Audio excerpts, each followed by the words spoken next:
You unlock this door with the key of imagination. Beyond it is another dimension, a dimension of sound, a dimension of sight, a dimension of mind. You're moving into a land of both shadow and substance, of things and ideas. You've just crossed over into the Twilight Zone.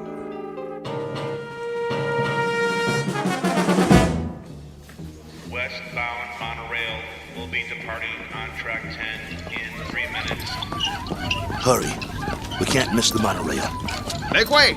Coming through!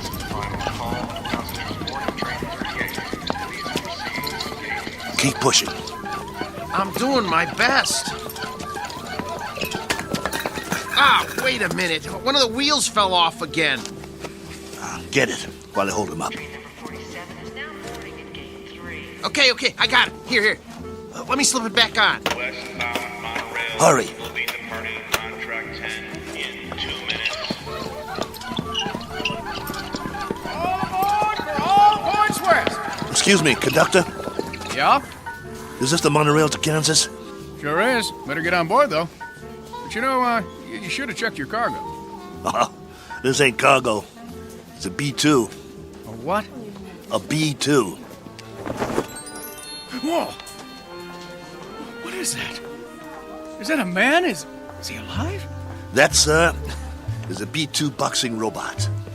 Wow. He sure looks real. Yeah, he looks even better in the ring when we activate him.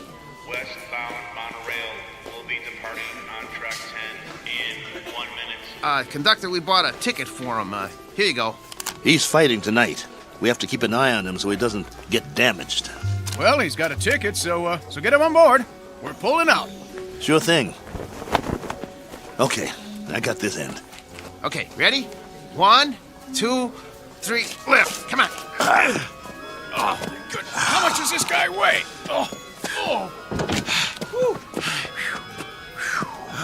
Next time, let's get a lightweight instead of a light heavyweight. All aboard!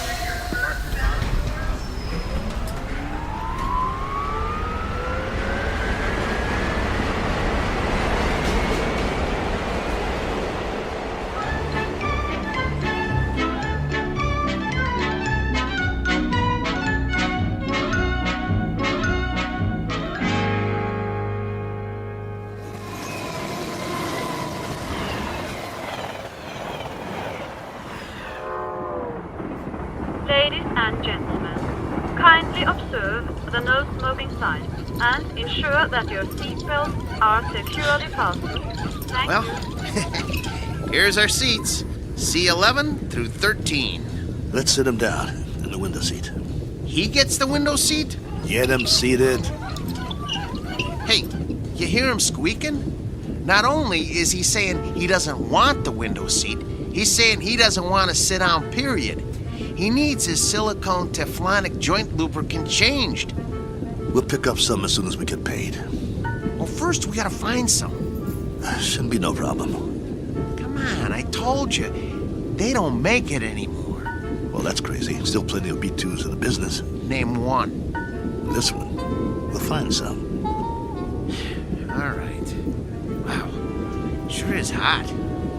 It'll be hotter where we're going. Wish I had a beer.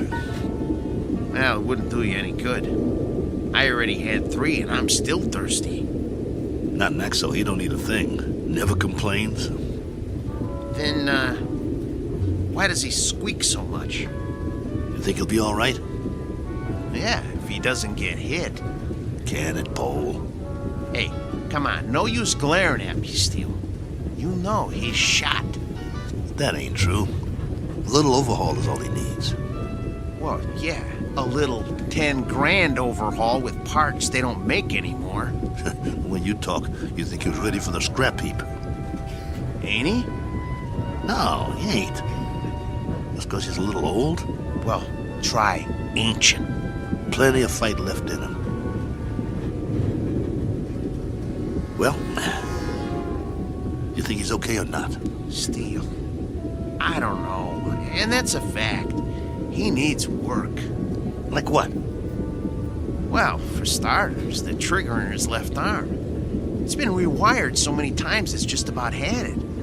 He's got no protection left on that side.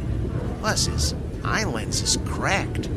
Leg cables are worn out, no tension left in him. Even his gyro's off, not to mention he needs silicone Teflonic joint lubricant. We'll get him some. Where? I'll find it. Yeah, after the fight. What about during? He'll be creaking around that ring like an antique steam shovel. This ain't 1940. It's 2040. Be a miracle if he goes 2 rounds. It ain't that bad, Paul. Actually, it's worse. Wait till the promoter gets a load of battling Maxo from Philadelphia. We'll be lucky to get monorail fare back home. The contract is signed. You can't back out. Well, the contract is for battling Maxo in fighting shape, not this bucket of antique hardware. Just you wait. Maxo's gonna do all right. Against a B7? It's just an experimental B7. It ain't got the bugs worked out yet. That's why they took a bout with us. Well, after tonight, battling Maxo's new nickname will be One-Round Maxo. That's enough. He's been doing okay for 5 years, and he'll keep doing okay. So what if he needs a little work? So what?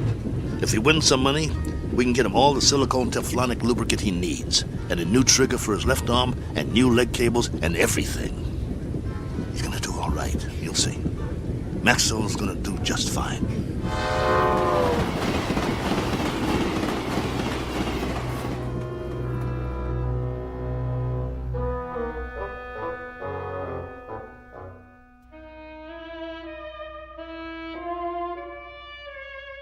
Sports item from the not-too-distant future.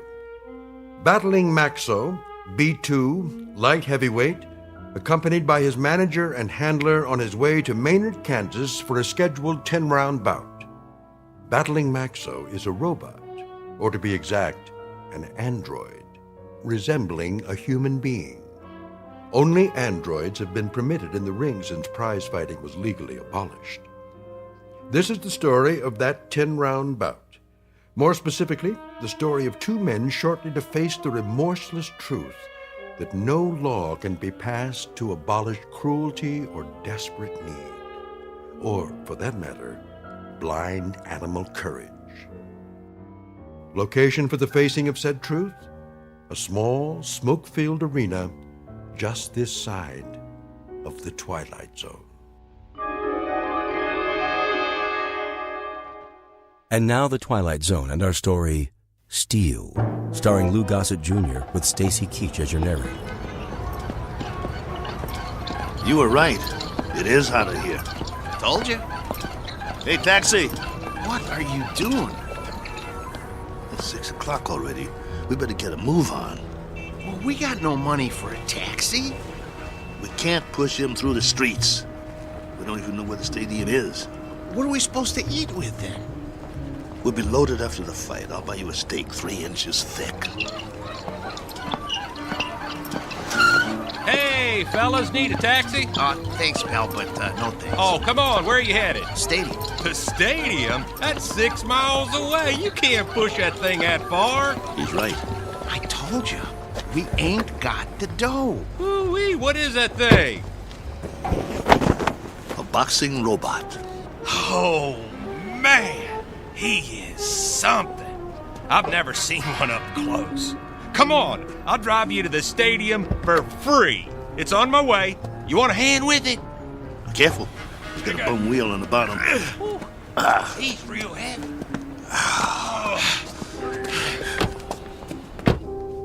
Oh boy, this is a real honor taking a fighter to the stadium. Well, thanks. Hey, which robot is that? This is battling Maxo from Philly. Maybe you heard of him? No, but, you know, I'm no expert. He was almost light heavyweight champ once. No kid. Yes, sir. You ever heard of Dimsey the Rock? Don't think so. Why don't you give it a rest? Dimsey was number 3 in the light heavy ranks, on his way to the top. Well, my boy took him out in the 4th round. Left cross, bang! Almost put Dimsey to the ropes. It was beautiful. No kid. Yeah. Used to be in the game myself. Light heavy. Before they passed the law. Called me Steel Kelly because I never got knocked down. Not once. I was number 9 in the ranks before the outlawed human boxers. Wow, that's something. Anyway, tonight is going to be a good fight.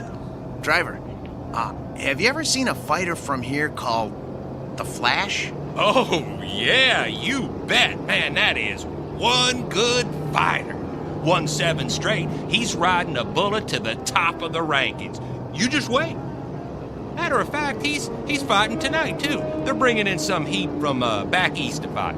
Flash is gonna slaughter him. Oh, where'd you guys say you were from? Philly. Oh, man, you're not. We are. Oh, look, I didn't mean nothing. I didn't know. Skip it. Forget it, pal. Doesn't matter. You're right. Why don't you shut your trap for once? Look, fellas, I'm sorry. Well, you guys need anything else? Anything? Do you know where we can get some silicone Teflonic joint lubricant? Oh, do they still make that stuff? No, they don't. Just trying to be funny. They haven't made it in years. Hey, look! They got the fight card posted for tonight. You guys are the 3rd fight out of 7. Woo! Your fighter must be pretty good. Oh, the Maynard Flash, B7 versus Battling Maxo, B2. You got a B2? Yeah. Well, at least you're not at the bottom of the card. We do have that going for us. Drop it, Bo. You'll see. You'll all see. It's nothing personal, Kelly. It's just the way it is. Well, it'd be a miracle if he wins. Hey, if he does, can I have his autograph? Sure thing. Thanks for the lift. Good luck, fellas. You're gonna need it. Steele, you know, Maxo's not programmed to sign autographs, right? I know. Let's roll him inside.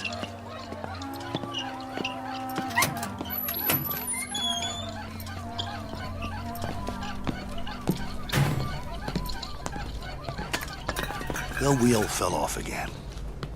I got it. I got it. Keep pushing. Put it back on. Well, what's the point? Put it back on. The office is just down the hall. I want Maxo to make a good first impression. Well, let's just hope his head don't fall off next. Keep quiet and let me do all the talking. What's wrong with you anyway? After 7 months, we finally get a bout, and all you can do is complain? Some bout. We're in Maynard, Kansas. What's this, the prize-fighting center of the nation? It's a start, ain't it? It's our first step on the comeback trail. The purse will give us enough to get Maxo back in shape. And if we win, it would mean we get fights all over the place. Oh, spare me. We don't have a chance. I don't get you. He's our fighter, and we stick behind him no matter what. Why are you writing him off before he even gets in the ring? Don't you want him to win? I'm a Class A mechanic, Steele. I'm not some daydreaming kid. I know machinery. We got a piece of dead iron here. Technology always moves forward. We got a B2, not a B7. No way he's gonna win this fight. Shh, keep your voice down. It's simple engineering, that's all. Maxo will be lucky to get out of the ring with his head on. Bo! It's an experimental B7. It's probably full of bugs, full of them. They always are. That's why they take a first fight in the middle of nowhere. We got a chance. Yeah, sure we do. Remember, keep your mouth shut. Yeah. Mr. Nolan? Nah, I'm Oscar. Mr. Nolan will be back in a couple of minutes. I'm Steele Kelly, battling Maxo's owner. Oh, yeah, I heard of you. You were one of the last human fighters. This is Paul, Maxo's mechanic. Hi. It was getting late. We were wondering if you'd make it. Never missed a fight. Yeah, pull up a chair. I got some paperwork to do. Thanks. What was that? It was this folding chair. Okay.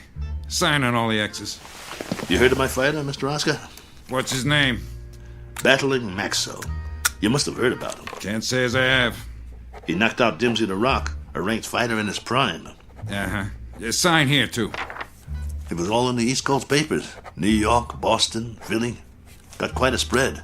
Biggest upset of the year. Good. Initial here. And here.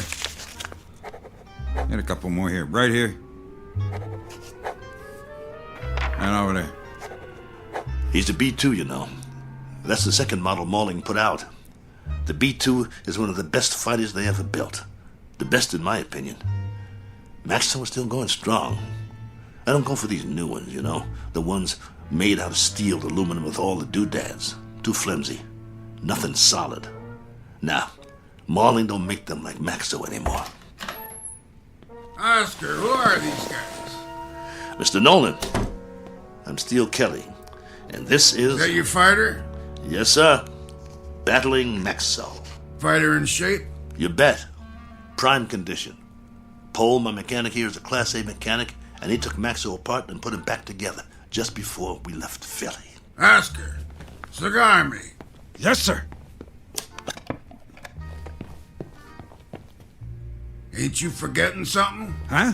Light me. Yes, sir.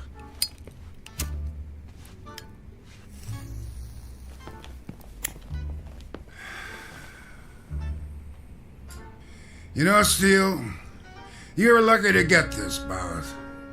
We ain't staged a bout with nothing less than a B4 in must be 2 years now.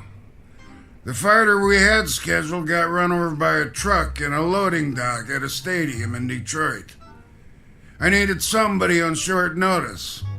So that's the only reason you're here. You got nothing to worry about, Mr. Nolan. My fighter's in shape. He's the one that knocked out Dimsey the Rock in Madison Square Garden a few years ago. Maybe you... I just want a good fight. And you'll get it.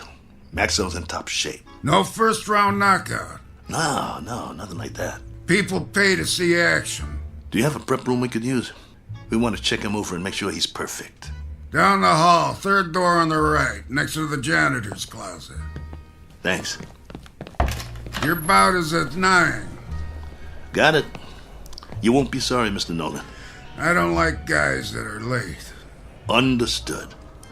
Poe, let's get Maxo to his prep room. Mr. Nolan, I was wondering... I know what you're wondering. You get your money after you deliver a good fight, not before. No problem. We'll get him ready. And Steele. Yeah? Don't slam the door. I hate loud noises.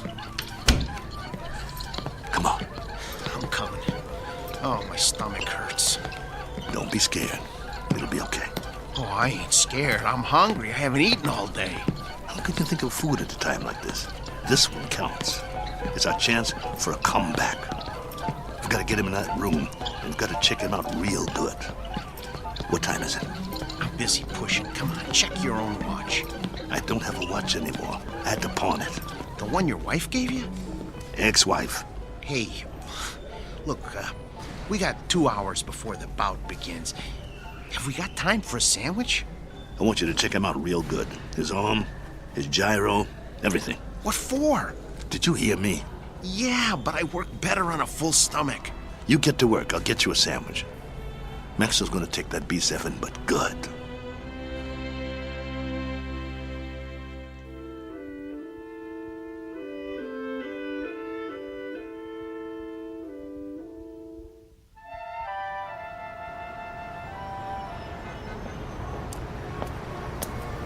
Excuse me, sir. Do you know where I can get a Philly cheesesteak?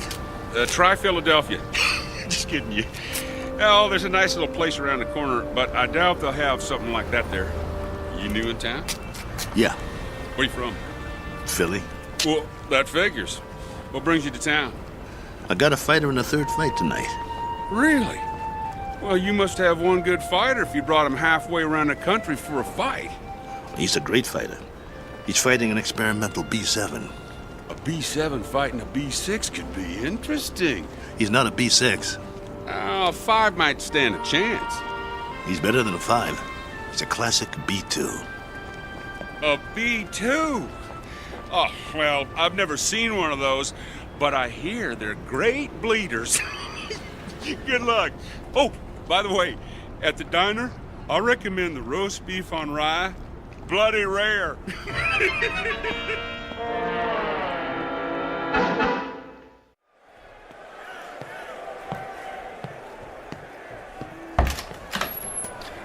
You got a big crowd out there tonight.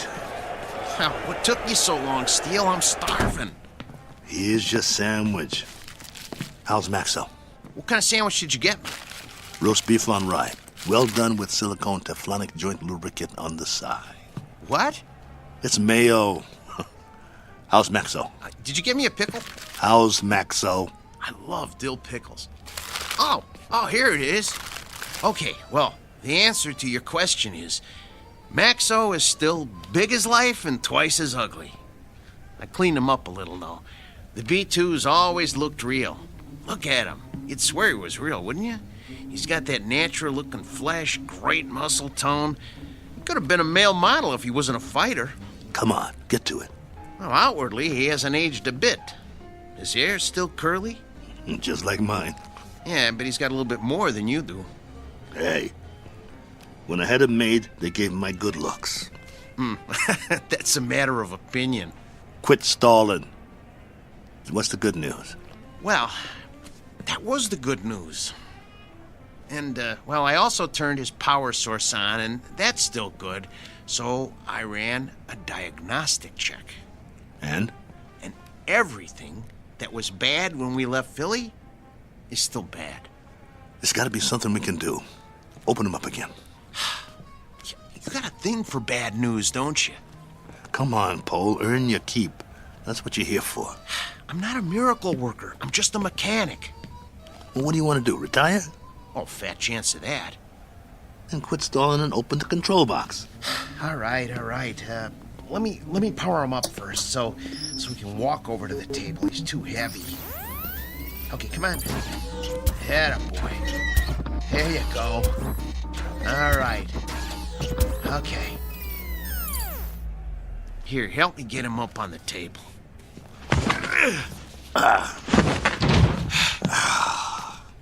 That's my boy. The doctor will see you now. Lift his arm.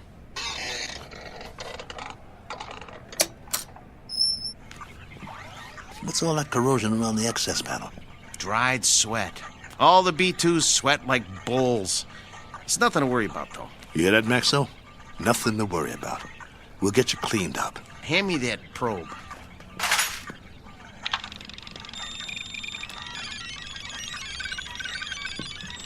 Well? Well, all electronic systems are functional. Hell, well, I hope the circuit board doesn't blow. Why should it? Well, if you recall, he got knocked out of the ring in the last fight 8 months ago. It jarred all his electronic systems. The connections are all still operational, but, boy, I wish I had more time to manually double-check the connections. Well, you don't have time. Sometimes you just have to suck it up and have some faith in your fighter. All right, then. Okay.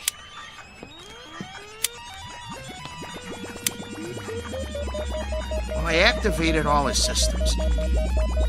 Keep your fingers crossed and just hope nothing blows.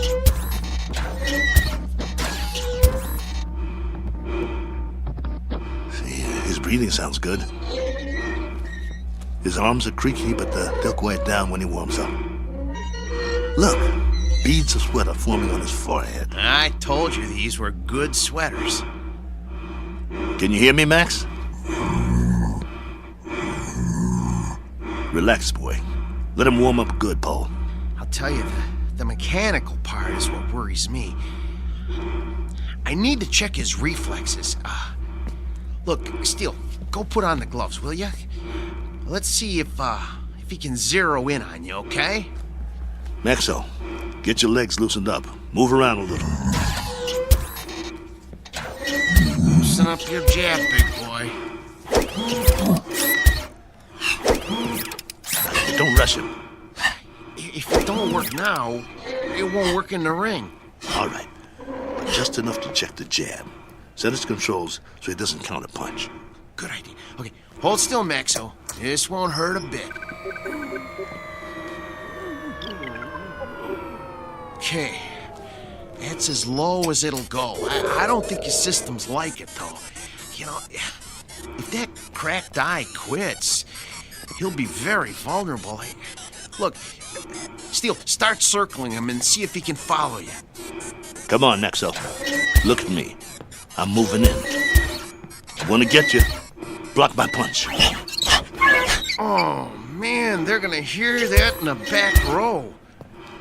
That's good enough for now. We know it works. Steele, he's gonna get more than one punch thrown at his head. He'll outdance him to keep clear. Give him more power to his legs. Those cables are bandy. I don't like doing this. There's not much tension left in them. He seems to be moving all right.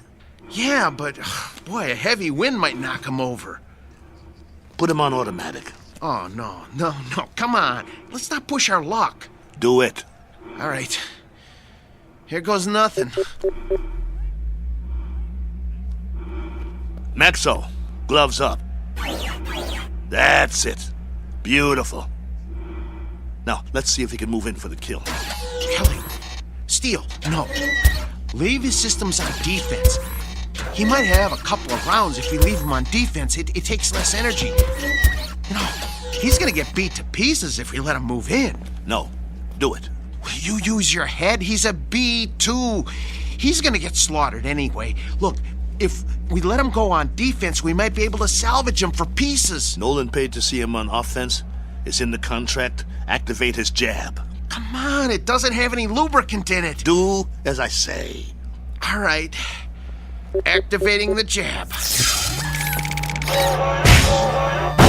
him down. Shut him down.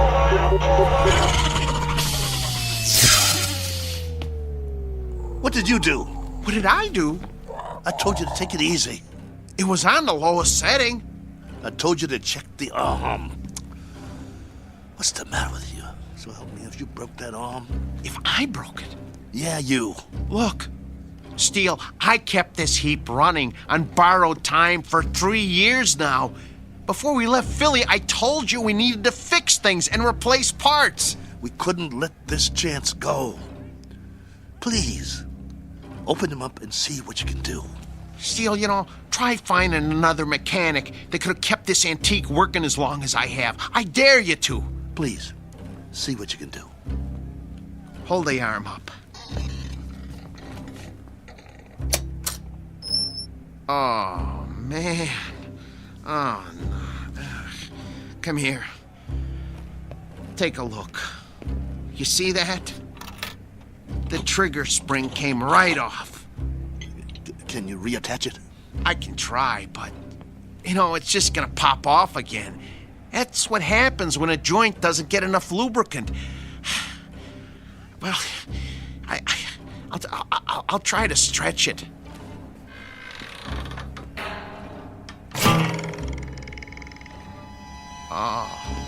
Oh, nuts. Oh. Well, that's that. No. One jab too many. We gotta do something. What? Fix it. I can't. You just can't fix a spring. Once it can't spring, it ain't a spring no more. I told you it was getting ready to break, and to get a new one last year. He's got to be fixed if he's going out there, and he has to go out there. They fronted me the monorail fare. Steele, he needs a new spring. Nothing else will work. Well, can't you get another spring? Where? They don't make them anymore. It's a special spring. I can't just take one off a washing machine or something. Quiet. Yeah? 10 minutes. Something wrong? Oscar, can you make out about the one after the next one? Mr. Nolan does not make changes. We just need a little bit more time to make some last-minute adjustments. Sorry, pal, no can do. We want him tip-top, don't you? Nolan's got you on next. What's the difference? Third? Second? It's all the same, right? Second's the semi-main. That ain't for a B2. Maybe some B2s, but this one... They want to see a fight, not an execution. But I'm telling you... 10 minutes or you're out of here. Be a shame after coming all this way. Right, boys? Right. Well then, I guess that means... We'll have to hurry. You heard the man? I heard him, but it's over. We're finished. No, we're not. There must be a way. What? Sell them for scrap and get a couple of monorail tickets? We hung in there as long as we could, but this is it. I have to hand it to you, Steele. You wouldn't give up. Quiet. I'm thinking. There is one way. It just might work. What might work? If they don't watch the fights. Who? Nolan and Oscar. Maybe they don't even come out of their office. What are you talking about? Oh, no.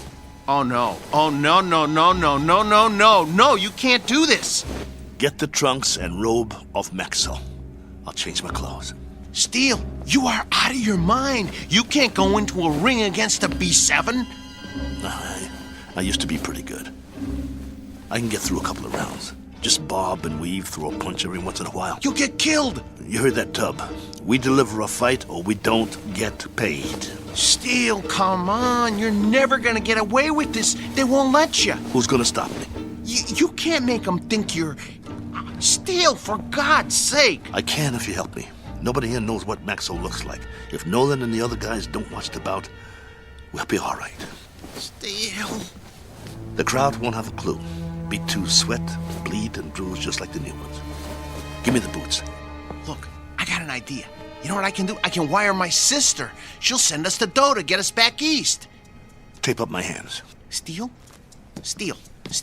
I got another idea. Wait. Look, hold still. I know a guy in Philly wants to sell a B5 cheap. We could hustle up the cash and, Concentrate on wrapping my hands.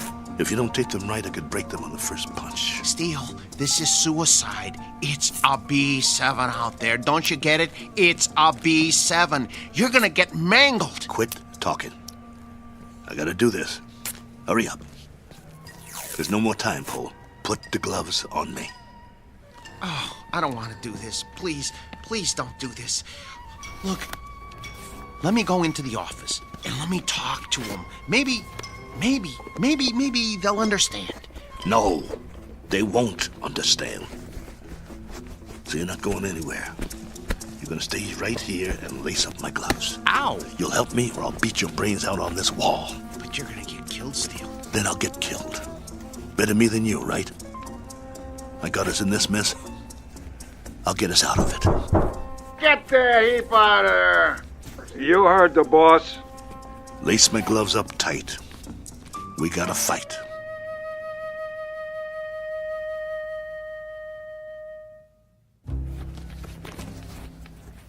That's it, Paul. Tie him off tight. Oh, you really want to go through with this? Yes. Let's go. How do I look? Like a broken down old fighter. So I'll pass for a B2?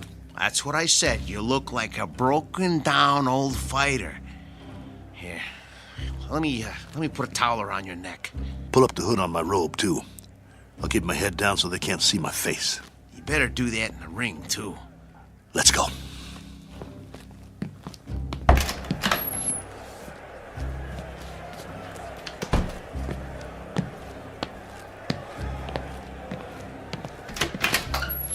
You're late. Just gamesmanship, Mr. Nolan. Making a late entrance, trying to get Maxo the edge. Just like the old days, huh? Maybe I underestimated you guys. Nice robe. It's old school, you know? Genuine satin. No more stalling. I got a full house out there. Right. Come on, Maxo. Let's show him what you can do. Hey! What? Where's that... What's his name? The owner. Oh, you mean Steele? He's already out there. We're one step ahead of you. I didn't see him pass my door. Well, he went a few minutes ago. He likes to check out the crowd. You boys better put on a good show. Yes, sir. Let me know when we get to the stairs. I got sweat in my eyes. I should have told him. If you had, I'd killed you. Okay, first step. Careful, Steele. Grab my waist. Wipe my eyes. Can't see my feet. Geez, Steele. You're already sweating like a pig. You'll have to towel me off between rounds, just like a real B2. Between what rounds? You won't last long. Whose side are you on? Steele, you're not up against some punch-drunk fighter. You're up against a machine. I said shut up. You're not gonna get away with it, though. They ain't seen a B2 in years. Nolan said so. Steele, you're never gonna pull this off. This is your last chance. Just get me to the ring.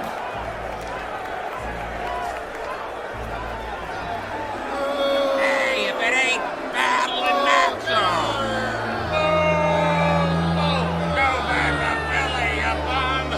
Rattling Maxo's more like it.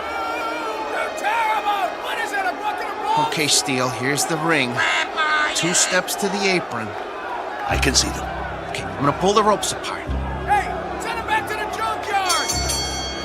Ladies and gentlemen, the next contest of the evening, a 10-round light heavyweight bout featuring out of Philadelphia, the B2 battling Maxo!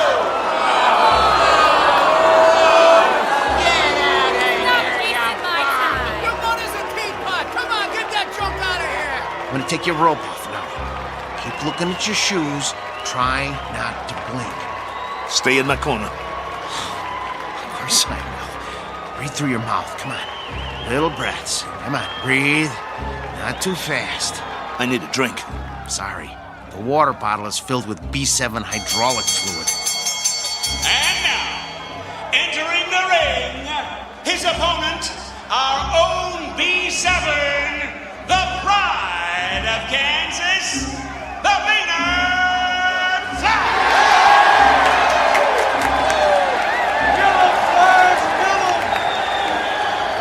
What's he doing? He's jumping up and down on his toes. I never saw a robot do that before. Must be a new gimmick.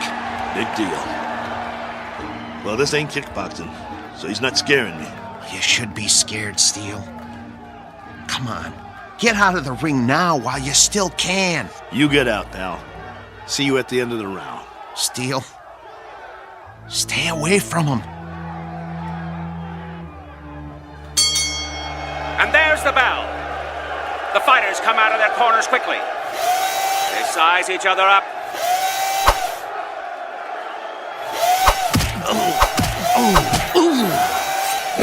Oh, the Flash landed a vicious right.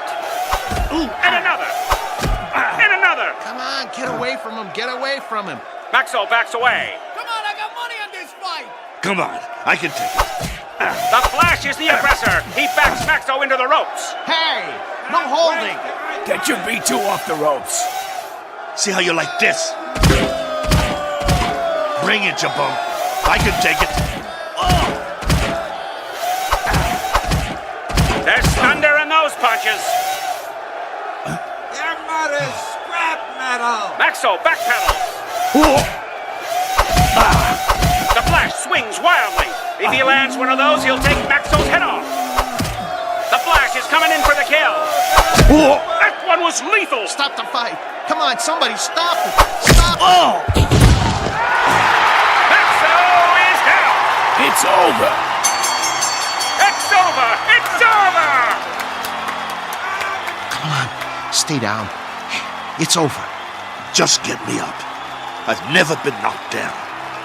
I'm Steele Kelly.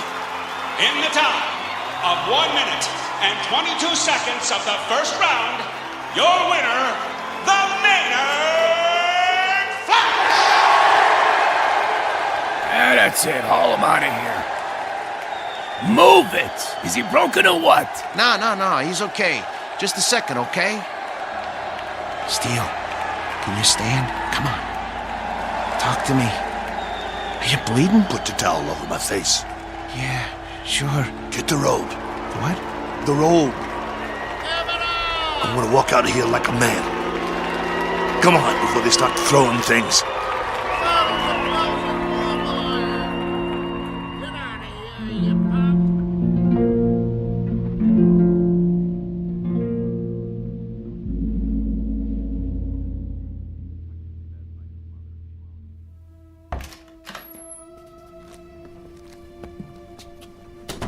Come on. I'm gonna help you. Let me help you up on the table. Come on. Here we go. Sit. Come on. Steele, I'm gonna try and get you some ice. Forget it. But your eye. It'll be all right. I think right now you need a good stick man instead of a mechanic. That eye looks terrible. Actually, I think you need a doctor. Oh, man, you are really a mess. I don't have nothing with me. No needle, no thread, no iodine. That's not what I need. All I got is a couple of Maxo shop rags. Well, maybe we can stop the bleeding with them. Go. What? Where? Go get the money. But I can't leave you now. All right. Look, but just lie down. I don't even try to move, okay? I'll be right back.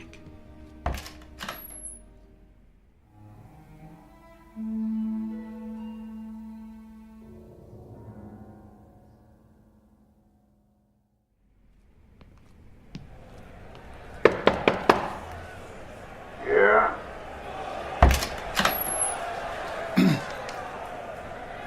Mr. Nolan? Over that quick, huh? Yeah, I guess. Maxo did the best he could, though, Mr. Nolan. Your strategy didn't work. Did you really think arriving in the ring late would upset a robot? Well, you never know. But that B7, it must have been tweaked or something. I never saw anything like that. Me neither, and I hope I never do again. Get your boy and clear out. Yeah, we will. Only first... You heard the boss. Well, you see, my boss Hiding out, huh? Don't even want to show his face. Something like that. Come here. What? Mr. Nolan says you should come over to the desk. Okay. I want you to deliver something to your boss. Yeah? Piece of advice. Can you handle that? Yes. Now listen real close.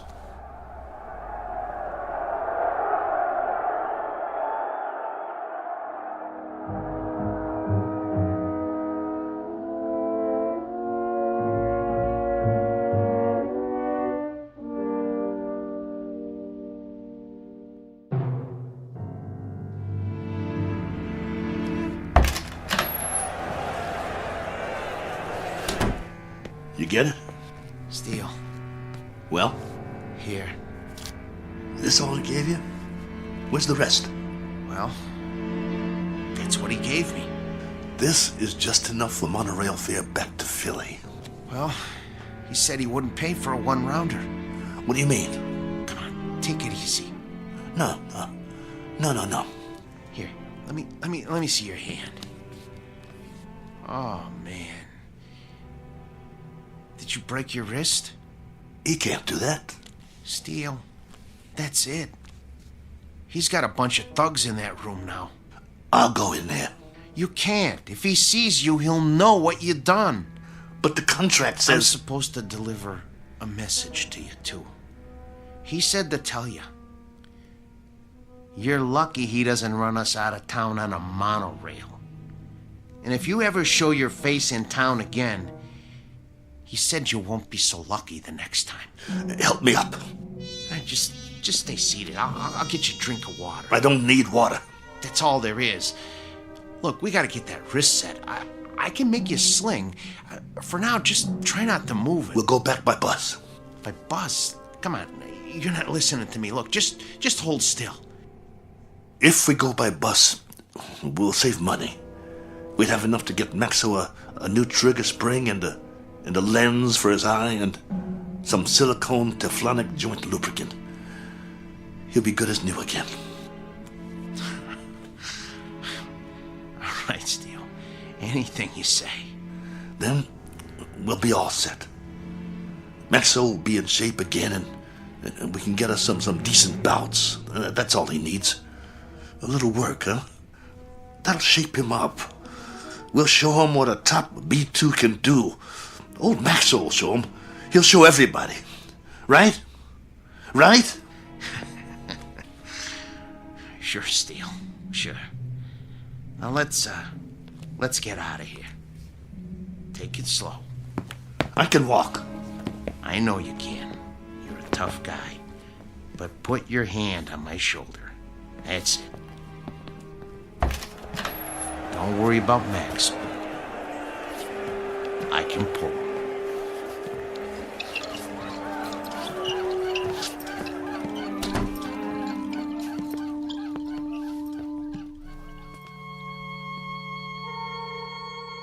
portrait of the losing side.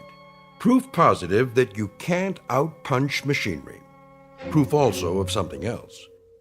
That no matter what the future brings, man's capacity to rise to the occasion will remain unaltered. His potential for tenacity and optimism continues, as always, to outfight, outpoint, and outlive any and all changes made by his society. For which 3 cheers and a unanimous decision rendered in the Twilight Zone.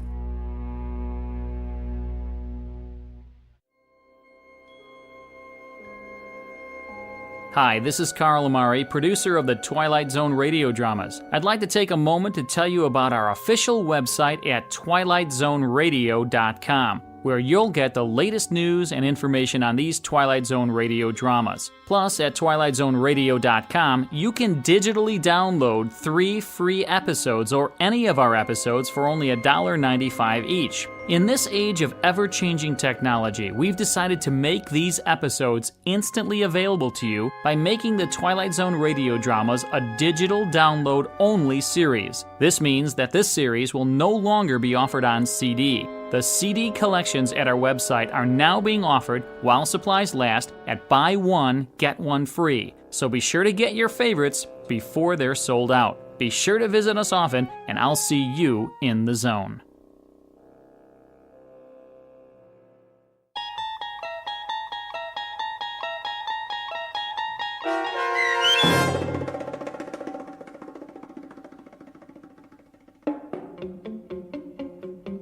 Steel, starring Lou Gossett Jr. with Stacy Keach as your narrator, was adapted for radio by Dennis Etchison and Joby Cerny, and written for The Twilight Zone by Richard Matheson. Heard in the cast were Joby Cerny, Danny Goldring, Rich Komenich, Sam Darrence, Pat Fraley, Tim DiDavo, and Jennifer Joy. This copyrighted radio series is produced and directed by Carl Amari and Joby Cerny for Falcon Picture Group. Custom Foley effects, sound design, and mixing are done in the Cerny American Sound to Picture Theater by Cerny American creatives Bob Benson, Matt Sorrow, Tim Cerny, and Todd Beyer. To learn more about the Twilight Zone radio dramas and to contact us, visit our official website at twilightzoneradio.com. Doug James speaking.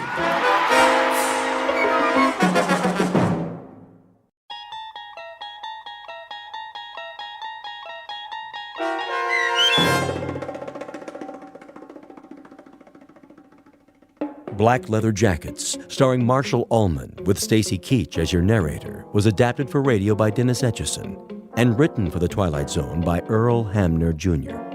Heard in the cast were Elizabeth Lido, Jason Bradley, Christian Stolte, Doug James, Fernette Lebo, Jeff Lupetin, Roger Mueller, Meg Thalken, Vince Amari, Alex Sopener, Carl Amari, Kurt Nabig, and Jason Mallow. To learn more about the Twilight Zone radio dramas and to obtain audio cassettes and CDs of these programs, visit our website at twilightzoneradio.com. The producers of The Twilight Zone wish to thank CBS Enterprises, Carol Serling, Dennis Etchison, Dick Brescia Associates, Claire Simon Casting, Terry Jennings, XM Satellite Radio, the American Forces Radio and Television Service, Sirius Satellite Radio, our sponsors, and our radio affiliates for helping make this series possible.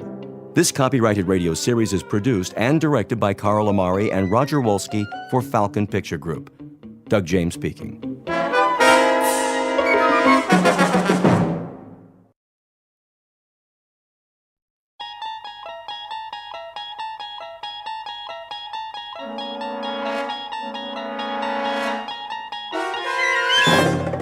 You unlock this door with the key of imagination.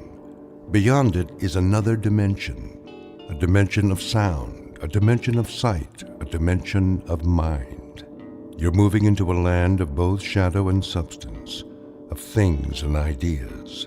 You've just crossed over into the Twilight Zone.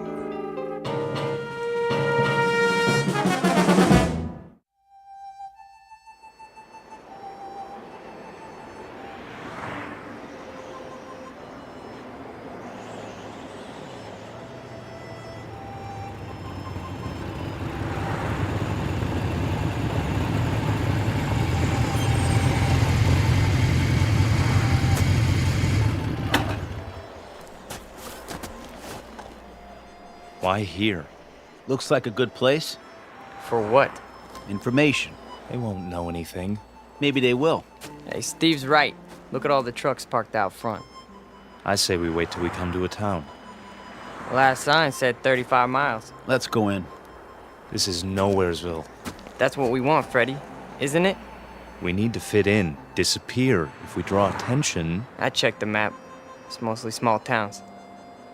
You think they won't notice us?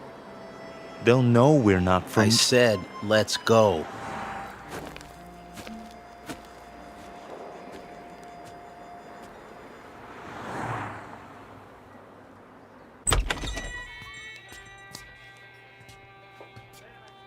Hiya, boys. Sit anywhere you like. Got some seats at the counter. Thanks. 3 cold ones? Sure. Fine by me. How's your water? That all you want, Blue Eyes? I just wondered how your water supply is. Pure as can be. Down the mountain and over the dam. 1 double shot of H2O coming up. And, 2 long necks. Make it 3. That's more like it, honey. Any, towns around here? You bet. Stay on the highway and you'll hit Fairview. Lots of bikers stop at the motel just inside the city limits. Fairview. Nice place, is it? Oh, it's okay. Kind of quiet. Shops, schools, not much to do. Sounds just right. Yeah? You boys looking to settle down? We might. No kidding. Well, what do you know? Saw your choppers out there. Figured you were just passing through. Hey, they have houses to rent in Fairview? He means pads. Cribs. Some place to crash. Well, I couldn't say, but you could ask. Where? There's an office on Main, R.C. Jones Real Estate. Park your choppers down the street, though. Don't want to give them a heart attack. We'll remember that. Here's from a bill, Franny. Sure thing. Coffee, burger, and a Coke. How you keep the change? Your tip. Why, thank you kindly, George. You come back and see me on your next run now. You know it, doll. You boys need menus? I got a burger basket special with fries. No thanks. Sure? Strong young fellas like you. We don't eat. He means we already ate. What? That's it. We scarfed. This morning, we really chowed down. You dig? Oh, I dig you loud and clear, Daddy-O. Say, where are you from, anyway? Not around here. Come on, let's go. Right. You got it, Steve. I mean, Big Daddy. Hey, you didn't touch your beers. That's okay. We're not thirsty. Here you are. Hold on. Something wrong? This ain't all for me. Isn't it enough? It's too much. Here, let me give you some change. Keep it. Yeah, for your tip. Is that cool? Well, now that's mighty generous. You boys come back and see me now, anytime. 2 specials, Fran. Table 4. Sure. Those boys stiff you? No, Harry, that's just it. They gave me $23.17 for 3 beers.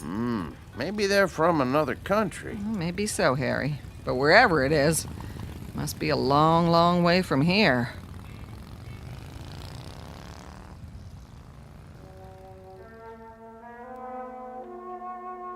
Three strangers on motorcycles dressed in black. We call them Steve and Scott and Fred, though their names aren't important. They look a bit dangerous, but in truth, they're just passing through, at least for now. They're on their way to a small town with tree-lined streets and white picket fences. A quiet town in the Midwest. But take a look in the eyes of these young men, and you'll see something deeply mysterious. Because they are most definitely not from around here. The truth is, they have arrived to lead us all into the Twilight Zone.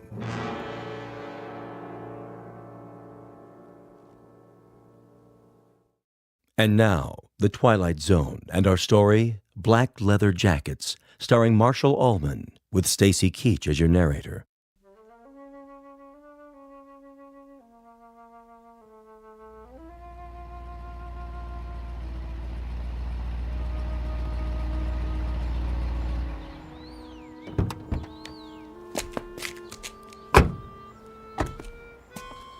Well, this must be the place.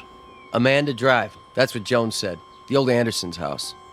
Knock on the door and tell them we're here. I'll open the truck. Don't look like anyone lives here. The for rent sign's still up.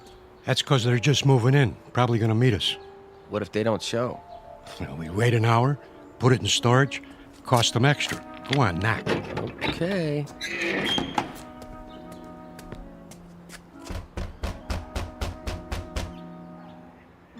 Nobody here. Give it another try. Locked up tight as a drum.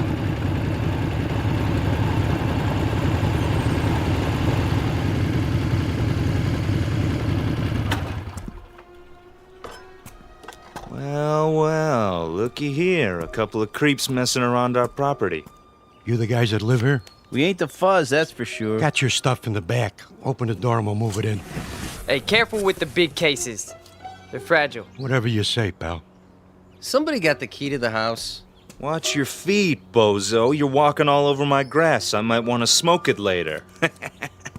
Get it? Grass? Smoke? I still need the key. Well, we don't. Yeah, we don't need no stinking keys. Scotty? Yeah, I'll take care of it. Done. Hey, how'd you do that? He didn't even touch the doorknob. He just stared at it. Quit, John, and start humping boxes. But it was locked. I tried it myself. Ain't you got any furniture?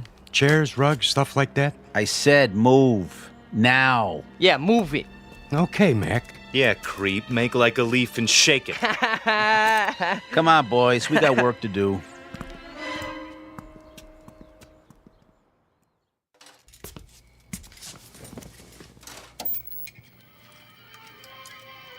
Martha? Yes, dear. Here's that movie you wanted to see. Be right there.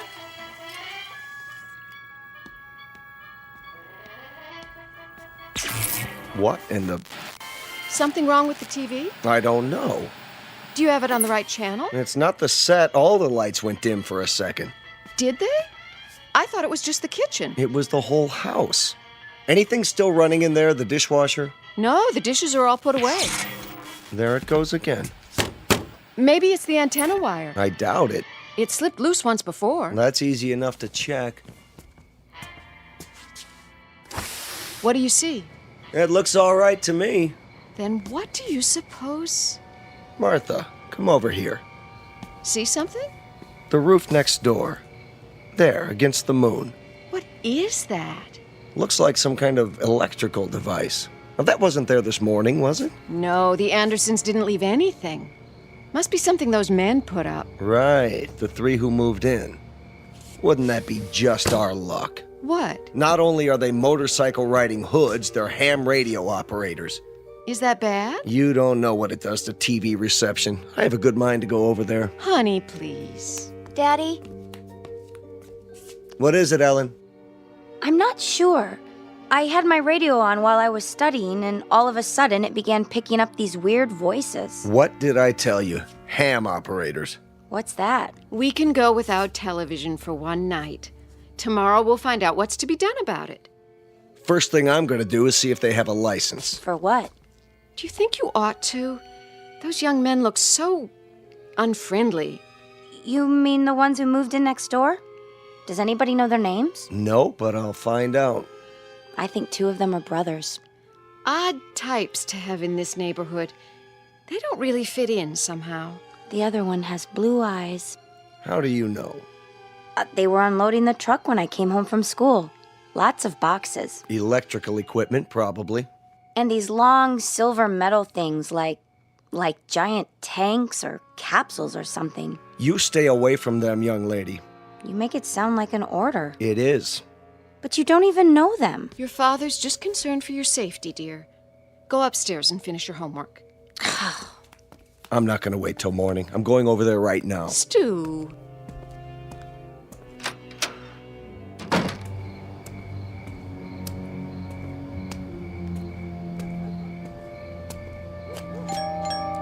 Hello? Anybody here? Yeah? What's it to you? Hello there. I'm Stu Tillman from next door. No kidding. Been having a little trouble with my electricity, flickering off and on. You boys wouldn't be ham radio operators by any chance, would you? What's so funny? Big Daddy here wants to know what's so funny. Yeah, ain't that a crack-up? Who are you boys, anyway? We're monsters, Daddy-o. What's that supposed to mean? Yeah, we got a lease on the place. That okay with you? Where did you come from? From outer space. Woo! Take us to your leader. All right. Now listen. I don't have to stand here and listen. Hey, watch your step, Daddy-o. It's pretty dark in here. Hey. Yeah, you might trip and fall. Yeah, you might trip and fall What and are you hit your doing? head. What are you doing? Hey, you better keep it cool, mister. He'll disintegrate you with his ray gun. Take your hands off of me. Ah, look at him go. Stop it. Hey, this cat can really dance. A real cool Hey. cat. Yeah, move it. I said let go of me. Go, Daddy, go. Not to worry. Spaceman won't hurt Earth creature. Earth creature. Crazy man. Real crazy. All right. I'm calling the police, then I'm calling my lawyer. No, you're not. That would be uncool. Definitely. Just you watch. You're some kind of hoodlums. Cool it. The police probably have warrants for your arrest. They'll be very interested to know where you are. I told you to cool it. Stay away from me. Look in my eyes. You're gonna be plenty sorry for this. Just wait till I... Forget it. What? Forget everything. There. Feel better now? Yes. Better.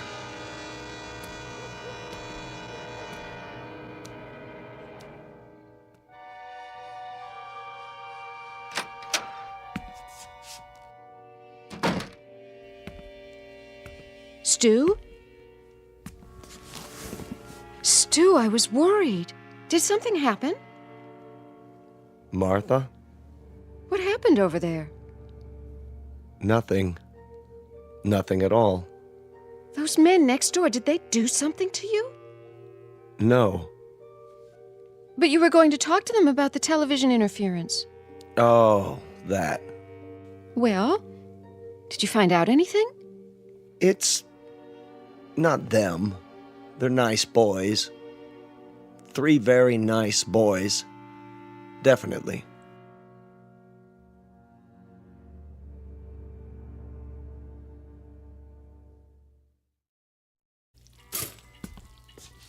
Morning, Mom. Gotta go. Oh, no, not till you have your breakfast. But I'll miss the bus. Then you'll just have to walk. The exercise will do you good. I can't walk in these shoes. Here, I'm eating my toast, see? And your juice. Where's Dad? He decided to sleep in. I think he's coming down with something. Well, kiss him for me. Bye. Not so fast, young lady. I've got some scrambled eggs here. That girl.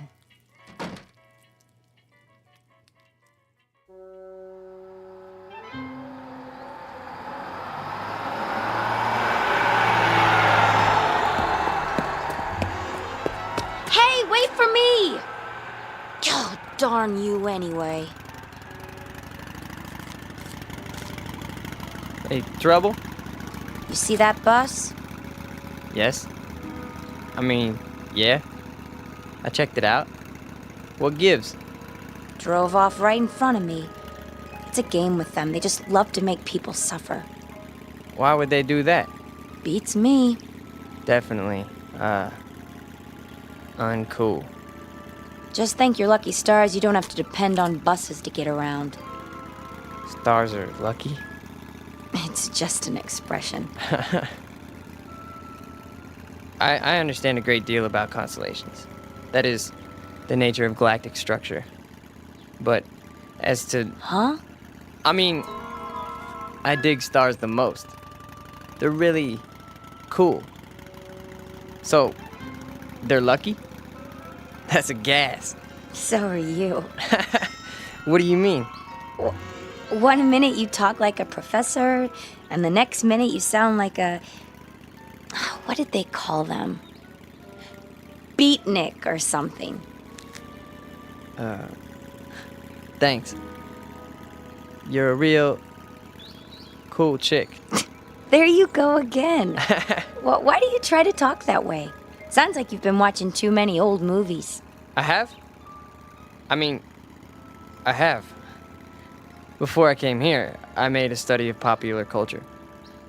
Music, motion pictures, satellite television. You're a trip, you know that? Trip, meaning to travel to another destination. Yeah, I believe I understand. You need a ride? Well, you aren't going past the school by any chance, are you? I could. With me on the back of your motorcycle? Why not? It can carry 2 passengers. That would definitely be cool. Well, there's a first time for everything. Come on, little lady. Hold tight. Tightly, I mean. Uptight. Out of sight. Here we go. Just look at that. What is it? She's on the back of his motorcycle, our daughter. Come away from the window. I told her to keep away from them. She missed her bus and he offered her a ride, Stu. I'm sure that's all there is to it. I could have given her a ride. But you're not a handsome young man in a leather jacket, dear.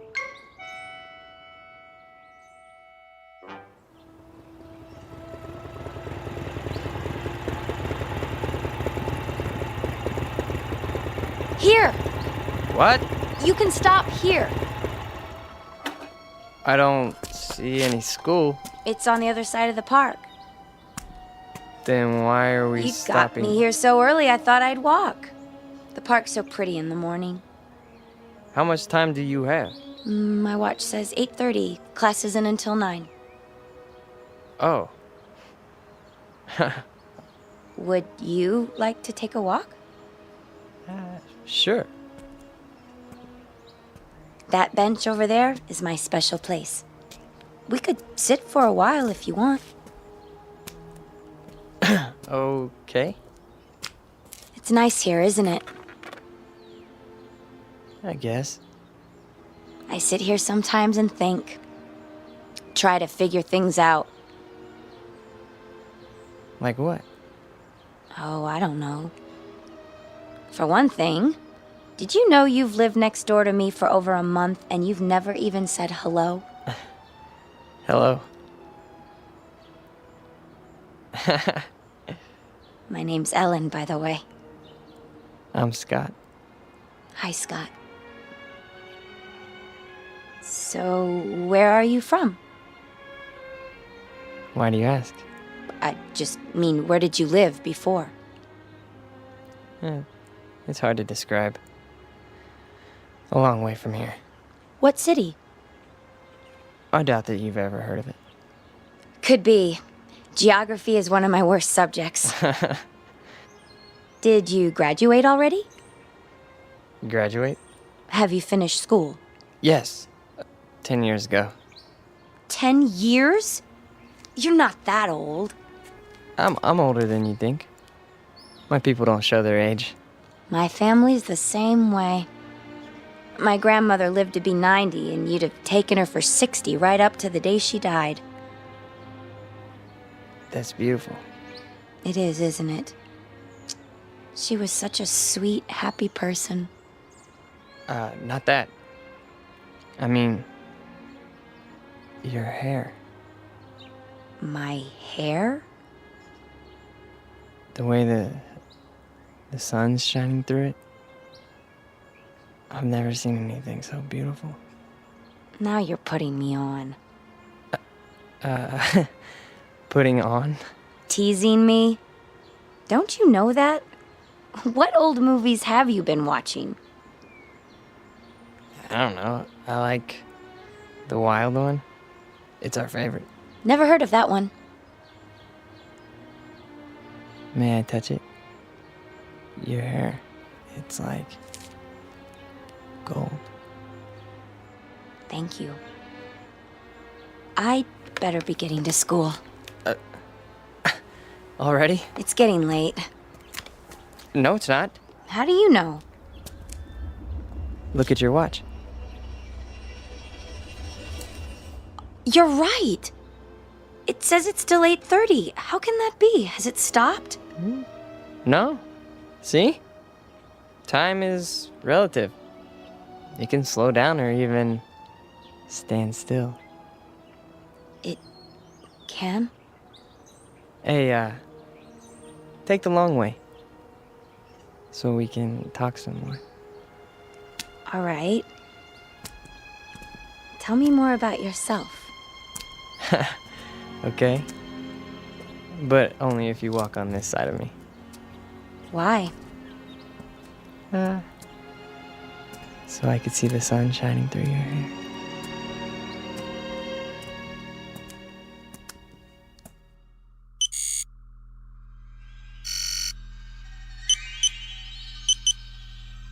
It's time. I know that. Where is he? He got delayed. He'll be here. I'm not interested in excuses. Neither is the controller. We could try to pick up his image with the eye. Don't try. Do it. There he is, on the screen. Looks like he's walking in a park with a human female. Has he no sense of time? What do we do? Proceed without him. We can't. The controller told us. It's my responsibility. I'll make the decision. Sir.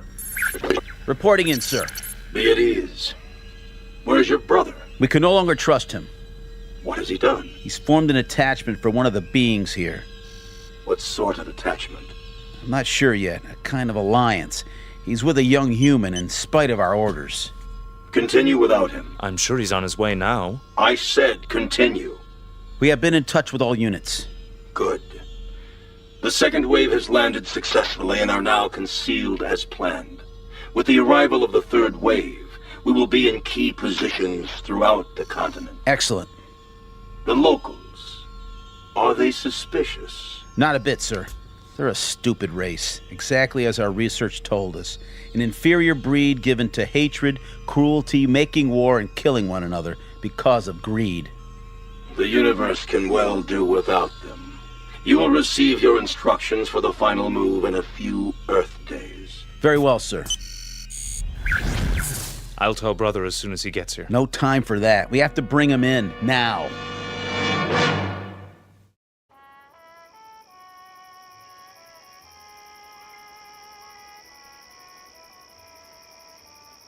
Ellen? Are you warm enough? Yes. It's a beautiful night. You can pull the blanket over your legs if you like. I'm fine, really. Just lying here, looking at the stars. The constellations are very strange here. Not as I was taught them. Scott, can I ask you a question? Sure. You won't get mad? I couldn't get mad at you. Well, where did you come from? Really? Does it matter? I suppose it doesn't, but you're so different from anybody I've ever known. Is that bad? No, not really. Tell me the truth. You're an exchange student, aren't you? At the college, from some place you'd rather not talk about. Only in a manner of speaking. Ellen, you like me, don't you? You know that. Very much? Very much. Except when you do your Marlon Brando impersonation. What do you want, roses or something? Come on, I thought I did a pretty good job. We studied your motion pictures. That's just it. You must have looked at nothing but old movies. People don't talk like that anymore. Well, what about the clothing? Oh, don't go changing that. Your leather jacket is way cool. At least we got something right, huh? You got a lot right. Trust me. Ellen, do you know the word love? Of course, silly. Everybody does. What an odd question. What's odd about it? I mean, bringing it up at a time like this. Why would you? No reason. Oh. It's just the word that's all over your newspapers, and your magazines, your music, your television. We encountered it all the time. We. Who is we? That's not important. This is a planet filled with hate, Ellen. Hate, violence, mistrust, bigotry. I don't know how someone like you survived this long. Me? I'm no different from most people. I haven't seen a report on anyone like you. A report? Scott, you talk in riddles. Sometimes you make me feel like an insect under a microscope. I'm sorry. I didn't mean to. Please, I'd like to go home. Why? You've been lying to me. You're wrong. Don't make it any worse. I don't know why or what it is you're trying to hide, but I know you're not what you seem. And what if I'm not? Do you think you're in any position to judge me? Any of you? I said I want to go home. I'm truly sorry, Ellen. You can believe that or not. I guess I expected too much.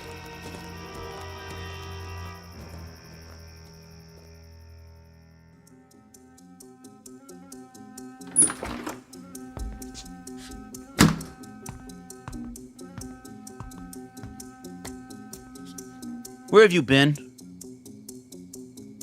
I told you, I was riding around. Every day for the last 5 or 6 days?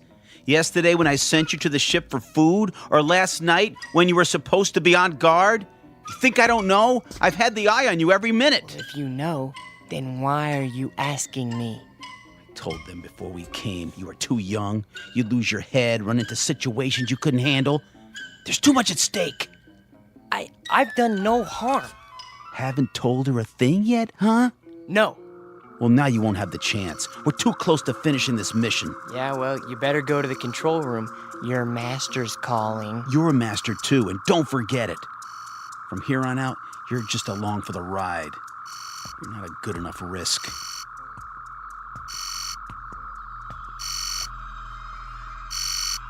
The controller. I heard. Report. Bacteria Unit 59 reporting in. The test has been an unqualified success. Good. Unit 70 through 100 have reported the same result. What is your time estimate? 30 minutes to the reservoir. Approximately 24 hours for the bacteria to multiply to saturation. How soon before you see results? Within 30 hours, we should witness 50% fatalities. I estimate a total of 48 hours before total extermination. Have you coordinated with other units in your area? We have. And the result? There are 29 bacteria units near the water supplies in this state. We should reach complete contamination of the population within 2 days. Very well. Begin Operation Invasion, Phase 2, at once. Yes, sir. At once. So, the time has come. Ah, brother. You've decided to do your duty. It's not what I was told would happen. Of course it is. Not this way. A portion of the population was to be saved. For study, if nothing else. The controller's word is final. Yeah, well, not if I can help it. Where are you going? We've got to stop him. Doesn't matter now. He's too late to stop it.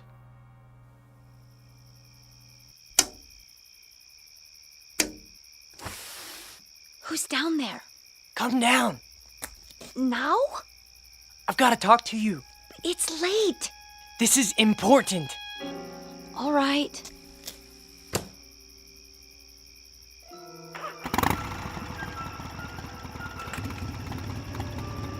Brother! You're there in the bushes! I can see you! Back to the house and wait, Scott. You're making a mistake. These people aren't worth it. Scott, what's going on? Ellen, you've got to get away from here. What is it? You're in danger. I don't understand. Something terrible is going to happen here. Many people are going to die.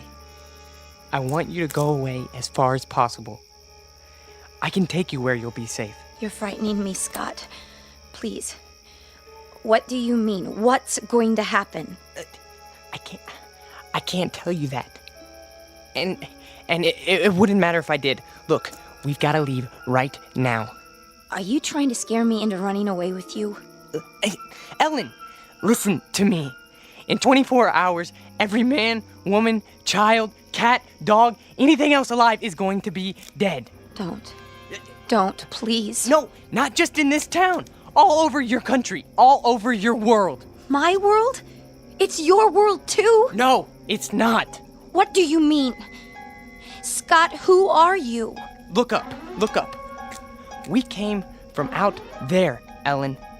From beyond those stars. There are thousands of us here on Earth right now. Our people, we need room. We're gonna set up colonies here. I don't believe you. We've had bacteria units in every country on this planet for months. They have enough to poison the drinking water of the entire world's population. Scott, I'm going to walk with you over to your house. No, it's too late. Even if it is, I think we'd better wake your friends and let them get you to a doctor. No, you don't understand. You haven't seen, okay? The leader, the controller speaks to us from a giant television screen. All we ever see is his head. A metallic mask with slits for eyes, a nose, a mouth, but no lips. And his voice, that's... Scott, I love you, but you're not well. Oh, Scott. Ellen!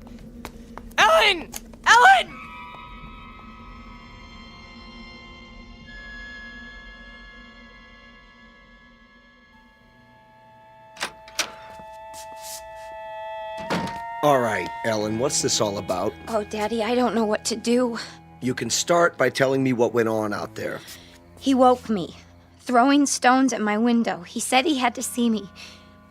Daddy, I think he's lost his mind. He's never been this way before. Tonight, he was almost raving. Exactly what did he say? Crazy things.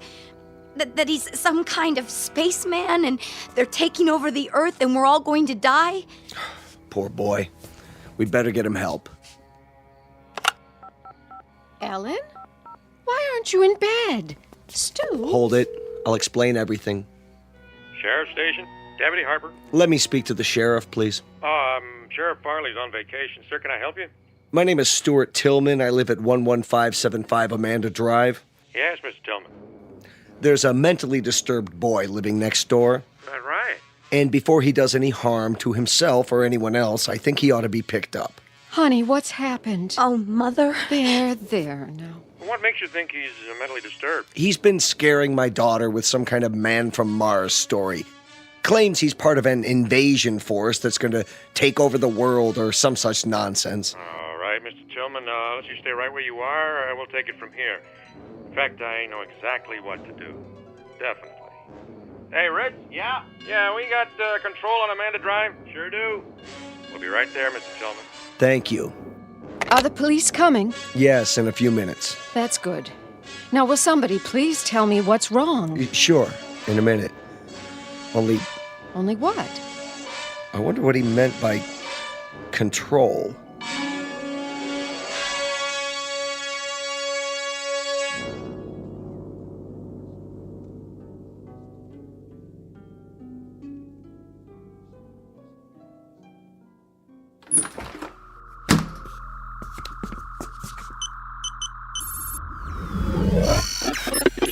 Yes? Please, sir. This is an unauthorized transmission. No, sir, I beg you to listen to me. You may speak. What we're doing is wrong. You question my judgment? No, we should save these creatures, not exterminate them. It's true. They murder and hurt one another and are subject to unreasonable hate and prejudice, but the murderers, the cruel ones, are the brutes found in any race. These people have capacity for love. I know it. Our research disproves that. They are a world of angry, frightened people. No, I tell you. I've lived among them. They learn love from their God. and they teach it to their children. There is more of love than hate here. There's no need to kill them. It's too late. Not if you order the plan to stop. For you, a defector, a traitor to your own kind. No, I'm not. You are a traitor. This transmission is ended.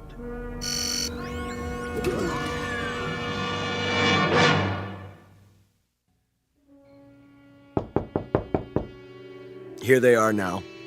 Are you sure this is necessary? Yes. Please, Daddy, tell them not to hurt him. Mr. Tillman? No, I'm Deputy Sheriff Harper. This is Deputy Miller. Evening, sir. Come in, please.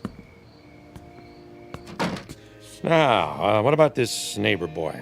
Tell him, Ellen. I don't know where to start. All right, your father said he was mentally ill. What made you think that? Ellen!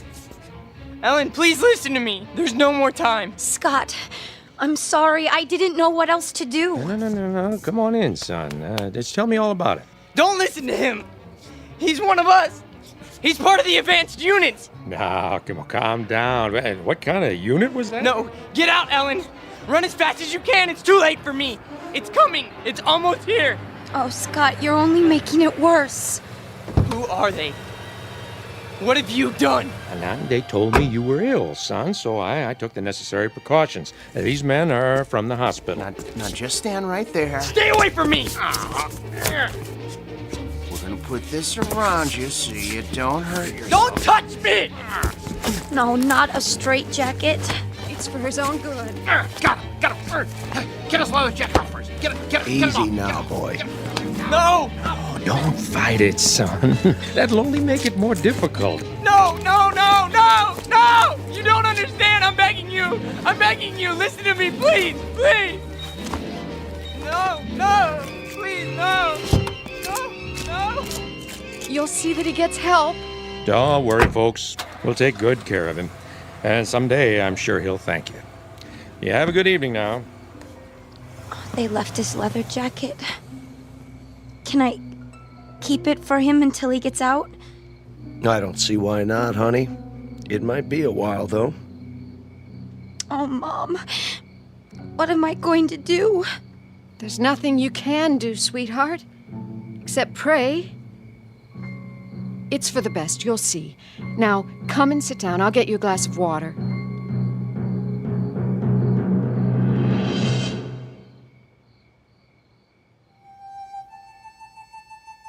Portrait of an American family on the eve of an invasion from outer space. Of course, we know it's only fiction. And yet, you might think twice when you drink your next glass of water.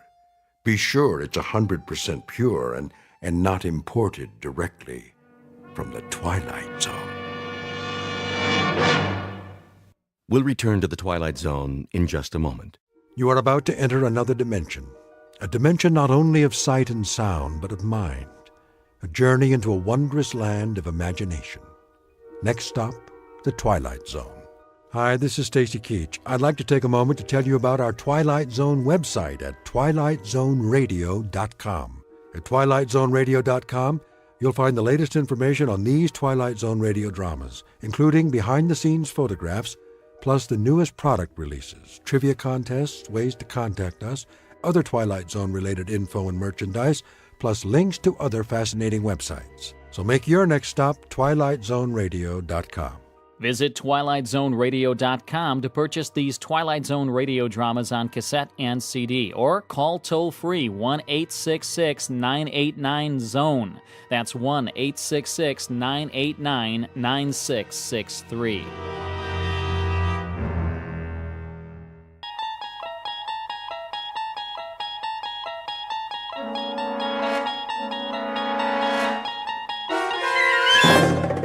You unlock this door with the key of imagination.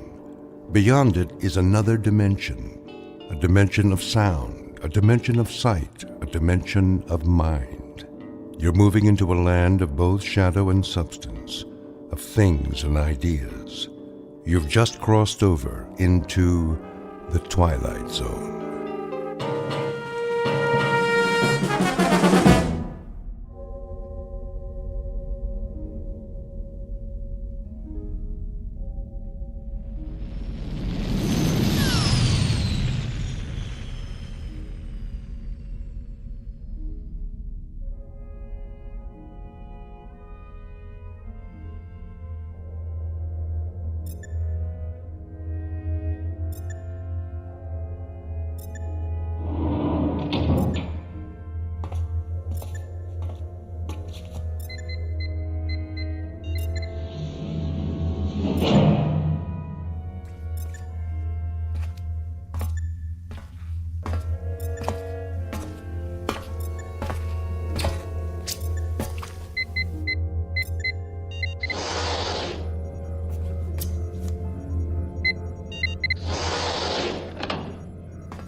Probe 7.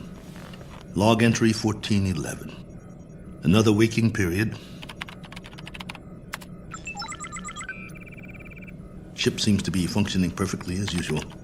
Wish they could make cars this reliable back home. Oxygen supply, right on the button. Food supply, a little over. Something wrong with my appetite. Not enough exercise, I guess. I know. More workout time.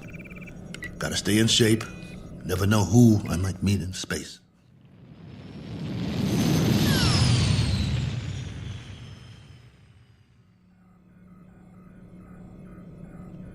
Coordinates on autopilot.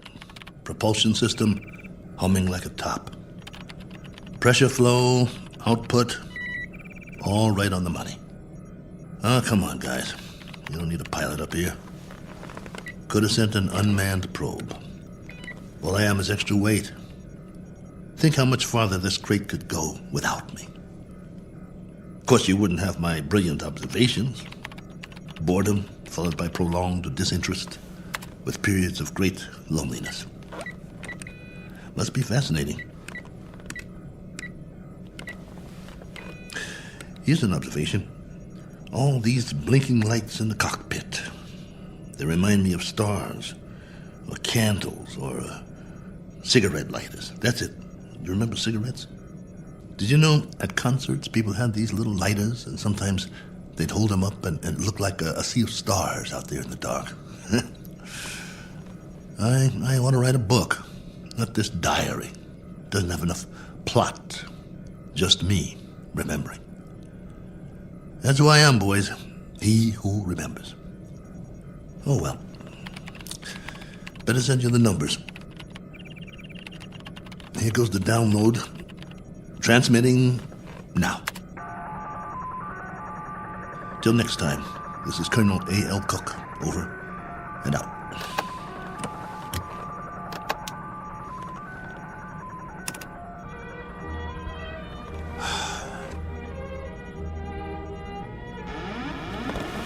Hold on, I think we've got a malfunction here. Some kind of overload. Yep, there's a power drain. Initiating diagnostics. No time for that. Switching to manual override.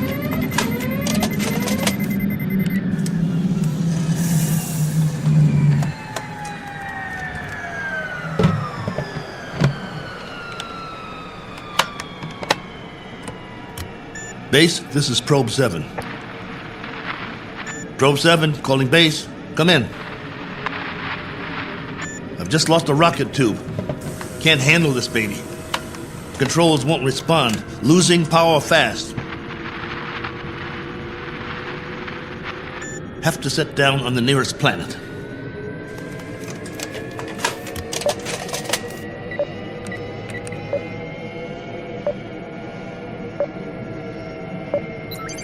Got one in view now. Not much choice.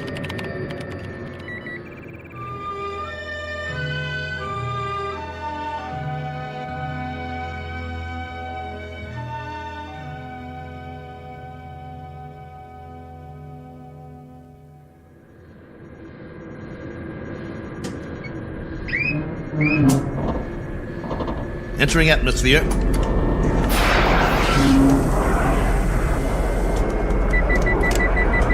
Surface coming up fast.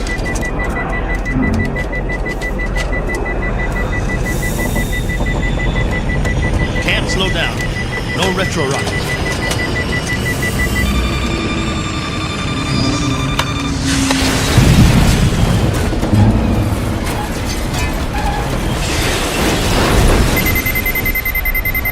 Warning.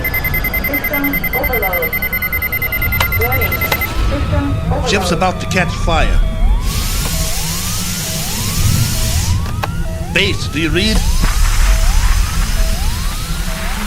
This is Probe 7. Probe 7. Mayday! Mayday!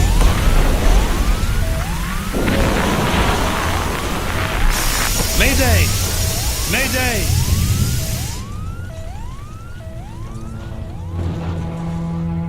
One Colonel Cook, a traveler in deep space, several million miles from his point of departure and presently out of options.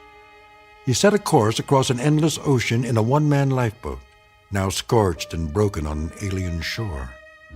But even if he should survive, his greatest ordeal is yet to come, for he must face a far more dangerous challenge, an opponent more menacing than the cold, lifeless vacuum of space. He must face what awaits him on the other side of the bulkhead and do battle with the unknown. As soon as the dust settles, he will take stock of his plight with very little effort, a single 360-degree movement of head and eyes. For Colonel Cook has come to rest on a small, undistinguished planet not on any chart, one that is actually an outpost in the Twilight Zone. And now, The Twilight Zone and our story, Probe 7, Over and Out, starring Lou Gossett Jr., with Stacy Keach as your narrator.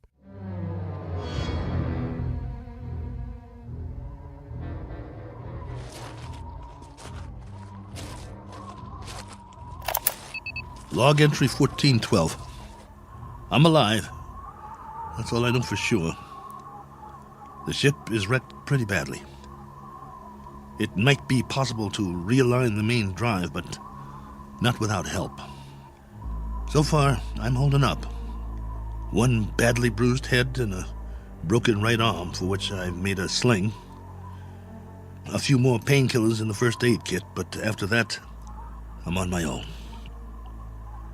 The planet has an atmosphere, so I don't need the pressure suit. That's another stroke of luck, if you can call it that. The terrain is desolate. Sand, rocks, some low-grade plant life. That means there's water. The question is, how much and where? The ship has cooled down now, what's left of it. Main instrument panel is intact, so I'll try to contact the base directly, if there's enough power. More later. Cook, signing off.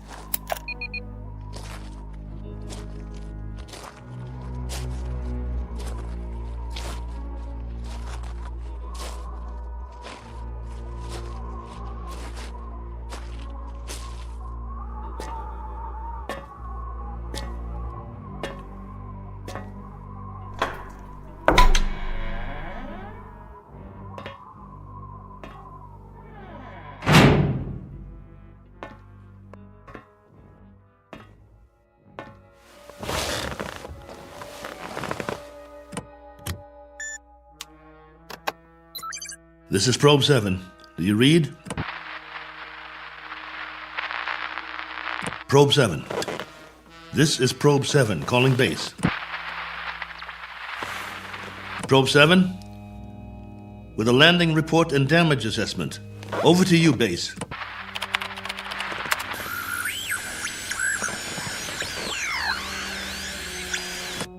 This is Probe 7. Come on, base. I'm waiting. Probe 7, this is base. You're coming through low, barely audible. Blaine, is that you? Yes, this is Lieutenant Blaine. We read that you're... This is Cook, Probe 7. I'm glad to hear you. Cook?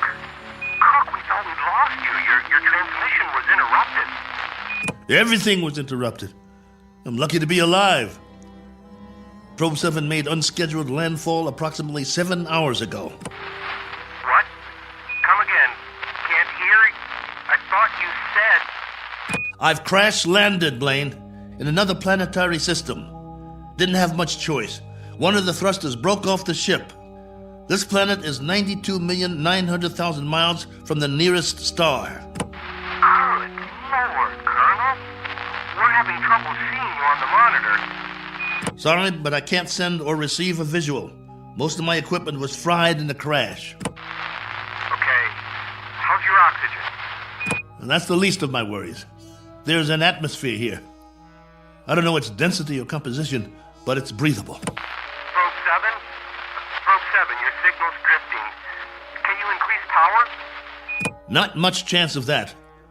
Far as I can tell, this is the last of my juice, at least for now.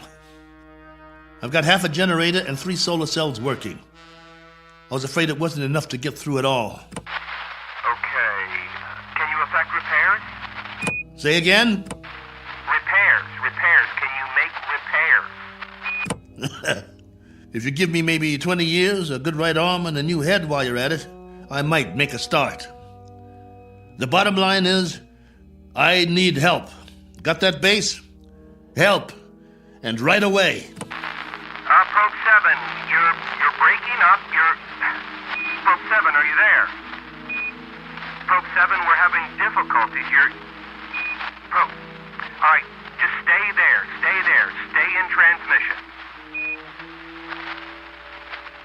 Probe 7, we've traced your signal. We know where you are. Great. How soon can you send a ship? Colonel, I'm sorry to say we have nothing here that can reach you. What? You had several ships on the drawing board. Repeat, we have nothing available. Say again? All construction is suspended pending the current crisis. Ah, come on! Colonel Cook, I've been told you'll have to make the repairs yourself. Base, now hear this. I don't have fuel, no propellant at all. I left most of my rockets scattered across 50 miles of dirt and rock. All I have is a ship that looks like a jigsaw puzzle. As for the wiring, it's nothing but spaghetti. So when you say you've got nothing that can help you, you're telling me you're crossing off one spaceman permanently. Probe 7, we're having difficulty. Your words are breaking up. All right, Base. I'll give it to you in a few syllables. This ship isn't going anywhere. Not forward, up, down, or back home. Is that plain enough for you? Now I'm asking you again. Isn't there anything you can do to help me out here? Or are you just going to write me off? Colonel Cook? There's the low power warning. I'm losing transmission. Got to sign off for now. I'll make contact again in 3 hours. Roger that, will you please, Base? We will stay on this frequency, Colonel, and wait to hear from you. Oh, just a minute. There's someone here who wants to speak to you, Colonel. Colonel Cook, this is General Larrabee. We understand the spot you're in. We wish we could help. Thank you, sir. Well, there is a possibility that once you give us a full report on the ship, we can send you instructions for its repair and walk you through it step by step. That's still an option. Is it? Well, here's an option. Why don't I just build me a new one, General? I'll make it out of tin cans and chewing gum. I'll burn some circuit boards with a magnifying glass. That's a possibility, too. Colonel, I'm trying to be frank with you. Sorry, sir. I'll transmit again in 3 hours. Over and out. Heaven help me. Wonder if that's a possibility.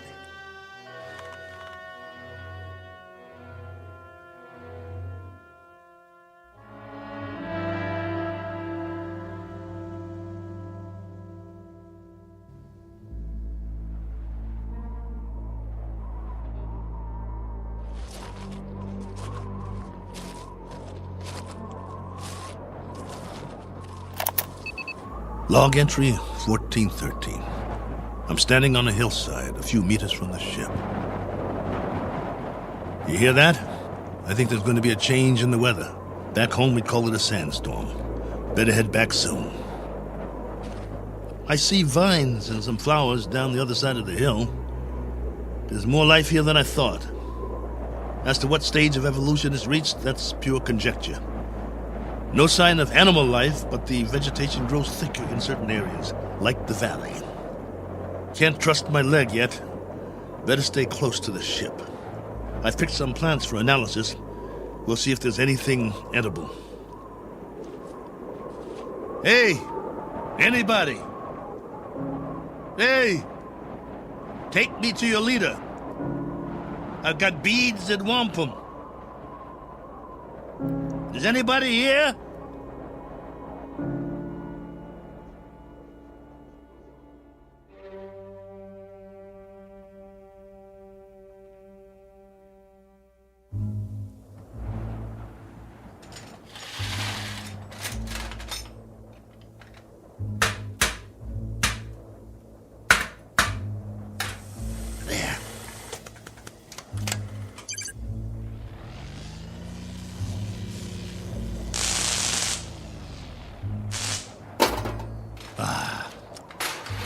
That's just great. The last good wires in the whole ship. Here comes that sandstorm. I'm gonna get the hatch shut. Close, will you? That's it. A little bit more. There. That'll have to do.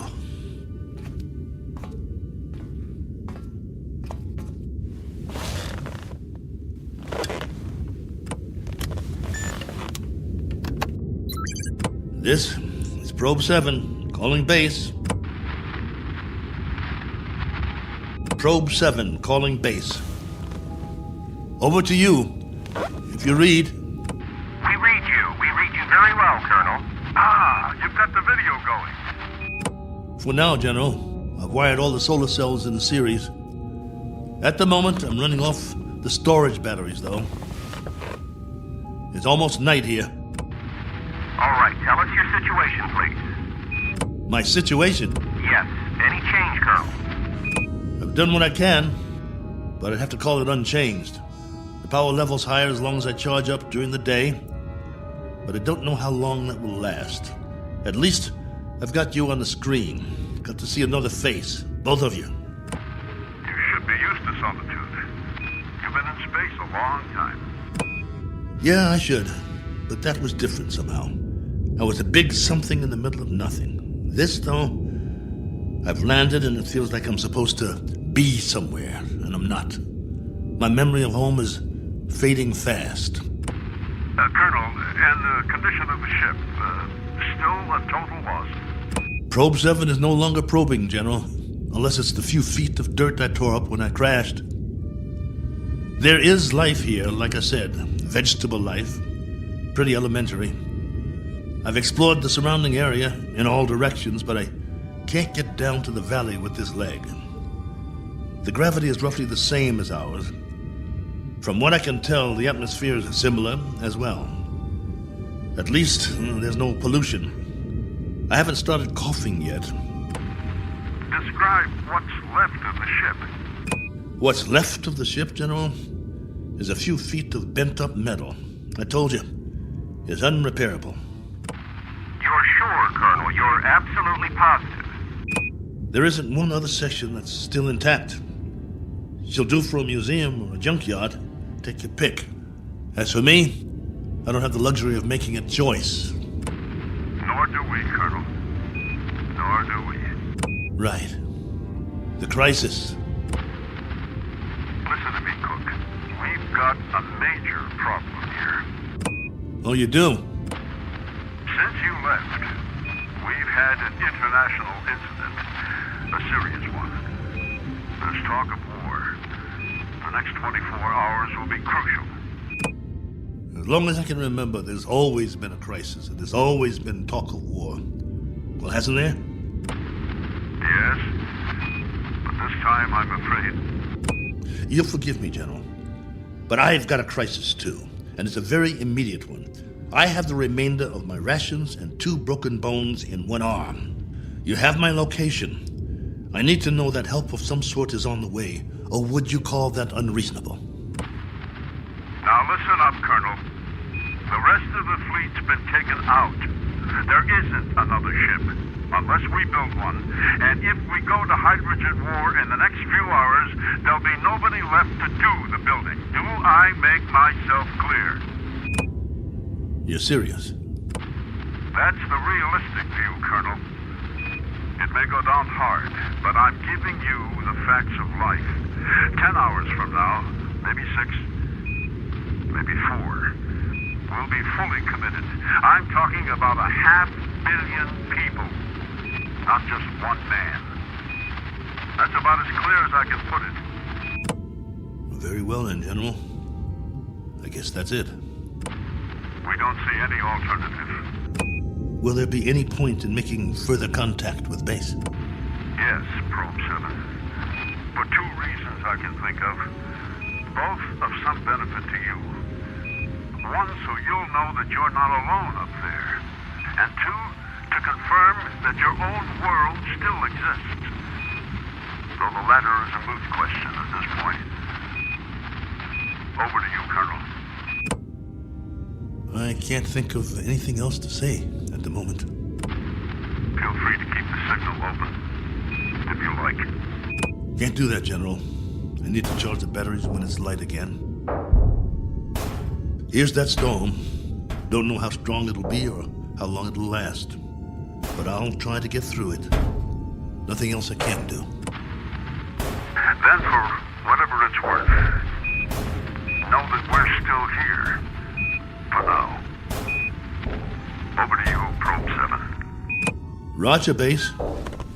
And out.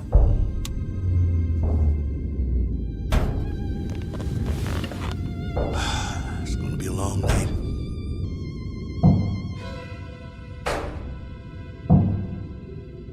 Wait. What's that? Hold on.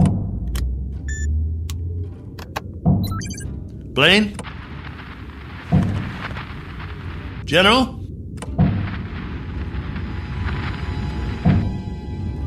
I wish you could hear this. There's something outside, I swear. Something or someone.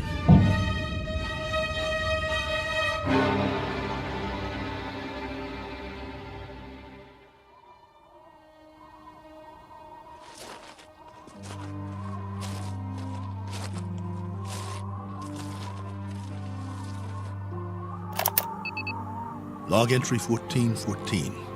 Just in case anybody ever hears this, I didn't get much sleep last night. I was waiting for the wind to die down. As soon as it did, I opened the hatch sometime around dawn. You see, I thought I heard something pounding on the hull, over and over. It couldn't have been an accident. It had to be something intelligent trying to signal me, to let it in from the storm. That was what I thought. Funny the way the mind works. I've never been so glad to hear anything in my life. And at the same time, so afraid. But I opened it anyway. Well, everything was covered with a fine layer of sand, silica crystals, very much like the soil back home. And that was the trouble. Whatever had been outside, there was no sign of it now. If there were tracks, the sandstorm had wiped them out. The ground, everything, smooth as a beach where no man has gone before. I did find something, though. A broken branch. So, it was only the wind, after all, blowing it back and forth before it broke off. Had me going for a while. So much for my man Friday. Now I'm back to the old routine. Reconnaissance, hunting, and gathering. Just think, a few million years from now, something on 4 legs, or 2, or 8, may actually walk this barren planet again. A few million more years, and it will grow a bigger brain so the species can start doing the same things I'm doing. Foraging for food, trying to survive. Wonder if there'll be anything left of the ship by then. Probably not. Me? I'll be a fossil at the bottom of a tar pit somewhere, and no one will realize I was ever here. Well, onward he marched, for want of anything better to do.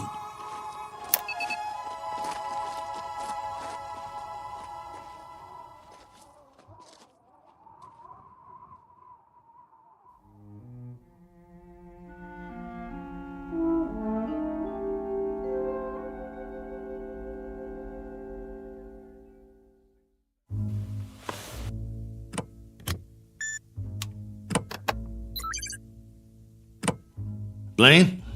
General Larrabee? Are you still there? Here, Colonel. Go ahead. Well, you look like you haven't slept. Not much. And you? Not really. Up at dawn to do some hiking, north, east, south, and west. I had been hoping. Yes? Just a crazy dream I had. No sign of anything? It's a primitive planet. I'm very much alone here, after all. Oh, not completely. I've got a wind that sings sad songs and some scrawny plants that check me out every now and then as I walk by. There might be some fruit trees that are edible down in the valley, if they're not poisonous. But that's it. That's all of it. I'm truly sorry. There used to be an old saying, if life gives you lemons, make lemonade. The only thing wrong is I can't even find the lemons. But don't worry, I'll keep trying. Not that this will provide any vast solace to you, but at 9 o'clock this morning, Colonel, we went to war. And? The whole eastern seaboard went up. You mean all of it? The cities, everything. It took 12 minutes. Exactly 12 minutes. I suppose we retaliated? Oh, indeed. With great alacrity and effectiveness. And we still are. With everything we've got. It was our old enemy? That's right, if it matters now. And the result of all this? Our world is doing a little wholesale dying at the moment. And there's nothing to do but watch it happen. What about the base? Are you safe? For the time being. Our location's classified. Only you and a few others know where we are. The signal's encrypted. That's good then. Trouble is, we can't stay here much longer. There have been bombs as close as 400 miles from us, falling through the night. It's now a question, Colonel, of the manner of death. Very fast or very slow. It's that kind of consideration, not one we thought would ever be a reality. General. You know, it's really quite a pity that we didn't send others with you. What you think of as a prison might have proved to be a haven of sorts for the survival of the species. Don't have any illusions about it, General. What you think of as a haven is only a very sizable dungeon. A good-sized dungeon with a breathable air. But that's what it is, and there's no way out. I don't much care for solitary confinement, and neither would you. Unfortunately, both of us have very little choice in the matter. General, this is urgent. Give it to me. What is it, General? What's happening there? In a moment, Blaine. But, General... I said in a moment. Cook, I've just received an official communication. We're going to have to move out of here. Now, I don't know whether we'll be able to transmit again or not. If we are able to, I'll do my best to make contact. You have my word. Thank you. Try if you can. It means a lot to hear a real, live voice. I wish we could do more. Silence. Or cries. That's the story from our world. Silence or cries. God bless you. And good luck. Over and out. Probe 7. Yeah. Over and out. Not with a bang, but a whimper. Hell of an ending. To all my friends back home, take good care. Looks like I won't be seeing you again. Not in this life.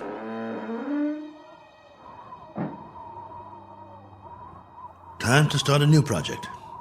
Chapter 1. The Memoirs of Colonel A.L. Cook. And I've got a very good memory. You wouldn't believe the stories I could tell. Who knows? After I'm gone, maybe someone else will crash here and find it. A lifetime of memories. Every sight, every sound, all the way back to the beginning.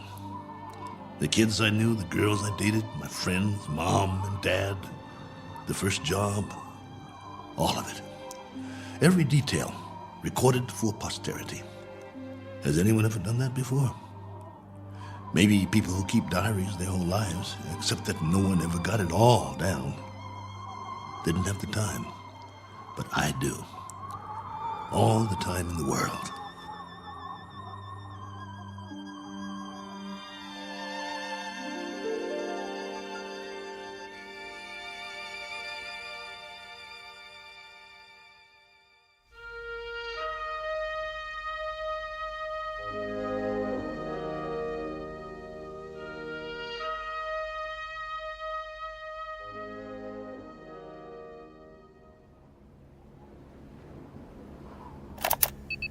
Log entry 1415.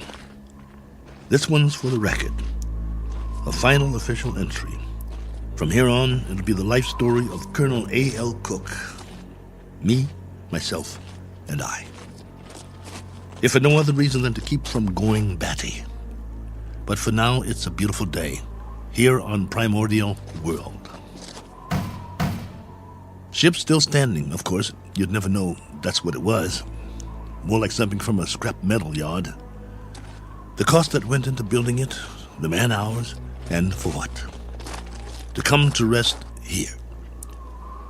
A little way station that isn't even on the map. I'd call that a waste. Exhibit number 1 in the elephant's graveyard. Ever hear of that? They used to say there was a place where elephants go to die. Hundreds, thousands of them. A secret place off the beaten path. And there were bones and tusks. And once in a great while, someone would stumble upon it. Like the Sargasso Sea, where sailing ships caught in the kelp and were trapped forever. Well, maybe other travelers will end up here, gone to ground, never to move again. Eventually, there'll be a whole collection of them from all over. But remember, I was the first. I should scratch it in the metal. Cook was here. But I digress. This is still supposed to be my official report. The evaluation of the crash site coming up. The tail fin is all but covered by sand. Have to dig it out before the next storm. Then build some kind of windbreak or the whole ship might get buried. I could gather some branches, make one. There's more vegetation in the valley if I can get up and over. Now, that's odd. If there are no other trees in the immediate vicinity, where did this branch come from? The one that was banging against the hull last night. Unless something carried it here. The wind or oh well, maybe I just didn't notice before. That must be it. Rocks to the left of me, rocks to the right of me. One very dry, broken off branch in the sand. And what great sand it is. None better in the known universe. On sale at closeout prices. Note the fine crunch under my boots as I walk the proud land. The rare texture, the superb body. Why, it's positively... What in the name of... It can't be. It looks exactly like... No, I must be hallucinating. But this... impression... I could swear it's a footprint, a boot print, to be precise. A lot like my boot, in fact. But it's not one of mine, about 4 inches shorter. But that's what it is. It is! Now hear this. Now hear this. I've got company. I've got company. Hey! Whoever you are, come on down. It's open house at my humble abode. It isn't much, but it's home. Drinks on me. Meet your genial host. Please. Please let me see you. Here's another footprint. And another. And another. Where do they lead? Up the hill? Has to be since the storm, so there was something here. I knew it! Hey! I don't care who you are or where you're from. Let's shake hands and be friends. Don't you need a friend? I do. Come on, friend. We can talk. I've got some stories, believe you me. Where you hiding? Behind that bush? Ugh!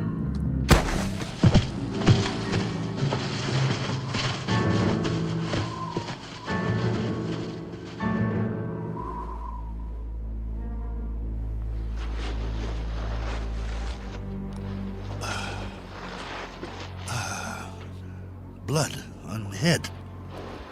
Something hit me. Why'd you do that?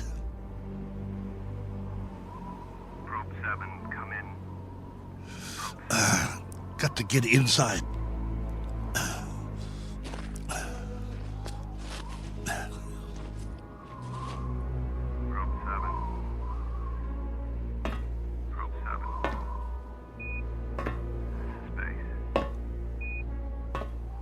Get the hatch closed before they come after me.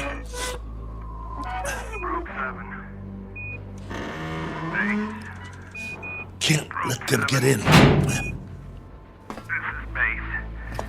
With our last transmission, we got ours a few minutes ago. A 500% increase in radioactivity. Not much hope for us. Colonel, this is General Therapy. I wanted to wish you well.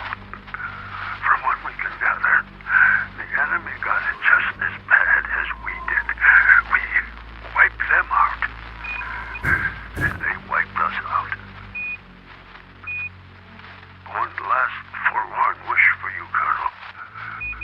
If you ever meet someone where you are, whoever they are, and however it happens, in whatever circumstances,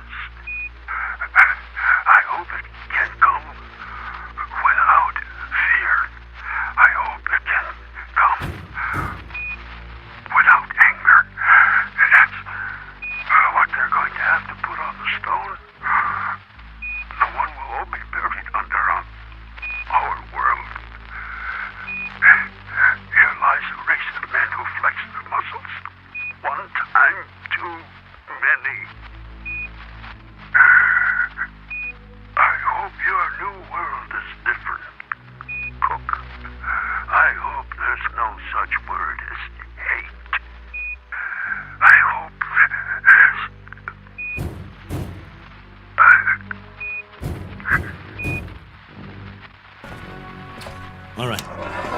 All right. I'm ready for you. You want in? Maybe I'll let you, and maybe I won't. It's up to you. You can be friendly, or you can be dead.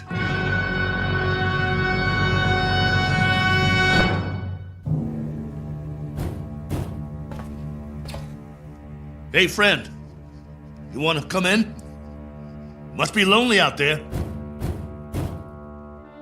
I hear you. What's the matter? Hungry? You're going to get a lot hungrier. Or don't you eat, friend? What do you say? Speak up. Can't talk, huh? No. You only know how to hit. Take more than that to put me down. What'd you use, a tree branch? Not very friendly, if you ask me. Well, I've got a nice piece of metal in my hand, and I know what to do with it. Won't catch me again. This has been going on for hours. I don't know about you, but I need sleep. I really need it. Understand? Sleep. And this king-size bump on my head doesn't help. Tell you what, we'll make a deal. I give you one more chance to get away. Go hide, I don't care. You may not understand the language, but maybe you get the message. I'll wait a while and catch some sleep. Then when I wake up, I'm going to have a nice freeze-dried dinner. If I don't hear you out there, we'll forget the whole thing. You stay up the hill, and I'll stay down here. Just remember to keep your distance. Otherwise, I might have to come up there and teach you a lesson. A man's got to have his boundaries. Oh, God, I hurt. I want to sleep just for a while.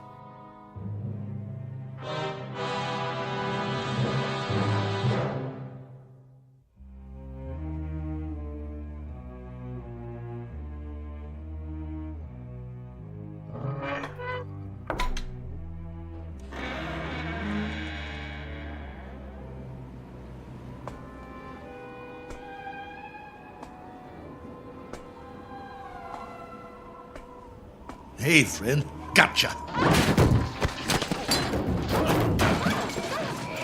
Stay down. Pretty weak, aren't you? Let's see who you really are. Ito ko. Miyana. Manda. Manda. No. You're a woman? No, wait. Let's talk. Can't we talk about it? Do you understand anything I'm saying? Min. Oh boy. Look. My name is Cook. Colonel Cook. I'm from another planet. I crash landed here. Cracked up my ship. This is my ship, get it? Or it was. It can't fly anymore. Now I'm just a wingless spaceman with no place to go and all the time in the world to get there. All right, be that way. I'm not going to hit you. I'm putting my weapon down, see? Oh, what difference does it make? You're probably an illusion, and those prints you left on the ground, they're illusions too. I've been fighting a running battle between fear and loneliness, and loneliness took the prize. You can disappear any time now. Any time at all. Go on. Poof! In a puff of smoke.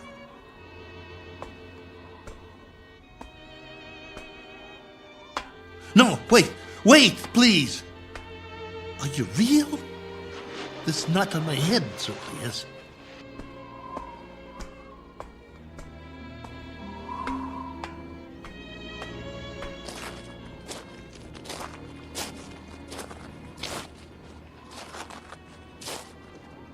All right.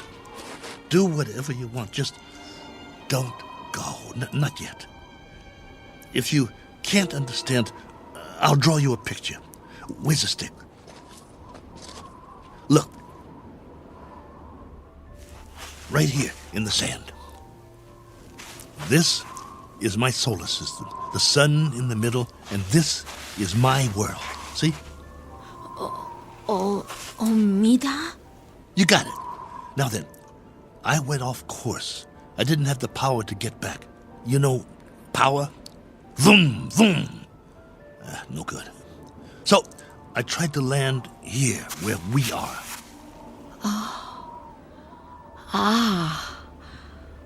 Omida korum. Go ahead, you draw. Korum mistum. Oh, that's your solar system and your world. You came from there. Let me see now. It went out of orbit. Is that it? Your planet left its orbit and moved away from the sun.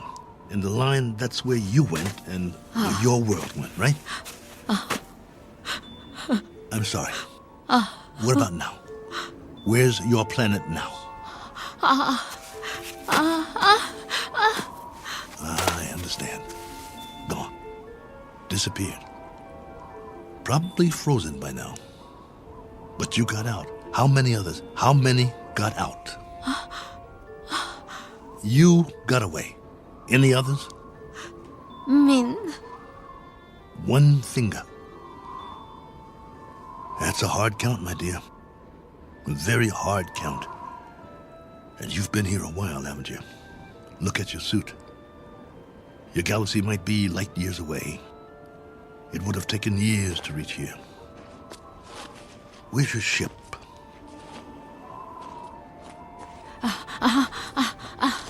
Ship. Where's your ship? It crashed too, didn't it? So you've been here a long time. A very long time. Me, Cook. Colonel Cook. You? Korava. Korava? Korava. Well, what do you know? I'm pleased to make your acquaintance. How does it figure?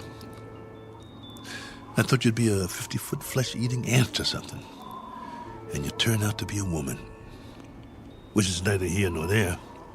Because however you slice it, we're stuck here. A one-armed man and one very tired lady. Quite a pair. What have you been living on? What food? You understand food? Eat? Well, I can offer you lunch or maybe it's breakfast. I'm not sure which. And some companionship. And we can spend the rest of our lives drawing diagrams in the sand, which will be somewhat tedious. But the brighter of us will have to learn the other's language eventually. I hope it's you. Because I got some stories to tell, believe me. Come, Korova. Eat. Food. In the ship. Chow time. Come along. Inside. Eat. Food. Food. Okawa? Okawa. No. Not that way. Come here.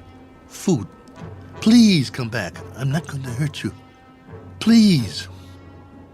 Okawa! Oh, for heaven's sake. Korova, please.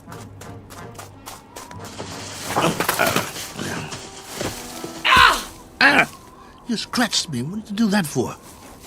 That's all you know how to do, isn't it? Draw blood. Well, go ahead. Get away from me. It's not just language, is it? It's our animal nature, the way we instinctively respond to one another. In that case, there's not much hope. Go on. Go. If that's the way you want it, go.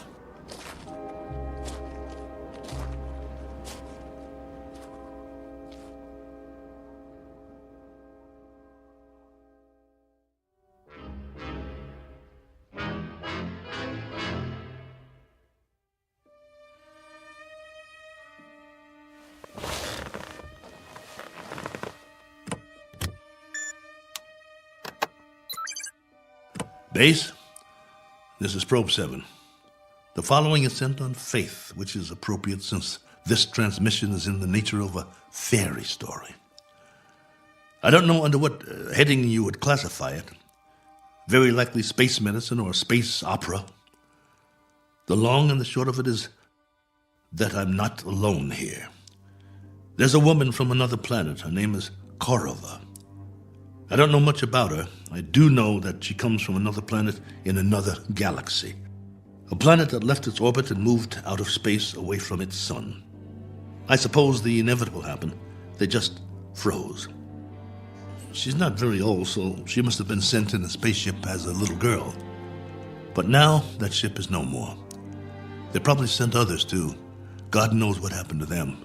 Died en route, lost their way, landed elsewhere, who knows. But somehow or other, she made it. Perhaps as a child on a preset course. She was here alone until I came. If by some chance you're still there, I can't send you any soil tests. I can't send you data about plant species or anything like that. But I can give you an observation about the psychological makeup of the animal kingdom.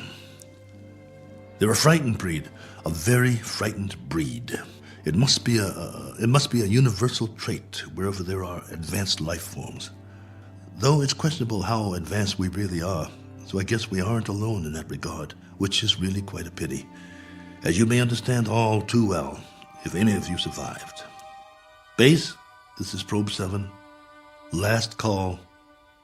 Absolutely, positively, the last. Over and out.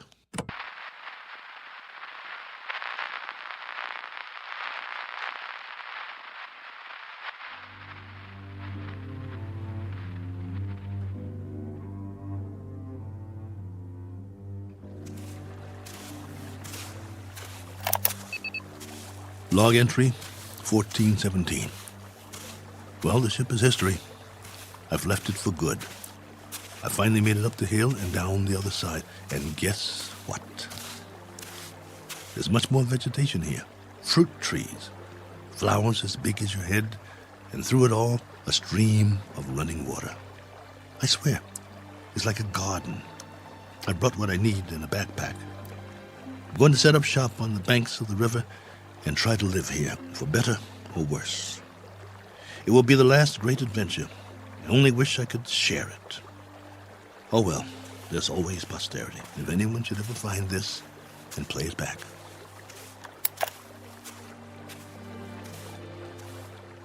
Cook. Oh, you. Never mind. Talking to myself. But you wouldn't understand. Why don't you just keep your distance? Cook? Ah. Cook. Not going to hit me, are you? No? That's a surprise. Well, you're just in time to say bon voyage, friend.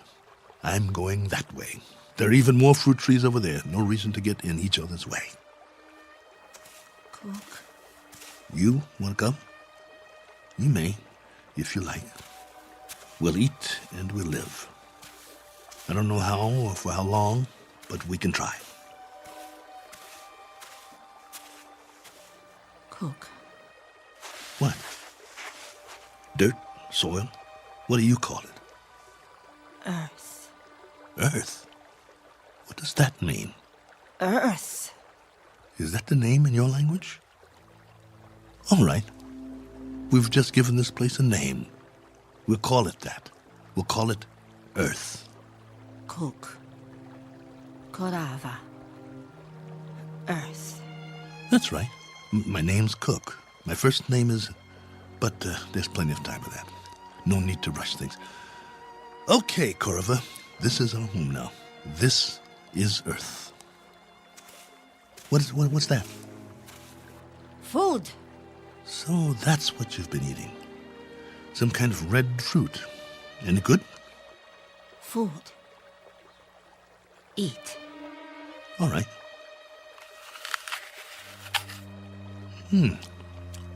Not bad. We'll take some with us. If you think it's all right. Come on. I wanted to tell you something, but now I've forgotten. I guess we'll have plenty to talk about, though. This place, a new life after all. And after a while, we'll have new memories to talk about. Things we can share. Come along, then. Let's go.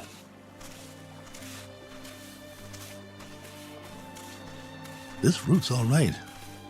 Any other life forms around? I hope not, for the moment. But if there are, we'll make the best of it, won't we?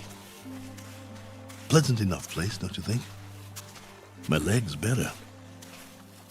We'll explore as much of it as we can. No need to set up any boundaries, I guess. There's plenty for everyone. For you and for me. And it's a beautiful day.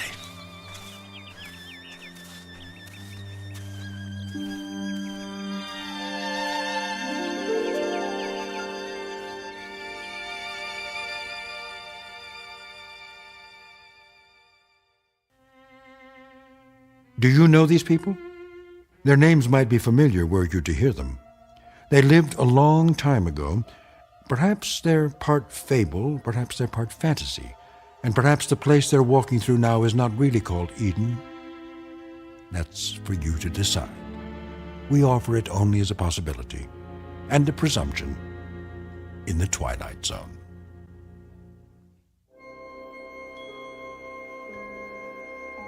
Hi, this is Carl Amari, producer of the Twilight Zone Radio Dramas. I'd like to take a moment to tell you about our official website at twilightzoneradio.com, where you'll get the latest news and information on these Twilight Zone Radio dramas. Plus, at twilightzoneradio.com, you can digitally download 3 free episodes or any of our episodes for only $1.95 each. In this age of ever-changing technology, we've decided to make these episodes instantly available to you by making the Twilight Zone Radio Dramas a digital download-only series. This means that this series will no longer be offered on CD. The CD collections at our website are now being offered, while supplies last, at buy one, get one free. So be sure to get your favorites before they're sold out. Be sure to visit us often, and I'll see you in the zone.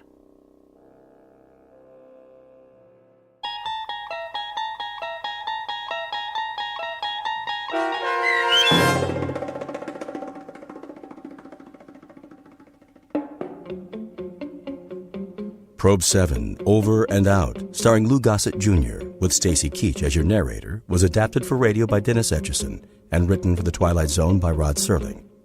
Heard in the cast were Tony Makis Sr., Sam Derrence, and Oksana Fedanushin. The producers of The Twilight Zone wish to thank CBS Enterprises and the Rod Serling Estate for making this series possible. This copyrighted radio series is produced and directed by Carl Amari and Joby Cerny for Falcon Picture Group and Westwood One. Sound design and custom Foley effects for The Twilight Zone by Cerny American creatives Bob Benson, Craig Lee, Matt Sorrow, Tim Cerny, and Todd Beyer.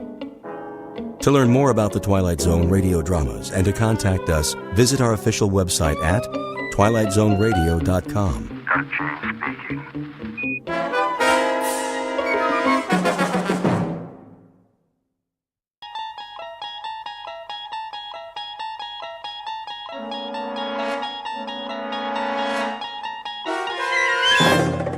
You unlock this door with the key of imagination. Beyond it is another dimension, a dimension of sound, a dimension of sight, a dimension of mind. You're moving into a land of both shadow and substance, of things and ideas. You've just crossed over into the Twilight Zone.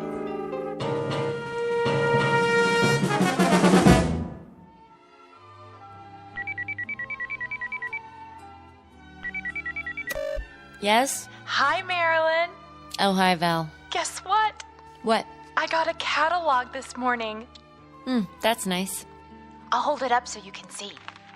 Didn't you hear me? I said I got What's so special about a catalog? You get a lot of them, don't you? Yes, but this one is from the Bureau. Oh. Well, isn't that simply the greatest? I suppose so. You suppose? Wait till you see it. It's beautiful. I know. You think you do, but you can't. Not until you've seen it for yourself. I got one, too. You did? Why didn't you call me? I was going to. Honest. Isn't it wonderful? Oh, I can hardly wait. How long does it take, do you think? I don't know. A few days. But the transformation prom's next week. They have to give us time to decide. I don't need time. I've already made up my mind. You have? Number 12. They're so beautiful, with perfect blonde hair and those little noses that turn up at the end. My mother's a number 12. I know, and she looks so fabulous. Don't you think she looks fabulous?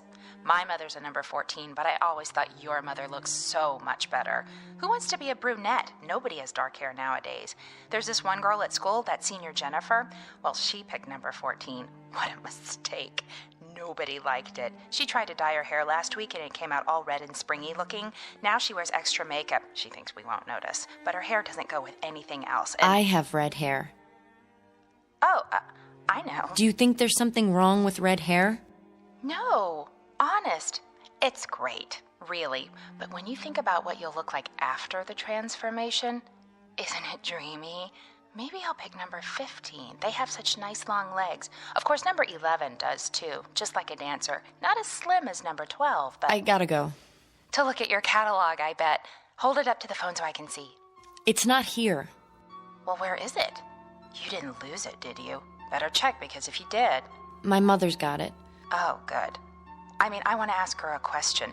Do you think she's happy being a number 12? If she could give me her opinion before... Yeah, I'll tell her. Bye, Val.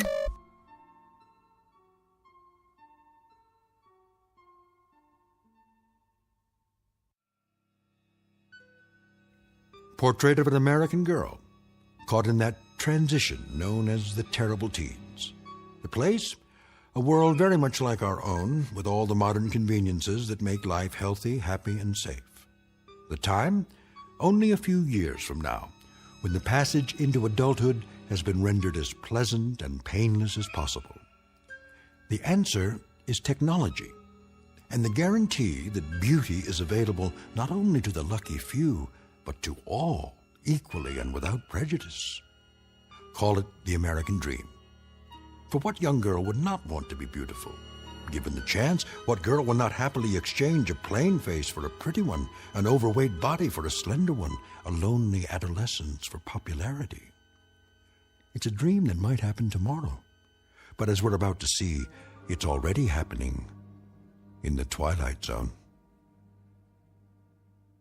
And now, The Twilight Zone and our story, Number 12 Looks Just Like You, starring Bonnie Somerville and Charles Shaughnessy, with Stacy Keach as your narrator.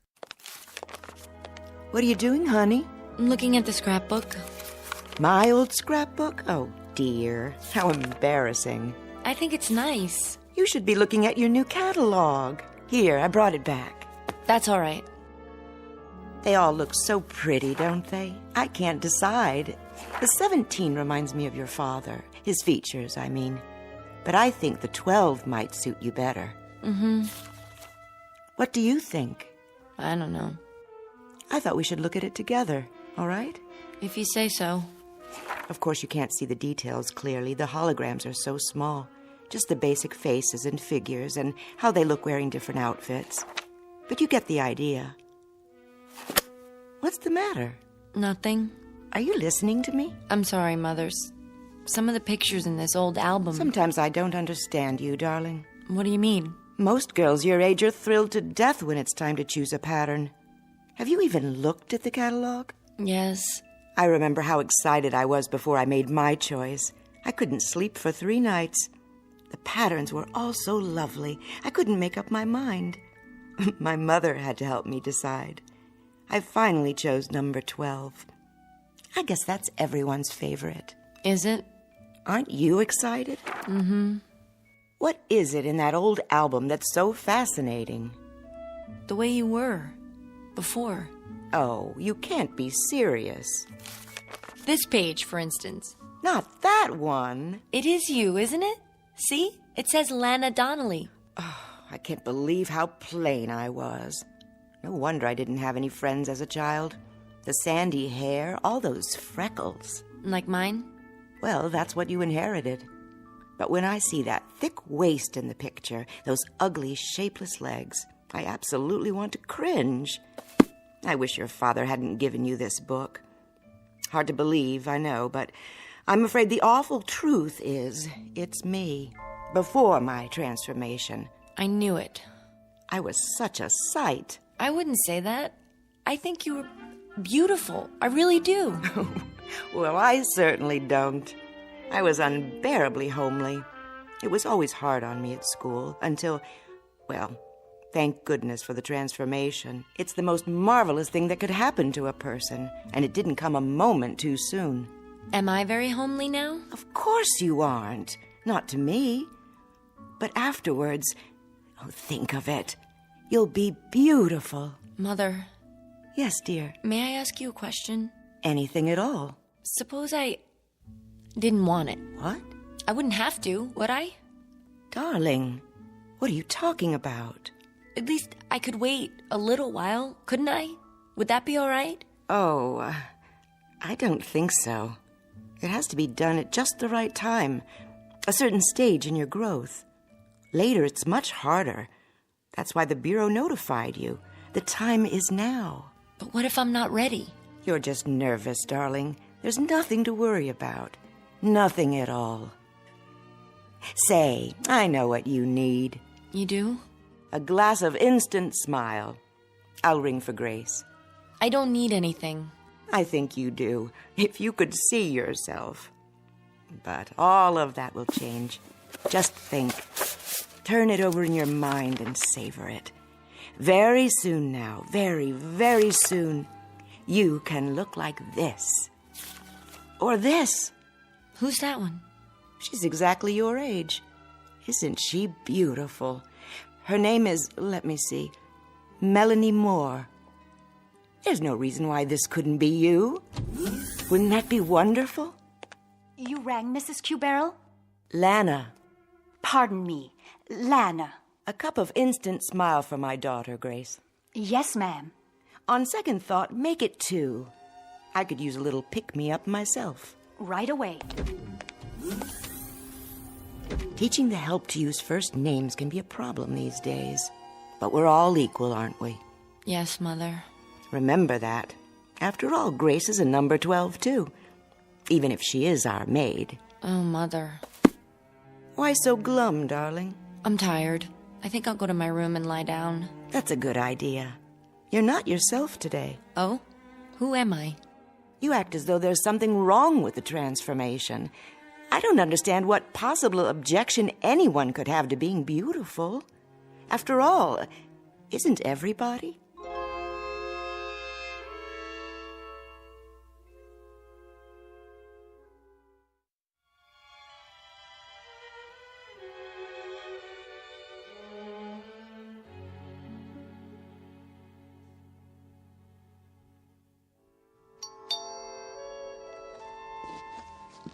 Someone's at the front door, Grace. Yes, Lana. Be right there. Never mind, I'll get it.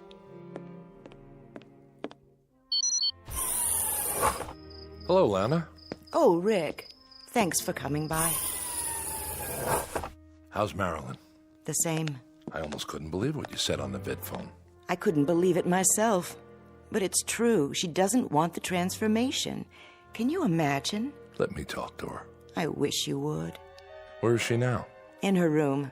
I'll let her know you're here.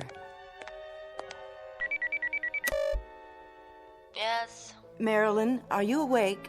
Why? Uncle Rick is here. He is? Be right there.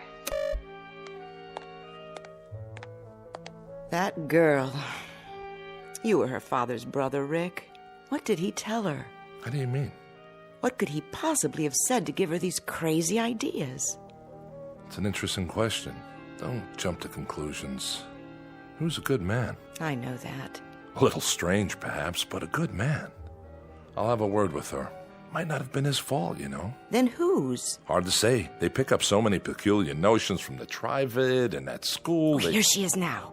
Don't let on that I called you. I won't. Honey, look who stopped by to see you. Hi, sweetheart. Uncle Rick! Oh, forget that uncle stuff, will you? You want me to start feeling old? Oh, you're not old. Can you stay? For a few minutes, I guess. I was just passing by and I... You two will excuse me. What's the matter, Mom? Nothing. I'm late for my culture class. Still taking that night course, huh?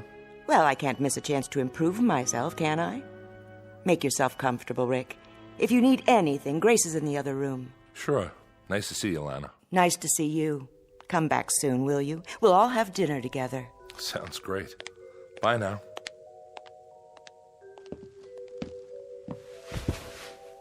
Now then, what's all this about? What's what about? Well, I gather your mother is worried. Oh. Don't say it like that. She cares very much about you. Because I don't want to be transformed? Something like that. Because I want to stay ugly. Stop it. You're many things, honey. Most of them delightful, but you're definitely not ugly. You're just... Just what? Not beautiful? Some people might say so. What would you say? You're different looking. Different good or different bad? Doesn't matter. The point is, people choose transformation when the opportunity comes along. I guess I'm not like other people. Your father chose it. I know. He was a number 17 just like you. Well, yes. 17 is the favorite for men these days. Has been for the past 20 years. My brother was a perfectionist. Wouldn't settle for anything less.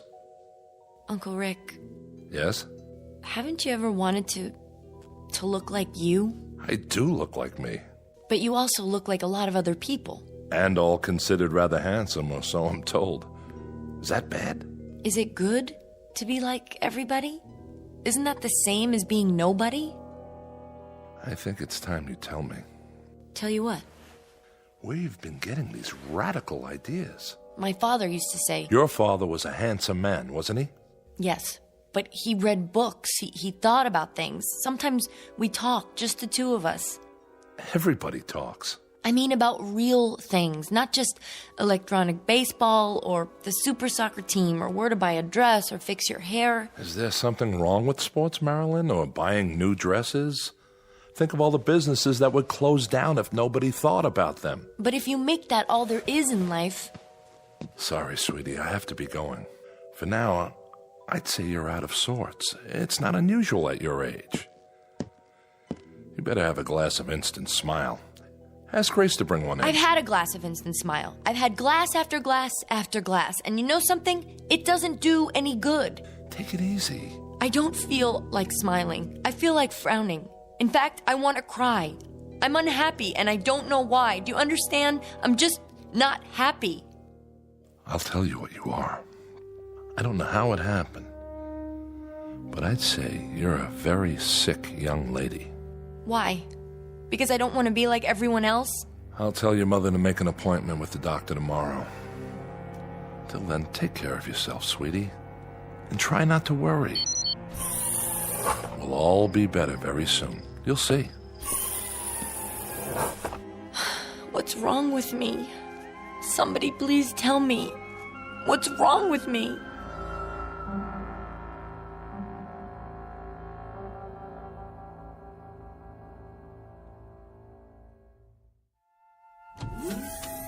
So glad you could come. Thanks, Mrs. Q-Barrel. Lana, please. Oh, sure. Lana. We haven't seen much of you lately. I know. Marilyn, look who dropped by. Who? Hi, Marilyn. Val? Yes, it's me. Oh, I didn't recognize you. Doesn't she look fabulous? I feel fabulous. Number 12 has always been my favorite, ever since I was a little girl. Well, it was worth the wait, wasn't it? You bet. Are you two going out tonight? I don't think so, but if Marilyn wants to. I can't. I have to do my online homework. Just a visit, then. I'll leave you alone. I know you have a lot to talk about. Remember, Val, you're always welcome here. Thanks, Lana. If you need anything... We're fine, Mother. Don't be such a stranger, Val. I promise. See you soon. She told you, didn't she? Well, yes. And that's why you're here. Really, Marilyn, don't you think you're being silly about the whole thing? I think it's my own business. Well, of course it is. But I don't understand. Nobody does. I just don't see why I have to make up my mind right now. There's no law, is there? But everyone has it done. Fine. They're not me. It doesn't hurt or anything if that's what you're worried about. When they did mine, I didn't feel a thing. I'm sure it didn't. Well, what then? You like the way I look, don't you? Sure. You look just like my mother now. Oh, excuse me. Like Lana. What's wrong with that? Nothing, Val. But I like you. Of course you do. We're friends. We'd be friends even if you didn't have the transformation. Don't you know that? That's not the important thing. What is important, Val? It's like getting a new dress or a new hairstyle. You just look better. You want to look as nice as you can, don't you? If I do it, I'll look like one of those holograms in the catalog. That's right, you will. And they're all beautiful, aren't they? What's wrong with that? I don't know. But somehow I have this feeling that it's wrong. Why? How will you know me afterwards? How will anyone know me? That doesn't make sense. You know what I think, Marilyn? I think you're just plain weird. If everybody says it's all right, if the whole world thinks it is, then how can you say something different? I don't get it. You're the one who doesn't get it. I don't want to look like someone else. Val, I want to look like me. I won't let them change me into something else. I won't let them. Help me, please, Val. I don't have anyone else who'll listen. Please help me.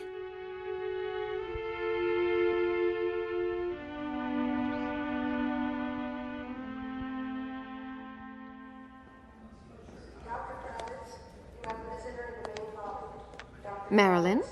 Mother? No, I'm Miss Simmons. Oh, you must be a number 12, too. Why, thank you, dear. As a matter of fact, I am. Doctor will see you now. Where's my mother? She's already in the office. Would you like to come with me? All right.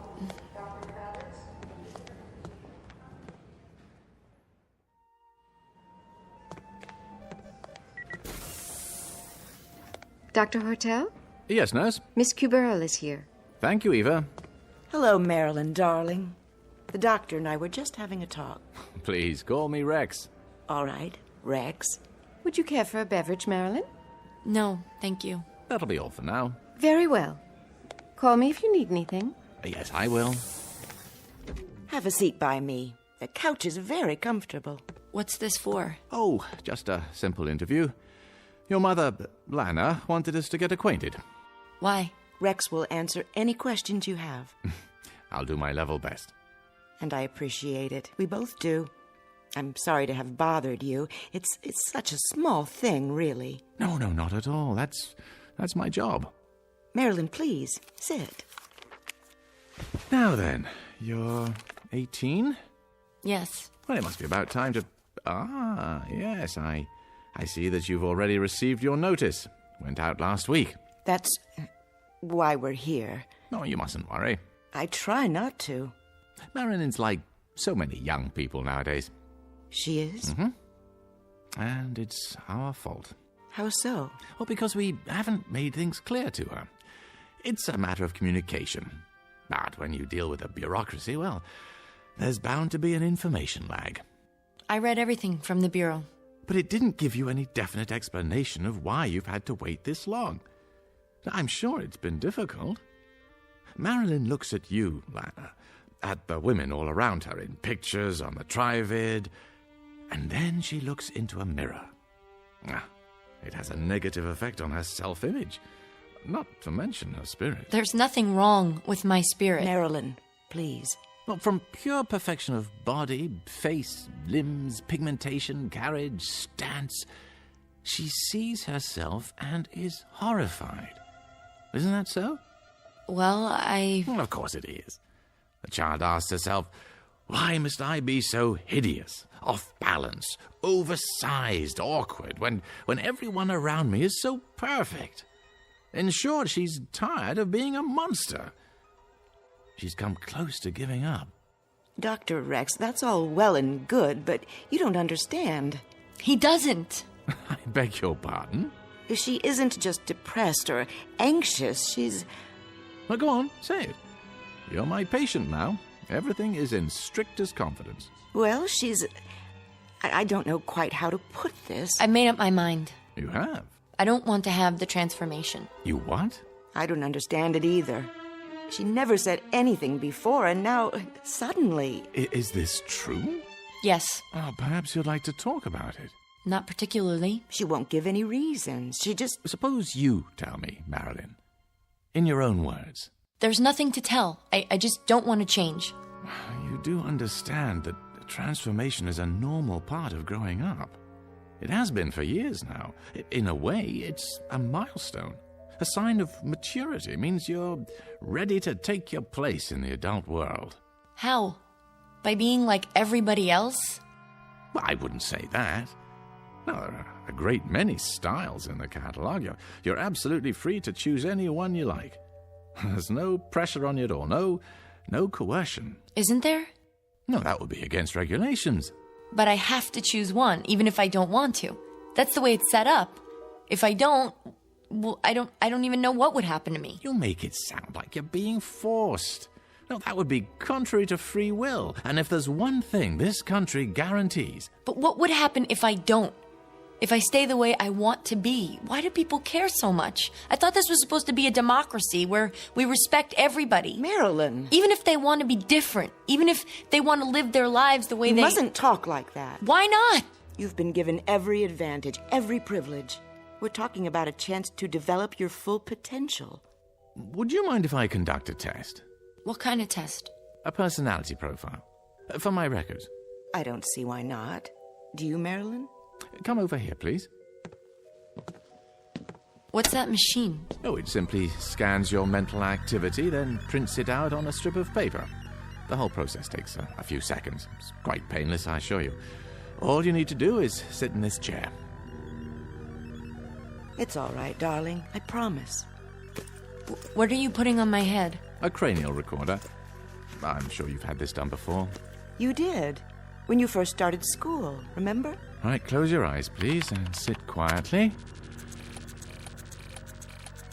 Now, you must understand, the transformation is desirable not only from an aesthetic point of view. It plays an important role in one's psychological adjustment. According to scientific research, it's absolutely vital. There, that's all there is to it. What does it say? Lana, was there anything specific that triggered your daughter's feelings? An emotional incident of some sort? Nothing that I'm aware of. She's never shown much interest in her appearance, but I honestly can't imagine anything that Your husband died in the Ganymede incident, I see. 5 years ago. Did you ever discuss this matter with him? Yes. I recall that he had some misgivings at first, but he finally chose number 17. Your number. Huh, I see. You remind me so much of him. Your eyes and the way you walk. Well, that's hardly surprising. It's an outstanding design. He's not Daddy, Mother, or Uncle Rick. You can go back to the couch now, Marilyn. We're all finished. Just lift the helmet off. You were very fond of your father, I take it. Yes. And you respected his opinions, didn't you? He was very, very intelligent. Oh, I'm sure he was. Did he ever tell you that the transformation was bad? Not exactly. I'm sure he didn't. What did he tell you? He said he thought it was tragic. Jack had some ideas that were rather nonconformist, Doctor. But it was just talk. He had the highest physical and psychological rating with the rocket service. Well, this is a very unusual case. I'll require some additional time to look into the matter. Suppose I get in touch with you, say, in a few days. That will be fine. I appreciate your seeing us. Did you find out? What's that? The machine. Did you find out what's inside my head? Oh, your general intelligence rating is quite high. Social adaptation, good. Powers of reasoning appear normal. Oh, above normal, in fact. Then why won't you let me make up my own mind? Honey, please. Why can't I? Why should I be forced to do something I don't want to do? You can't make me, can you? Oh, no one has ever been forced to take the transformation. No, the problem is to discover why you don't want it. Then, once we understand that, well, we'll make whatever corrections are necessary. You're something of a challenge, young lady. Don't you worry. I'm sure we'll be able to handle it. Whatever it takes.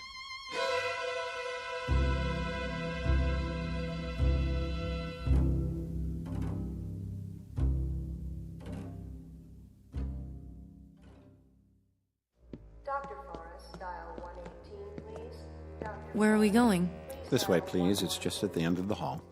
What part of the hospital is this? They have the private offices down here. I thought Dr. Hortel was going to meet me.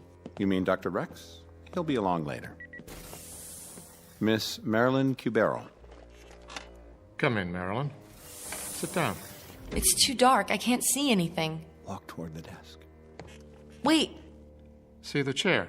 Yes, but I can't see you. Sorry, the lamp must be right in your eyes. Let me adjust it. Who are you? I am Professor Friend. Sigmund Friend.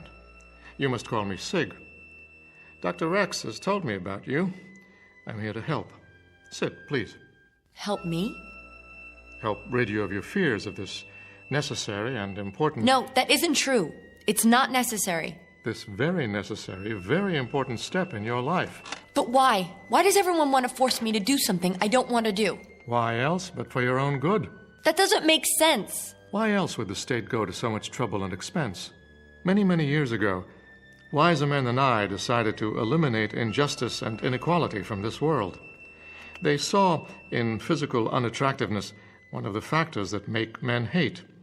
And so they charged the finest scientific minds with the task of eliminating, or at least minimizing, ugliness everywhere. But I'm not ugly. I'm not pretty, but I'm not ugly either. To others, you may be. Not to those who love me. There's more to it than that. As we learn to reshape the features, remold the body, we also learn to eliminate most causes of illness, and thereby prolong life.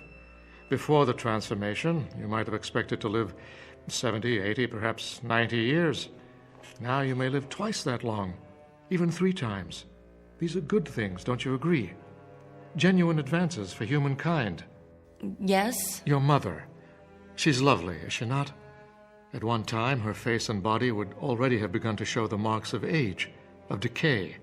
You would not deny her youth and beauty, would you? But you could do that part without changing me, couldn't you? I wouldn't mind just that. Someday you might.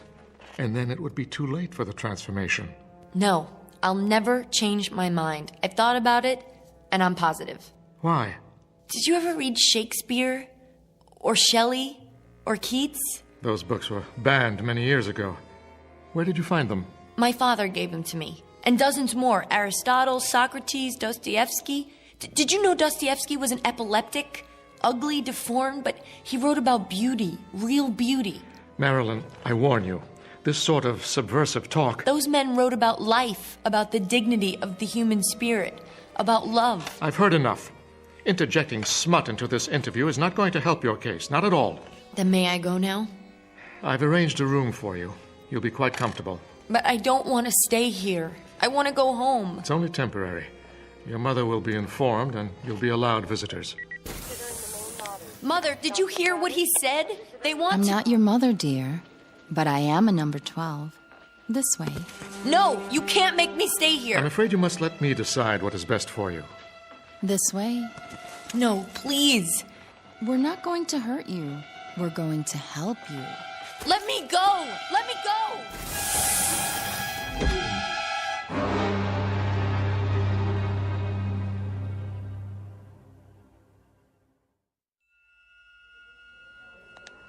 We're almost there. Just ahead. Third room on the left. And you're sure she's all right? Oh, absolutely. I'm so glad. Did you know, Doctor, we've been best friends since preschool? Well, she's lucky to have a friend like you. And a mother who cares so much. Like you, Lana. I hope she's awake. Marilyn. Dr. Rex? You have company. Oh, Mother. She was quite upset last night. I gave her something to help her sleep. Hello, darling. You haven't done anything to her yet. Oh, a mild sedative, nothing more. If you'll excuse me, I have to look in on another patient. Of course, Doctor. Thank you. Hi, Marilyn. Hello, Val. Are you okay? I think so. We'd have been here sooner, only the doctor said you were sleeping. How do you feel? I don't know. What happened? Nothing. They just wouldn't let me go. Oh, Mother, they're gonna do it anyway. They're gonna make me do it. That's not true, Marilyn. Dr. Rex promised, remember? He was lying. Lying? Why should he? I don't know, but I know he has to say that to keep people from finding out. Finding out what? That they do the transformation whether you want it or not. Don't try to sit up. Didn't you hear what I said? I can't see why you're so unhappy, when all they want to do is make you pretty. But they don't. What? Last night before I went to sleep, I remembered something. I remembered what Father told me. He said, when everyone is beautiful, then no one will be. Because without ugliness, there is no beauty. Oh, Mother, don't you see? They don't care whether you're beautiful. They want everyone to be the same. That's all. They? Who are you talking about? I'm afraid it's time to go now. Already? If it's all right, I'd like to stay and talk to Marilyn some more. Well, just for a few minutes. Don't worry, dear. Everything's going to be fine. You'll see. What do you want to talk about? Well, I was thinking about what you said, what your father said. I don't see why he's so important to you. Val! I mean, he's dead, isn't he? Besides, you must have had other fathers. My mother's been married 11 times. Personally, I always like the stepfathers better anyway. Please, Val. You've had 9 fathers since the first one. Well, haven't you? Everybody marries everybody these days. Val, stop. After all, how can anybody live with the same husband for 100 years? Besides, from what I hear, your first father wasn't much fun. Stop talking about my father. You didn't know him. I loved him. He was good, kind, and he cared about me. Not the way I looked, but what I thought, what I felt. And he cared about himself, his dignity as a human being. My father wasn't killed in the Ganymede incident, Val. He killed himself. Why? Because when they took away his identity, who he was, there was no reason left to live. I don't understand. And I don't understand you, Val. Look at me. Do you ever feel anything? Sure. I feel good. I always feel good. Like that poem we learned in school. Life is pretty, life is fun. I am all and all is one. You don't get it. Get what? What are you talking about? You really don't. You can't. You can't understand anything. I gotta go, Marilyn. Goodbye.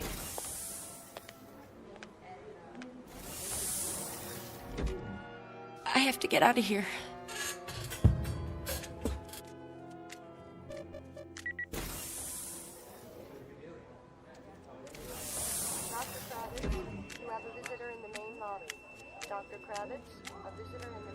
You're number 14, aren't you? Yes. Do you like 14s? I do now. Have you had lunch yet?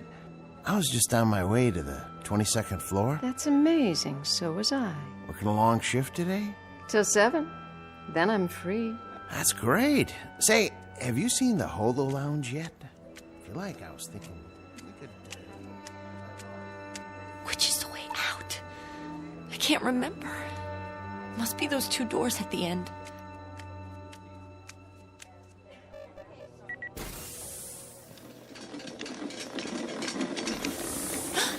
Mother? What's that? Is that my mother on the gurney? Is your mother pregnant? No. Then your mother must be at number 12. Are you all right? Yes, I'm fine. What are you doing in your hospital gown? I was just looking for the nurse. You better stay in your room. Push the button by the bed. The nurse will be along. Okay, I'll do that. Thank you.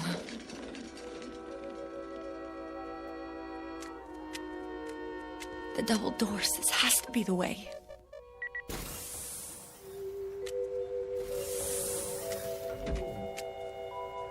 Hello? What is this place? Somebody? Hello, my dear. We've been expecting you. Dr. Rex? Where am I? What? This is an operating room. No! No need to run. Sooner or later, everyone decides to be beautiful. What number have you chosen? No, please, please!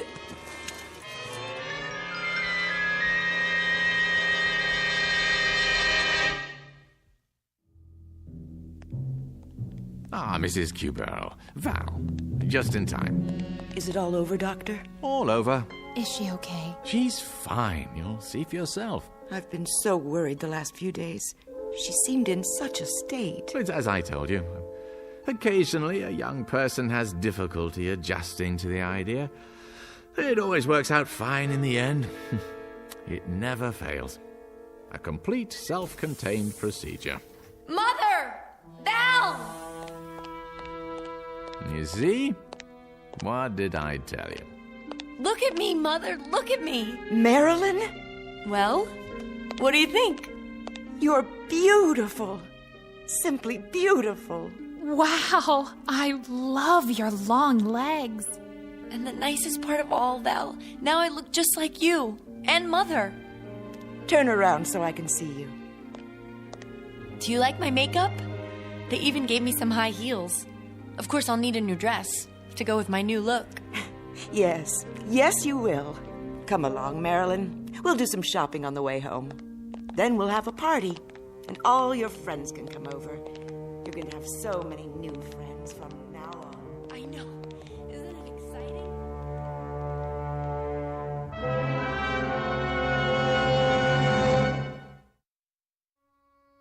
Portrait of a young lady in love for the first time with herself. Improbable? Perhaps. But in an age of plastic surgery, bodybuilding, an infinity of cosmetics, and an obsession with appearance, let us hesitate to say impossible. These and other blessings, some of them decidedly mixed, may await us in the not-too-distant future, or at least a future to be found in the Twilight Zone.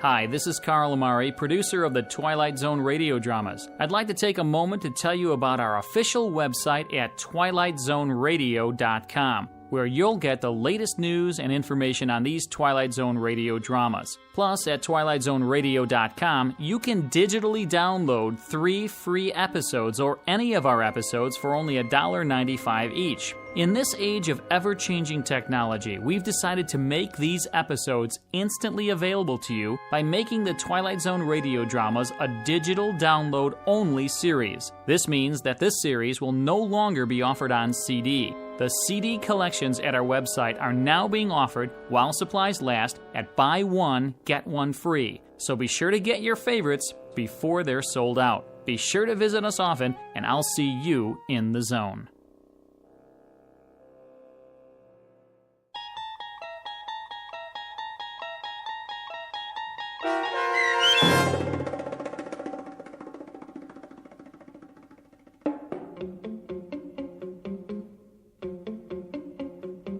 Number 12 Looks Just Like You, starring Bonnie Somerville and Charles Shaughnessy, with Stacy Keach as your narrator, was adapted for radio by Dennis Etchison and written for The Twilight Zone by John Tomerlin from a story by Charles Beaumont.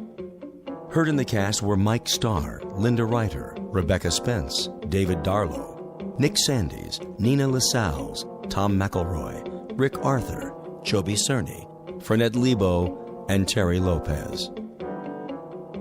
This copyrighted radio series is produced and directed by Carl Amari for Falcon Picture Group. Sound design and custom Foley effects for The Twilight Zone by Cerny American creatives Bob Benson, Craig Lee, Michael Slaybach, and Matt Sorrow.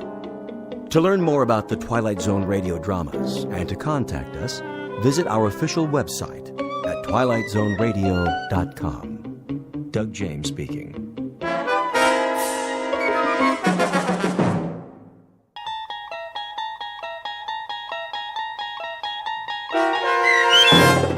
The Howling Man, starring Fred Willard, with Stacy Keach as your narrator, was adapted for radio by Dennis Etchison and written for The Twilight Zone by Charles Beaumont. Heard in the cast were Christian Stolte, David Darlow, Doug James, and Anna Sverutza. To learn more about the Twilight Zone radio dramas and to obtain audio cassettes and CDs of these programs, visit our website at twilightzoneradio.com.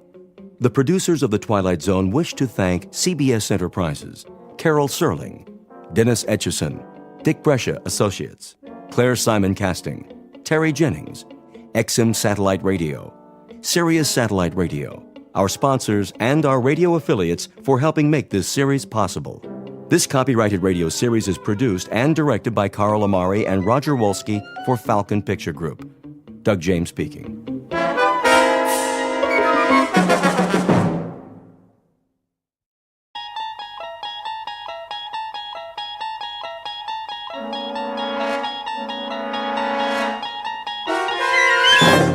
You're traveling through another dimension. A dimension not only of sight and sound, but of mind. A journey into a wondrous land whose boundaries are those of imagination. Your next stop, the Twilight Zone.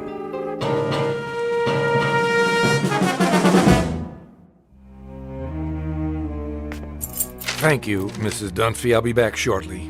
You're going out? I'm afraid so. But you've only just returned. Unfortunately, that is the nature of my work. Another business trip. The most important of all. But first, there are arrangements to be made. I've prepared your afternoon meal. I'm sure it will keep. Can you not make these arrangements by telephone? No. Some things can't be left to chance. In the meanwhile, follow my instructions precisely, to the letter. Mrs. Dunphy, do I make myself clear? I believe so. You believe so? Then let me make it absolutely clear. Sit down for a moment.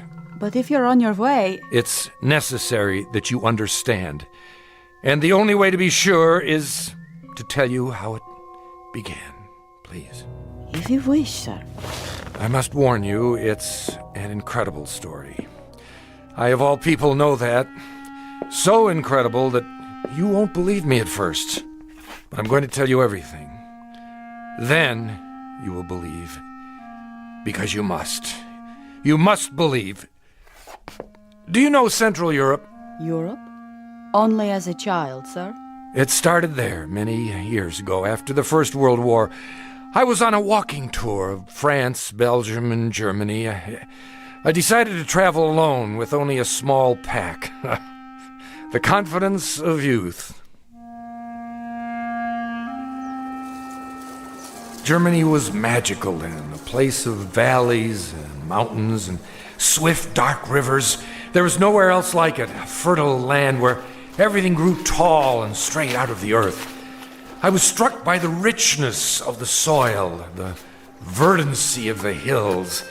Stepping across the border from Belgium, where the mustachioed guards saluted like tin soldiers, I entered a different world. Everywhere I looked, a swelling green ocean. On the farthest hills, tall, ancient buildings of stone.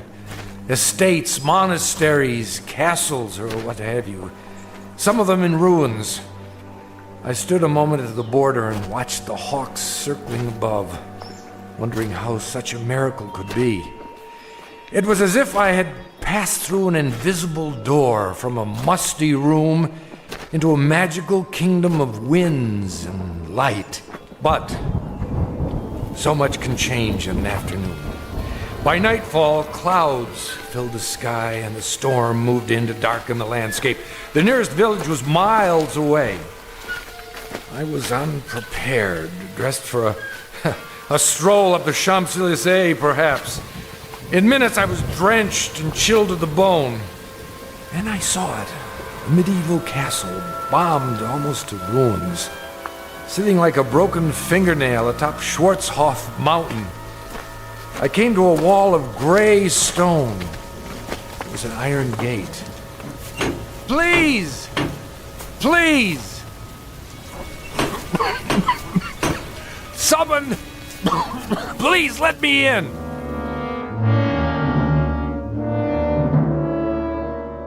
A story told years ago by a man who recalled it from his youth. Fortunately, or perhaps unfortunately, he was never able to put it out of his mind. It begins with a wayfaring traveler. His name is David Ellington, scholar, seeker of truth, and to his dismay, a finder of truth. A man approaching exhaustion, who will confront a problem that has haunted the world since the beginning of time. A man who knocks on a gate seeking sanctuary, and instead finds that he has just crossed an unmarked border into the far edges of the Twilight Zone.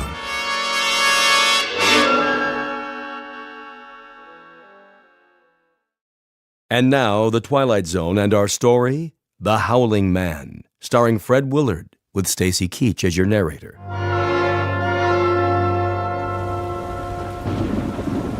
I found a rope by the gate and pulled it. Please! Someone! Yes? What is it? Let me in! I'm sorry. You don't understand. I'm traveling on foot. We don't allow visitors. I'm not a visitor! What is this place? It's called the Hermitage. And I'm a stranger caught in the storm. Your robe, the cross around your neck. You're a man of God. I'm lost. Don't you understand? Lost. Very well. Follow me. Thank you, brother. You're ill. I'll be all right. Once I dry out. This way. What are these rooms? A barred window in each door. They look like, well, cells. All are empty now. I see, but what were they? Wait here. What for? I'll speak to Brother Jerome. Who?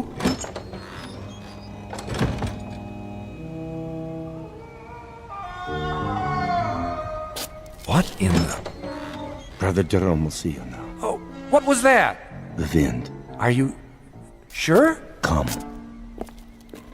The room had almost no furnishings. A straw pallet, a rude desk and chair, some books and religious oddments, very stark. The abbot himself was a fierce El Greco painting of a man, stooped and withered, but strong in every part of him.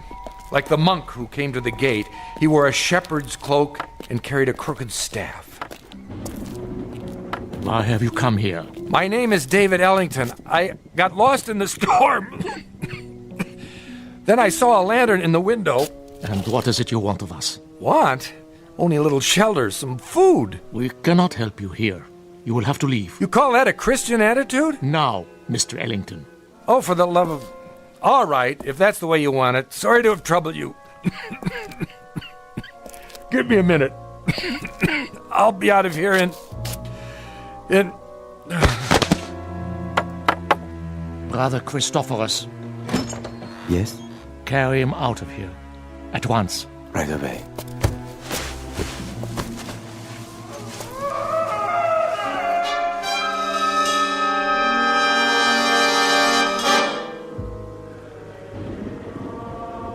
I don't know how long I remained unconscious. When I came to, I was in a primitive cubicle, one of the cells.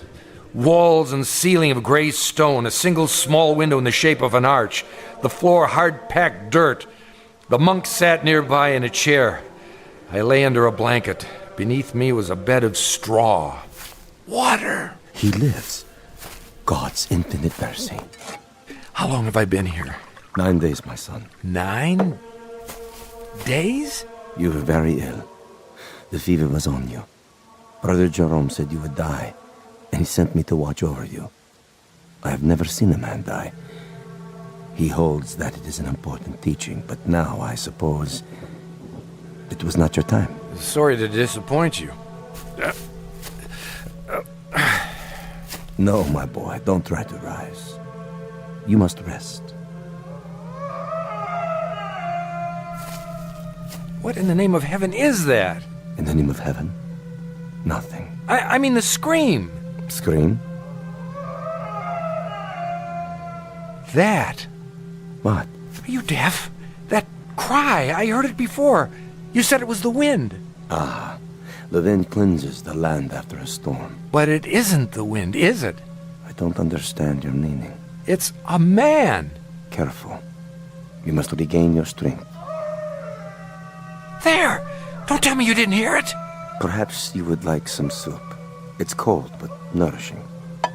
What I would like, brother, is to leave this place. I'm afraid that's impossible. What do you mean? Only that you're not well enough to travel. And of course, you won't be well enough to travel as long as you think you hear such sounds. Now, the soup. I don't want it. Open, please. There. That's better.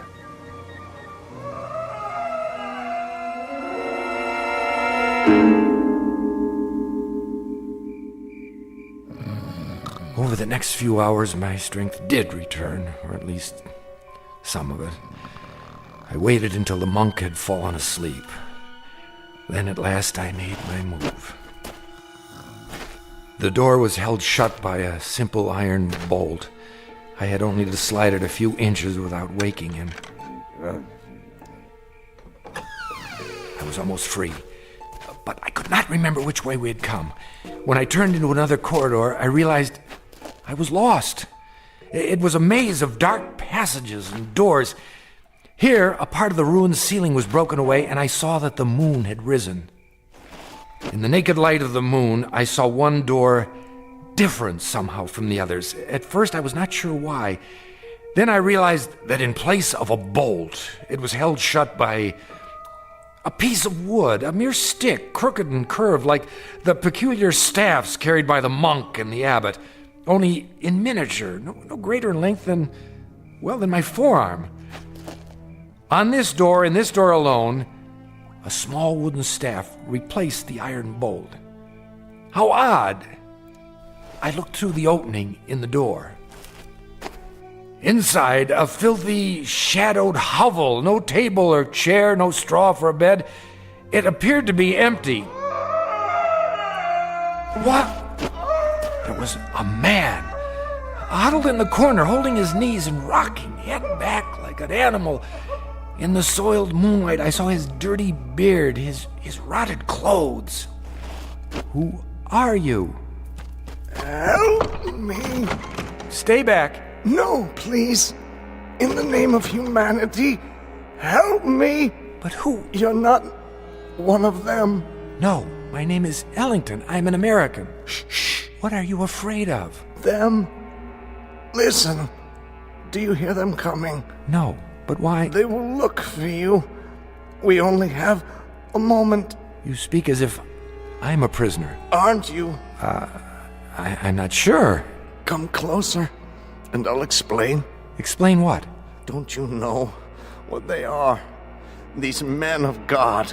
They are mad, Mr. Ellington.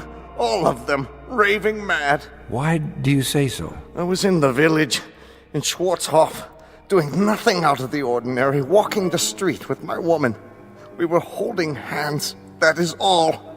Do you see anything wrong with that? Well, of course not. But what? We paused to rest by a tree in the shade. And then we kissed. Yes, I admit it. Is it wrong to kiss? Tell me. Why, no.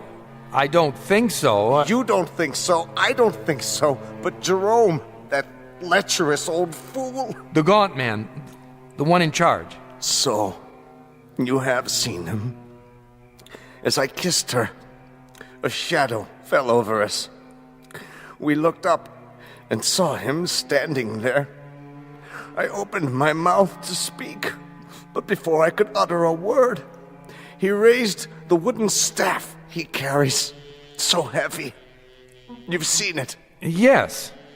And he hit me again and again. He smote me like an angry god, or a man who thinks he's God. I woke up here. No. I swear. They flogged me with knotted ropes. I asked for food, they would not give it to me. I begged for water, they gave me none.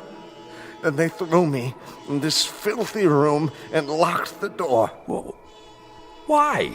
For revenge. Jerome wanted my woman. Are you sure? Yes. That disgusting old man, that fanatic. He wanted her. And when she refused his advances, he took his fury out on me. Your story, I find it difficult to believe. Of course you do. That's the strength of the man. He makes his madness seem a harmless thing, the beliefs of a religious zealot. But this is not a religious order, Mr. Ellington. These brothers of truth. Is that what they're called? That's what they call themselves. The real truth is they're outcasts, misfits, cut off from the world because the world will not have them. Have you heard of their sect before, of this hermitage? No, I haven't. Mr. Ellington, you must believe me. I don't say they're all evil, only mad. And here, within these walls, they answer to no law but their own. Wait for me. Where are you going? I'll speak to Jerome. No, you mustn't. If I remind him that false imprisonment is a crime... I tell you, he's the greatest maniac of them all. Quick! He's coming. Hide yourself. Mr. Ellington. No.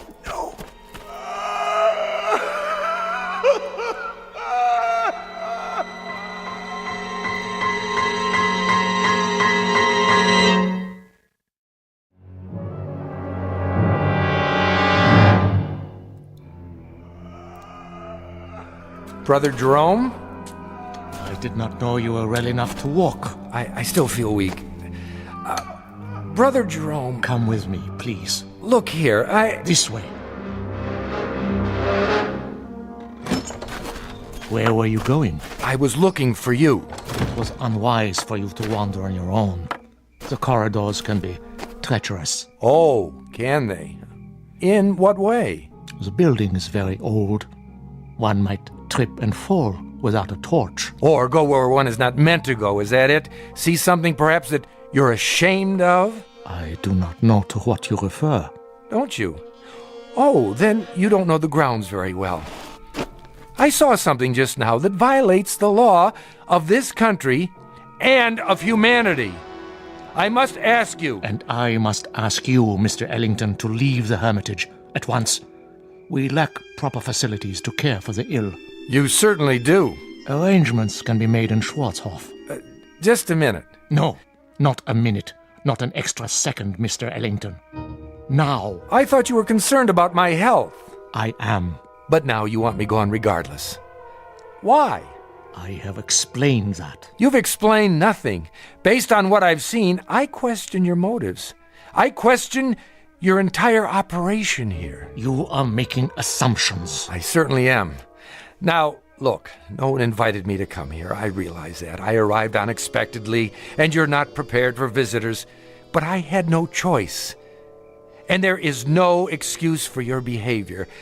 I suppose it was only a matter of time before you brought out the knotted ropes so that you could flail me or whatever it is you do for amusement. My son. I'm not your son. There are many things you don't understand. That's right, I don't. So begin with this one. Tell me, why are you in such a hurry for me to leave? What more are you afraid I'll find out? More? Besides The man you've got locked up in that cell. What man is that, Mr. Ellington? The one we just left. The one who's been screaming his head off. I am not sure what you're talking about. That's it, isn't it, brother? Or is he only one of many? Well, it isn't a secret anymore. I know. And what do you think you know? The chair. Sit. You are still weak. Brother Jerome, I know very little about this cult of yours, what's permitted within these walls, but I doubt very seriously that you can imprison a man against his will. That is quite true. We have no such authority. Then why have you done it? No man has ever been imprisoned at the Hermitage, Mr. Ellington. He claims otherwise. Who claims otherwise? Who do you think? The man in the cell at the end of the corridor. There is no man in the cell at the end of the corridor. I was talking with him. You were talking with no man. And you think I'm hallucinating? Mr. Ellington, you are ill. You still have a fever. In such a state, delirium may cause one to see and hear things that do not exist. Do you mean to tell me you don't hear that? Hear what? Look at me. Dreams can seem very real. And honest men make unconvincing liars. The brother who's been caring for me. Brother Christophorus? Yes. He has a way of looking at the floor when he tells me I'm imagining things. You look at me, but your voice loses its command. More imaginings. I don't know why, but you're both very intent on keeping me away from the truth. What do you know of the truth? Which is not only poor Christianity, Brother Jerome, it's poor psychology, because now I'm very curious indeed. Curiosity is a dangerous thing. Oh, I was taught it's a sign of intelligence. There are some things best left alone. Like sleeping dogs, a nest of snakes. I'll uncover the facts eventually, you know. Meaning what? Just what I say. I imagine the local police will be interested to learn that you're keeping a man locked up here. I tell you, there is no man. All right, let's forget it. I'll deal with it in my own way. And what way is that? However I see fit. It's no concern of yours now. Oh, and I apologize for not dying. Maybe some other time, brother. Mr. Ellington. A last word? Bon voyage? Don't bother yourself. I'll make it to the village with no further delay, I assure you. Mr. Ellington, the prisoner in the cell, it's a delicate matter. Ah! So you admit it? A terrible thing. He's violent, dangerous, more dangerous than you know. We are obliged to lock him in the cell. I'm sure you can understand. I understand that you're still lying to me. Goodbye, Brother Jerome. Would you really go to the police? If you were in my place, wouldn't you? Very well. Close the door, Mr. Ellington. I have told you the truth, but only a part. Now I see that I must tell you the whole of it. May God forgive me. Then you do hear it. As I have heard it every hour of every day for 5 long years. Why did you lie? I didn't. Oh, but I think you did. And now the skies darken. The storm returns. I should have known. When I told you that no man screamed in the abbey, I spoke the truth. It is not a man, you see, Mr. Ellington. It is the devil himself. You're joking with me, aren't you? No, Mr. Ellington, I am not. Would that I were. It would be so much easier. But the prisoner in the cell, our only prisoner, is in fact Satan. Oh, come now. Otherwise known as the fallen angel, Ahriman, Asmodeus, Belial, Diabolus, the devil made manifest. You asked for the truth. Now you have it. Do you believe? What? Oh, sure. Now it is you who are lying, Mr. Ellington. You don't believe me at all. To the contrary, you're even more certain of what you've suspected all along, that I am mad. Well, sit down. I will tell you a story. And then we'll see how certain you are of my madness or of anything else. Drink. What did you say? Some brandy. For thy stomach and thy infirmities. No, thank you. Don't worry. It's not poison. A very old vintage. I'll drink with you. What is it you wanted to tell me? I presume, Mr. Ellington, that you consider yourself sophisticated, a worldly man. Why do you say that? You're young, rich by your clothes, and reasonably well educated. Harvard? Yale. Exactly. Having a last fling before settling into the family business. How did you... You are an open book, printed in very large type, with pictures. Of course, you consider us primitive, because we're living in seclusion away from the real world. To you, we're misfits. Please, I know all the theories. I assure you, brother... No, Mr. Ellington. It is I who am assuring you that I am not the ignorant fanatic I might seem.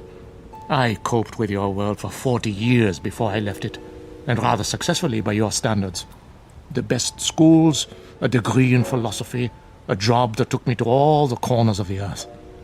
This beard and this staff and this face represent nothing but a different point of view. If you understand that, then perhaps you will listen to what I have to say with an open mind.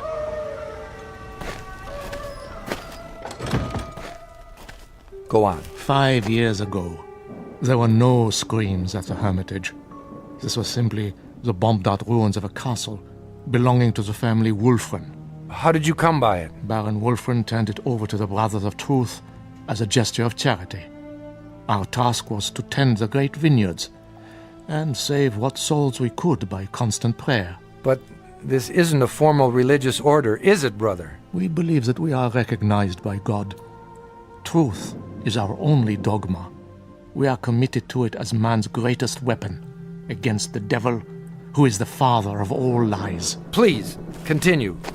You were tending the vineyards. At that time, not very long after the Great War, the world was in chaos. Everywhere there was unhappiness, except in the village below. Really? For some reason, the people of Schwarzhof refused to yield to despair. They lost none of their faith. They continued, as they had for years, to be honest and God-fearing and happy. The village was a plum to Satan, one he could not resist. So he came here, drawn to it as a moth is to light, and embarked upon a program of corruption. But you stopped him. Yes. You see, Mr. Ellington, he made the same mistake you are making now. He underestimated me. He thought he would have no difficulty tempting an old fool. I had him in the cell before he knew what happened. But if he's the devil, how do you keep him from escaping? With the staff of truth. The one barrier he cannot pass. Mm-hmm. And when he first came, just how did you recognize him?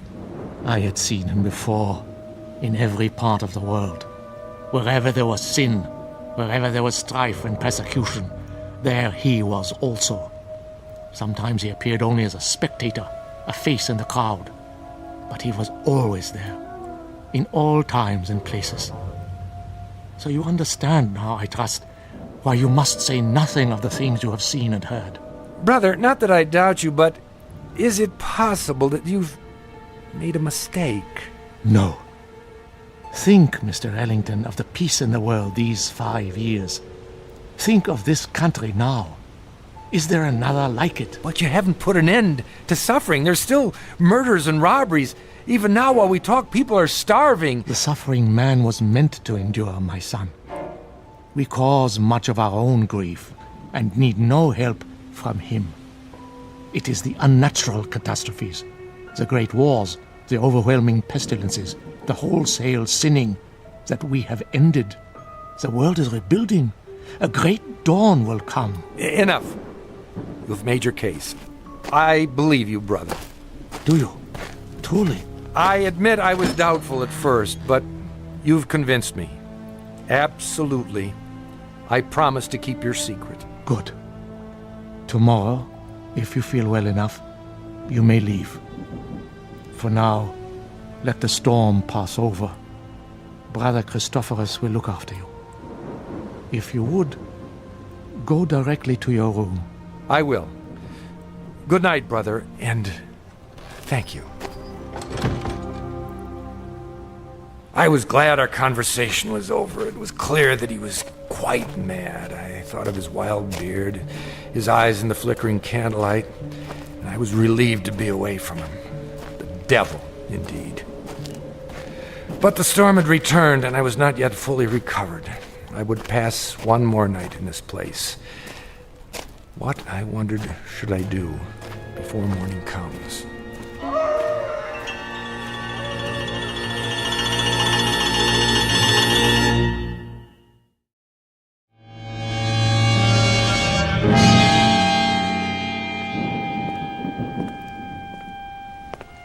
The corridor was dank and empty. I felt as though I were the last sane man in an insane world. What Brother Jerome had told me was utter nonsense, the product of a deranged mind. But his belief, his faith, as he called it, was heavy in the air, infecting the very stones. To bring it down would require outside help, but perhaps I could start that very night with an act of pure, unselfish humanity. Psst! Are you in there? Where else would I be? I thought you weren't coming back. I had a meeting with Brother Jerome. What did he say? He lied to you, didn't he? He said that you're... Go on. What? The devil. The devil. Oh, that's good. That's wonderful. What a dream for an old man. Himself a devil. To catch Satan and lock him away in this God-forsaken place. You don't believe him, do you? Of course not. Then help me. If I let you out now, while they're awake, they may catch you before you leave the grounds. There's always the possibility. But another hour here, you don't know what it's like. Look here, why don't I just go and get the authorities? When? As soon as morning comes. I'll find the path to the village and... No! It would be my death warrant. The authorities will return and find nothing. Who knows what will have happened to me by then? Jerome is mad, but he's shrewd, too. He won't leave any evidence behind. Then, what can we do? You must let me out now. There doesn't seem to be a lock on your cell, only this small shepherd's staff. You could almost reach through the bars and remove it yourself. I've tried. It's wedged in such a way that I can't get my fingers around it. Here, I think I can get it. Quickly. Wait. Brother Christophorus. There you are. Brother Jerome was fearful. You might lose your way. No, nothing of the kind. Come along.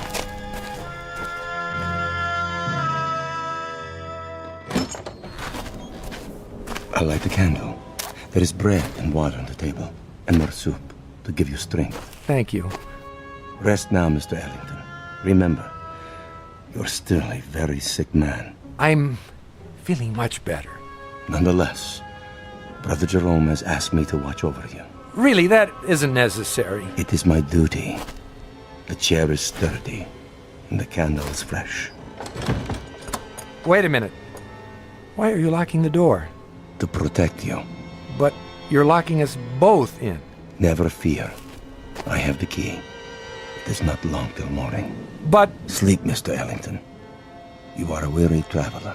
Soon you'll be back with your own kind. With a comfort, eh? You will forget all you have seen here. I watched the monk as he sat heavily in the chair. I was a prisoner, no doubt about it. How much longer, I wondered, for both prisoners? What if the morning came and Brother Jerome chose not to release me as he promised? I might remain here for... How long had the Howling Man been in prison? 5 years? Lord, I imagined my beard growing, my hair wild, until I too was starved, crying to be let out, no one would come. Who knew I was here? I'd drop off the face of the earth, forgotten, presumed dead. Brother Christophorus had the keys around his neck, but until he fell asleep, I was at his mercy. It was almost dawn when I dared to move. I had to be careful not to wake him.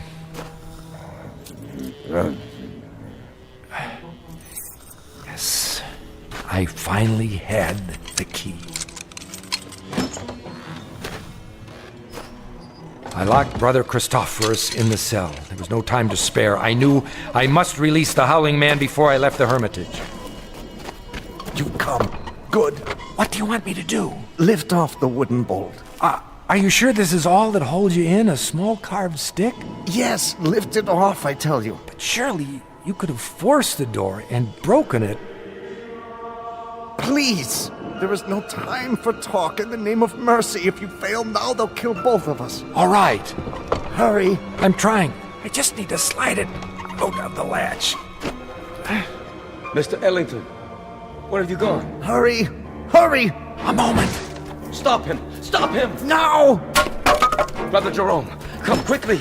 I am free. Stop! I command you. The other way. Now. Here is the gate.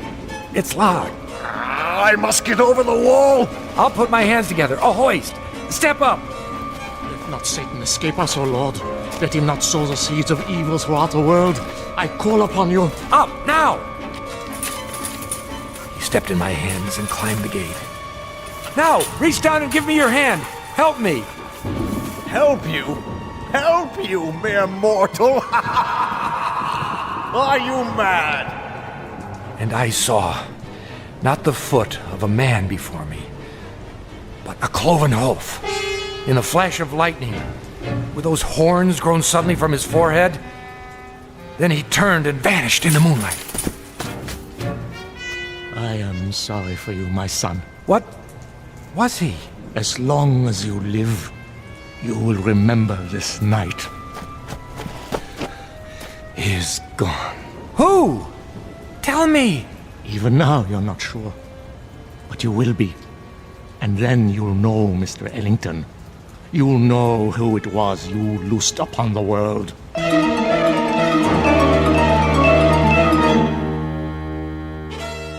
The monks were mad, I thought. Or the Howling Man was mad. Or I was, or the whole world. But Brother Jerome was correct. I could not forget. And when the pictures of the carpenter from Bromau Alm Inn appeared in the papers, I grew uneasy, for I felt I'd seen this man before. And when the carpenter invaded Poland, I was sure. And when the world was plunged into war and cities had their entrails blown asunder, and that pleasant land I had visited became a place of hate and death, I decided to spend the rest of my life tracking down the one I had released. Each night I dreamed of it, Mrs. Dunphy, and I kept dreaming through all the wars since, until this week.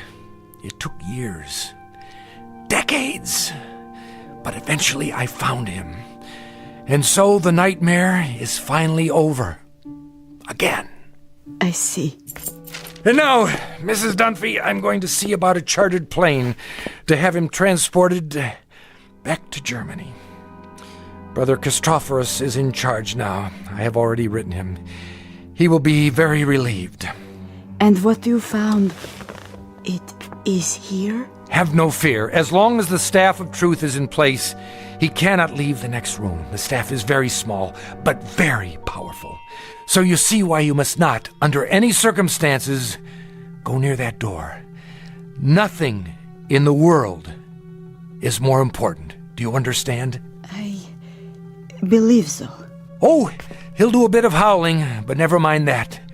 It's a trick. I'll return as soon as possible. Until then, keep that door locked. Yes, sir. Oh my, such stories. Come here. Please. You must listen. He is insane. Let me out, I beg you. Let me out. Who's there? Behind that door. Are you all right? Sir? Sir, Can you hear me? The little piece of wood, the staff. Remove it, please. I don't know if I should. Please. Take it off the door. I implore you, please. Please.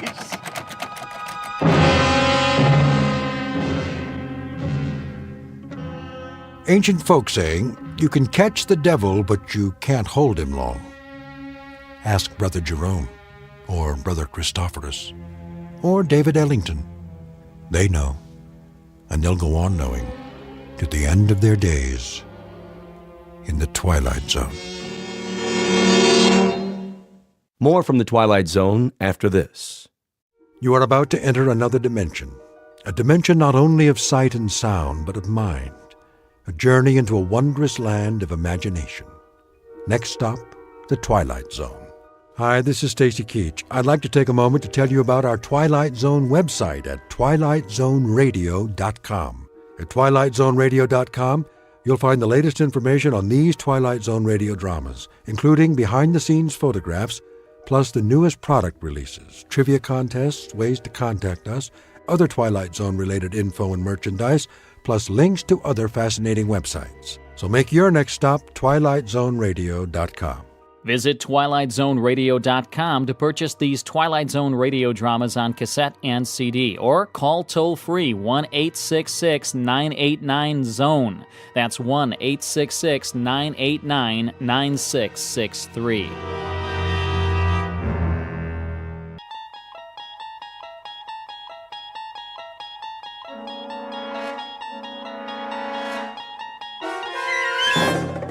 You're entering another dimension, beyond any limits known to man. This is the universe of imagination, a wondrous land of brave new stories from the far reaches of space and time. So fasten your seatbelt. There's the signpost up ahead. Your next stop, the Twilight Zone.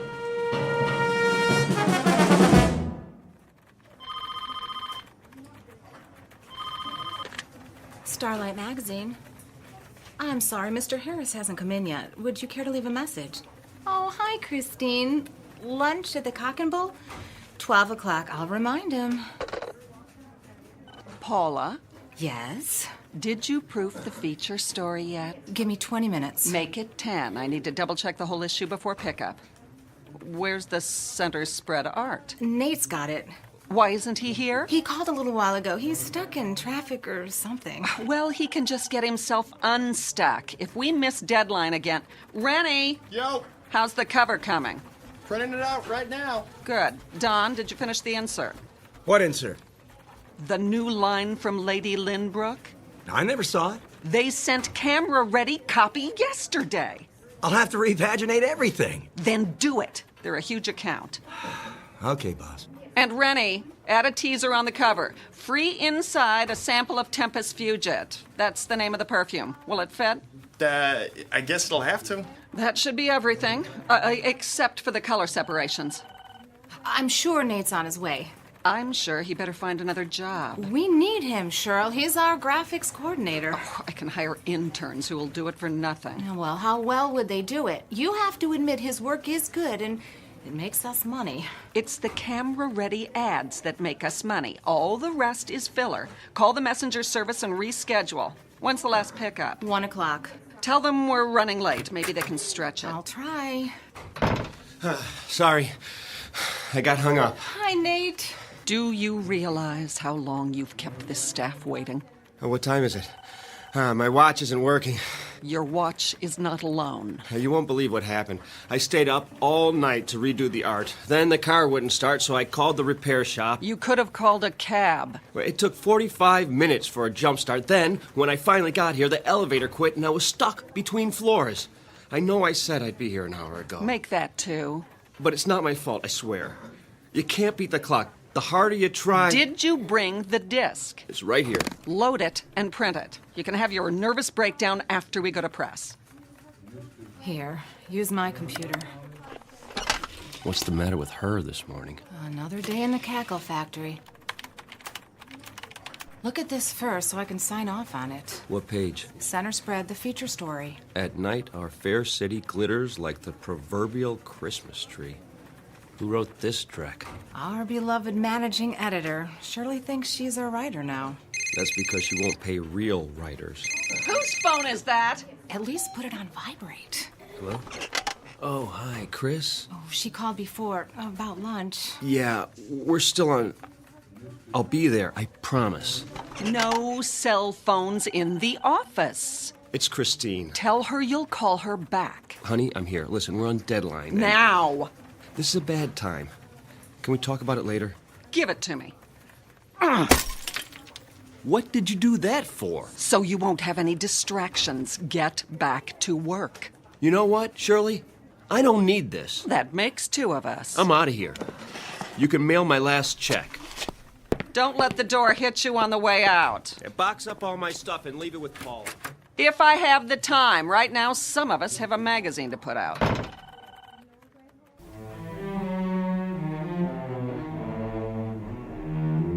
Introducing Mr. Nathaniel Harris, former fine arts major, engaged to Miss Christine Crosley, and lately employed at a small publishing company. Very lately. Because this is a man whose hourglass has finally run out. He just learned one very important lesson, that he can't be in two places at once. But consider, how different might his life be were there but world enough and time. Every question deserves a response, and this one is about to be answered in the Twilight Zone. And now, The Twilight Zone, and our story, The 25th Hour, starring Mike Nussbaum with Stacy Keach as your narrator. Any dessert today? Just coffee and a check. Very good. What time is it? Mr. Harris, nice to see you. I have a reservation for noon. That clock, it can't be right. 1 p.m. exactly. Oh, no. Is she... Table 4. Chris, you're still here. Where else would I be? Lunch takes an hour, plus or minus a few minutes. I've done my duty. I am so sorry. Did you order yet? If I wanted lunch for one, I'd have stayed home. Honey, it was a deadline day. Not only that... It's always something, isn't it? You shouldn't make dates you can't keep. It won't happen again. You're right. It won't. 2 glasses of rosé, compliments of the house. Thanks, Frederick.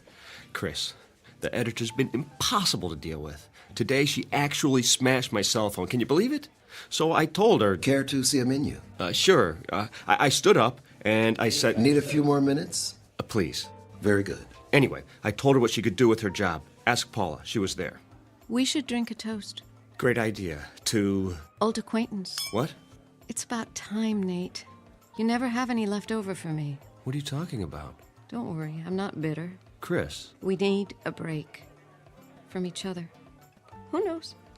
Maybe it's true what they say on greeting cards. If you love something, let it go. If it comes back, it's yours to keep. Chris, listen. Goodbye, Nate. I'm trying to tell you... It's all right. Think of how much more time you'll have now. To tell you that I won't ever have to go back to that miserable job again. For you, sir.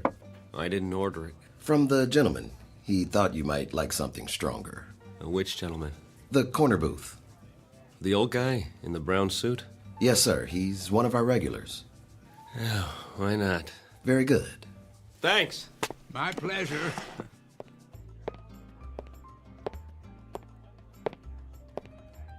Can I buy you one? Oh, dear me, no. Not necessary in the slightest. Have we met? Not that I recall. Then why the drink? I thought you looked a bit under the weather. Nothing fixes that like a Moscow mule. Is that what it's called? Oh, ginger beer and vodka in a copper cup. Their signature drink when I first came here. Of course, that was years ago. Nate Harris, and you are... Blevins is the name. But you can call me whatever you like, so long as you don't call me late for dinner. Please, sit down. I think I've seen you here before. Oh, most unlikely. I'm the type who blends in with the woodwork. Well, I wouldn't say that. When a man is my age, he becomes invisible, practically speaking. Perhaps because he's no longer in such a hurry. Then I envy you. Oh, you mustn't. I have nowhere to go and nothing to do, unlike yourself. Actually, I don't know what I'm supposed to do now. Something will present itself. It always does. I saw the way you came in. Your features a blur of energy like hummingbird wings. It's nerves. I haven't had a free minute all day. I was like that once. But now I have so much time. Well, I don't know what to do with it. You're lucky. Don't be so sure. You have a schedule to keep, a job. Not anymore. Oh, is that right? I was 2 hours late to work this morning. One time too many. And to top it off, my girl just walked out on me. So I guess I'm flat out of time. Pity. But now you've hit the nail on the head, haven't you? Time.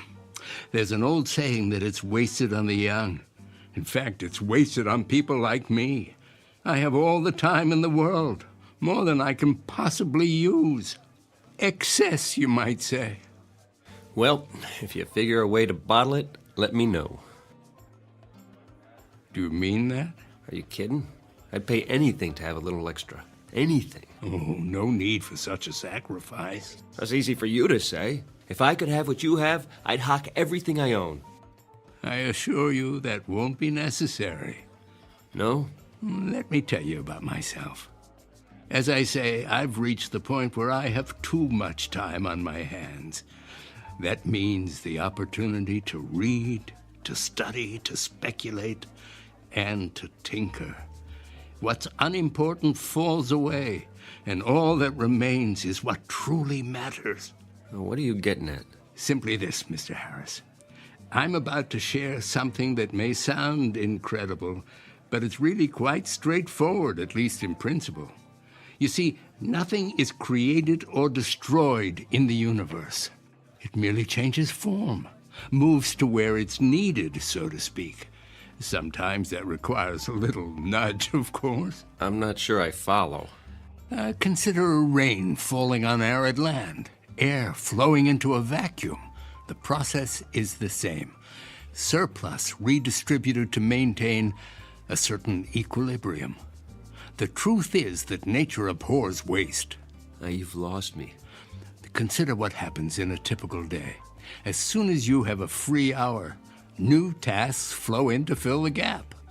The result is that a busy man never quite manages to stay ahead of the game. You got that right.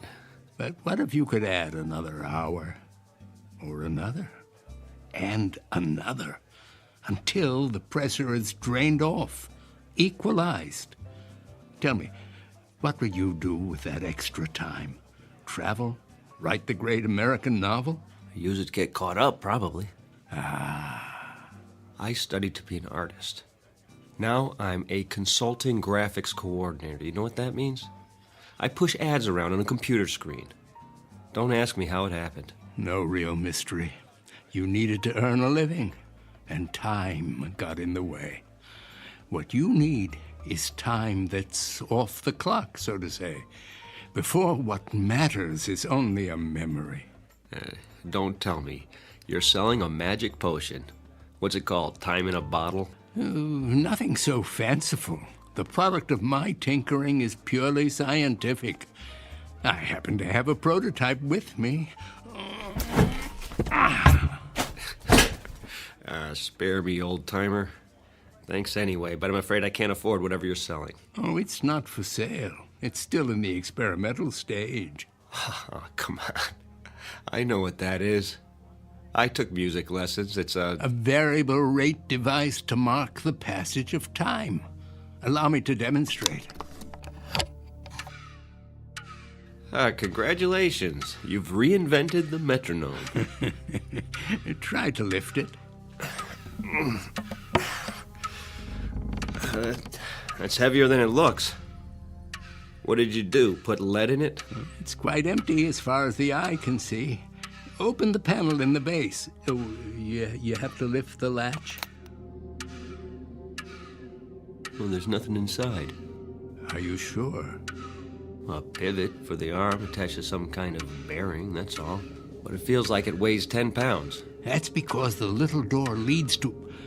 Well, I wouldn't want to confuse the issue. Call it a storage chamber.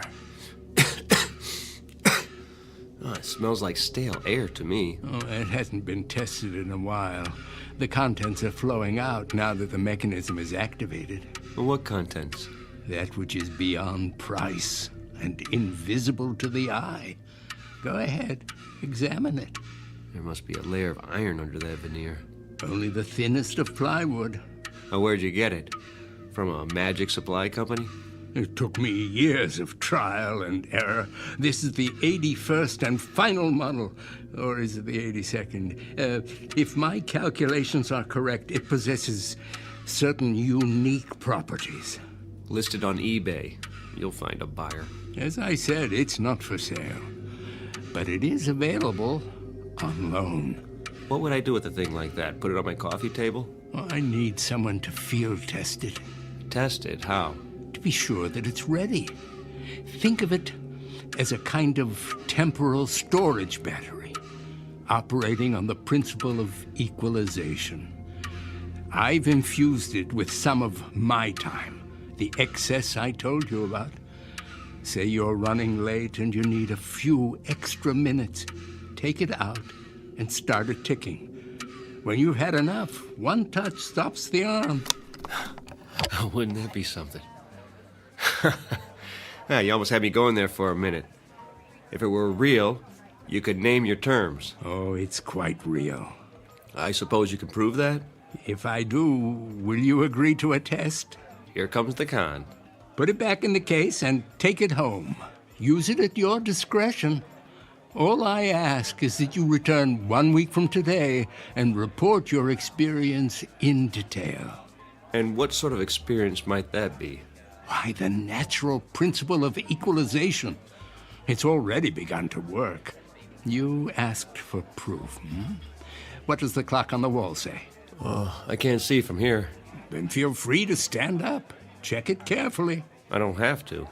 It was 1 on the dot when I got here, so it'll be around a quarter past now, maybe 1:20.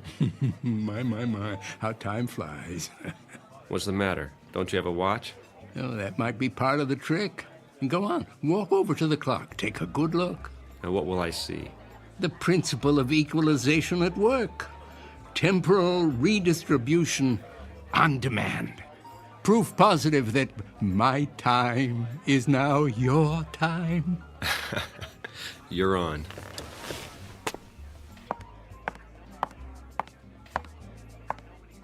$1:05? Hold on. Frederick? Yes. Did somebody move the hands back? Sir? The wall clock. Did you see anyone go near it? Why, no. Then it's broken. No, sir. It keeps perfect time. Well, let me ask you. How long have I been here? How long? Answer the question. You met Miss Crosley very briefly, then the gentleman sent you a drink. And how long ago was that? A minute or two? Come off it. Did he put you up to this? Who? The little man in the booth, whatever his name is. Blevins? He bought you a drink and departed. Oh, he did he? Then why is he...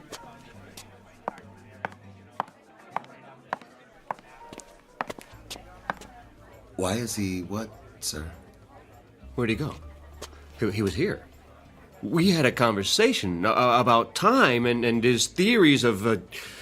Did he leave that for you, Mr. Harris? Leave what? The leather case. Perhaps he intended you to have it. What in the...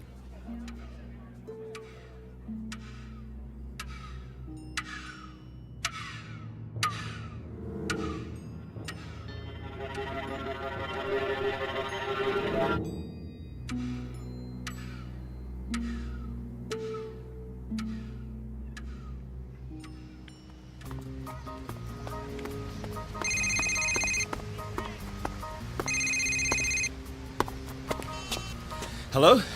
Nate? Hey, Paula. You finally got a new phone. Had to. I've been busy. You sound out of breath. At my morning jog in the park. You? I don't believe it. A man's got to get in shape sometime. Have you found another job yet? I've been going on a lot of interviews, about 10 a day. Whoa, take it easy. I have all the time I need now. It's like the more I do, the more I can do. You'll have to tell me your secret. I could use some of that. So, how's the magazine? Down the tubes without me? Well, give it time. Listen, Nate, I may have a lead for you. Mandible Publications is looking for a color supervisor. Mandible? Too big for me. They do 12 titles a month. The pay is double what you made here. No more publishing. Surely you'll never give me a recommendation. She doesn't have to. I'll write it. Oh, you do that? Of course, what are friends for? Which brings me to my next subject. I talked to Christine. Why haven't you called her? The last time I saw her, she told me have a nice life. Do yourself a favor, Nate. Make the call. She's the one who walked out. This is me you're talking to. Remember? I'll think about it. You do that, if you can fit it into your schedule. Well, that's not the point. Oh, I gotta go. Dragon Lady's back from her coffee break. Keep me in the loop about Mandible.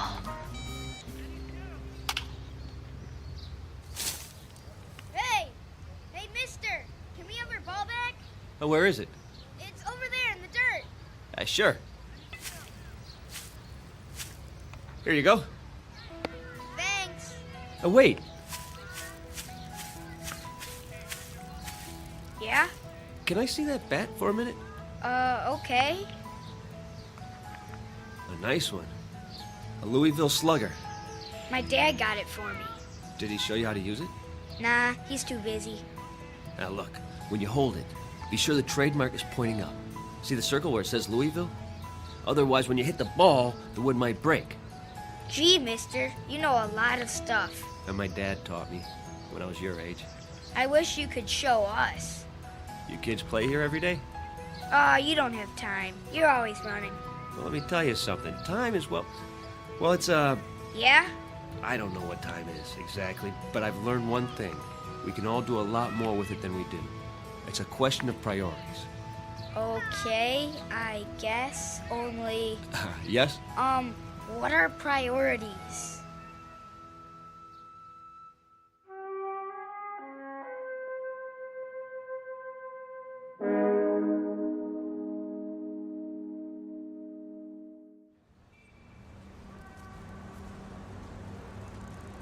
A taxi! Over here! Where you headed? Uptown, the Mandible Building, and step on it. Sure thing.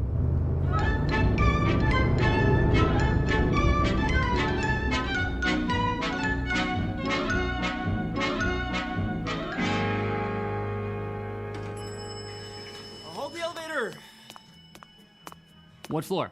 The editorial offices. Lucky 7 coming up.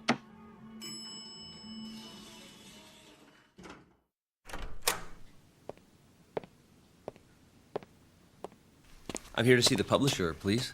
Do you have an appointment? Nathaniel Harris, 11:30.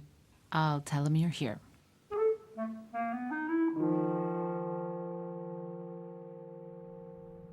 Have a seat. Mr. Harris, is it? Thank you. I appreciate your seeing me. I'm on a tight schedule, so let's cut through the fat. You have experience with prepress. 3 years with Starlight over at Maxo. Before that, I was production coordinator for Carcosa Press. Impressive. Paula told you about the position?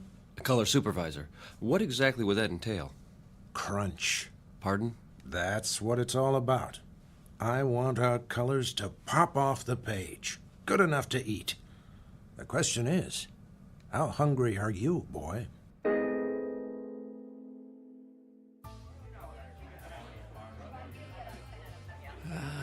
Right on time, Mr. Harris.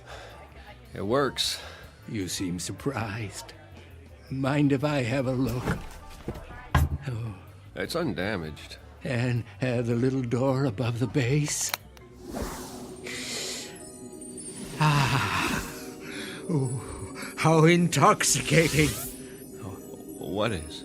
The scent of movement to and fro, the entire mad rush of life, lived to the fullest. Vitality, passion, and even, the great outdoors, if I'm not mistaken. Well, you can tell all that. The aura of youth is unmistakable. Oh, you've used it a great deal, haven't you? The storage chamber is almost full. Why, I only did what you said. Started it ticking when I needed more time. And the result? Well, I got everything done, and then some. Over the last 7 days, I've been across town more times. I've gone on more interviews. Oh, have a drink of water. I could use one of those Moscow mules. Not a good idea. It might provide too much of a kick in your present condition. The device is extremely potent. You appear to have overdone it. Several times over. Oh, I'm a little run down is all. With a young man, desire knows no bounds. A kind of greed takes over for life itself. Well, what does it do, exactly? The device. Call it a doorway into the fourth dimension. Within it is stored unused time, which you have been permitted to tap. You're satisfied, I take it? Yes. Excellent. But there's something you haven't told me. What do you get out of it? Oh, I suppose a certain poetic justice, quid pro quo and all that. From each according to his ability, to each according to his needs. Nature's method of redistribution in its purest form, with a little help from the equalizer. Glad to have been of service. Oh, wait. Don't take it yet. You didn't find a job? I start the end of the week. I might need this for backup. Just in case. You're sure? Yeah, only in case of an emergency. I promise. Very well, 1 more week. But heed my warning. Be certain not to overdo it. I'm not responsible for the consequences.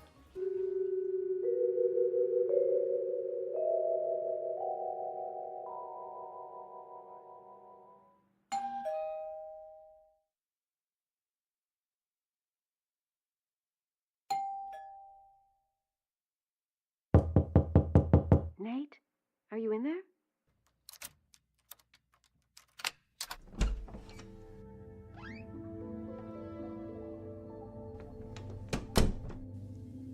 Nate? Is that you? Oh!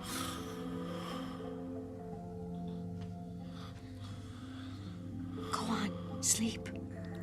You must need it. Look at you on the couch like that.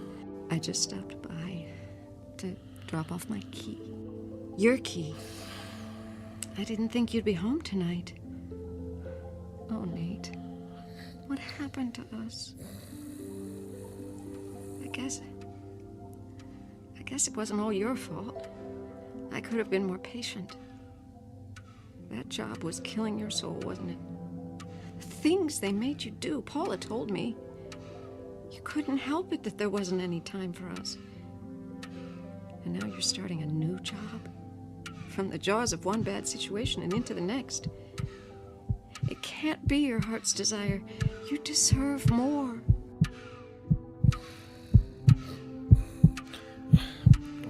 Shh, now.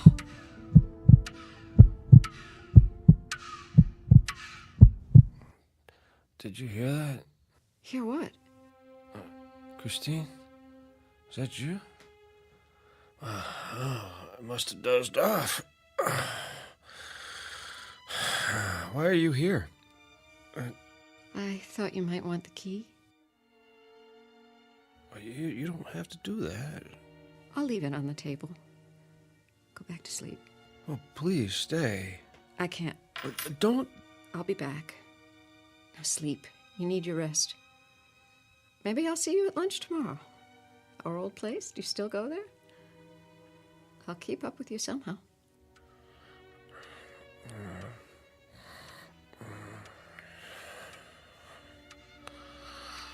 Until then, good night, my love.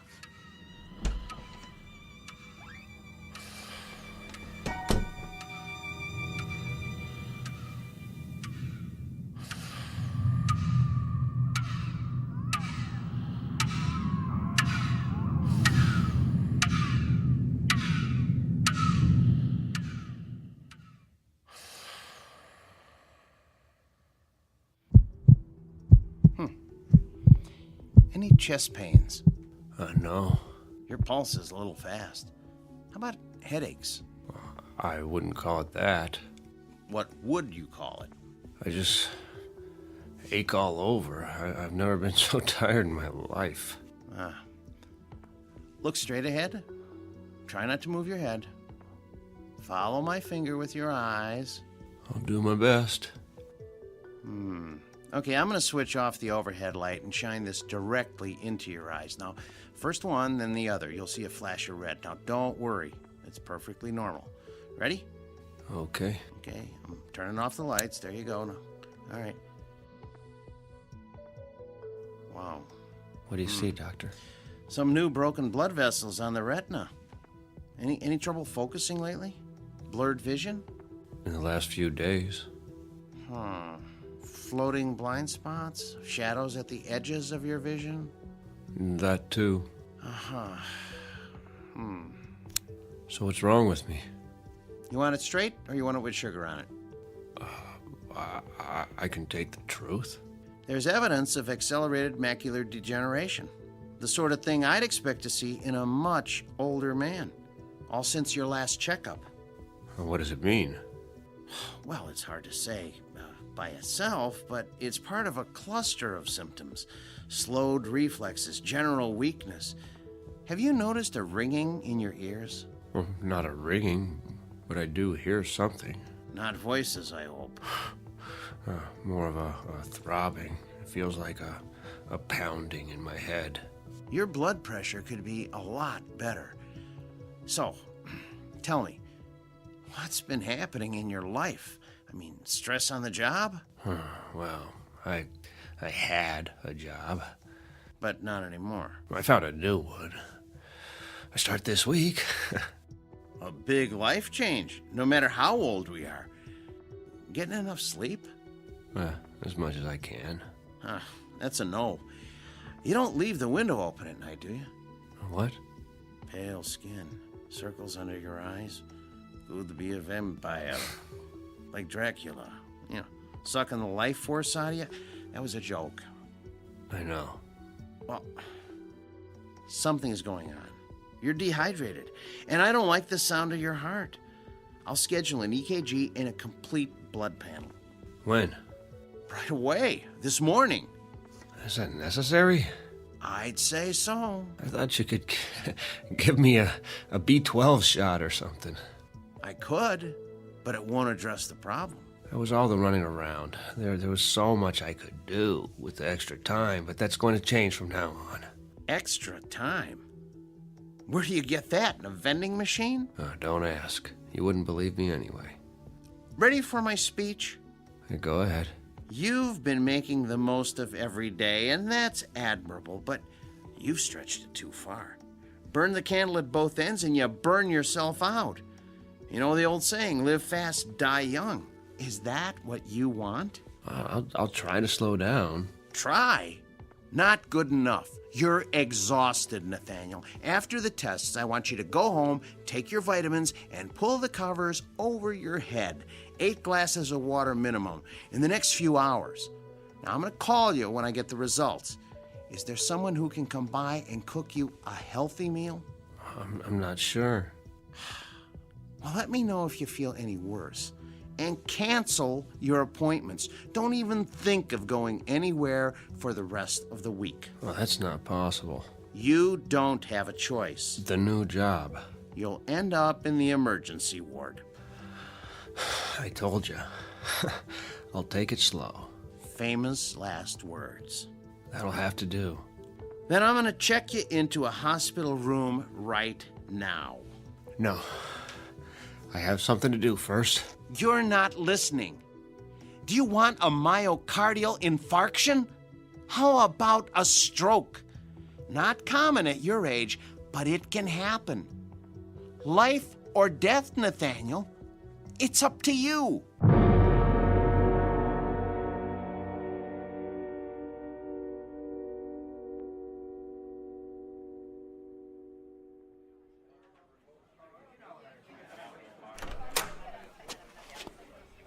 Mr. Harris, are you all right?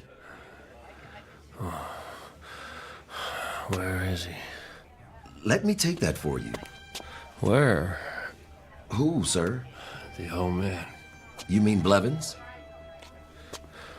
I don't see him. He hasn't come in yet. He's always here this time of day. Would you like to wait at his booth? Just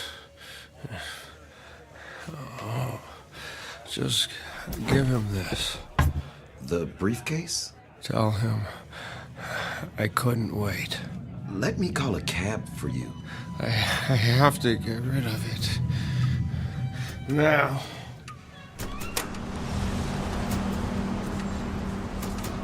Hey, buddy, watch where you're going. I think there's something wrong with him. I'm sorry. Look, Mommy, that man. I have to get away. Shh, looks like he's crazy. Far away.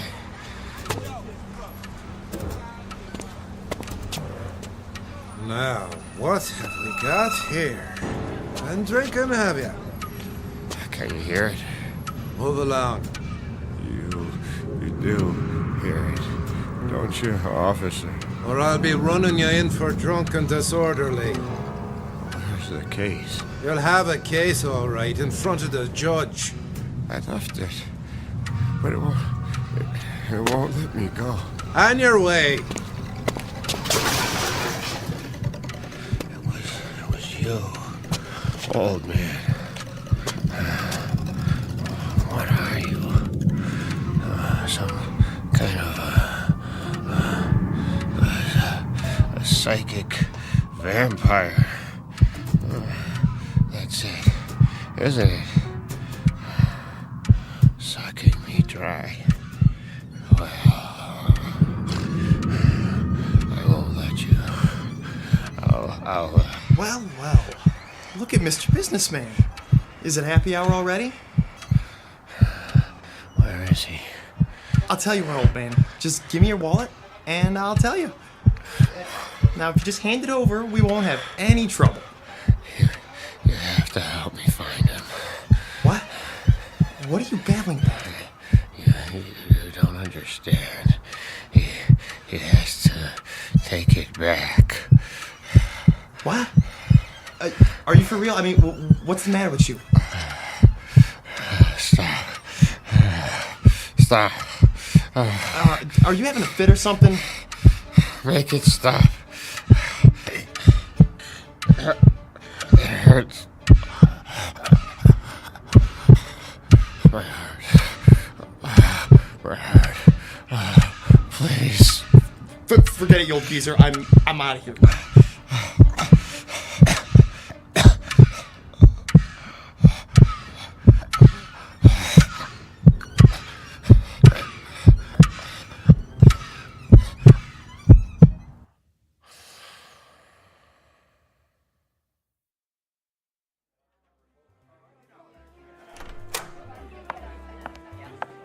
Why, hello, Miss Crossley. Hi, Frederick. Is Nate here?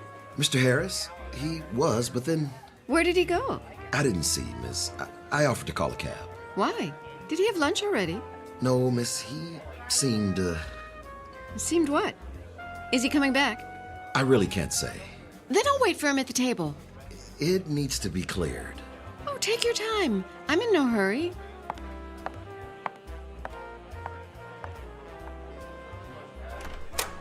Oh, hiya, Blevins. Freddie, my boy. Didn't mean to be late. So much to do. Oh, do you like my new sport coat? It's the latest style. They call it hot plaid. I held your booth. Oh, and this is for you. He didn't wait. No, sir.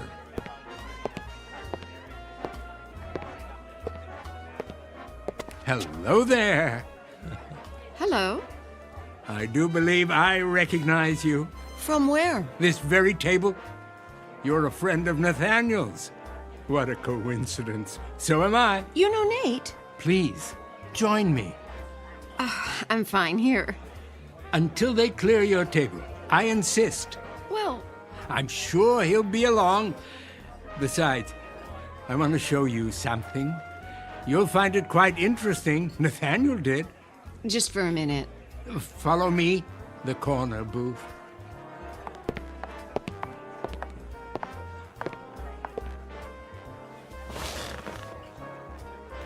What's in the case?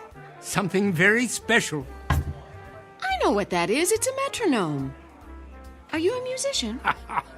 Looks can be deceiving.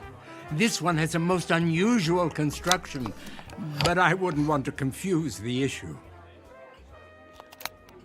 What was that? For now, call it a collection chamber. It smells of youth, strength, vitality, the most precious commodities in the world. Oh, but you know all about that, don't you? You're young, full of energy. Would you believe I was once so tired of life that I didn't know what to do with my time? Until I invented the equalizer. I've been hoping to find someone to test it. Allow me to demonstrate.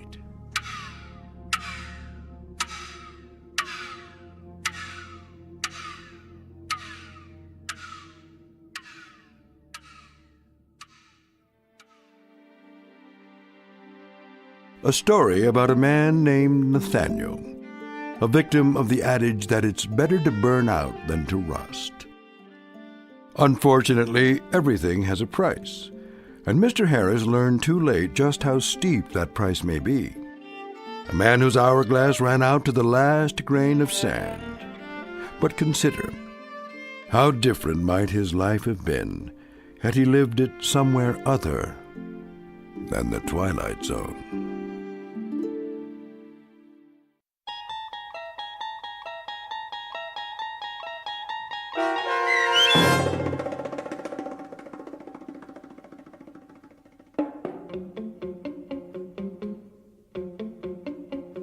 The 25th Hour, starring Mike Nussbaum with Stacy Keach as your narrator, was written for The Twilight Zone by Dennis Etchison. Heard in the cast were Steve Key, Fernette Lebo, Friedrich Williams, Lisa Wolfe, Joby Cerny, Carl Amari, Jim McCants, Patrick Francis, Doug James, Meg Falcon, and Jacob Goldberg. This copyrighted radio series is produced and directed by Carl Amari for Falcon Picture Group. Sound design, custom Foley effects, recording, and editing are produced in the Cerny American Sound to Picture Theater by sound designers Craig Lee, Bob Benson, and Tim Cerny.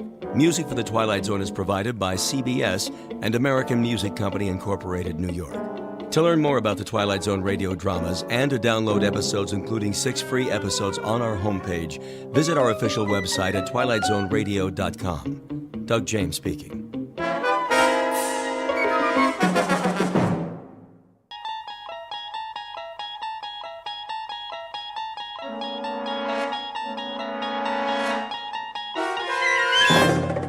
You unlock this door with the key of imagination.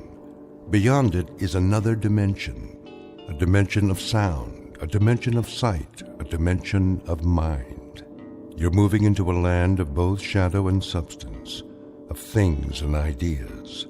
You've just crossed over into the Twilight Zone.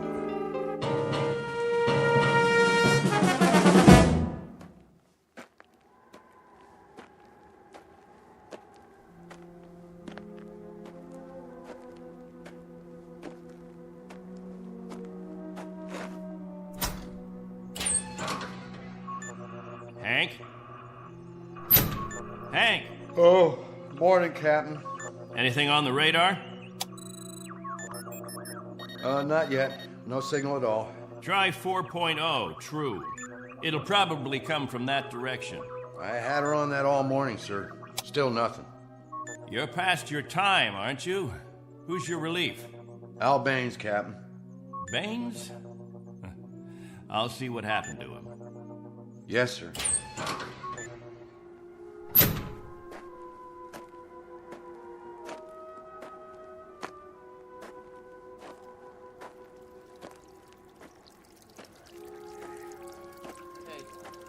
Morning, all. Anything yet? Afraid not. They lost, you figure? There's no telling. Okay if we fill our containers now? Go ahead, as long as the water supply holds out. Be a while till the next batch is ready. Julie, where's your husband? He was sleeping, Captain. Get him, Julie. Is something wrong? There's something wrong. Yes, sir. How does it taste today, Henry? Same as always, hot, flat, and unforgettable. But wet. Suffer it a little bit more. 6 months from now, you'll be drinking chocolate ice cream sodas.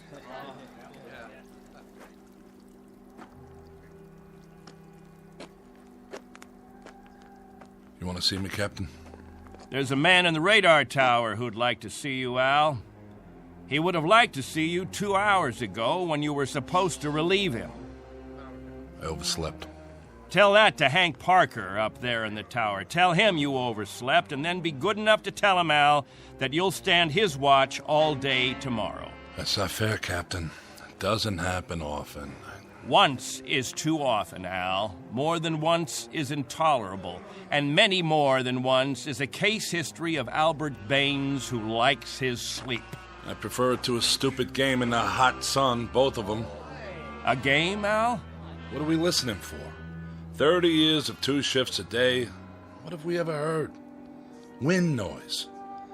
And what have we ever picked up on the radar screen? Dust particles?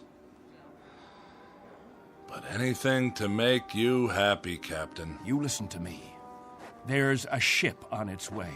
And when it reaches this atmosphere, it may want to be vectored in. They may want landing instructions, wind direction, ground temperature. And if Al Baines is in the sack, we may spend the rest of our lives here.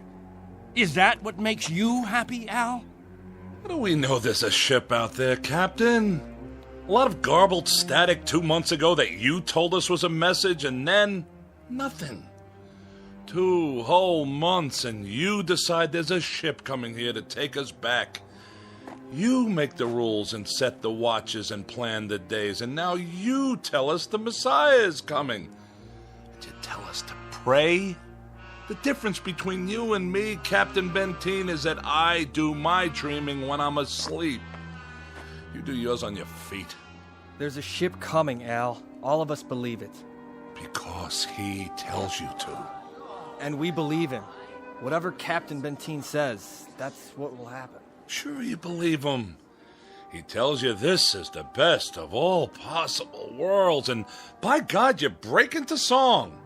You're sweating your lives away on this rock, but the captain says it's paradise, and we have to clap our hands.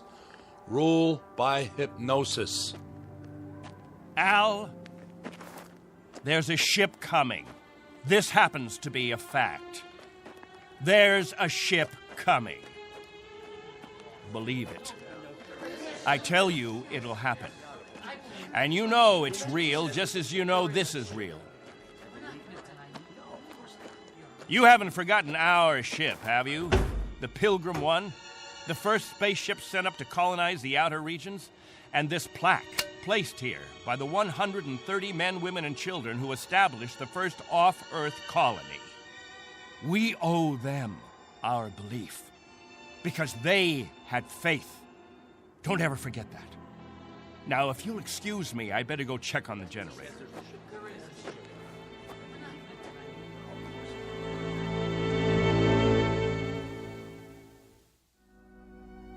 This is William Benteen, who officiates on a small outpost in space. An outpost slowly disintegrating under the heat of 2 suns, with the holes, the cracks, the fissures that are the residue of despair. He tries to fill them with faith and to retain a faith of his own. This is a remnant society, a handful of people who left the earth looking for a millennium, a place without war, without jeopardy, without fear. What they found was a lonely, barren place whose only industry was survival. And this is what they have done for decades, survive. Until the memory of the earth, they came from what has become an indistinct and shadowed recollection of another time and another place. 2 months ago, a signal from Earth announced that a ship would be coming to pick them up and take them home. In just a moment, we'll hear more of that ship, more of that home, and what it takes out of mind and body to reach it. Because this outpost is located in the far reaches of the Twilight Zone.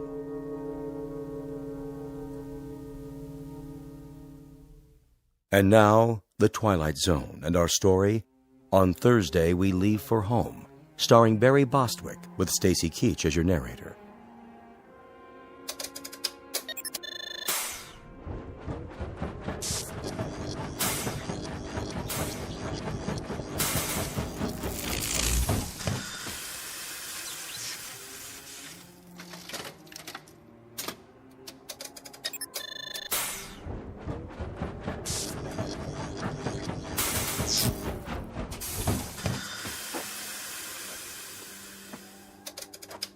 Can't keep the generator running, sir.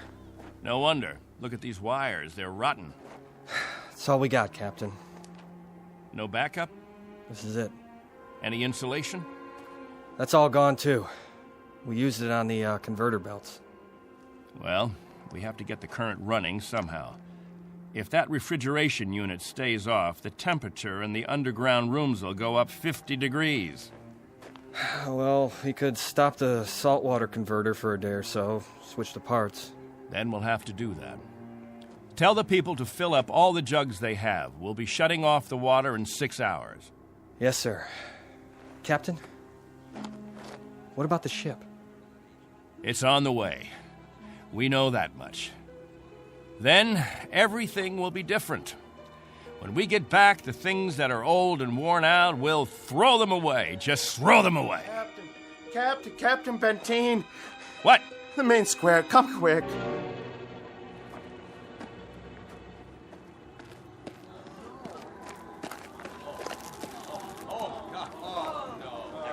It's Mrs. Rodale. She's hanged herself. Cut her down.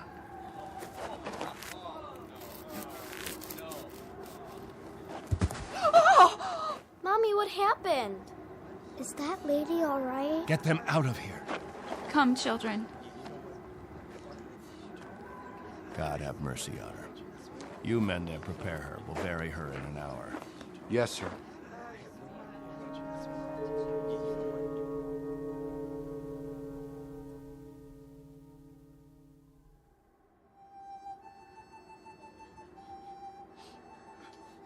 We now consign to this planet the remains of Mary Rodale. We ask God in His infinite mercy to give her the serenity and joy that she sought while she was with us. And we ask His forgiveness for her sin. Amen. Amen. We ask that this good woman be allowed to rejoin her beloved husband who preceded her in death 11 years ago. Bid your farewells now. Forgive her, Lord. Have mercy on her, Lord, for what she's done. A terrible thing. She didn't know what she was doing. She knew what she was doing. Better and clearer than the rest of us. This is a funeral, Al. The 9th funeral in the last 6 months. Nobody talks about it. We just let it go by. But there have been 9 people who thought that maybe heaven is a place where they can get a drink of water without salt in it, where they'll be able to breathe air without choking on the heat of it. If you want to talk blasphemy, Al, take it away from here. I'm talking truth, Captain Benteen. I'm saying that this woman and the others, they took their own lives because living became intolerable. And I say that dying was their right. Anything else? Just this question. I put it to everyone here. Al, please. No! Isn't living tough enough that we don't have to do it by the book? Isn't it hot and blinding and miserable enough that there shouldn't have to be rules? So that we shouldn't have to suffer by the numbers? Will anyone make the simple observation that there's far more happiness going into that hole than what's left above ground? There's more peace of mind in that dead body than in all you mourners put together. All we've got here is anguish. Captain Benteen, let us live with it or die from it in our own way. Young Mr. Baines here wants us to lie down in the sun.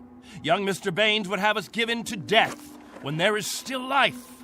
He would end all the rules. He'd throw away the regulations. There'd be no standing in line for water. Let the strong take it away from the weak. No rationing of food. Let the young steal it from the old. And when that ship comes down to take us back to Earth, it won't find a society. It will find only a pack. There'll be no human beings left. Only animals. There's a ship coming. It's winging its way in now. It's on its way. Say it. Say it out loud. Let me hear you say it. There's a ship coming. There is a ship coming. There's a ship coming. There's a ship coming. There's a ship coming. There's a ship coming. There's a ship coming. That's right. There's a ship. A ship. Yes. A ship that's coming to take us. What's that? Hear that? Can you hear that, everyone? Do you hear? It's the... Meteor storm! It's a meteor storm! Find shelter! Get inside! Up to the cave! Get up to the cave!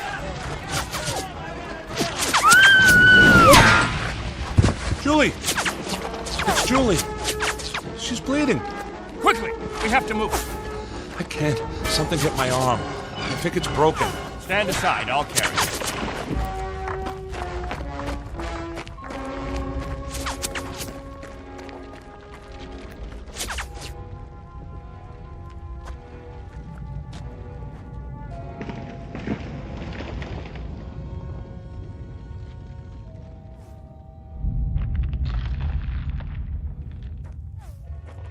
How is she?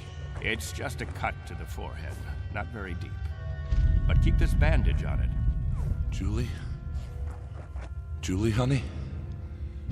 Can you hear me? Al? Don't let her move just yet. She may have a concussion. How's your arm? It's not broken. Must have been a rock that hit it. Captain, thank you. For a little first aid. No thanks necessary. I deliver babies, too. You might want to keep that in mind. Now, I'd better go see to the others.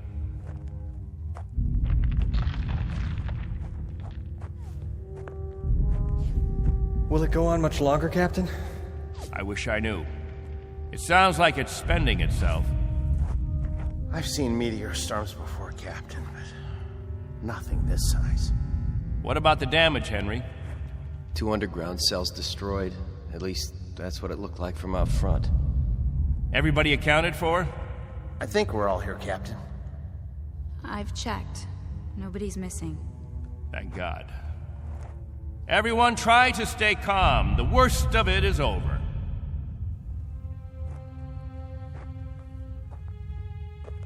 Jojo? Yeah, Captain? You're not scared, are you? Well, kinda. Now, we can't have that. Mind if I sit for a minute? We'll talk, you and me. Captain, tell me about the Earth. Would you, Captain? Tell us what you remember. Yes, do. Well, all right, I guess I can do that. We'd like to hear. You, over there, is that you, Fran? Yes, Captain. And you, Buck. Yes, sir. You fill in the holes if I leave out anything. Straighten me out if I'm wrong about any of my recollections. Jojo, I was a boy of 15 when we arrived here. But I remember Earth. I remember it as a place of color. I remember that in the autumn, the leaves changed. They turned different colors, red, gold, orange. And I remember streams of water that flowed down hillsides, and the water was sparkling and clear. And I remember clouds in the sky, white, billowy things that floated like great, majestic ships. They looked like sails. What are sails? Don't you know what sails were? In ancient times, that's how ships moved across the water. There was so much water. The men unfurled large sheets of canvas against the wind, and it was the wind that moved them. And I can remember night skies. Night. Endless black velvet with stars. And sometimes a moon that seemed to hang there as big as the face of an old man, looking down on us all. Captain, what's night? Why, that was the quiet time, Jojo. Night was when the earth went to sleep. It was the cover it pulled over itself. Not like here, with two suns always shining, always burning. It was a darkness that felt like a cool hand brushing over tired eyes. And there was snow on winter nights, gossamer things that drifted down and turned the earth all white. And we could build snowmen the next morning and see our breath in the air. And it was good then. It was right. So, why did you leave there? Oh, we thought we could find another Earth, Jojo. Then we found this. We thought we could escape war. We thought we could build an even better place. And it took us 20 years to find out that we had left our home 1 billion miles away, only to be stranded, like visitors, transients, that no roots could take hold in this ground. But it was too late. So we spend the next 30 years watching a clock and a calendar and waiting. But we can't wait any longer. Not a day, not an hour. We have to get back home. There's no more time. I'll go outside and survey the damage.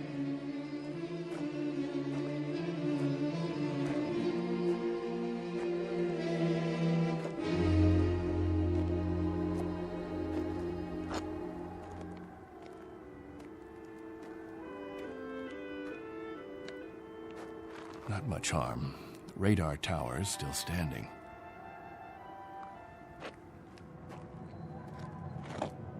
What? Why, it's... Al Baines, do you hear that noise? All of you, come out here. Do you hear it? What is that? That's not a meteor. That's not a meteor, and it's not wishful thinking. Not this time. Those are rocket engines. I remember the sound of it. That's the ship. The ship has come at last.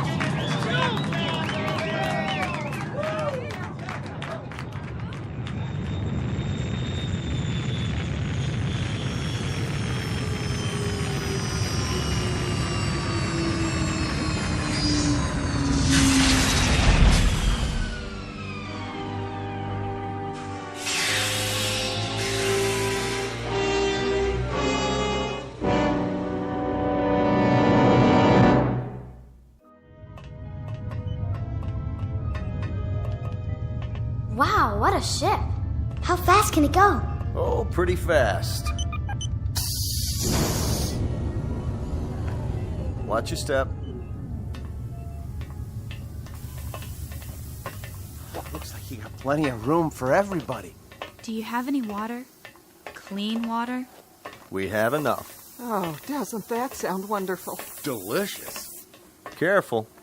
I better talk to your leader. You have one, don't you? Sure do. Captain Benteen. I don't see... He's standing over there. Hey, Captain, come see the ship. Mr. Benteen? I'm Benteen. Colonel Sloan. I command the Galaxy 6. Our orders are to transport you all back to Earth. Colonel, what took you so long? 6.5 months, Mr. Benteen. 100 times that. We've been waiting for 30 years. Does it all look like this? Salt flats and scrubby mountains. 2 suns, hot and perpetual. 30 years of it. 30 years. The children have never seen Earth, and some of the older ones don't even remember it. They'll see it now. Our orders are to get you aboard as soon as possible. We figured that we should be able to lift off on Thursday. Are you still using Earth time? Of course. Good. That'll give you 3 days to prepare. Unfortunately, your people will only be able to take what they can carry. Over 200, aren't there? 187 men, women, and children. It may be a little crowded, but we'll fit you all in. You've been used to a lot of space, Mr. Benteen, haven't you? Space? Room to move around. That's all there is here. That and the heat. I can feel it. They'll make the trip standing on their heads if necessary. I'm sure they will, but I don't think that'll be necessary. Do you know, can you understand what a godsend this is for all of us? It's hard to imagine. I can only say your country's very, very proud of you. What of the Earth? Has it changed? Not too much. Still green? Still green. And the cities?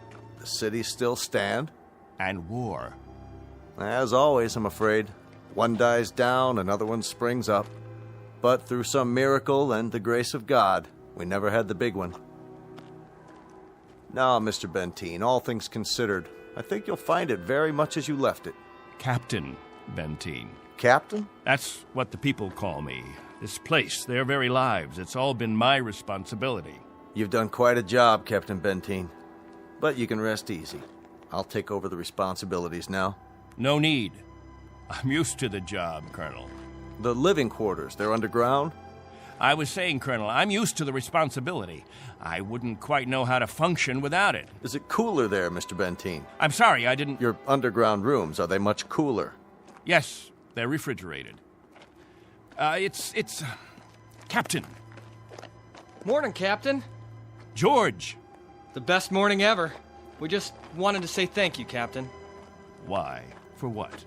For keeping us alive all these years. That's right. Without the captain, none of us would be here. That's not necessary. You better believe it, Colonel. I do. I do believe it. Captain Benteen. Go ahead, Colonel Sloan. That's all right. I'll see to the others.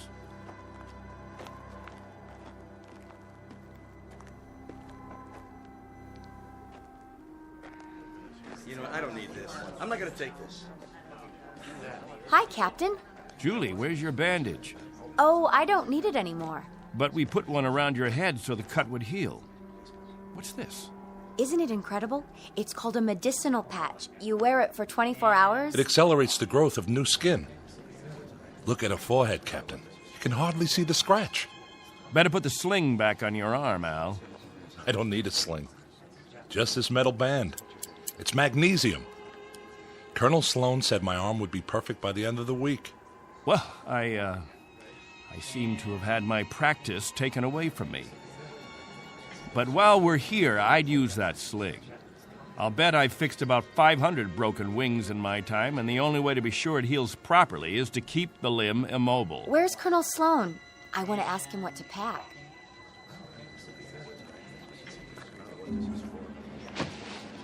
Eleanor, let me help you with that bundle of clothing. Thank you kindly, Captain. I'll carry it for you. No, thank you, crewman. I've got it.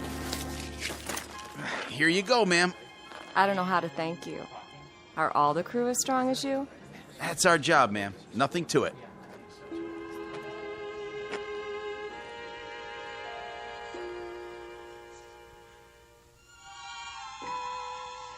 Hello there, Captain. Will. I'm so excited. How much longer? Not long. Be patient. May I have your attention, everyone? Good question. Quiet, please. What is it, Captain? As all of you know, we have less than 36 hours before we depart. And as I told you earlier, there is a maximum allowance of 14 pounds per person. Soon we'll begin weighing your belongings, and if we're over the limit, I'll make up a list of necessary items. I hope I'm not intruding, Captain. I was just telling them about the weight requirements. We'll handle all that tomorrow.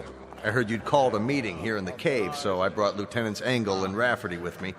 Everyone has so many questions about Earth, I thought perhaps this would be a good time. Actually, Colonel, the purpose of this meeting is simply to make some last-minute arrangements. Colonel, I used to live in San Diego. Is California still the same? Sunny and warm most of the time, but not this warm. Los Angeles has become the biggest city in the world. These kinds of questions, we could just as well handle them when... Colonel Sloan? Are there still major leagues? My dad used to tell me about baseball and the World Series. The leagues are just as before, American and national. What about the Dodgers? They came in 10th last season. I'm told they need pitchers pretty desperately. I'll tell you what, when we're finished here, we'll improvise a ball and bat and have ourselves a game. How does that sound? Yes! That'd be great. Let's do it. I think it's a little hot for that kind of activity. What we could do is have some group singing. We haven't done that for a while. I got an old sack. That'll be the ball. Who's got a stick? What are we waiting for? Let's go. Please, wait. We haven't finished yet.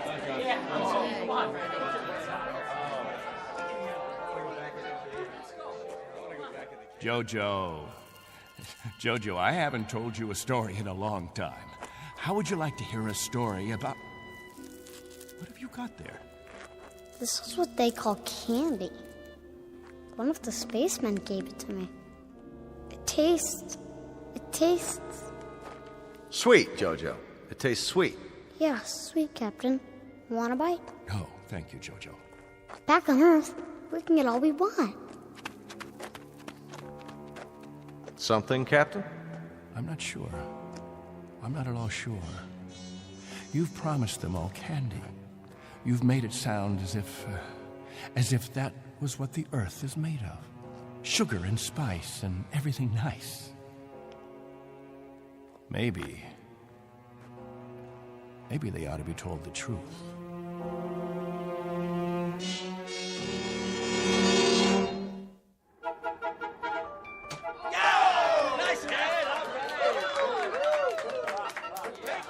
The universal language. Baseball. You have a limited vocabulary, Colonel.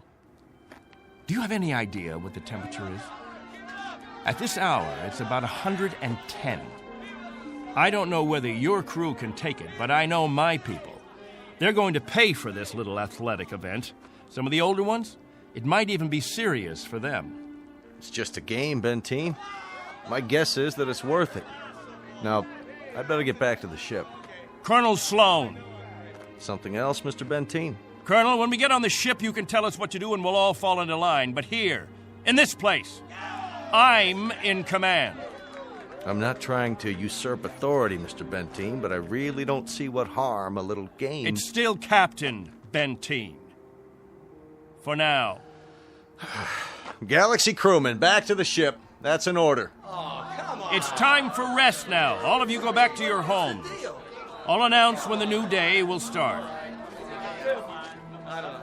I guess it's suddenly illegal to have fun. You happy now, Captain? I was never unhappy, Colonel. I just happen to know what's right and what's wrong. I ask you to keep your crew in the ship during the rest time.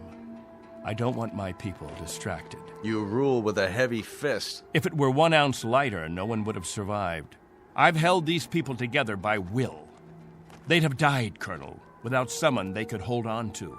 They'd have withered away. Not anymore, Captain. Relax. That's a luxury I've never been able to afford, Colonel. I've never been able to marry, to think only of myself, because of them. I've been a father figure, a governor, a confessor. I've been all those things. And if I hadn't been, there'd be no life here. These are my people. Understand? My people.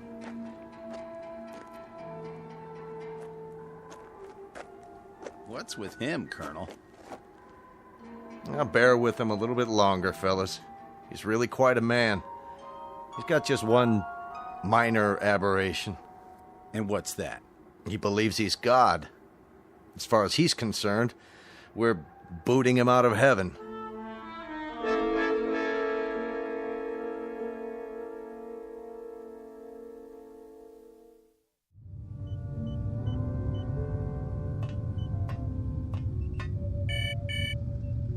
Yes? Mr. Captain Benteen is here, sir.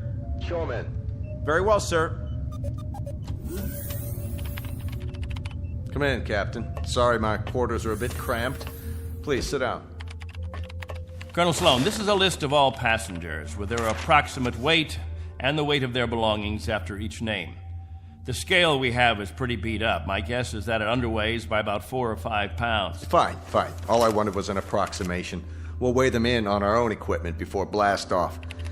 This is Wednesday, 12 midnight? I keep getting confused with the constant light. When do the people get up? About 2 Earth time. The hours from 7 until 1:45 are the hottest. That's when we try to stay indoors. Then we have our meetings at the cave about 2 hours afterwards. We've had to improvise our own schedule. You've improvised very well, Captain. I looked at the saltwater converter, your electro plant, the sun shields you put up over the crops. Very inventive. Necessity hasn't been the mother of invention here. It's been the father and the whole family. Well, you'll be able to give way to progress now. Though I wonder if all of it'll be to your liking. The way you'll be lionized when you get back to Earth. You're referred to in the press as the Lost Pioneers. They're gonna make quite a thing of you when we land. Oh? Wherever any of your people settle, there'll be keys to the cities, brass bands. I expect they'll scatter all over the U.S. The government's had inquiries by, well, it must be thousands of relatives. My guess is that they'll just about have time to look into a television camera and then get whisked off. Well, they won't be scattered, Colonel. They'll go as a group. We'll find a place where we can settle, and that's where we'll stay. I'm talking about when we get back to Earth, Captain. That's what I'm talking about. They won't be splitting up. Not my people. Captain, as a point of interest, did you ever ask them? Ask them what? Whether they'd want to stay together. That would be a ridiculous question, like asking a child if he wants some more ice cream. They're children, you see, Colonel. Oh, chronologically, they range from 6 months to 60-odd years, but socially, psychologically, they're children. I've kept them alive and functioning all this time. Once we're back on Earth, I'll simply continue the process. Captain Benteen, have you told them that?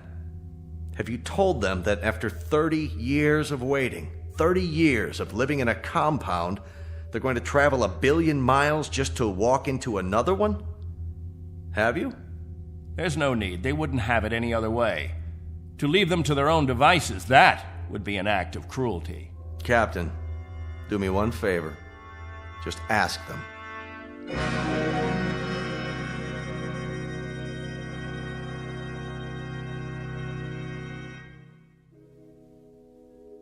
Naturally, we won't have to concern ourselves with the colder climates, the northeastern states, the upper regions of the Great Plains. We'll find an area much farther to the south, perhaps Florida or Texas. Southern California has a temperate climate. Captain, you better tell us about frostbite treatment, because I'm moving to Wisconsin. That's where my family settled originally. What about Oregon, Captain? That's where Joan and I plan to settle. I've heard about the forest there. New York. Please, wait a minute. You don't understand. Let me make this clear. All of you will have a chance to meet your relatives. I see no reason why visits can't be arranged, perhaps even for a week or more. But naturally, we'll remain together as a community in whatever land grant we obtain from the government, or whatever given area we can arrange. I can assure you of one thing, and I hope put all your fears to rest. I'll remain as your guide, your consultant. And I guarantee that no one will lack for my help or my advice. Captain, Julie and I were thinking of farming. Why, that's a fine idea, Al. We'll farm just as we have farmed, but much more easily. The rainfall back on Earth is so plentiful. And as I told you, there's only one sun, so you won't have to shield the crops. Of course we'll farm. Certainly, we'll farm. Julie's got relatives in the state of Washington. You couldn't take the cold. None of you could. But I guarantee that wherever we settle, the farming will be good. I'll see to that. What's the matter? Don't you understand? We don't plan to stay together. You don't understand, Al. You've never understood much of anything. If we split up, I seriously doubt that we'd survive. Al, explain it to him. Go on. We'll survive, Captain. If anyone wants to stay together, that'll be their right. But if they want to go their own way, that'll be their right too. Am I wrong, Colonel? You're not wrong. We're to take you back as a group. Once on Earth, you can do as you please. Colonel, let us settle our differences in our own way. There are no differences, Captain. There are differences. There are. Changes that have taken place on Earth. Things we aren't prepared for. Oh, the Colonel has made it sound like a big holiday. The good life just plucked off a tree. Well, friends, I don't want any of you disillusioned. Wherever men live, they grub, they scrabble. They have to dig to stay alive. It's a fact. But together, that's the word, together. We've got to stay together. Think of that word now. Let's say it out loud. Everybody, now. Together. Together. Together. Together. Together. Looks like the congregation isn't with you anymore, Captain. What's the matter with all of you people? Wait.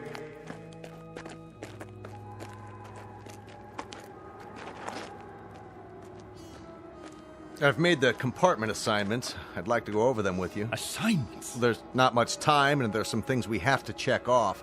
There's a decompression problem that we've got to tell them about, and a moment of weightlessness shortly after we leave the atmosphere that I want to explain to the children. Do you know what we called you while we waited for you to come? We called you the Messiah. Did you? You were supposed to bring freedom, but that's not what you brought. You brought selfishness, dissatisfaction, divisiveness. With all the misery we've had here, those germs never infected us. I brought nothing but a ship and a crew and a means of escape. You've had no diseases, no viruses. Did it ever occur to you why? You've lived in a test tube, Captain. Antiseptic and germ-free and sterile. Sure, you're a group, a cell, but that's all over with. Now it's time for you to be what God meant you to be, individuals. Time to break the test tube. Time to rejoin the human race. What I'd like to know is why in the name of God you're so reluctant about it. Because I remember the human race. This is incredible. Oh, it's really incredible. I was wrong, Colonel. I've been telling them about an Earth that doesn't exist, an imaginary garden. No, we can't go back. It's too late. Captain, really?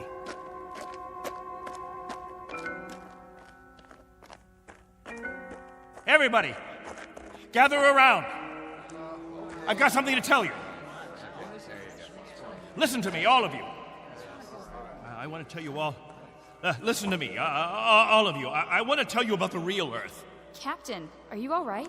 Let's talk about the diseases. What? The viruses, the cancers, the floods and the freezing, the wetness and the cold. And there are other miseries, worse than anything we've experienced. Hatred, jealousy, violence. Listen to me. It's an Earth we don't know. We can't leave here. We'd be committing suicide. We'd die of things we've never been exposed to before. We'd die of the loneliness that animals get in a zoo. Because we don't belong. We don't belong to his kind. Do you understand me? We don't belong there. Captain Benteen, why don't you let your children vote on it? Only if they know what's waiting for them. Only if they understand that Earth isn't any garden. It's never been, and it never will be. That's fair enough. I'll tell you what Earth is. The same as it's always been. It's a race struggling to survive, just as you have survived. Captain Benteen is right when he tells you that it isn't all a place of beauty. There may still be wars and prejudice and strife. I suppose there will always be jealous men and angry men and unforgiving men. But it has one thing you don't have. Every man is his own master. There won't be anyone telling you when to eat and when to sleep and when to meet, what to sing and how to play. Instead of heat, you may feel cold, and instead of thirst, you may feel hunger. But you'll be men and women. You won't be sheep. You won't be a kindergarten. And when you pray to God, his name won't be Benteen.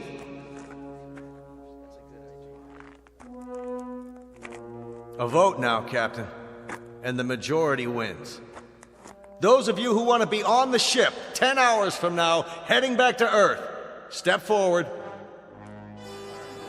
All right, I'm going. Let's go. Let's go. Go. That's it. Let's go. I suppose that makes it unanimous, Benteen. Even you, Jojo? Well, I want to go with the Colonel. Give me something, anything. Give that sledgehammer. Here! No, let it go. Angle! Rafferty! There, sir. Stop him! He's running from the ship! No. Captain, no, please. I gotta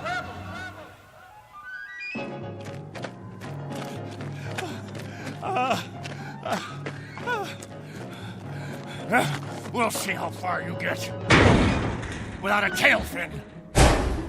Put it down!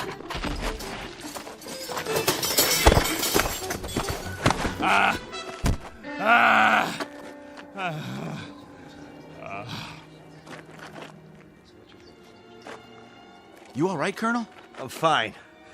What about the ship? Just a couple of dents, nothing serious. Lucky you stopped them when you did. Captain Benteen, let go. For everyone's sake, loosen your grip and let go. God help you. God help you all. Tomorrow you think you're getting on a ship headed for paradise. What you don't realize is you're heading for hell. What about you? I'll stay here. That's right. This is my home. This is where I belong. This is where you belong.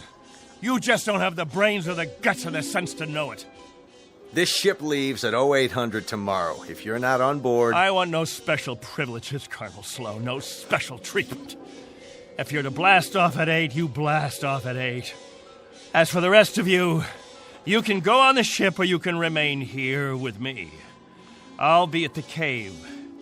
Any who want to remain can meet me there.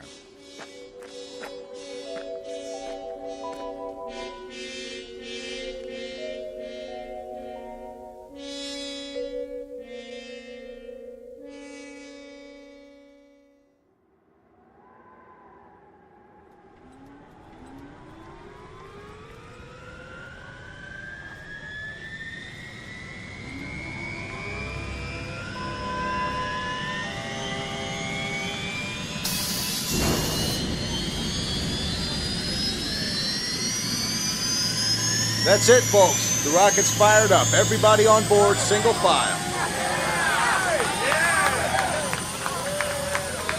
What about the captain? I'll give it one last try. Lieutenant Engel, see to the passengers. I'll be right back. Yes, sir. Where are you going, sir? To the cave.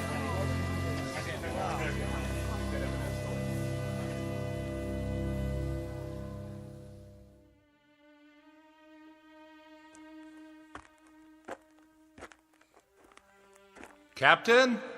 Benteen? Benteen, we know you're in here. Please, let us talk to you.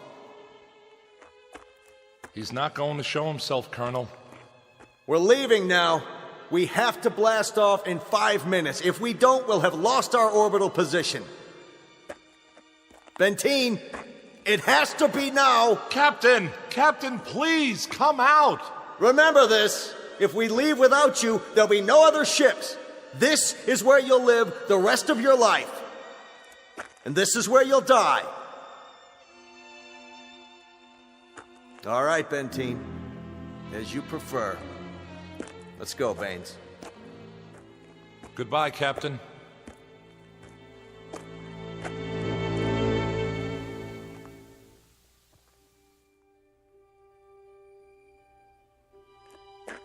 Hello, friends, all together at the meeting place. Any new business today? No?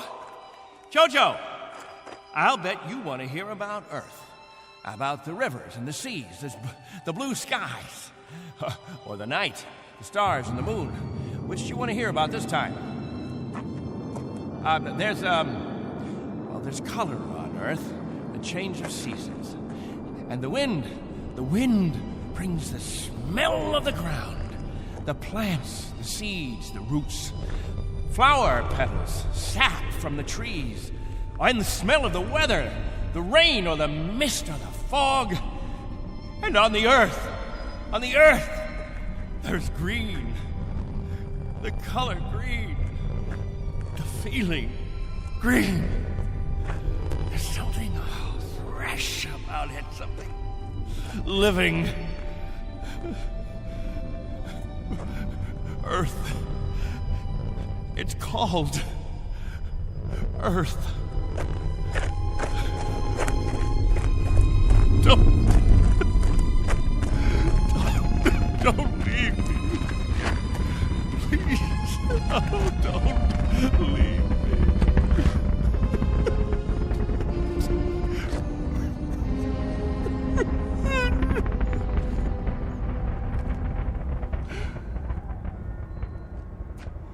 No! Don't leave me behind! Don't leave me.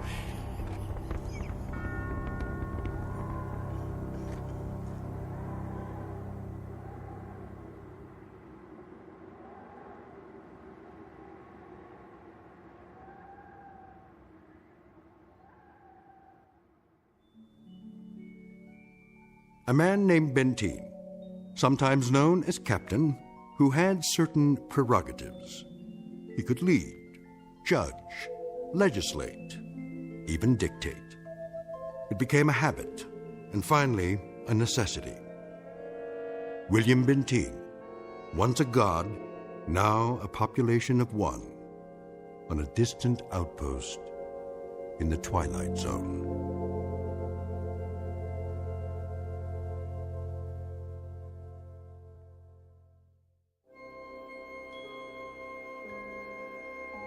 Hi, this is Carl Amari, producer of the Twilight Zone Radio Dramas. I'd like to take a moment to tell you about our official website at twilightzoneradio.com, where you'll get the latest news and information on these Twilight Zone radio dramas. Plus, at twilightzoneradio.com, you can digitally download 3 free episodes or any of our episodes for only $1.95 each. In this age of ever-changing technology, we've decided to make these episodes instantly available to you by making the Twilight Zone radio dramas a digital download-only series. This means that this series will no longer be offered on CD. The CD collections at our website are now being offered while supplies last at buy one, get one free. So be sure to get your favorites before they're sold out. Be sure to visit us often, and I'll see you in the zone.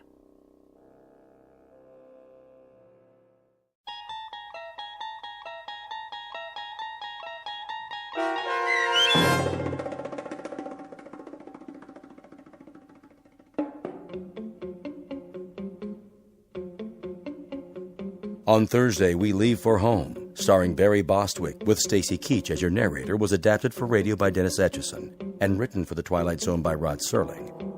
Heard in the cast were Mike Starr, Christian Stolte, Elizabeth Lido, C.J. Amari, Richard Hensel, Justin Kaufman, Kurt Nabig, Joby Cerny, Jennifer Joy, Meg Thalken, Tracy Hernandez, Jake Salins, Doug James, Jeff Lupetin, and Amanda Amari.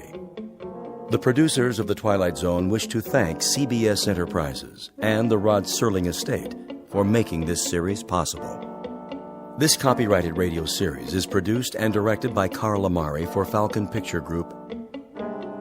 Sound design and custom Foley effects for The Twilight Zone by Cerny American Creatives Bob Benson, Craig Lee, Michael Slaybach, and Matt Sorrow. To learn more about the Twilight Zone radio dramas and to contact us, visit our official website at twilightzoneradio.com. Doug James speaking.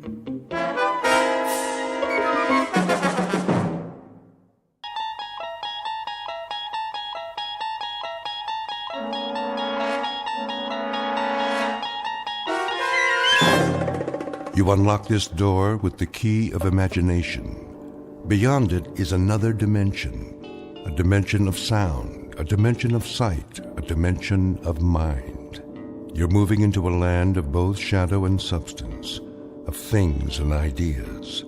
You've just crossed over into the Twilight Zone.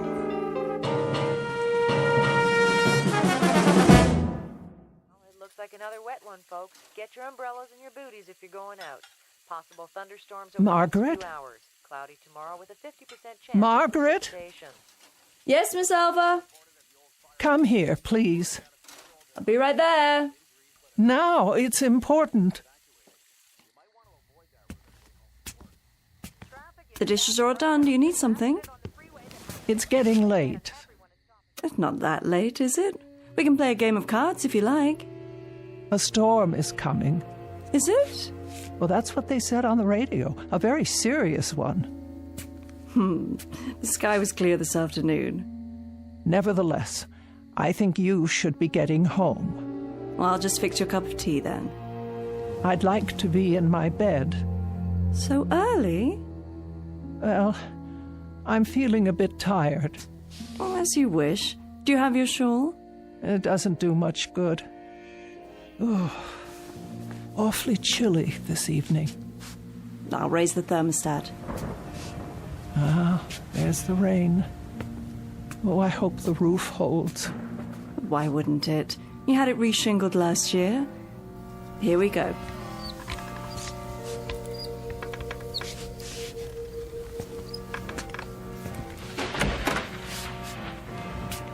I'll turn the bed down for you. Now, take my hands up and out of your chair. Oh, thank you. Thank you, Margaret. I don't know what I'd do without you. Oh, you do just fine. You'll be walking again soon. Have you been doing your exercises like Dr. Mays told you? It's no use. These legs simply don't work anymore. Oh, Margaret, I'll never leave this house again. Now you stop that. There's a big, wide world out there. Places to go and people to see. The only way I'll see them is if they come here. And there's not much chance of that. Most everyone I know has passed on. Surely not. You have a phone right next to the bed. Call some friends. Keep in touch. Oh, it's been too long. I don't know if the numbers work anymore. Of course they do. If they don't, talk to Miss Finch at the telephone exchange. She'll look them up for you. Now, wait right here. I'll get you pills and a nice cup of hot tea. Hurry, Margaret, the rain. You'll never get home. Oh, don't you worry about me, Miss Alva. I'll be back with your tray. Oh, my. Such a terrible, terrible storm. Miss Elva Keene, who lives alone on the outskirts of Linden Fleet in Maine. Her world has shrunk to the size of the small house she owns, and may never leave again. For some years, the pattern of Miss Keene's life has consisted of sitting in her wheelchair or lying in her feather bed, knitting, reading books, listening to the radio, eating modest portions of food, napping, taking her medication, and waiting. For exactly what? She's not sure. Perhaps for something different to happen. Something small but significant that will make all the difference. Miss Keene doesn't know it yet, but her time of waiting has just ended. For something different is about to happen, by way of an unexpected phone call in the middle of a stormy night. A telephone call routed directly through the Twilight Zone.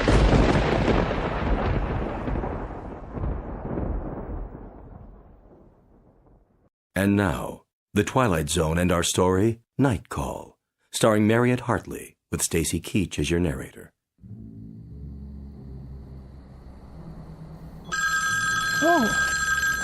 Oh, someone calling? At this hour? Oh. Hello? I'm sorry, I didn't hear. The thunder. Hello? Hello? Who is on the line, please? Oh, no one, apparently. How odd. Perhaps I was dreaming.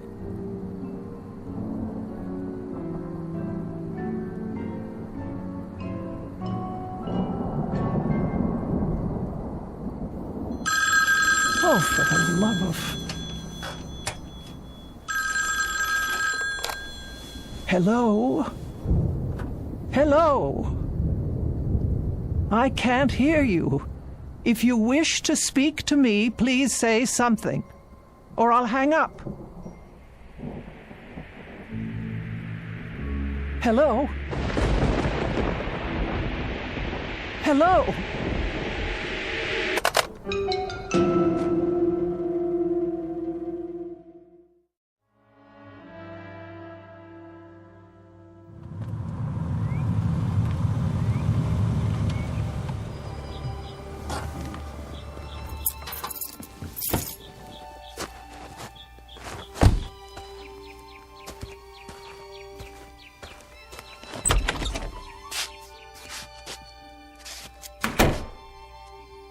Hello?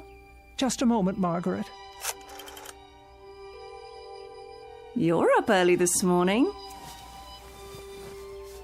Oh, what is the matter with this phone? I'm trying to make a call. No one's picking up at the switchboard. Well, I imagine they're pretty busy this morning, what with the storm and all. I suppose. Phone company, Miss Finch speaking. Ready for your tea? Just a moment. Miss Finch, this is Elva Keene. Yes, Miss Keene, can I help you? Oh, I certainly hope so. Well, I'll do my best. What is the problem? Last night, about 2 a.m., my telephone rang. Oh? I answered it, but no one spoke. And I didn't hear any receiver hanging up. Just silence. Is that right?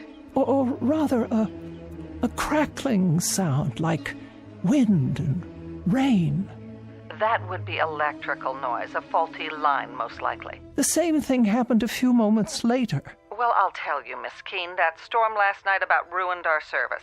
We've been flooded with complaints about fallen wires and bad connections.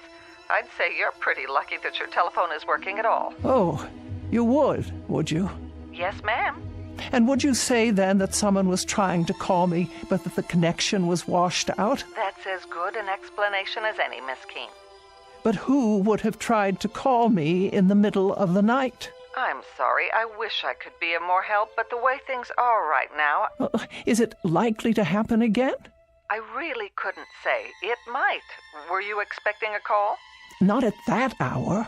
It depends on what's causing it to happen, of course. Could you find out? If there's a breakdown somewhere, our crews will find it and repair it.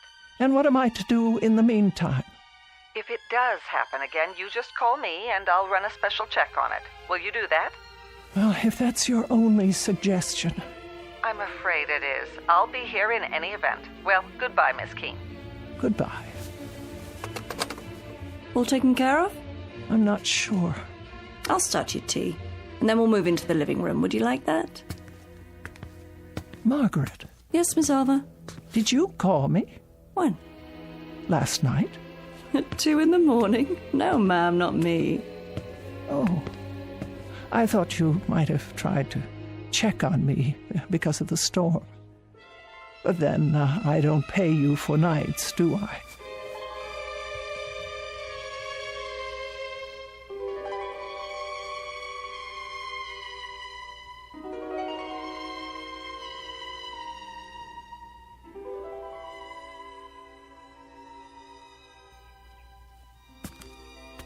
More tea?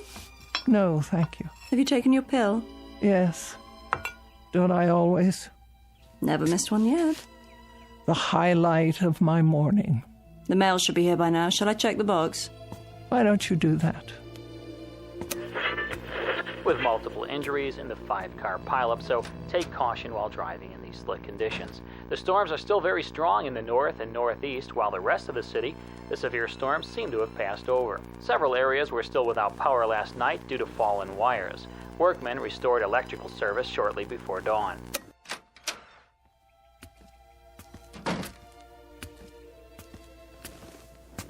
Here's your mail, Miss Alva. Thank you. Anything interesting? Oh, an advertisement. Another advertisement. The light bill, the telephone bill, of course. No personal letters. You heard from your sister a few days ago, didn't you? Oh, that was weeks ago, Margaret. 3 weeks and 2 days, to be exact. Has it been that long? Yes, that long. Nobody cares whether I live or die. Oh, sure they do, Miss Alva.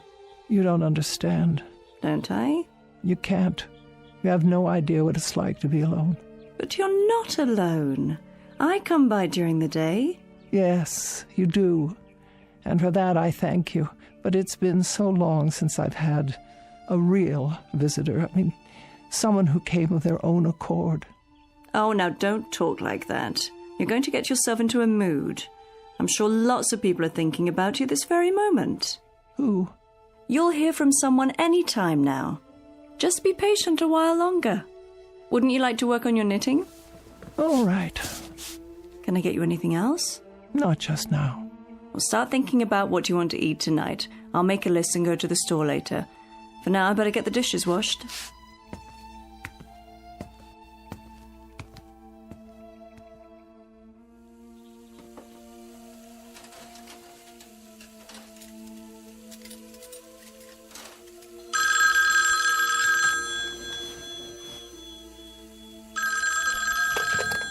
Hello? Hello? Margaret? Yes? Come here, quickly. Was that the phone? See, someone's calling you now. Take the receiver. What for? I want you to listen. If you like. Well? There's no one on the line, Miss Alva. Just listen. See if you can hear whether anyone's there. There's nothing. But you heard it ring, didn't you? Yes. Tell me if someone hangs up. Not a thing. The line's dead. Wait. What's the matter? Oh, well, it doesn't matter. I'll call Miss Finch and have them check on it. You really think that's necessary? Yes, I think it's necessary. Am I to suffer calls like that at all hours of the day and night? Calls like what? There was no call. Then why did it ring? It was a mistake, that's all. How could it be a mistake? Someone must have dialed my number. Not if it's a malfunction. Something's wrong with the equipment. I'm sure they'll... What are you doing? Reporting it. Phone company, Miss Finch speaking. Hello, Miss Finch. I thought you should know. I've received another one of those calls.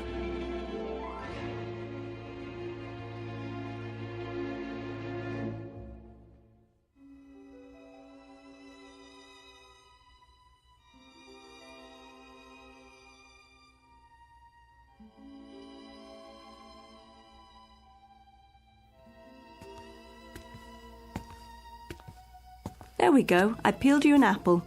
And here are 2 of your favourite cookies to go with your tea. Can you think of anything else? No, I'm sure that will do. All comfy? Perhaps one more pillow. Certainly.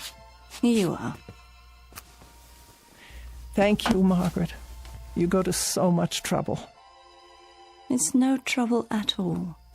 I wish you could understand how degrading it is for me to ask for help. I've always been able to take care of myself. Oh, now. We get along just fine, you and me. We're friends. I don't have friends anymore. Don't be silly. You have more friends out there than you realize. Oh, I wish that were true. You'll see. You'll hear from them. Meanwhile, don't fret about those phone calls. Don't give them another thought. I'll try not to. It was the storm, I'm sure of it. Perhaps you're right. Whatever the trouble was, the repairman have fixed it by now. But just to be sure, why don't you keep the receiver off the hook and then you won't be bothered? Oh, that's a good suggestion. You know, I have an extra television set, a portable. I could bring it over if you like. No need. There's hardly any reception out here. There is if you put up an antenna or connect with the cable system. That costs money. Besides, there's nothing I care to see. Suit yourself. But if you change your mind, let me know. You should be getting home. It is getting late. Let's see. You have your pills, your knitting. Would you like a book? I'll be going right to sleep. Good night then, Miss Keene. See you in the morning. Yes, in the morning.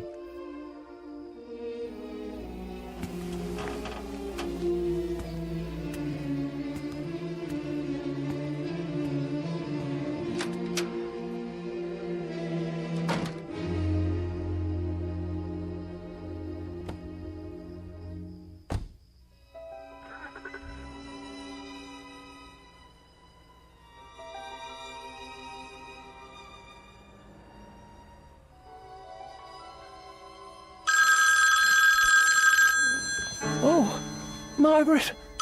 There it is again. What should I do?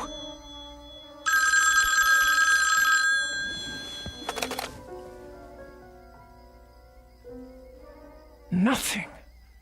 Just as I thought. I won't speak. I'll hang it up and then leave it off the hook.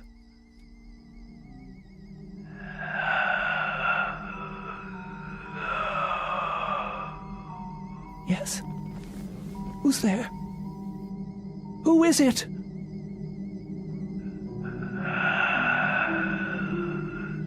Hello? What is making this sound? Is anybody there? Anybody at all? Who is on the line? Who is it? Who? Hello?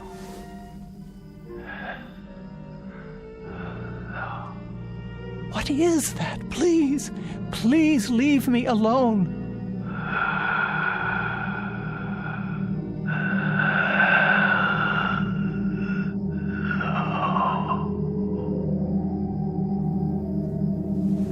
No. Please. No.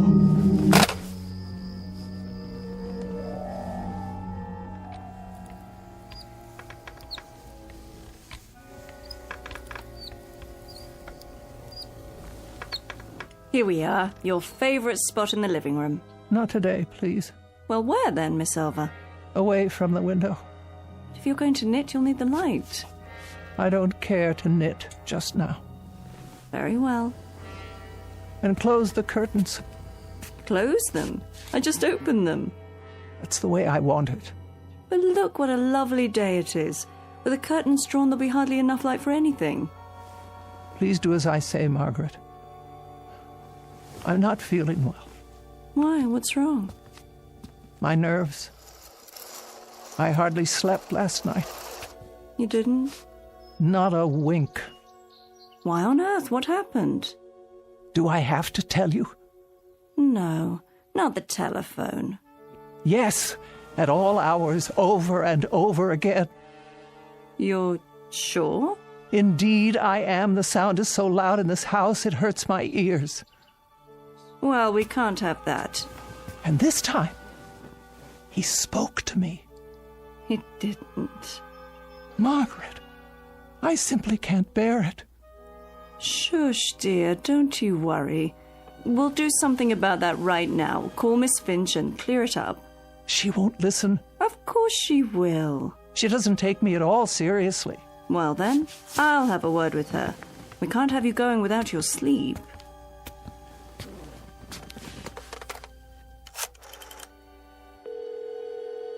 Operator? Is that Miss Finch? It is. This is Margaret Phillips, Miss Keene's private nurse.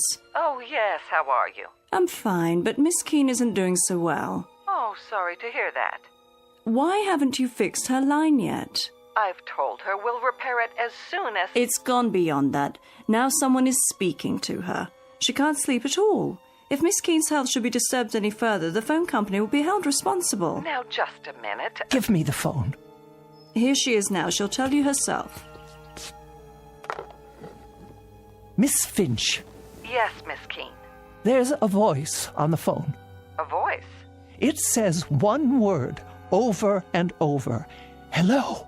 It doesn't sound normal. It sounds distorted. Are you sure it's a voice? What else could it be? Well, static on the line, sometimes. It was someone, I tell you. The same someone who kept listening to me say hello over and over again without answering back. The same one who made those horrible noises. What kind of noise? I don't know. That's why I'm calling you. It must stop immediately. A voice, you say? Was it a man or a woman? I couldn't be sure. So you have no idea? I tell you, there is no way of knowing. It could be either. And you're positive it wasn't someone on your party line? Oh, don't you think I know the people on my party line? Of course, Miss Keene, of course. Well, I'll have a man come out as soon as possible. The crews are still pretty busy, what with the damaged lines and all from the storm, but I'll tell them to put a rush on it. And what am I to do if this person calls again? Hang up, Miss Keene. But whoever it is will only call back. And then I have to answer to stop the ringing. That's my best advice. It's either that or disconnect the line. No, you can't do that. What if there were an emergency? I have no way to call out. That's true. Then there isn't much choice. I suggest you talk to them. Try to find out more. Get a name if you can. Do that and we'll have something to go on. We'll take immediate action, I promise you. But I don't wish to speak to them at all. Then I'm afraid there's nothing we can do. So you won't help me? We can't. It could be absolutely anyone. There's no way to know. I see. Then, good day to you. What did she say? Not a word of help. It's obvious she doesn't believe me. Oh, I'm sure that's not true. As far as she's concerned, I'm just a nervous old biddy falling prey to my imagination. But she didn't actually say... Well, she'll find out differently. You all will, if it's not too late by then. Such talk. You're letting yourself get way too upset. Why don't we have some breakfast? Would you like that? No, I'm not hungry. In a while, then. We'll both have something. I'll leave the curtains drawn so you can catch up on your rest. Would you like a pillow for your back? Make sure they're completely drawn. But it's so dark in here. I can't afford the risk. What do you mean? If someone's out there, he could be watching. Watching what? Me.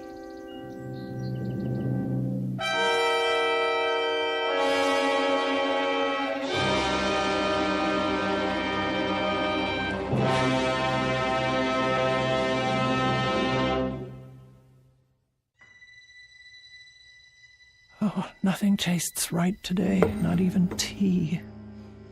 It's not your fault. I'm feeling so out of sorts. Margaret? Margaret?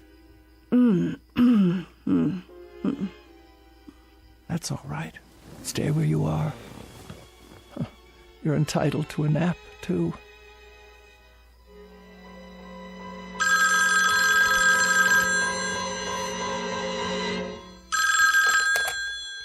There.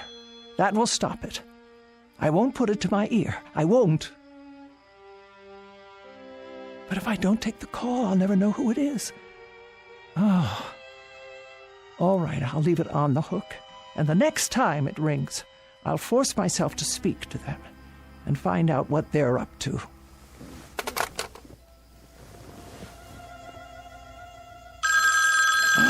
Oh. Hello? Hello?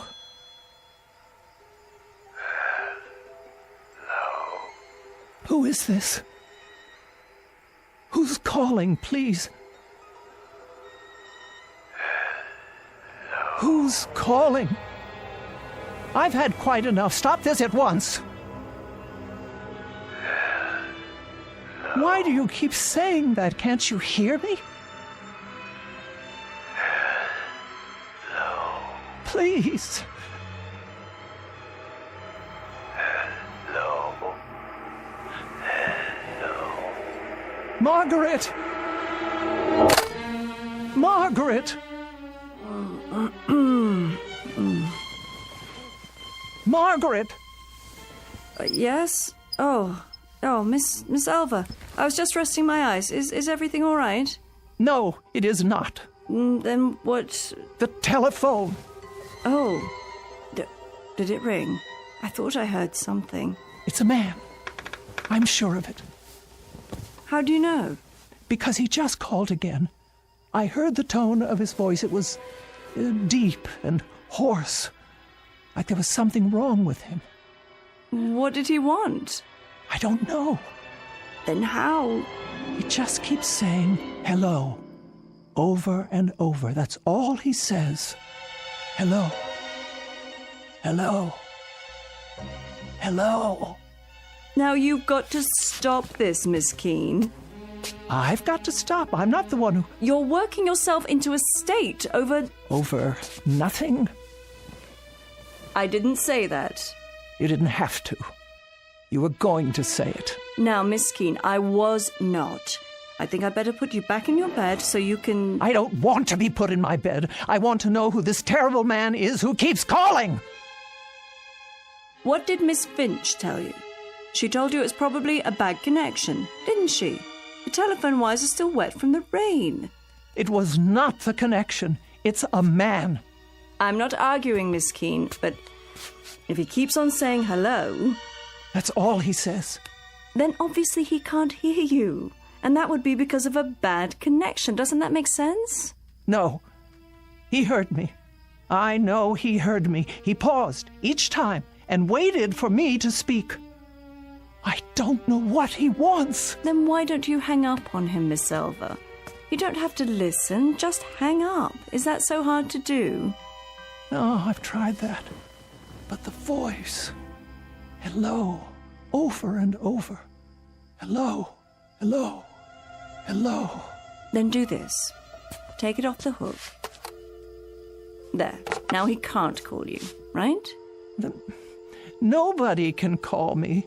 Leave it that way just for the time being, until all this funny business is over. It will be the same on the extension. And then if you decide to make a call, all you have to do is hold down the arm for a second. Isn't that right, Miss Keene? Miss Keene? But why is he calling me? Why would he? Can you tell me that? Why? He wants something from me, but I can't imagine what it is.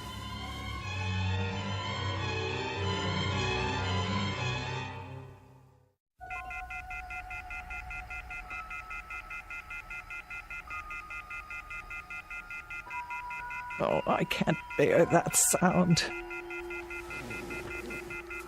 Try putting a pillow over it. There. No. Hello. Hello? Where are you? What? I want to talk to you. No. Where are you? I want to talk to you. Please. Where are you? I want to talk to you. No, I beg of you. Where are you? I want to talk to you. Leave me alone. Leave me alone.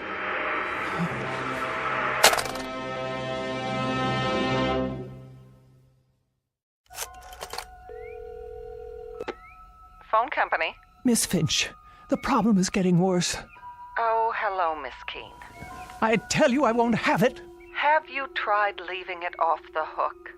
No, it doesn't do any good. He just waits for me to hang up so he can call back. I left the receiver off last night, but I can't do it anymore. Even when I bury it under a pillow, the noise keeps me awake. I haven't had any sleep in 24 hours. Then perhaps, Miss Keene, we should disconnect it after all. No, I am an invalid, Miss Finch. I must have telephone service in case of emergency. I'm sure you must. Now, I want the line checked. Do you hear? This terrible thing must stop right away. All right, Miss Keene, I'll put a man on it right away, and this time we'll get to the bottom of it. Swear to it. I give you my word. Oh, good. Thank you. You don't know what this means to me. I'll call you as soon as we find out the problem. You'll see to it, no matter what it takes. Of course. First thing, we'll give you an answer before noon. Thank you. Don't you worry now. Oh, bless you. That's what we're here for.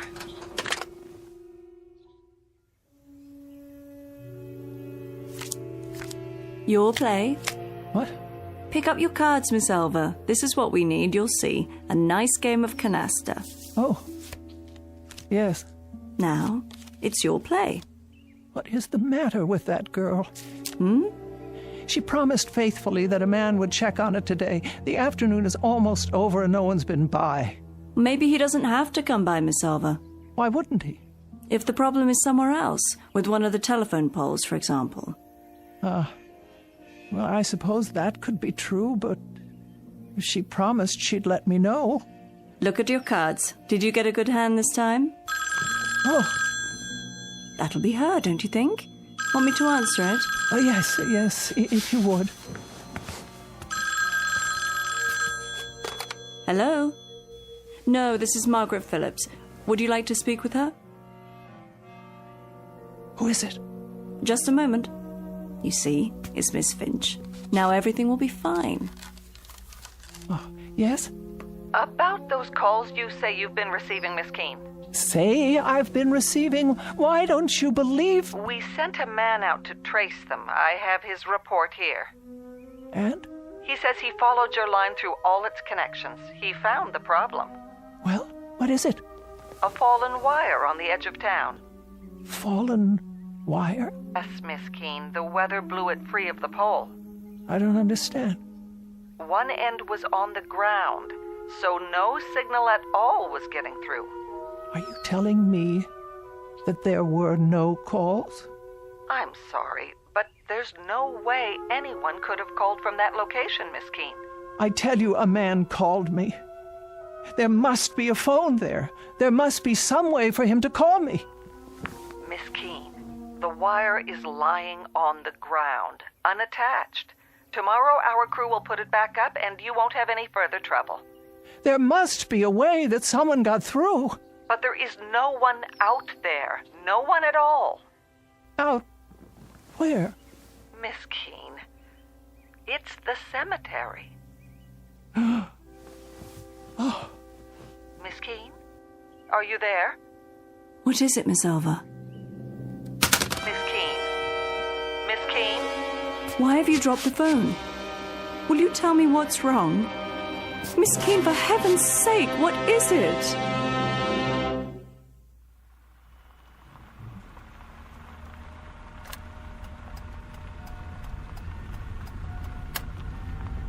Here we are.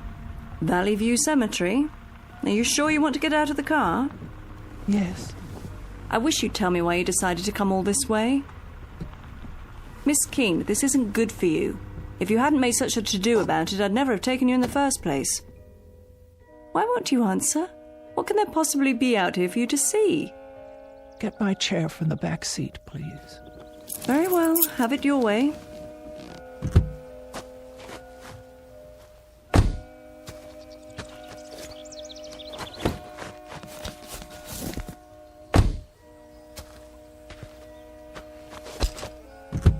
Careful. Now. Up and out. Here's a blanket for your legs. Though I can't imagine why you'd want to. Miss Elva? What are you looking at? Over there. You mean inside the grounds? On the other side of the gate. All right. I'll have to steer clear of the power lines, though. Well, there's a loose telephone wire hanging down. Can't see where it touches the ground. Where are we going? The first row on the left. About halfway down, as I recall. That's where the wire ends. I knew it. Here? Here. And we better not go any closer. It's fallen directly onto a grave. Right by an old headstone.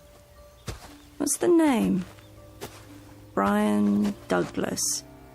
And the date of birth and death, more than 50 years ago. Oh, the poor young man. Only 27. I knew it. Miss Alva. It's him. Who? It's him. Brian. Oh, Brian. You knew him? Brian, my fiancé. He died a week before we were to be married. Oh, Miss Alva, I didn't know. We were in a car together. I insisted on driving. I was always insisting on things, telling him what I wanted, dominating him in my way, and he always did what I said, always.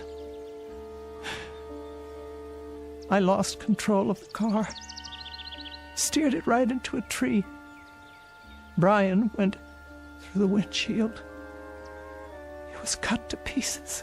I was left crippled, and now he's trying to reach me, I'm sure of it. Don't you see?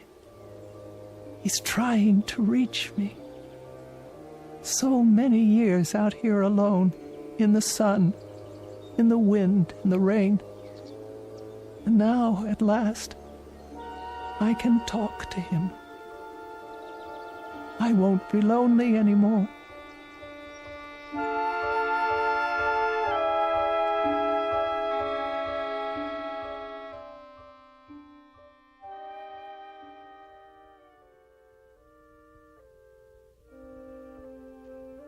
Would you like more covers on the bed? No, Margaret, I'm perfectly fine. I can plump up your pillows for you. That's not necessary. I can't leave you like this. I'll be all right. Good night. But... Good night, Margaret. You call me if you need me now. I will. I'll be home all night. Yes, yes, Margaret. Good night. You sleep well.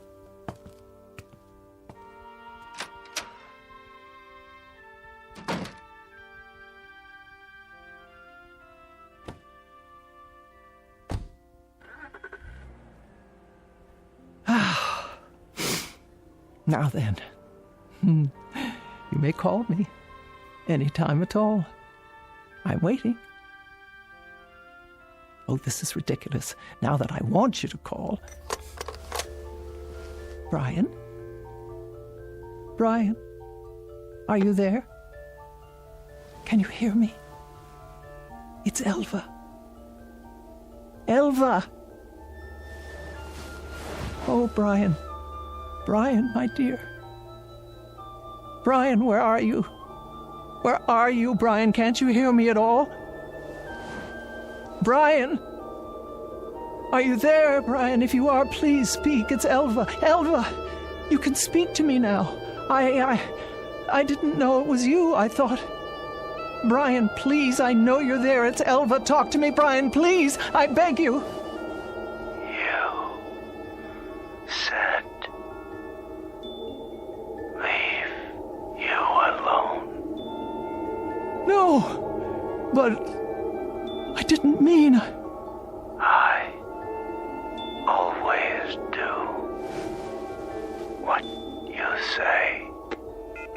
Oh, God, but I didn't mean... Brian, I didn't mean that. Not this time. I didn't understand. I only meant... Oh, Brian. Brian, speak to me. No, Brian, don't go. Don't leave me here. I didn't know it was you. I didn't understand. I tell you, there were so many things I didn't understand. I didn't mean to say. Brian, please. Please. Oh, please. No. Oh. The According to the Bible, God created heaven and earth. But it is every man's prerogative and every woman's to create their own particular and private hell. Case in point, Miss Elva Keene, who in every sense has made her own bed, and now must lie in it. Sadder but wiser, by dint of a rather painful lesson in responsibility, transmitted from the Twilight Zone.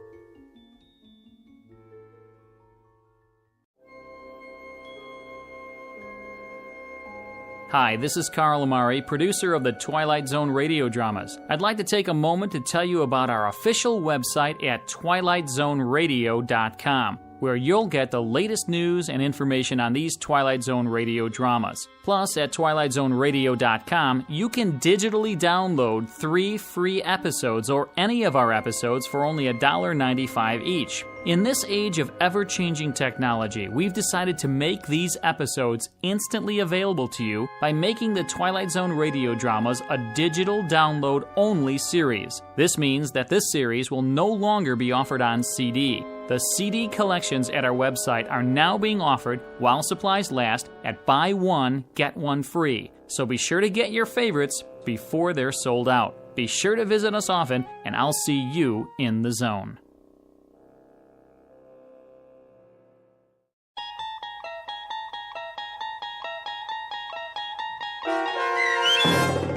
Night Call, starring Mariette Hartley with Stacy Keach as your narrator, was adapted for radio by Dennis Etchison and written for The Twilight Zone by Richard Matheson. Heard in the cast were Sarah Wellington, Meg Thalkin, and Doug James. The producers of The Twilight Zone wish to thank CBS Enterprises and the Rod Serling estate for making this series possible. This copyrighted radio series is produced and directed by Carl Amari for Falcon Picture Group and Westwood One. Sound design and custom Foley effects for The Twilight Zone by Cerny American creatives Bob Benson, Greg Lee, Michael Slaybach, and Matt Sorrow. To learn more about the Twilight Zone radio dramas and to contact us, visit our official website at twilightzoneradio.com. Doug James speaking.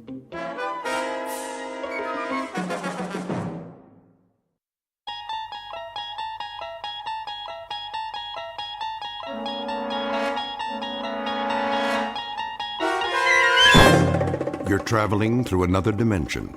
A dimension not only of sight and sound, but of mind. A journey into a wondrous land whose boundaries are those of imagination. Your next stop, the Twilight Zone.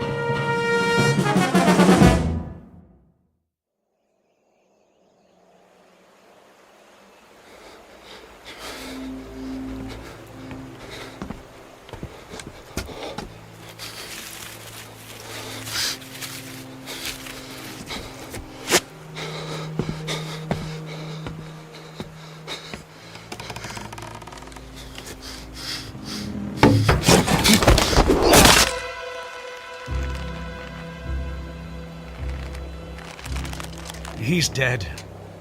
Get him down. Yes, Captain. Clemens, what the devil do you think you're doing? Cutting him down, Captain. This is the last of the rope, Clemens. There's still one more to go. Just untie it.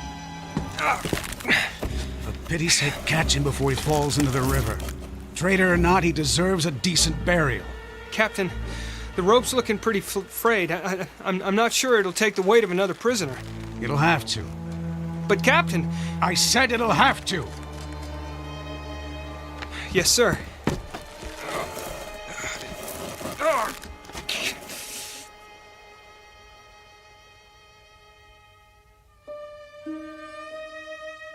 You have just witnessed a military execution.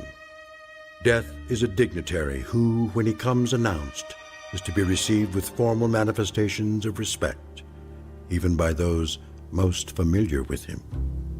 This particular execution occurred on Owl Creek Bridge in northern Alabama during the war between the states. You might find it in the works of that past master of the incredible Ambrose Bierce, but its proper home is in the Twilight Zone.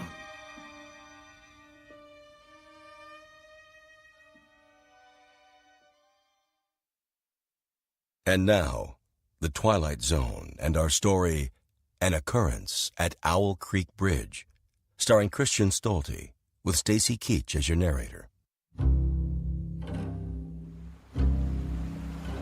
Hurry up, Clemens. I want to get this last one hanged while it's still daylight. Almost got him, Captain.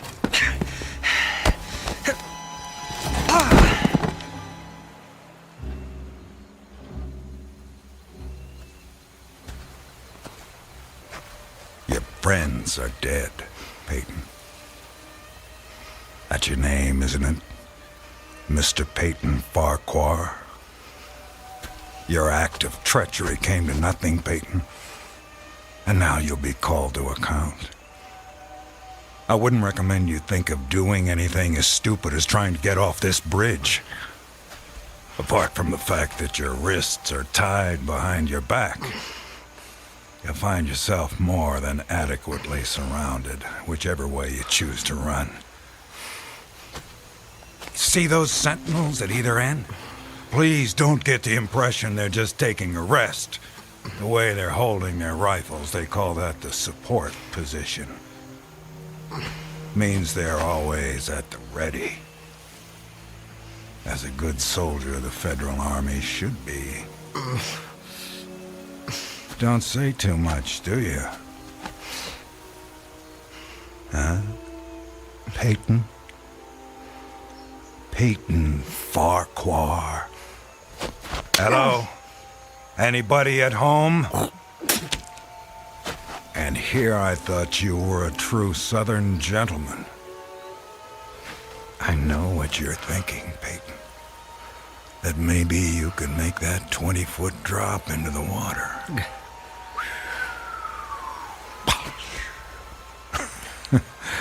And who knows, maybe you could at that.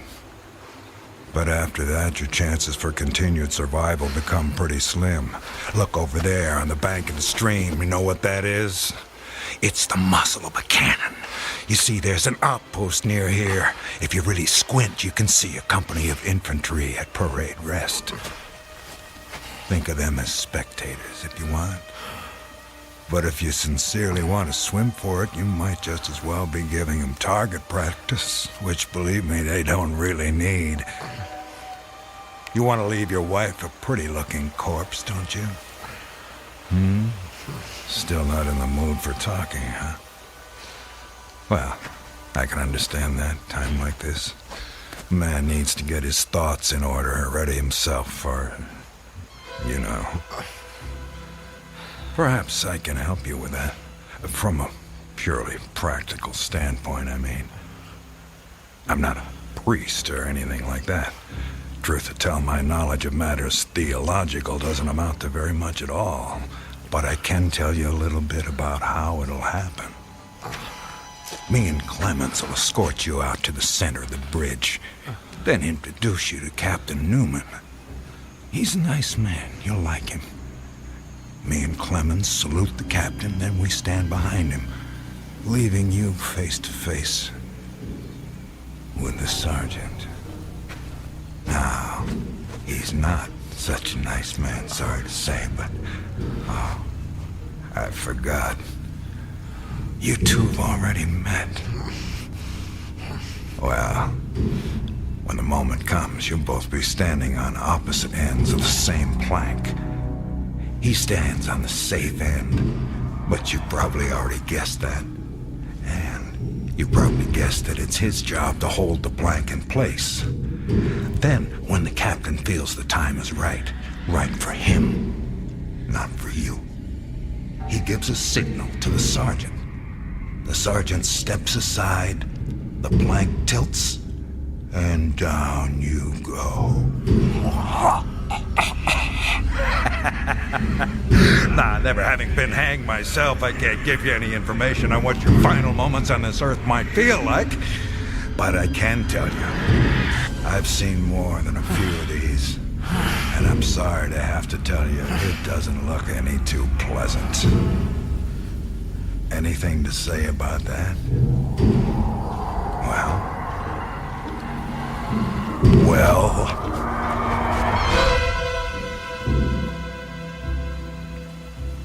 I am a living man.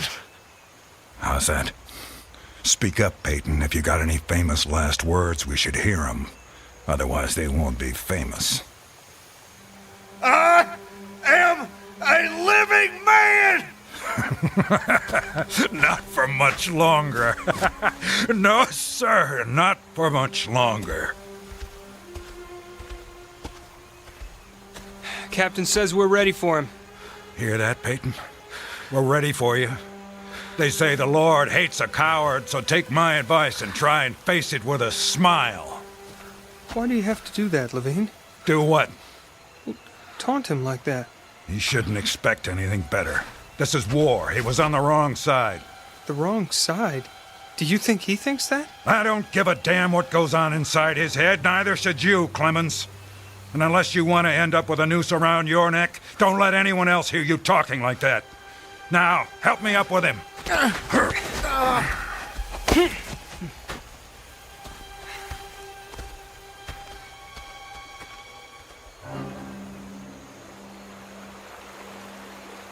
Oh, Elizabeth.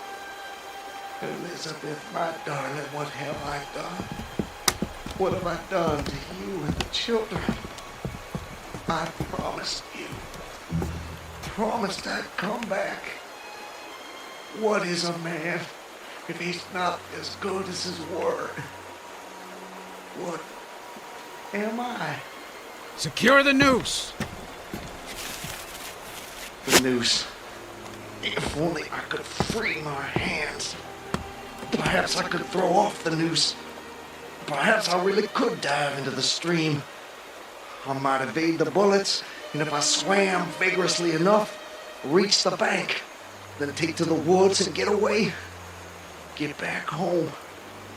Yes, home.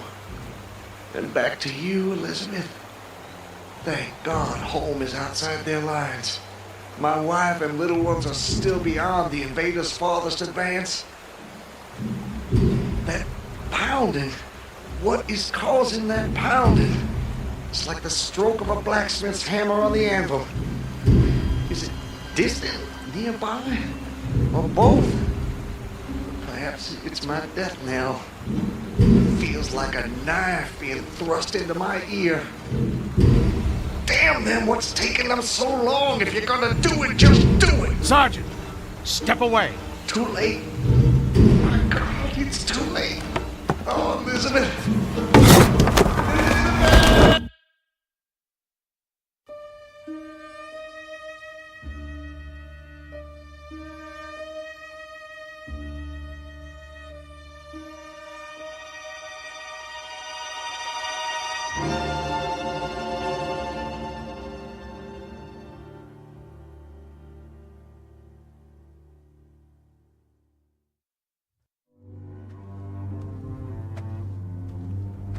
So, how much further is it?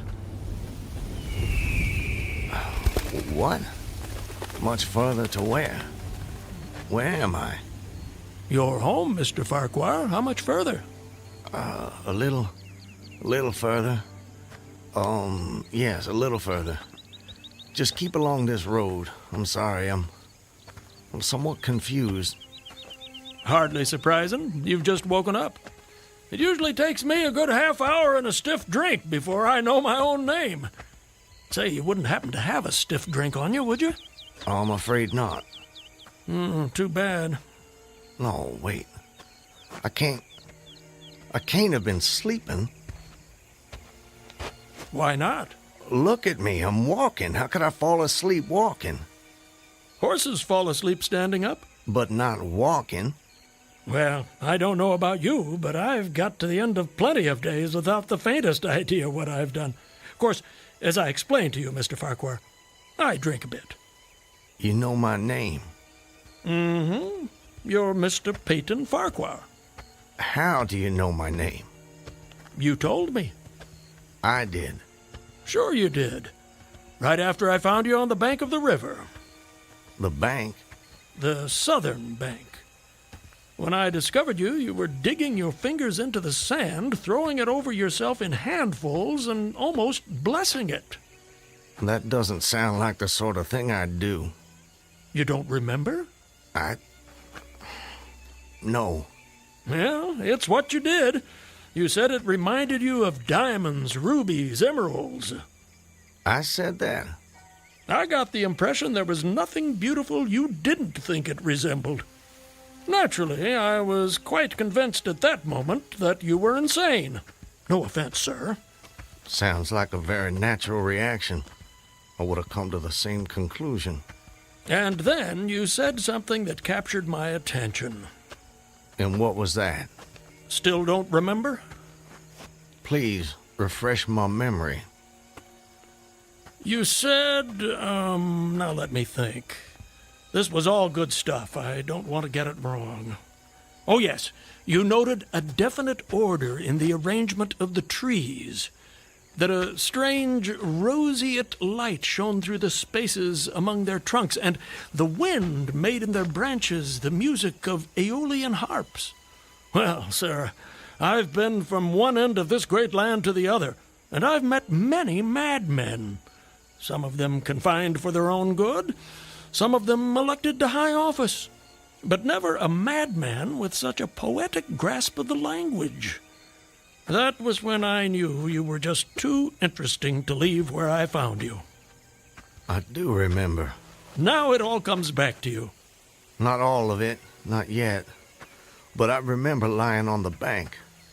I was so content there. More than I've ever been in my...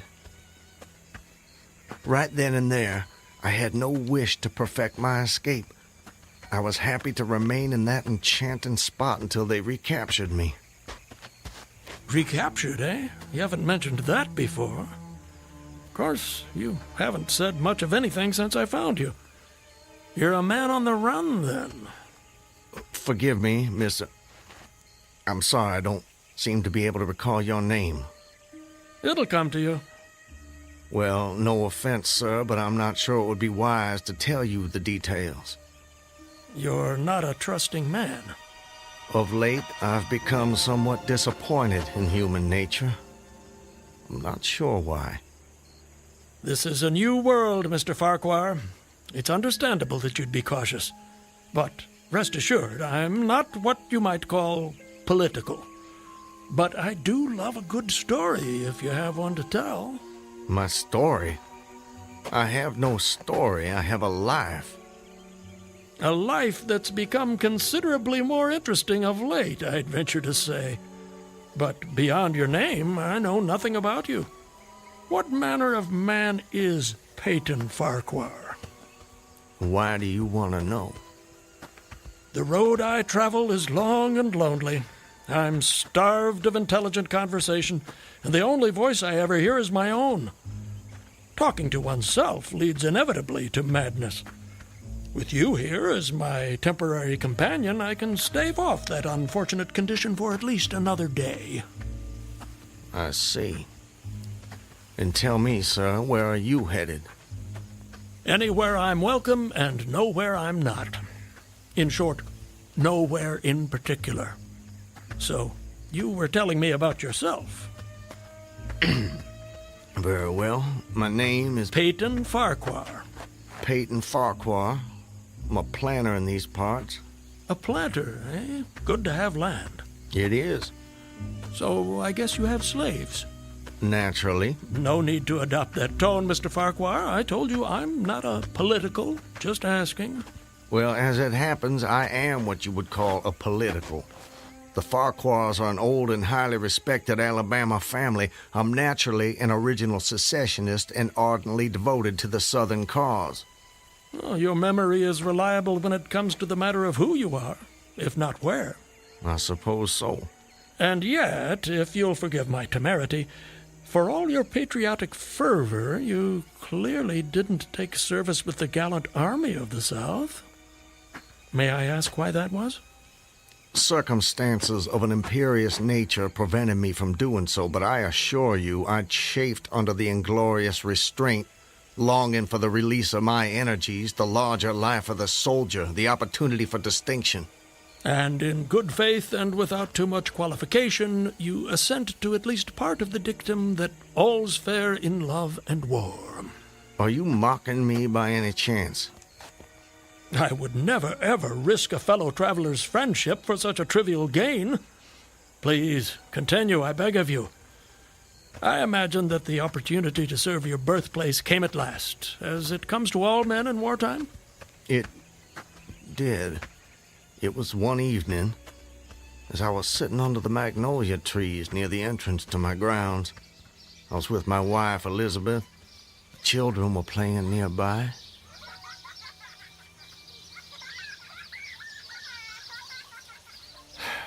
This is the life. It surely is, my dear. It surely is. Look at it. It's all so perfect. I'll tell you frankly, Elizabeth, if I should die this very moment, I'd die a happy man. Peyton, darling, I wish you wouldn't say such ghoulish things. I can't bear the thought. I have no fear, Elizabeth.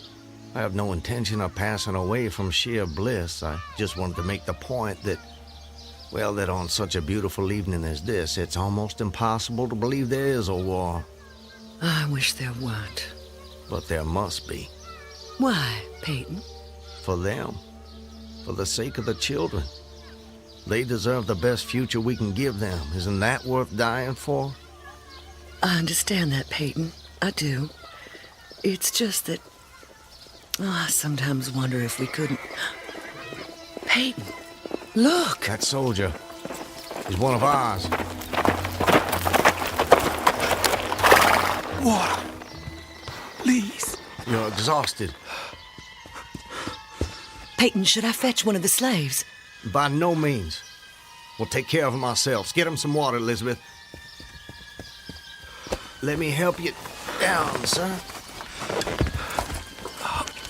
Oh, thank you.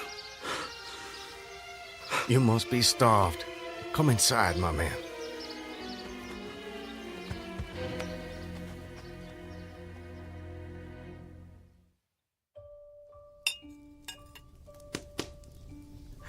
Oh, this is a splendid meal. Thank you. Some more? Alice, more cornbread. No, please. This hospitality is far more than I deserve. Nonsense. Nothing is too good for our brave boys. Tell me, Corporal, whose command are you with? Colonel Tolliver, 13th North Carolina. How are things at the front? We hear so little down here. I'm sorry to say things are not going so well. Not so well at all. The Yankees are repairing the railroads in preparation for another advance. They've reached the Owl Creek Bridge. Owl Creek Bridge?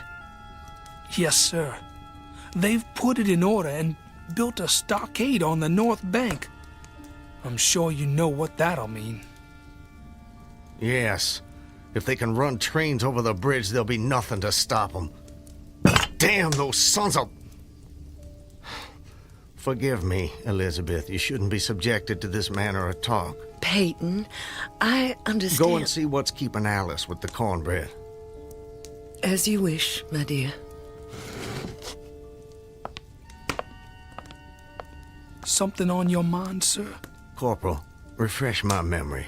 It's about 30 miles to Owl Creek Bridge? About that. Maybe even a little less. And there's no force on this side of the creek? Only a picket post a half-mile out, on the railroad, and a single sentinel at our end of the bridge. Suppose a man, or perhaps several men, civilians and persons of intelligence, should elude the picket post and perhaps get the better of the sentinel. What could they accomplish? Accomplish? Well, sir, I was there a month ago. I saw that the flood of last winter lodged a great quantity of driftwood against the wooden pier at this end of the bridge. Driftwood, eh? It's dry now, exceedingly dry. If someone were to put a light to that driftwood, it'd burn like tow. That it would, sir. And that would mean the end of the Owl Creek Bridge. I don't think the Yankees would care for that. Not one damn bit would they care for it. And it goes without saying that such a conflagration would seriously hinder the northern effort. Oh, it would. But you should know, sir, the Commandant's issued an order declaring that any civilian caught interfering with the railroad, its bridges, tunnels, or trains will be summarily hanged. I've seen the order. It's posted everywhere. Risk is a part of life, soldier. You face it every day. I do. That I do. And in my own small way, I've done what I can. No service is too humble to perform in the aid of the South. And should the opportunity present itself, no adventure would be too perilous to undertake if consistent with the character of a civilian who is at heart a soldier, of course. Mr. Farquhar, you are a true son of the South, and a very brave gentleman.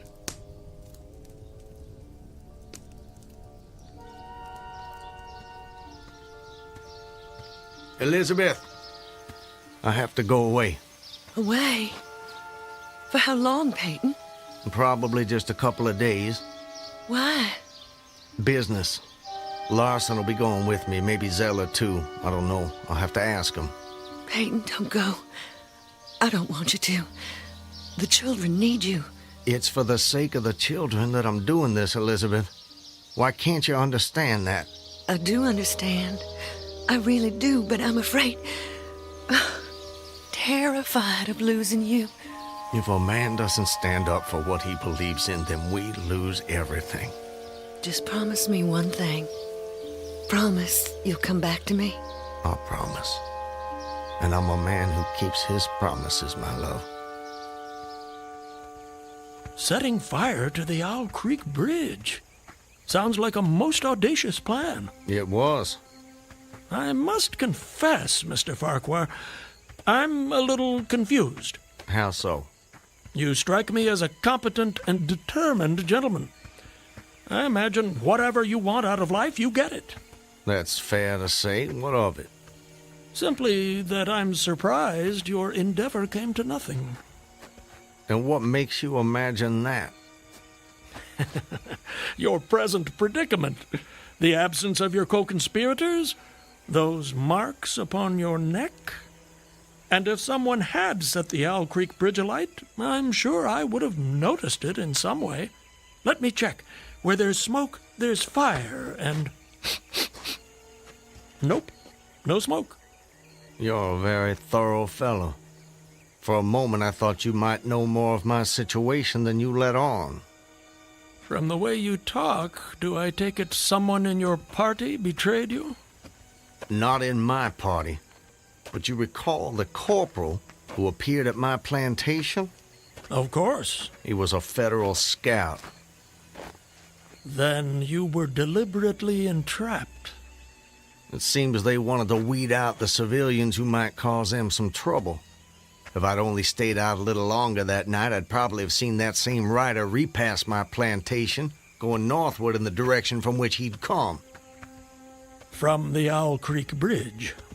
Precisely. And when you and your co-conspirators... Patriots. ...made your assault on the bridge, the military were waiting for you.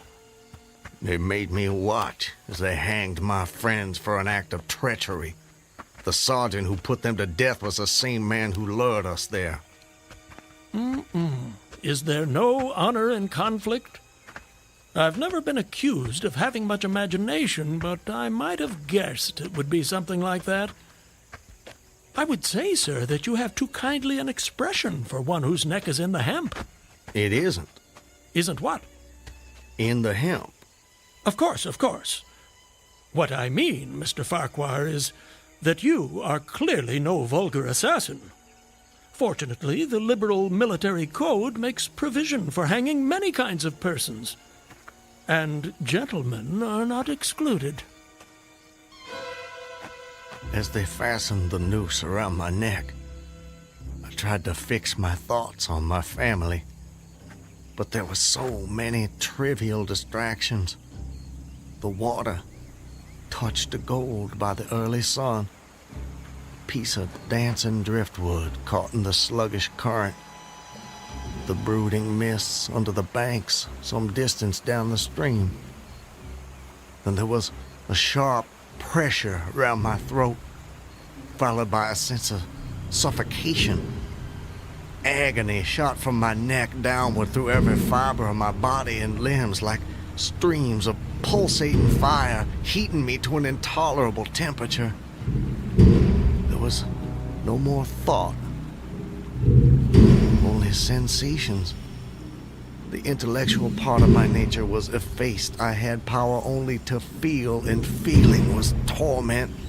I was conscious of motion, encompassed in a luminous cloud, of which I was now merely the fiery heart, without material substance. I swung through unthinkable arcs of oscillation, like a vast pendulum. But you're here. What? What? I said, you're here. Why is that? The rope, it snapped, and I fell into the stream. With a terrible suddenness, the light about me shot upward. There was a loud splash, then all was cold and dark. My power of thought was restored, and I knew instantly what had happened. And your hands, were they still bound? They were. Then forgive me, but why didn't you drown? The noose was tight around my neck. It kept the water from my lungs. And kept you from breathing. When you get into a predicament, sir, you don't do it by half measures. I suppose not. To die of hanging at the bottom of a river. Even at that moment, it seemed ludicrous to me. I opened my eyes in the darkness. I saw above me a gleam of light, distant, inaccessible. I was still sinking, and the light became fainter and fainter until it was a mere glimmer. Then it began to grow and brighten, and I knew I was rising toward the surface. Knew it with reluctance, for I was very comfortable. Comfortable? Oh, yes. It was a question of preference at that point, you see. To be hanged and drowned, that didn't seem so bad, but to be shot... No, I refused to be shot. It didn't seem fair. I'd say you have a quite singular set of values. Do they offend you? Not at all, not at all. It makes for a more entertaining story, and yours is the most fascinating I've heard in many a year on the road. Please, continue. You're under the water, slowly rising to the surface. Your hands are tied. A sharp pain in my wrists apprised me of the fact that I was trying to free my hands. I gave the struggle my attention as an idler might observe the feat of a juggler without interest in the outcome. Eventually, the cord fell away. My arms parted and floated upward, but I could only dimly make out my hands in the growing light. I watched with a new interest as first one and then the other pounced upon the noose at my neck. They tore it away and thrust it fiercely aside. Its undulations resembled those of a water snake, and my first thought was to put it back. To put it back? The undoing of the noose had been succeeded by the direst pang that I'd yet experienced. My neck ached horribly, my brain was on fire, my heart gave a great leap, and I felt as though it was trying to force itself out of my mouth. My whole body was racked and wrenched with an insupportable anguish. And I imagine the desire to rise to the surface was even greater, no matter what you might find waiting for you there. I wanted to stop myself, had to stop myself, but my disobedient hands gave no heed to my command. They beat the water vigorously with quick downward strokes, forcing me to the surface. I felt my head emerge. My eyes were blinded by the sunlight. My chest expanded convulsively, and with a supreme and crowning agony, my lungs engulfed a great draught of air. So now you were in full possession of your physical senses. If anything, they were more keen and alert than before. I felt the ripples on my face, heard their separate sounds as they struck.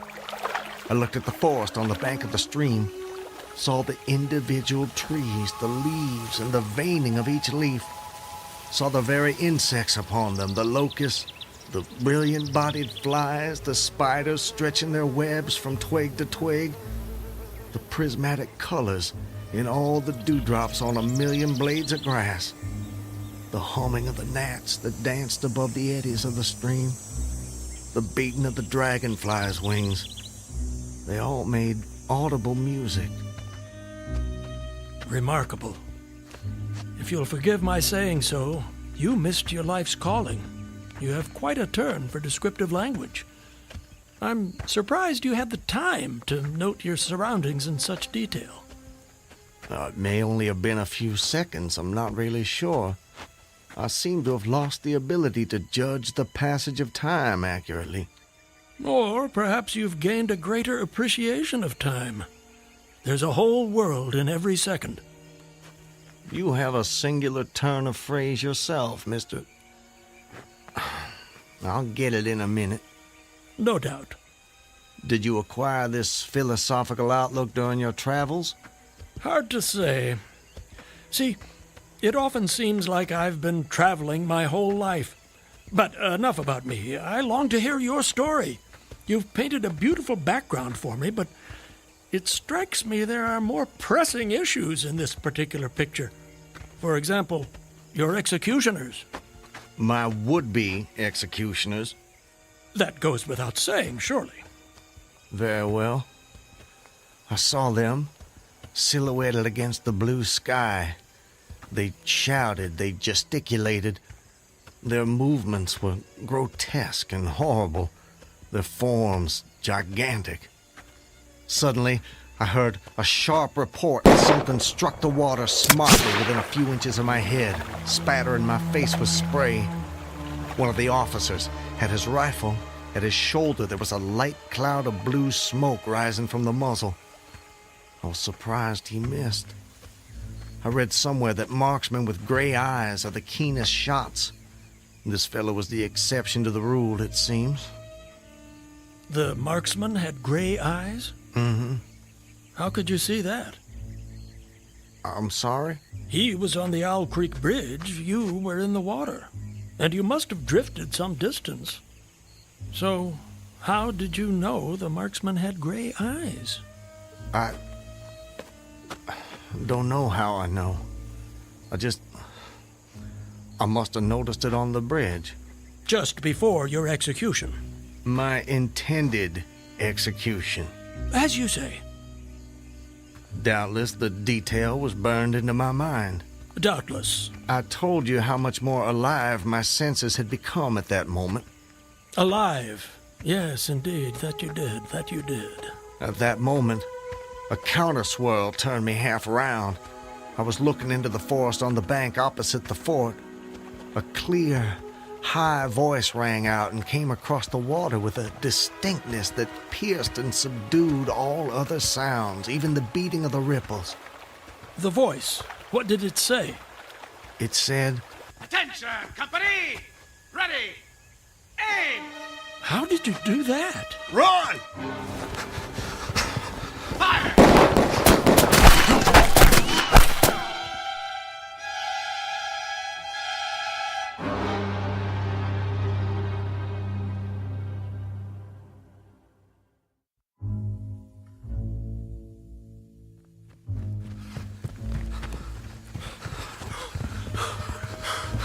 Are they still behind us? No, I don't think so. All right, that's enough for now. No more running for my life. Your what? Wait, I need to get my bearings. I have to know how close I am to my destination. Closer than you think, I'm sure. Eh? Does anything look familiar, Mr. Farquhar? Yes. This way. I think. Yes, this way. Can you see your home? Not yet. But it's not far now. I intend to be back in my wife's arms by close of day. You gave her your word.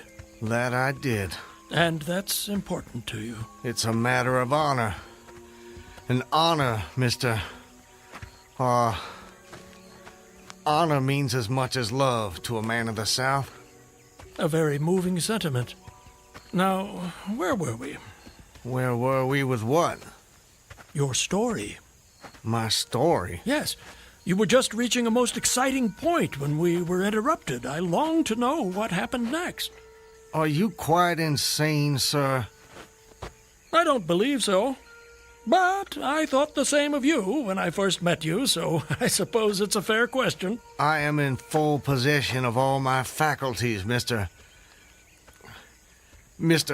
Everything except the memory, eh? Don't try my patience, sir. I wouldn't dream of it. You asked me an important question, and I'm doing my best to answer it. But you'll appreciate it's difficult to judge these things when one spends so much time alone. If I had a constant companion, someone to tell me if and when I appeared to be losing my senses, that might be helpful, but that's not what fate has in store for me. And as I say, I try to avoid talking to myself because that seems to me the fastest route to madness. But, mad or sane, I know a good tale when I hear it, and yours is the most entertaining I have heard in all my years. Yes, sir, I shall cherish the memory of your experiences when I have long since ceased my wanderings. Please, go on. You'd escaped the noose by a most improbable stroke of good fortune, and then you found yourself in the stream and under fire. What was that like? Surely you can imagine that for yourself. We were just under fire a few minutes ago. But not in the water. Well, does it matter? Does to me. It's the setting that makes the crucial difference. Please. Very well. I suppose it might make the journey shorter, at least. Not mine. I dived to avoid the shots, dived as deeply as I could. Water roared in my ears like the voice of Niagara, yet still I heard the dulled thunder of the volley. Those heightened senses of yours. I rose again towards the surface and was met again by more shining Yankee lead. One shot nicked my cheek, do you see it? I see it. Well, the next time I dove, I was a long time underwater, and I made damn certain I swam farther downstream and nearer to safety. Just as well, since the soldiers had almost finished reloading. The two sentinels positioned at either end of the bridge fired again, independently and ineffectually. I saw all this over my shoulder. I was now swimming vigorously with the current. My brain was as energetic as my arms and legs. I thought with the rapidity of lightning. I reasoned, you see, that the captain had probably already given the command to fire at will. And you surely couldn't dodge all the shots. You're not invulnerable. No man is. Then an appalling splash, just 2 yards away, was followed by a loud, rushing sound which seemed to travel back through the air to the nearby fort and died in an explosion which stirred the very river to its deeps. A rising sheet of water curved over me, fell down upon me, blinded me, strangled me. The cannon had taken a hand in the game. Did I tell you about the cannon? You must have done. Well, anyways, as I shook my head free from the commotion of the smitten water, I heard the deflected shot humming through the air ahead. And in an instant, it was cracking and smashing the branches in the forest beyond. I was certain they wouldn't be so far from their target next time, and it was a good gun. The report lagged behind the missile.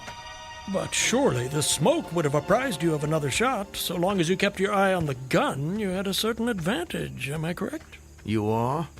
The problem was how to reach the shore without turning my back on the cannon. You have my complete attention, sir. How did you manage it?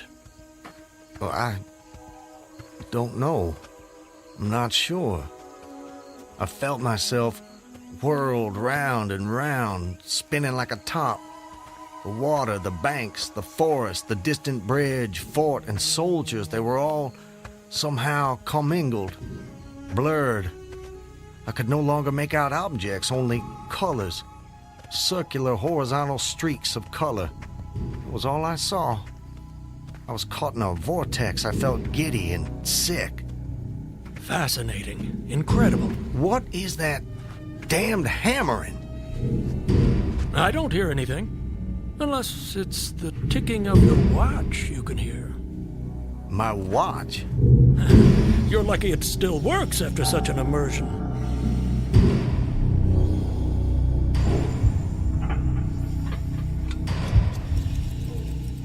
It is my watch.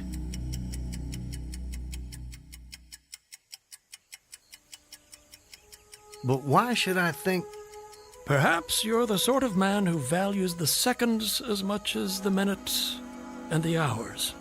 And there's a whole world in a second, so I've been told. So how did you fight your way out of this vortex? I really have no idea.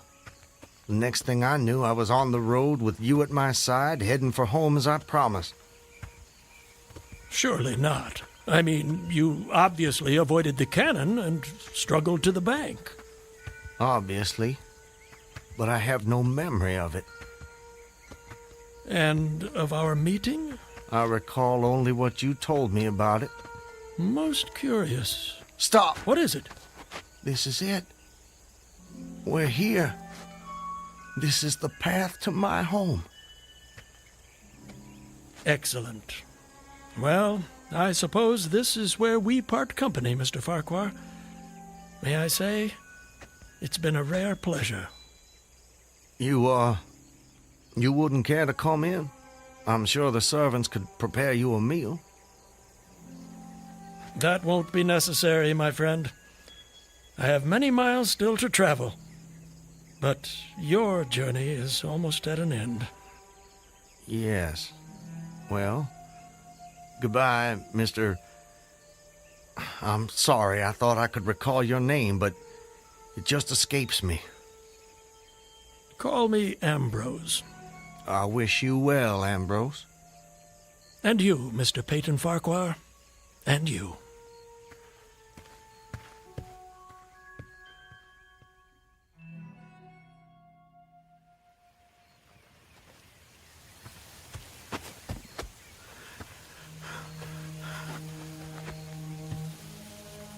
Home. Almost home. How long? How long since that damn imposter rode down this road? How long since I was drawn to the Owl Creek Bridge? I would say, sir, that you have too kindly an expression for one whose neck is in the hem. Seriously. It is. Isn't what? In the hem. Of course, of course. I promised I'd return, Elizabeth. All so perfect. They couldn't keep me from Just you. before your execution.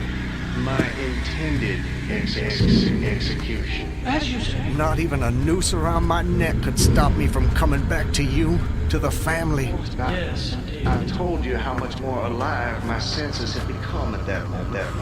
Alive. Yes. I saw them. John, don't tease your sister. I want you Elizabeth! both on your best behavior when your father returns. Elizabeth! Elizabeth! You're not invulnerable. No man is. Elizabeth! Elizabeth! I swore I'd come back to you.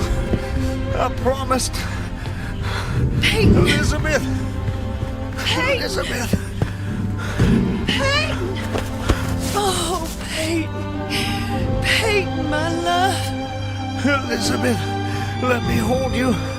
Let me take you in my... There's a whole world in every second.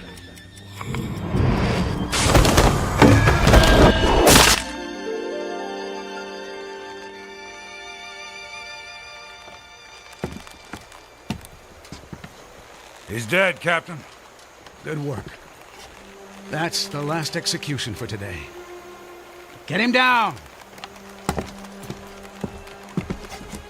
You know, Levine, For a moment there, I thought that rope wasn't gonna hold.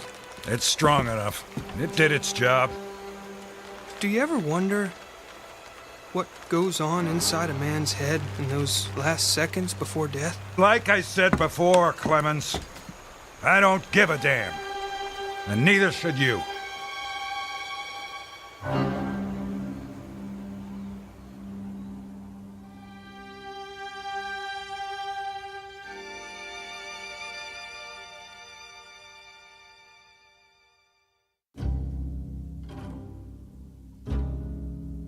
An occurrence at Owl Creek Bridge in two forms, as it was dreamed and as it was lived and died. This is the stuff of fantasy, the thread of imagination, the ingredients of the Twilight Zone.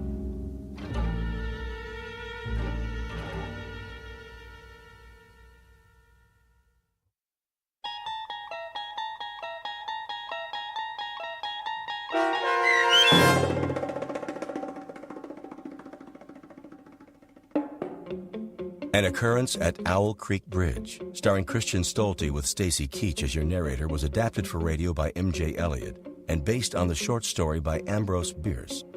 Heard in the cast were Rob Riley, Danny Goldring, William Dick, Susan Hart, Gonzo Schexnader, and John Hogenacker. The producers of The Twilight Zone wish to thank CBS Enterprises and the Rod Serling estate for making this series possible. This copyrighted radio series is produced by Carl Amari and directed by Joe B. Cerny for Falcon Picture Group. Sound design, custom Foley effects, recording, and editing are done in the Cerny American Sound to Picture Theater by sound designers Craig Lee, Todd Beyer, and Tim Cerny. To learn more about the Twilight Zone radio dramas and to contact us, visit our official website at twilightzoneradio.com. Doug James speaking.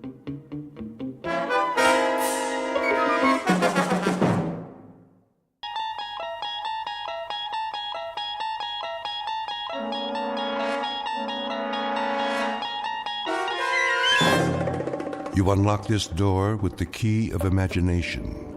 Beyond it is another dimension, a dimension of sound, a dimension of sight, a dimension of mind. You're moving into a land of both shadow and substance, of things and ideas. You've just crossed over into the Twilight Zone.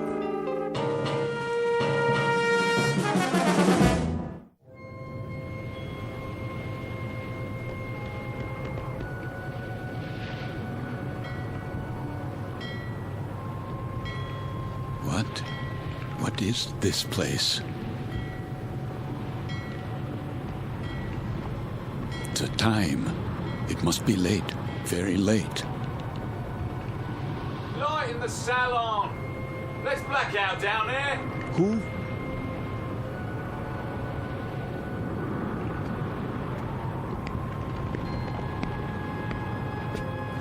Forgive me, sir. Yes? Are you addressing me? Begging your pardon, but they'll be finished serving dinner soon. They? The galley crew, sir.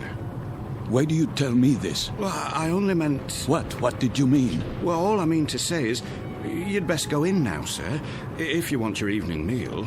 My meal? The salon will be closing in a few more minutes. Oh, yes, of course.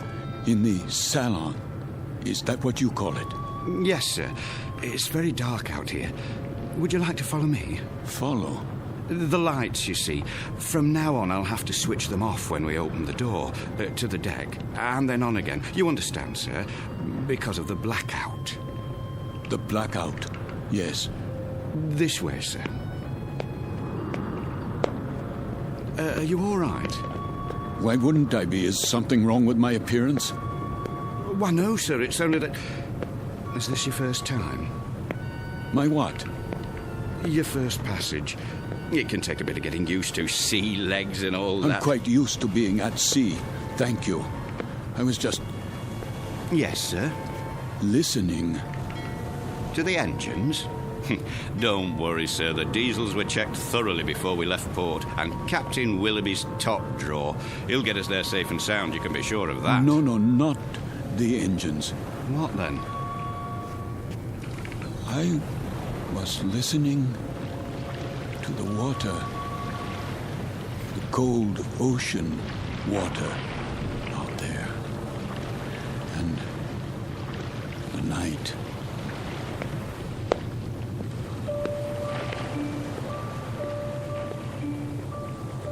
This is the deck of a small freighter, the SS Queen of Glasgow, located somewhere in the North Atlantic. Her registry, British. Gross tonnage, 5,000. Age, indeterminate. At this moment, she is one day out of Liverpool. Her destination, New York. Duly recorded in this ship's log is the sailing time, course to destination, weather conditions, temperature, longitude, and latitude. But what is never recorded in such a log is the fear that washes over a deck like fog and ocean spray. Fear like the throbbing strokes of pistons from the engine's diesels, each one a heartbeat, parceling out every hour into breathless minutes of watching, waiting, and dreading. For the year is 1942, and this particular ship has lost her convoy. Now she must travel alone like an aged, blind thing groping through the unfriendly dark, stalked by the unseen periscopes of steel killers, enemy U-boats that also watch and wait. The Queen of Glasgow is therefore a frightened ship, and she carries with her a premonition of death. In a moment, her crew and passengers will find out just how real that premonition may be, when a course is set that leads them all into an area known as the Twilight Zone.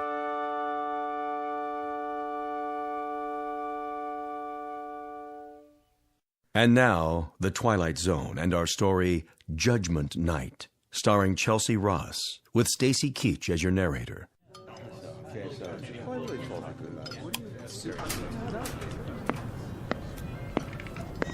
Why does he keep playing with the lights? Thought I'd gone blind for a second. My apologies for the momentary darkness. Wartime regulations, you know. Think nothing of it. Perfectly understandable. Wasn't it a lovely meal? Yes, indeed. Glad you enjoyed it, ladies and gentlemen. Something more, perhaps? Not for us, thank you, steward. We were just leaving. Come along, dear. Wait, Mommy, where's my doll? Why, here you are, little girl. You dropped it by your chair. Can you thank the nice man? Thank you. You wouldn't want to leave your dolly behind now, would you? Come along, Joanna. It's well past your bedtime. Yes, Daddy.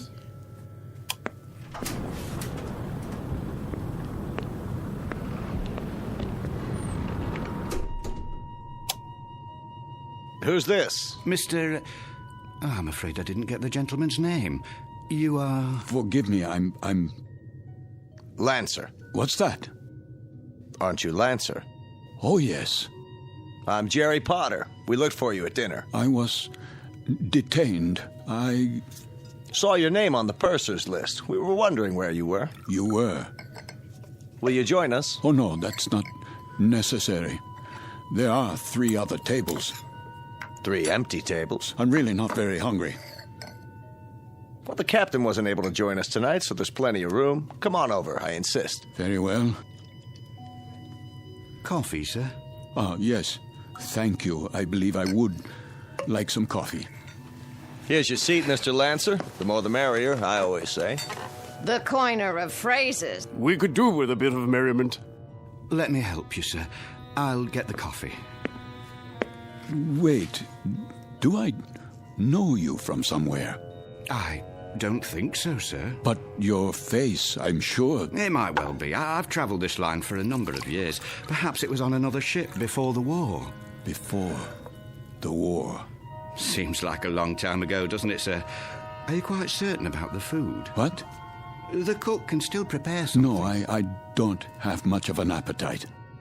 Not even with all this salt air? Makes me hungry enough to eat a horse. Jerry! Would that be a seahorse, Mr. Potter? How about it, Lancer? Have some chow. Not tonight. Something happened tonight? Nothing unpleasant, I trust? Why, I don't know. I honestly don't know. Mr. Lancer, are you ill? As a matter of fact, You do look pale. A bit of the old mal de mer, perhaps. You might do well to take the meal in your cabin. My cabin? Your quarters, Mr. Lancer. This is all rather disorienting, isn't it? But a good night's sleep can do wonders. I could prepare a tray, sir. No. I'd recommend a cup of hot broth at the very least. I'm fine, I tell you. It was just a temporary dizziness. You're all very kind. I shouldn't intrude. Nonsense. Then let me do the honors. This is my wife. Madame. Hello. And across the table are our dinner companions, Major Devereaux. How do you do? And his secretary, Miss Stanley. Are you going home, Mr. Lancer? Home? Or away from home? Why, I'm heading away from home. We are as well, I'm afraid. The Major is heading up a military mission in Washington. Now, Barbara, loose lips. Oh, sorry. I was just telling them that I took this trip once before, when my wife was alive. Spring of 38. How different it was. The Queen Mary, most elegant. Where do you suppose they dredged up this one? She looks to be 300 years old. The Queen of Glasgow. Long live the Queen. Oh, hear. What do you do, Lancer? Me? When I saw your name on the list, I tried to figure out what you'd look like. It's a game I play. Try to connect a face with a name. I thought you were probably an old language professor from Oxford or something. A regular barrel of laughs. Well, I'm... There goes the light again. Well, good evening, Captain Willoughby. No, please. Remain seated. I don't have much time. I thought I'd just stop for a cup of tea and say hello to those who are still here. Don't worry on our account. I'll get you tea, sir. Thank you, steward. We did miss you, though, Captain. I must apologize. We have a miserable fog out there. No kidding. And I thought I'd best take my meal on the bridge. And the rest of the convoy, Captain, are they in sight? They'd have to be 3 feet off the bow to be in sight, Major. That fog is quite thick. Oh, dear. However, we do hope to have some sort of contact by tomorrow. But I wouldn't worry. She's a good stout ship, and this isn't her maiden voyage. She's made this passage often. I suppose misery loves company, though, doesn't it? I'd feel a lot safer if we were in a convoy.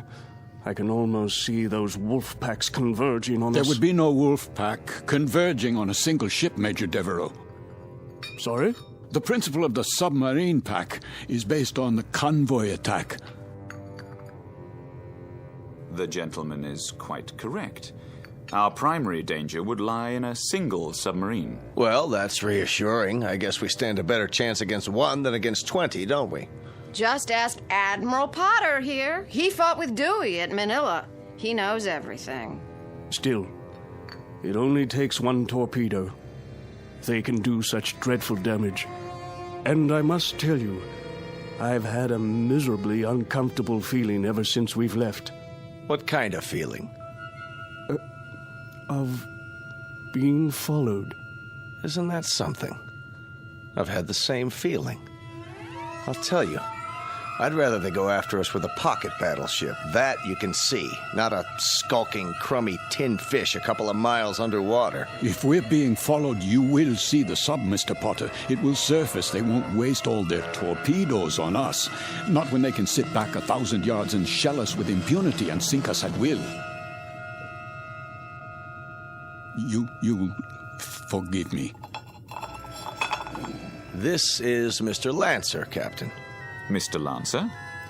But you sound like a U-boat commander. My apologies. That was clumsy of me. Oh, please, sit down. Let me clean it up, sir. I hope I didn't spill any coffee on you, Miss Stanley. No, but you did quite a job on yourself. That's quite all right. I'll get you a towel. I said it was all right. Yes, of course. Sit down, Mr. Lancer, please. Another cup of coffee, sir? No. Thank you. That won't be necessary. I think we might start by getting better acquainted. First of all, I trust everyone's comfortable. Yes, quite. This ship, you know, wasn't designed to carry passengers. I hope you'll bear with some of the inconveniences. I suppose they're worth living with to get to the States, aren't they? You can say that again. Mr. Potter, I understand you're with the American government. War Production Board. And where is your home, Mrs. Potter? Good old Chicago. Windy City. Oh, how interesting. I do hope to travel farther west one day. I tell you, I'll be mighty glad to see it again, wind or no wind. And you, Mr. Lancer? Yes? Where's home for you? Home? I was born in Frankfurt. Frankfurt? Like in Germany? Yes, Germany.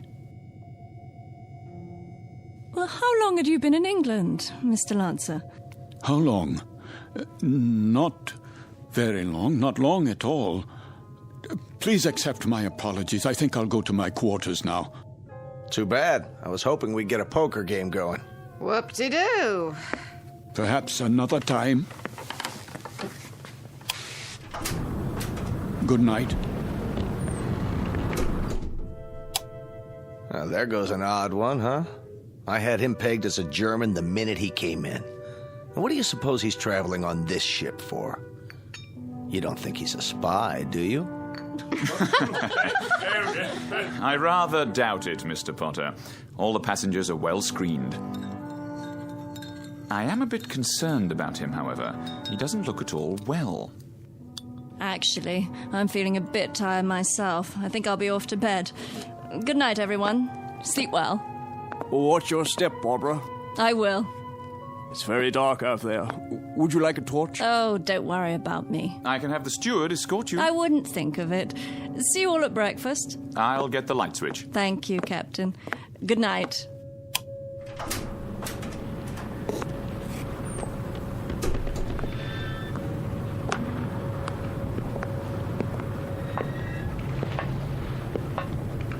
Hello? Is someone there?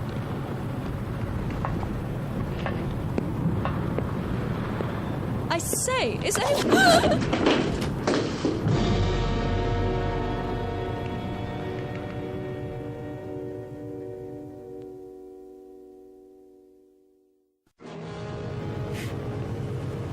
Who's there? Watch your step, Miss Stanley.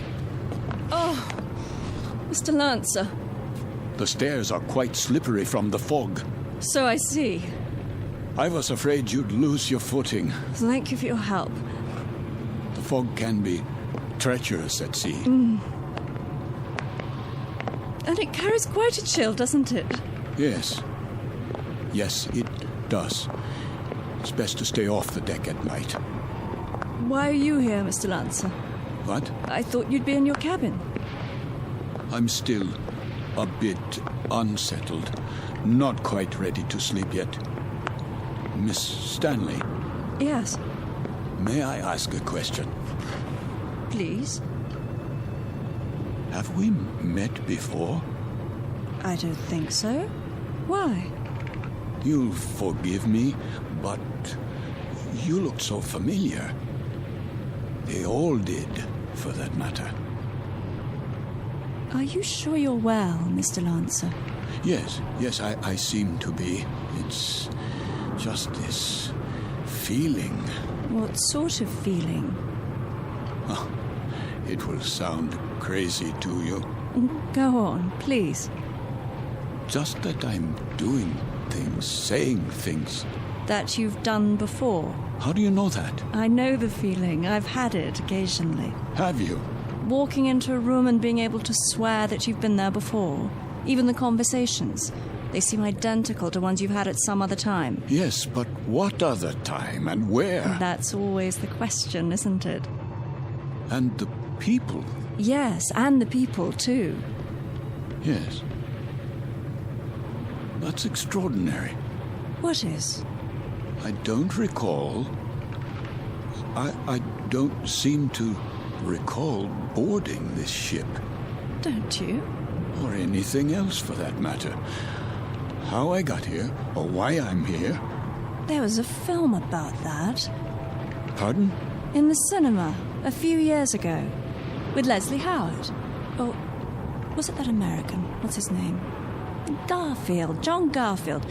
I believe the title was Outward Bound, something like that. I don't have time to see many films. I don't either. But in this one, the people all found themselves on an ocean liner. Of course, it was a cruise ship, not a freighter. But none of them could remember anything. There was a man and a woman, and they met and began talking, much as we are right now, I suppose. And it turned out they were... Go on. Well, they were all dead, you see, and on their way to the other side. Isn't that absolute rubbish? It is indeed. You don't suppose we're dead, do you? And about to cross the River Styx or some such? No, that's ridiculous. I, for one, remember everything. A cab to the docks, and carrying my bags, my passport, the security clearance. My passport? Of course. It must be in my cabin. If we were dead, I'm sure the meal would have been followed by a lovely dessert. Mr. Lancer, may I make a suggestion? Why don't you see the ship's doctor? I'm sure they must have one, even on a freighter. For what purpose? It has to be some form of temporary disorientation. I was standing on deck, and it was as if I suddenly woke from a deep sleep. I heard your voices from the salon. Amnesia? Not really. I know who I am. I'm Karl Lancer. I was born in Frankfurt, Germany. I'm in the... In the what?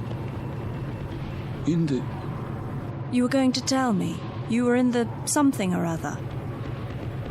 Was I? I don't remember now. Mr. Lancer, perhaps if you got some sleep, that might be all it takes. It wouldn't help. I don't think I could get to sleep. I feel as if this were a nightmare. I feel strange. I feel as if there were a disaster waiting out there, some doom that's about to happen. As if we were being stalked. I know we are. It's stalking us. Yes, there's a sub out there, a U-boat. I know it. I know it's out there. I know. Who's there? Mr. Lancer? Yes, I'm Lancer. Would you come with me, please? Where? The captain's compliments, sir. He wonders if you could join him in his quarters. For what purpose? He'd like a few words with you. Go on, Mr. Lancer. I'll see myself to my cabin. Sir, this way.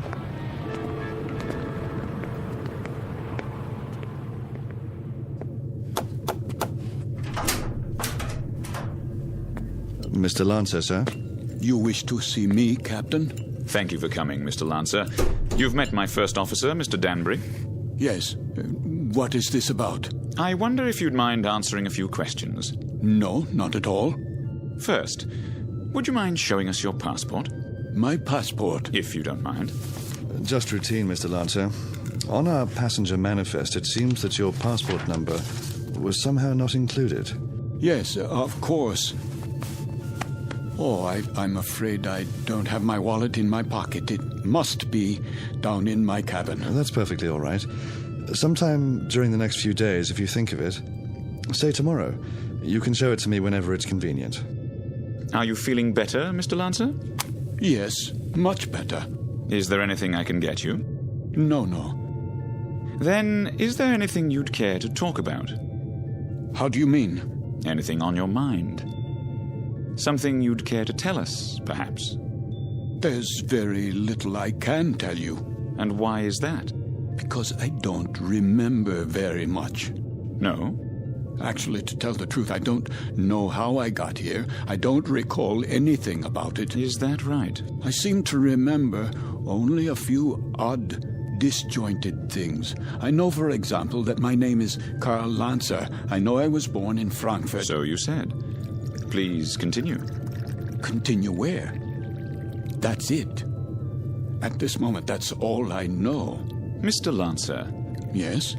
At the table, you exhibited a rather unusual working knowledge of German submarines. Could that, perhaps, stir your memory? I wish it could, but it doesn't. I see. In that case, why don't you go on to bed for now? Have a good night's rest. We'll talk tomorrow, you and I. Very well. That will be all for now, Mr. Lancer. Good night. Good night.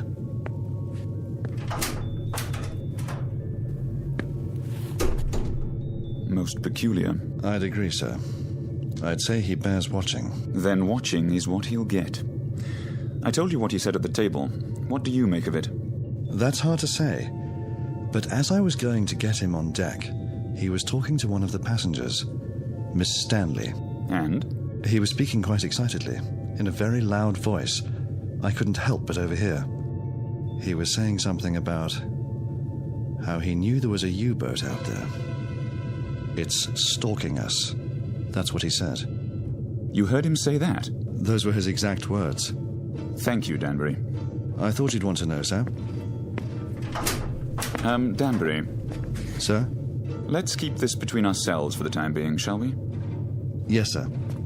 And see that a steward is sent down to his room. I want to have a look at that passport as soon as possible. Right away, sir.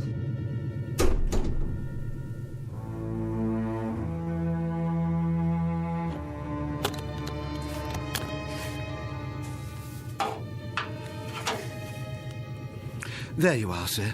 All your clothing hung up, I believe that's it. Anything else I can help you with? No, that will be all. Ah, your shoes. I'll just put them in the closet. Hold on, what's this? Where? In your bag.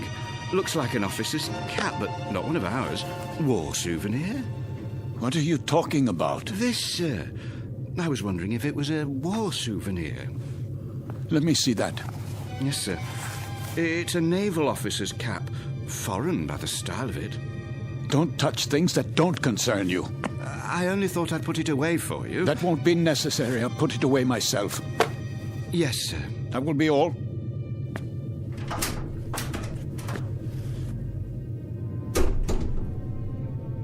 It is a German officer's hat. A submarine commander's. What does it say inside? It must have an identifying label. Yes, here. But this can't be. It says, Karl Lancer, Kapitan, Kriegsmarine.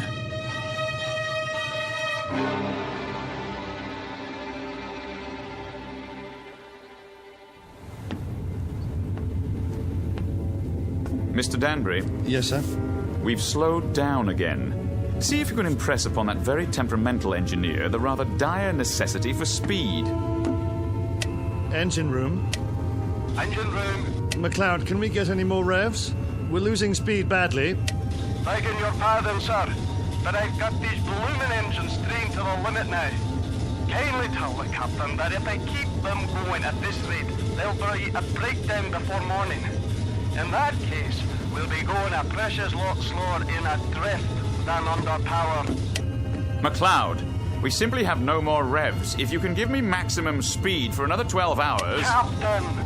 These engines needed to be overhauled a month ago, and instead of an overhaul, they're getting worked to death. Well, do what you can, man. Aye, aye, sir.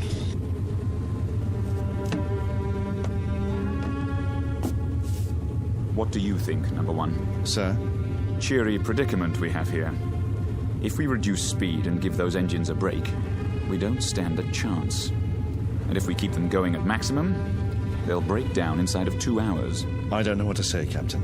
It's a dangerous call either way. If we could only see through this bloody fog. If they're out there, it won't make any difference. And they're out there, let me tell you. God knows they're out there, waiting like vultures.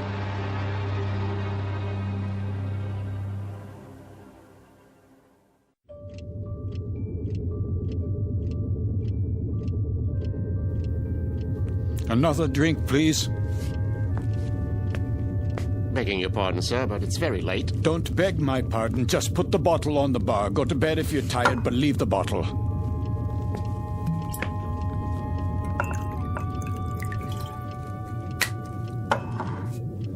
That doesn't sound right. Sir, The bearings. Bearings, sir? Yes, on the engines. They always sound like that, sir. You get used to it. You should hear McLeod on the subject. He's the engineer. Says the engines on this tab were originally designed for Lord Nelson. Is that clock accurate? Why, yes, sir. She's a real antique, that one. Captain Willoughby had her on the old Harcourt Bay. Keeps perfect time, she does. It says 5 minutes past 12 at 1:15. Not for a while yet. No, but at 1:15, something will happen at 1:15. Something, sir? What might that be? I don't know. I really don't know, except the hour and the minute, 1:15. It sticks in my mind. The tray for the bridge, please. Just being made up, sir. The cook will be done in a minute. Have a seat at the end of the bar. Been here long, has he? Sitting like that for 3 hours. One drink after another. Just sitting there, drinking. Wiping the sweat off his face and asking for more. And not getting drunk, mind you. That's 3/4 of a bottle gone. I'd swear it was lemonade. I've never seen the like.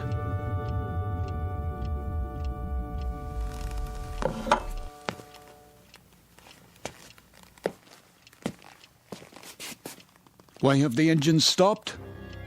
Probably just routine maintenance, sir. Don't give me that. They've broken down. I don't think it's serious, sir. You don't think it's serious? Adrift in waters like these without any power, you don't think that's serious? We're defenseless here. Now we are absolutely defenseless. They'll be repaired, Mr. Lancer. We'll be underway again soon. No, we won't be underway soon. We'll drift until 1:15. That's what he's been saying all night long. You know, of course, how easy it would be for a submarine to... You're a nervous man, Mr. Lancer. I'd suggest you call it a night. I'm a nervous man. I can assure you that I am suffering from something a little more serious than nerves. I'm suffering from knowledge. I'm suffering from knowing what's going to happen. Really? Now? My affliction comes from waiting and knowing that inside of an hour, a U-boat will surface off our bow with searchlights and a deck gun. We'll be attacked and we won't be able to run away. Here, sir. Sit down, man. How does it feel to you people just standing still and waiting for a shell or a torpedo to smash into you, waiting for the ship to blow apart so that you can find yourself in the water, closing in on you, filling your lungs so you can't scream? I said sit down, man. Mr. Lancer, this kind of talk won't do you or anyone else any good. Here's the captain's tray, sir. Leave it. Is something wrong? The gentleman is ill. He doesn't know what he's talking about. Carry on. Yes, sir. Go on, cook. Back to the kitchen with you.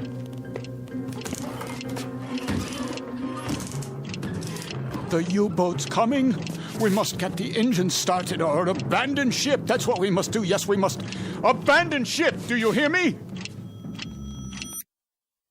Why has the clock stopped? Where did you go? Where have you all gone? Why have you left me alone like this? Where is everyone?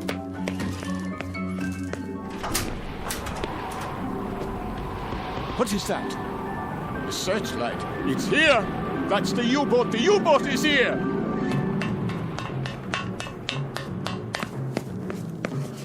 We've got to get out. Off the ship, everybody!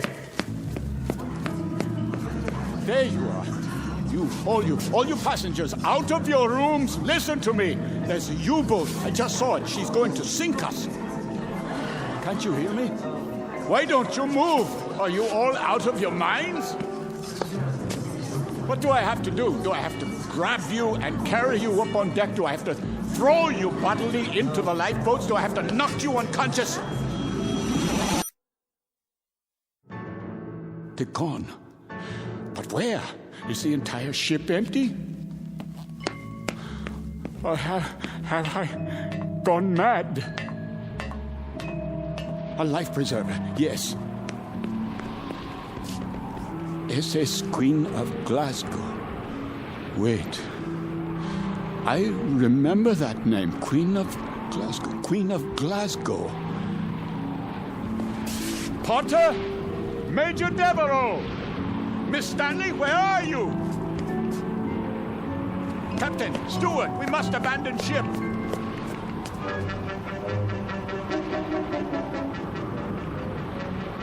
Feuer frei! Ja, Kapitän. Feuer!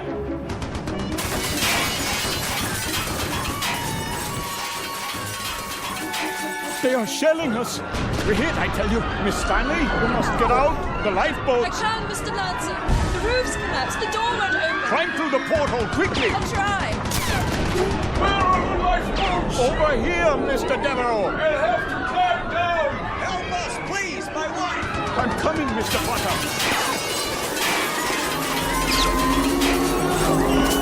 Watch out! The rail is collapsing!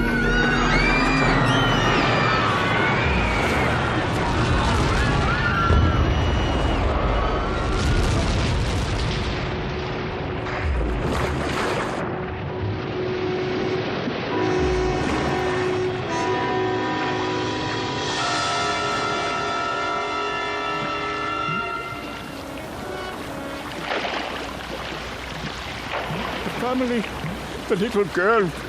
Where? The doll. Here, I have it. Who could do such a thing? Who? Who?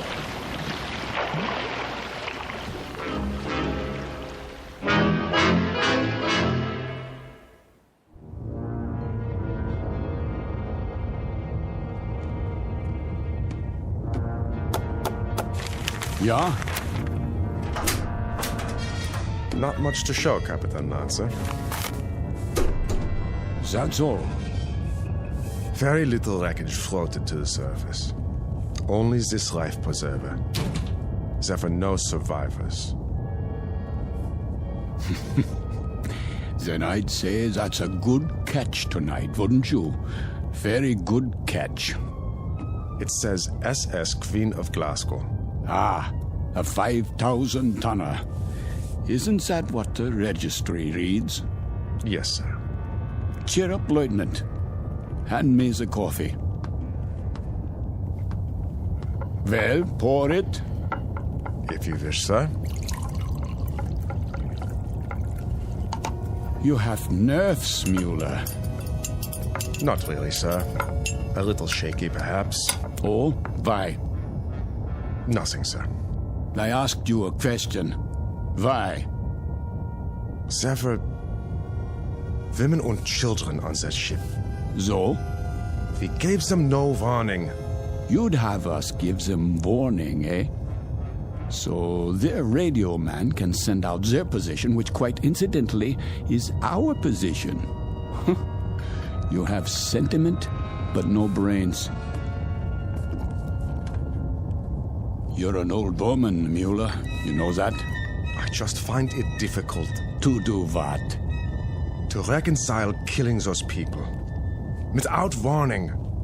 It makes me wonder if we're not damned now. In the eyes of the British Admiralty, we most certainly are. I mean in the eyes of God. You're not just a fool, Lieutenant. You're also a religious fool. Perhaps a mystic, too. And if we are damned, what will happen? I've had dreams about it. Maybe people like us have a special kind of hell waiting. Maybe to be damned is to have a fate like the people on that ship. To have to suffer as they suffered and die as they died. You are a mystic, Lieutenant. We'd ride the ghost of that ship every night for eternity. Every night, Herr Kapitän. For eternity. What are you talking about? They could die only once. Just once. But we can die 100 million times. Every night. Ride the ghost of that ship. Every night. Every night.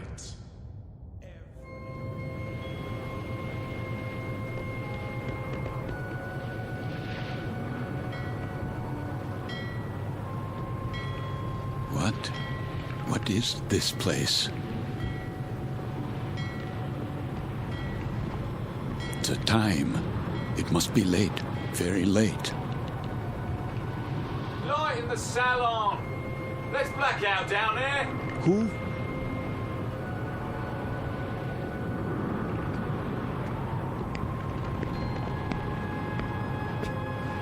Forgive me, sir. Yes? Are you addressing me?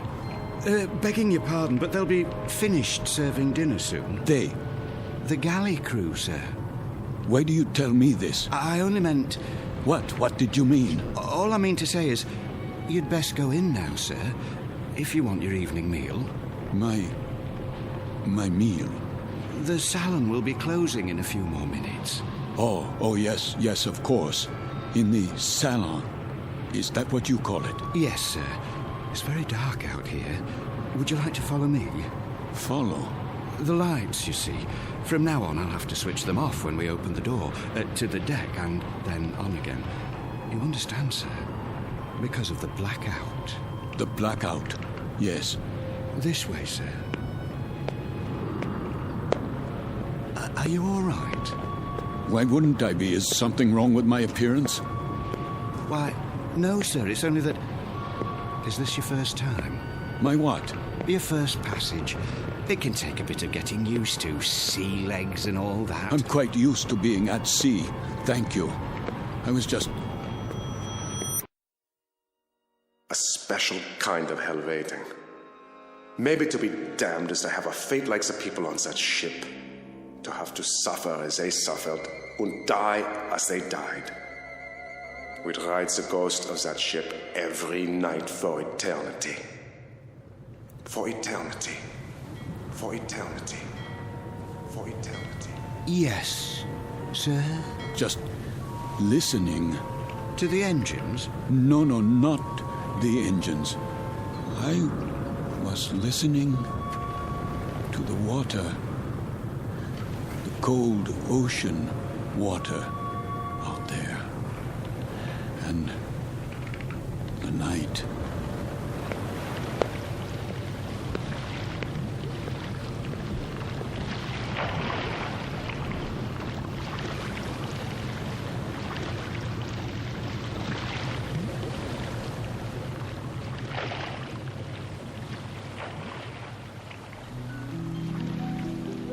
You've heard talk about paying the fiddler, the comeuppance awaiting every man when the ledger of his life is opened and examined. The credits and debits added up, a tally made, and then the reward or the penalty paid. In the case of Karl Lancer, former Kapitan and U-boat commander, Navy of the Third Reich, this is the penalty.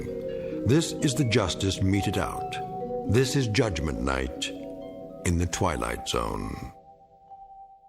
More from the Twilight Zone after this. You are about to enter another dimension. A dimension not only of sight and sound, but of mind. A journey into a wondrous land of imagination. Next stop, the Twilight Zone. Hi, this is Stacy Keach. I'd like to take a moment to tell you about our Twilight Zone website at twilightzoneradio.com. At twilightzoneradio.com, you'll find the latest information on these Twilight Zone radio dramas, including behind-the-scenes photographs, plus the newest product releases, trivia contests, ways to contact us, other Twilight Zone-related info and merchandise, plus links to other fascinating websites. So make your next stop twilightzoneradio.com. Visit twilightzoneradio.com to purchase these Twilight Zone radio dramas on cassette and CD, or call toll-free 1-866-989-ZONE. That's 1-866-989-9663.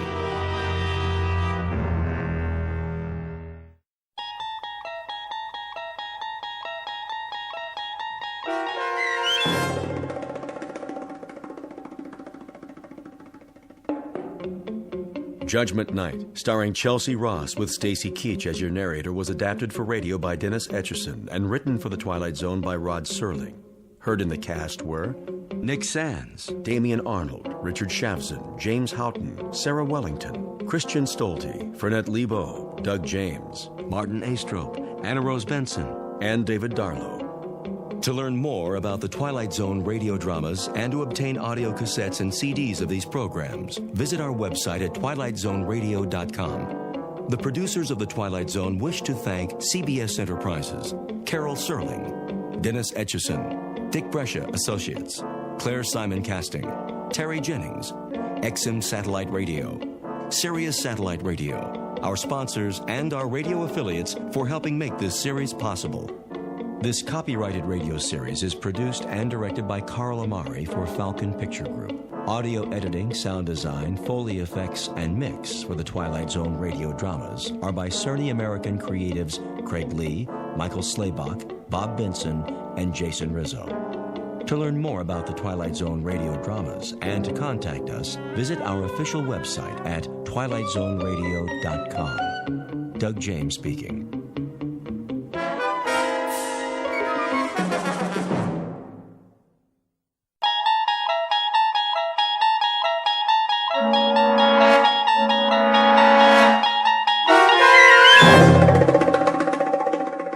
He's Alive, starring Peter Mark Richmond and Marshall Allman, with Stacy Keach as your narrator, was adapted for radio by Dennis Etchison and written for The Twilight Zone by Rod Serling. Heard in the cast were Roger Mueller, Jason Bradley, Christian Stolte, Doug James, Jeff Lupetin, Amanda Amari, Elizabeth Lido, Vince Amari, Alex Sopner, Frenette Lebo, Carl Amari, Kurt Nabig, Peggy Roeder, and Jason Mallow. This copyrighted radio series is produced and directed by Carl Amari and Jason Mallow for Falcon Picture Group. Doug James speaking.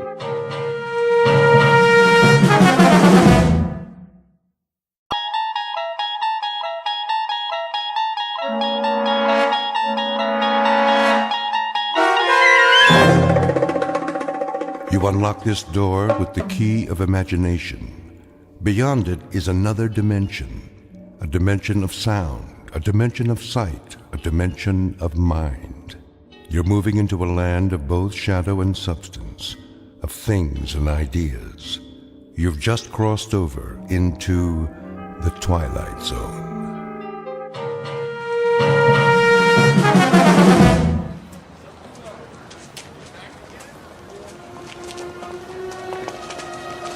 That looks like a good spot. Where? Up ahead on the corner. Yeah, we'll set up some boxes. I don't know. It's perfect, I tell you. All these people taking a walk after dinner, they'll listen. Oh, they'll listen, all right. Just hand out the pamphlets for now. I have to work on my speech. What speech? You don't need one. Just say it the way you say it to us. These people, they don't know what we stand for. So tell them, Pete. We'll make sure they listen. Put the flag up against the building. Which one? Both of them. Ours and Old Glory. The big two. There's some boxes. You can stand on them. I'll go set them up. Man, oh man, this is gonna be the night, huh, Pete? Well, I guess it's now or never. Got that right. How's my uniform look? Here, straighten your tie.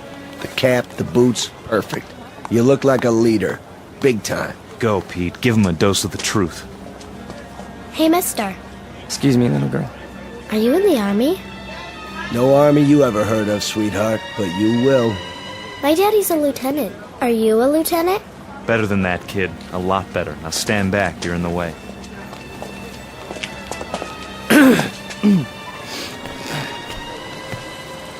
Good evening. Good evening, neighbors. I have something of great importance to tell you. If you'll all gather round. Neighbors? Who's neighbors? Yeah, we're not your neighbors. I never saw him around here. Yeah, me neither. Look at those crazy outfits they're wearing. Yeah, they look like real idiots. I bring you a message that you'll all want to hear. What are you selling? Vegetable choppers? Because I already bought one. Well, hear me out, folks. Hey, what's with the goopy flag?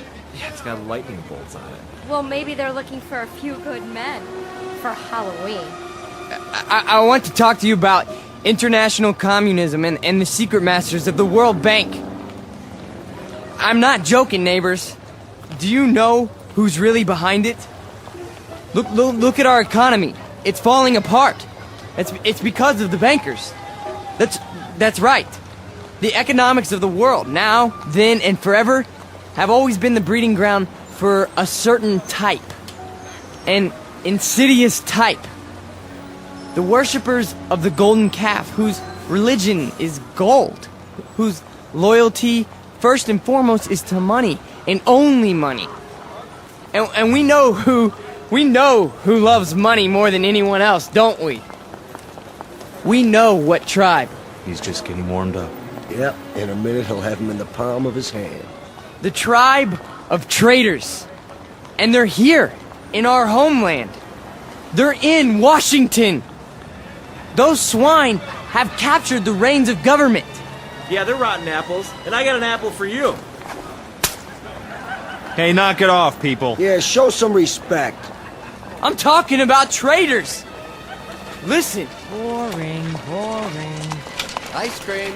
Get your ice cream. I want one. Come on, Angie. We'll both get one. Then we'll go home. Yeah, there's nothing happening here. No. Listen to this.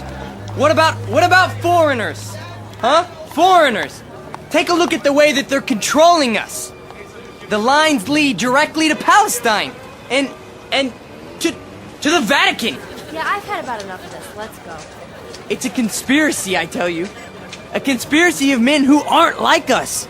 Yellow men, brown men, black men. They come here and they infiltrate our economy. They're right here on our doorstep. If there's anybody sitting on your doorstep, buddy, it's the man in the white coat. Here, take a tomato with you. You think that's pretty funny, don't you? You think it's funny that your country can be sold out? That they can sell out your flag and your birthright? You think that's funny, huh? Well, the day will come. Oh, shut up. Let him talk. What's the matter? No more big talk? He's just a scrawny kid with a big mouth. Real big. As long as you got a couple of punks to protect you. We gotta do something. Where's Nick? Go on, get out of here. Back off. This here's a real American. Yeah, a real jerk. Why, you? Get out! Cut it off! Cut it out! Right now! Portrait of a Bush League Führer named Peter Vollmer, a young man who feeds off his self-delusions and is left perpetually hungry. Like his goose-stepping predecessors, he searches for something to explain this hunger, to rationalize why the world passes him by without saluting. In his own twisted and distorted lexicon, he calls it faith, strength, truth. But the particular brand of truth he seeks can be found in any sewer. Peter Vollmer doesn't know it yet, but he is about to ply his trade on another corner, an intersection in a strange shadowland called the Twilight Zone. And now, the Twilight Zone and our story, He's Alive, starring Marshall Allman and Peter Mark Richmond, with Stacy Keach as your narrator.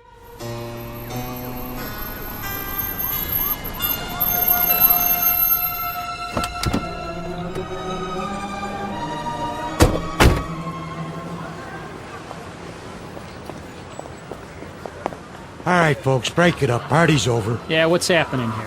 Looks like the boys in the brown shirts took a licking. No, we got him. We got him good. Then what are you lying on the ground for? Problem, fellas? It was the communists. The communists did this. What?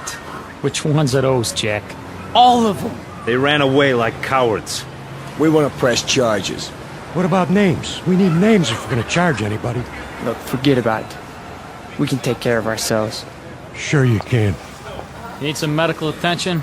No, we don't need your help. Come on, Peter, I'll help you out. Let's get out of here. Hey, Jack, you forgot your flag. Yeah, your mama made it for you. Give it to me. Sure. There'll come a day when guys like you will crawl on your belly to salute this. There'll come a day. Yeah, well, let me know the date, Jack, so I can stay home sick.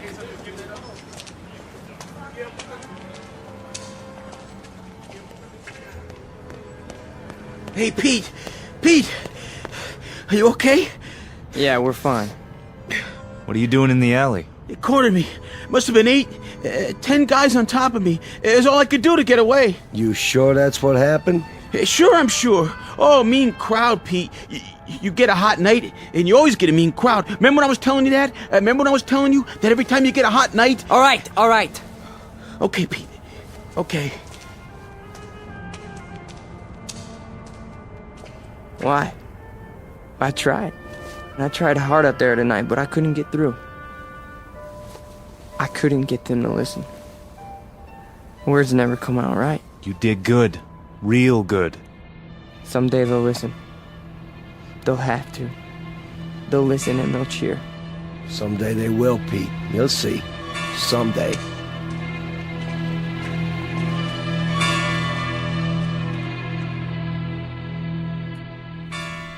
Now, hold still. It's only a cut, not a mortal wound. Wash your face when you get home and put some iodine on it. I think you will survive. Now, do you want a cup of coffee? I'd rather have a drink. A drink, is it? May I have a drink, Ernst? I have some wine. Will that do? Yes, please. Very well. You are a man now.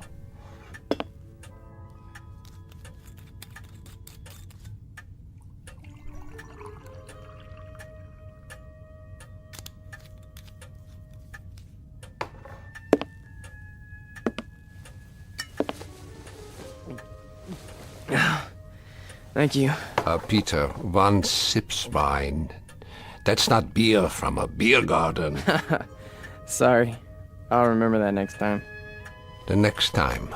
Just how many next times do you suppose a human being has in the scheme of things? Oh, come on, don't lecture me, Ernst. I'm sick, I'm tired, and I took a beating out there. Did you? Yeah, can I stay the night? Yeah, the couch remains in the corner, as usual. You're a good friend, Ernst. You understand. Sad to say, I do. A man does what he believes in.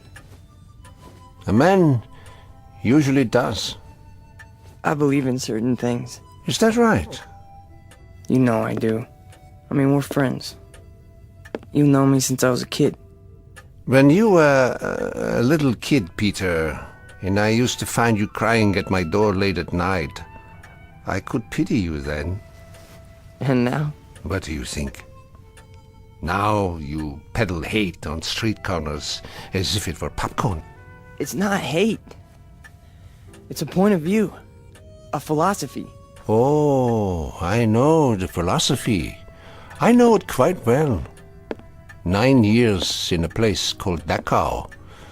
And you know who put me there? Peter Vollmer. What? A lot of Peter Vollmers. Frustrated men, sick men, hungry men. But the result, the effect, never mind the cause, was 12 million bodies in shallow graves. And it all started with young men in uniforms, talking on street corners. Hey, you let me come here. You never sent me away. No, I never did. I never do. That's the weakness that you scream about on your street corner, the sentimentality, the softness, the weakness that makes a man his brother's keeper. So I must be one of the worst of your criminals, Peter. Sentimental, soft, and very preoccupied with my brothers. I should close the door on you, but perhaps this is my sickness. I only see the boy, not the man. Go ahead. Sleep on my couch. Look, why don't you understand? You're the only person in the world I ever had. What else have I had? What? A drunk father who used to throw me against the wall? An old lady who drank till she had no marbles in her head? She didn't even recognize me half the time. That's why I used to come over here to your apartment, because, I mean, you were gentle with me, you know? You'd talk to me. You'd feed me, you'd take care of me. Ernst, you're my real father. Ah, this is the boy speaking again. The little boy with so much fear in him. Yeah, you rest now, Peter. You rest well.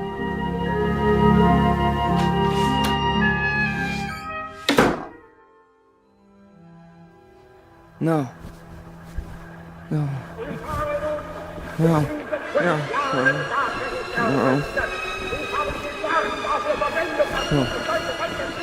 Wait. Junior.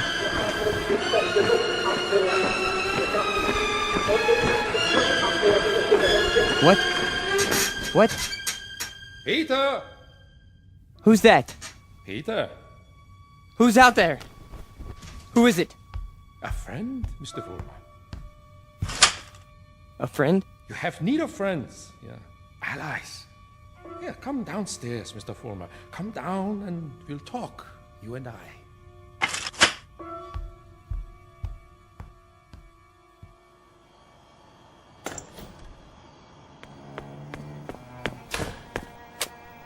Hello, Mr. Vollmer. I heard people out here. Oh, did you? And your voice. Well, a dream, perhaps, of better days to come. Who are you? Take a good look. Do you not recognize me? Surely you have seen my picture. Wait. That hair. With the mustache. No. It can't be. You died a long time ago. Did I? Or perhaps I only wanted people to think so. But you're a great man. I am aware of your opinion. How did you know where to find me? I simply followed your tears, Mr. Vollmer. You said you have something to talk about? I do. I do indeed. I have you to talk about, and the things you believe in, which are the things I believe in as well. See, your success, Mr. Vollmer, will be my success. Are you interested? I am. I am. Please go on. Good. Then let us start by discussing a most important point. What are the dynamics of a crowd? How do you move them, Mr. Vollmer? How do you excite them? How do you make them feel as one with you? I don't know. I don't know, sir. How? Join them first, Mr. Vollmer. Yeah? When you address them, speak as if you were a part of the mob. Speak to them in their language, on their level. Make them hate the things you hate.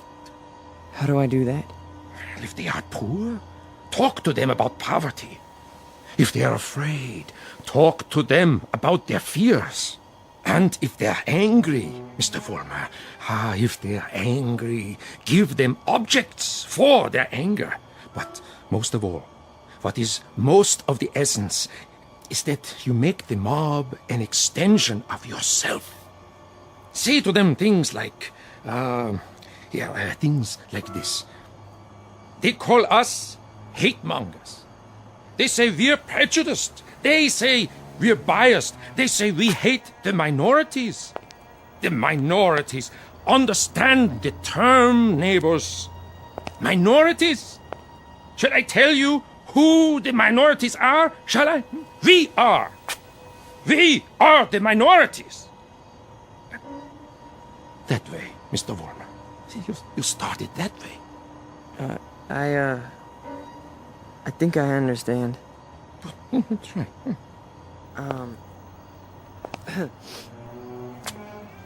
Neighbors. Neighbors. They call us hate mongers. That's it. More. They say we're prejudiced. They say we're biased. Yeah. Now you have got it. Go on. The minorities? Understand the term, neighbors. The minorities. Shall I tell you who the minorities are? We are the minorities. Because patriotism is the minority. Because love of country is the minority. Because to live in a free white America seems to be a minority opinion. Let me tell you something, neighbors.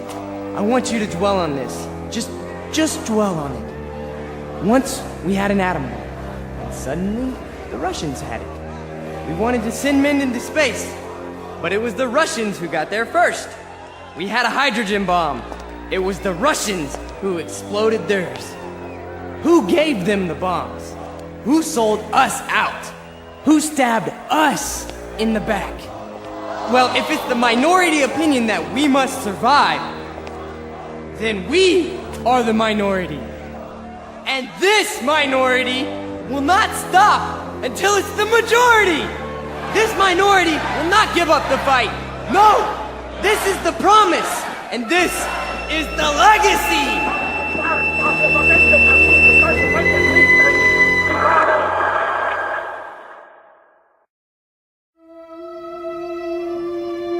Look, I'm not gonna wait much longer, you understand? Gibbons, cool it. Pretty good crowd tonight, huh? Great crowd, and you were great, Pete. I mean it. Thanks, Stanley. They're finally responding. Responding? You had them right where you want them. Yeah. This here is my hall. You've been renting it all this time, but I ain't got the money yet. Hey, can't you see we're busy? Okay, boys.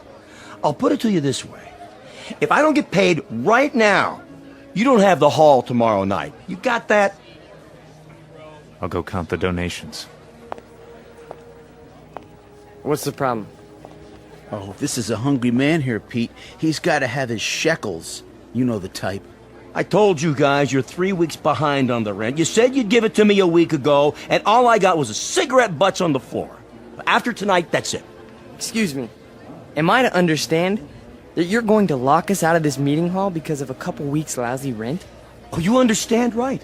$600 due. $600 that ain't been received. We happen to be a young movement. We're still struggling. We need time to grow. I don't rent time. I just rent the hall. It's the money. Or you put up a soapbox in the street. A soapbox in the street? What do we do, Pete? We gotta do something. I don't see why we have to tiptoe around this guy. Why don't I just educate him? Look, Frank, I don't know. Why don't you just hold on a second? I can do it, guaranteed. Well, I know you can, Frank. Somebody left this for you, Pete. Who? Nobody saw him. Just left this envelope at the back door. Your name's on it.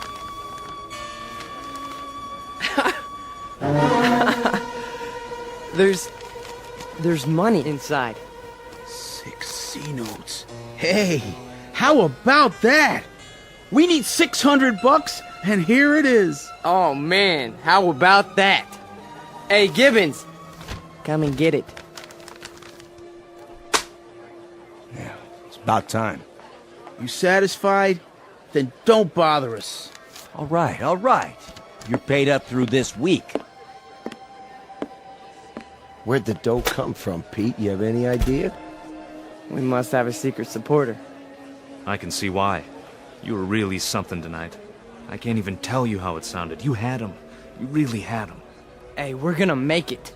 And now something tells me we're really gonna make it. You bet your life.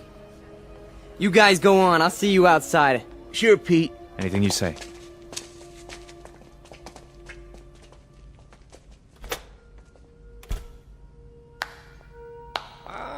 Excellent performance, Mr. Vollmer. Yes, very effective. Very effective. You learn quickly. Well, thank you. I didn't know you were here. I am always here. Pleased to be of help. You learned the style very well. You delivered it precisely as I told you. Well, I'm very obliged. And the money? Oh, it was the least I could do. We couldn't have you thrown out into the streets, yeah? I happen to feel that your work is very important. You're with us? With you? Oh, Mr. Vollmer, you might say I am you. Now, I have some suggestions. I'll continue to give you speeches, but there's a matter of importance that must be taken care of. What is it? An expedient, Mr. Vollmer. Oh, you might call it a cause célèbre. Something to cement the organization together. I don't understand.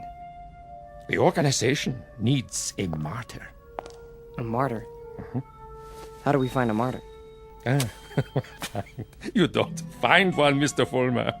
You choose one. You pick out the one of least value, and you make him a symbol. You wrap him in a flag, and you make his death work for you. Find a man, Mr. Vollmer, who has no worth while he's alive, but who can serve you when he's dead. Like who? Oh, surely there is such a one. Pete, they're waiting. Be right there, Nick. Okay. Thought I heard voices. You talking to somebody? No. I'm just practicing my next speech. Look, hey, tell Frank to come in here, would you? Right away. Alone. Sure thing, Pete.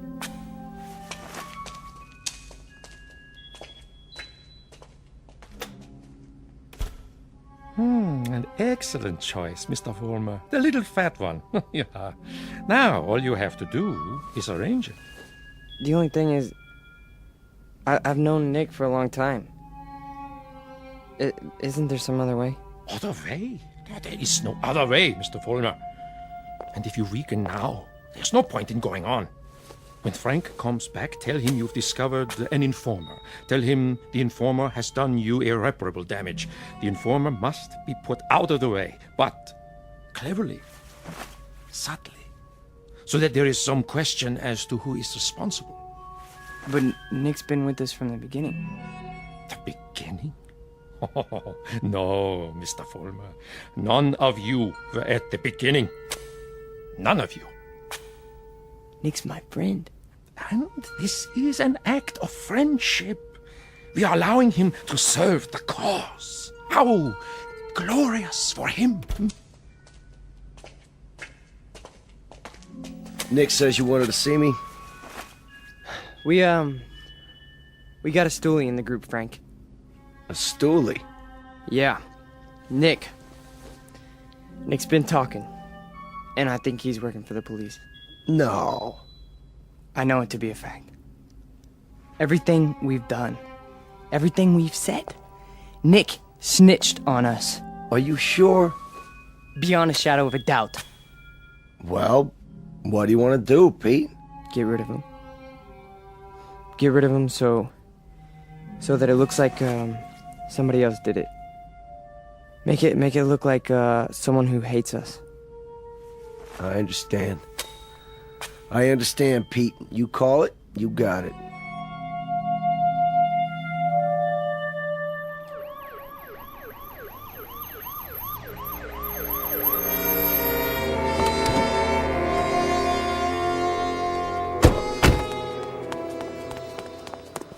There you are, officers. Thank God. Stay calm, ma'am. Now just tell us, where's this body? Over here, in the alley. Shine your flashlight on it. Look at all that blood. Somebody did quite a number on him, huh? I've seen him before. It's one of those young hooligans. You can tell by the uniform.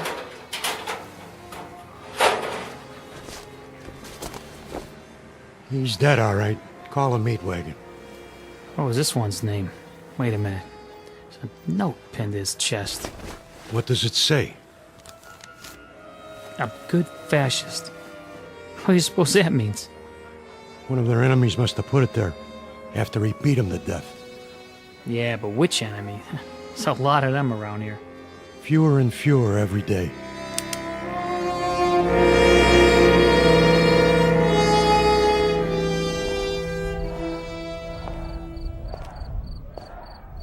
Hurry up, Frank. We've been waiting for you. Is it done? Cross off the little creep. Anything else? Then, we finally have our martyr. Pete, you better go on. They're going nuts in there. It's a good crowd tonight? Right to the ceiling. What's the matter, Stanley? Oh, nothing. Then why the look? It's just that... Nick was a nice guy, Pete. I miss him. Stan, you listen to me. You forget about Nick right now. He was a fat pig with no guts. He was a greasy big mouth who copped out every time he took a breath. A nickel and dime Judas who got exactly what he deserved. So don't mourn for Nick. He doesn't rate mourning. Not that pig. You got that, Stanley? Look at me, Stanley. You got that? Yeah. You have his poster ready? Blown up bigger in life. Just like you said. Good. When I give the signal, unveil it behind the podium.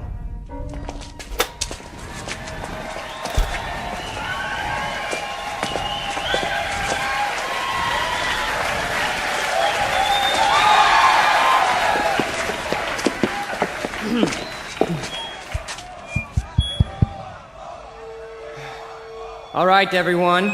I have something very important to say. A man of honor has died tonight. A decent, courageous fighter for the cause of freedom. He gave his life. He gave his life for us.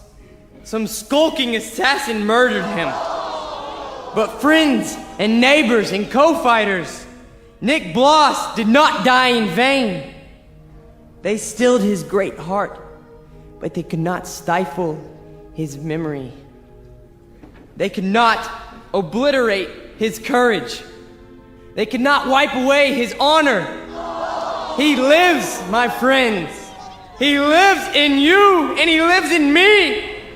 He lives deep in the gut of any human being who believes that the United States of America should be free, should be untainted, should be free from the mongrels who try to enslave it. Now, Stanley, look at this portrait of Nick Bloss in his uniform. He wore it proudly. He died for it. And you and I, neighbors, we will live for it.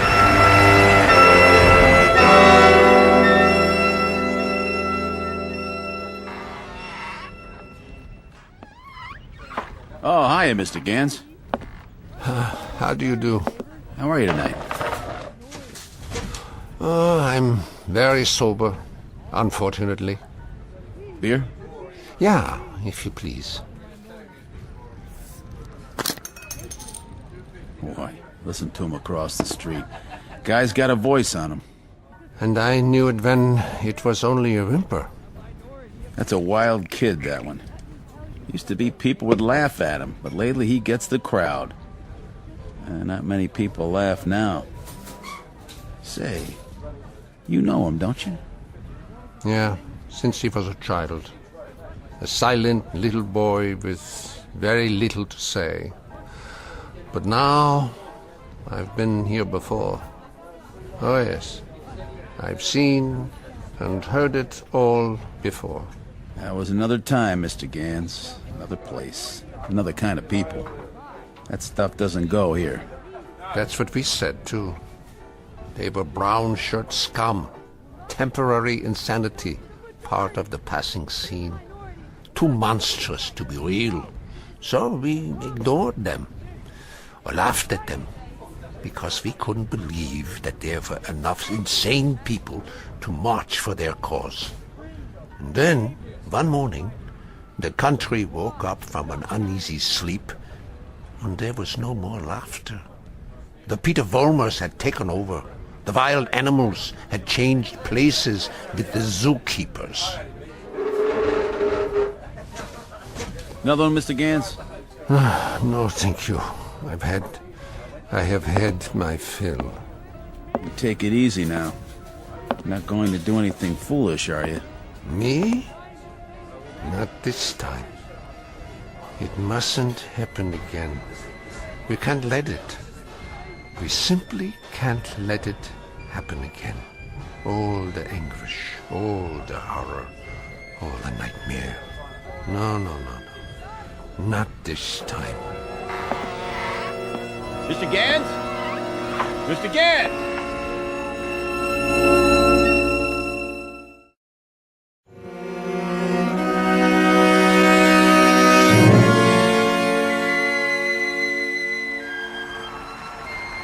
And so I tell you, my friends, we will take it to the streets.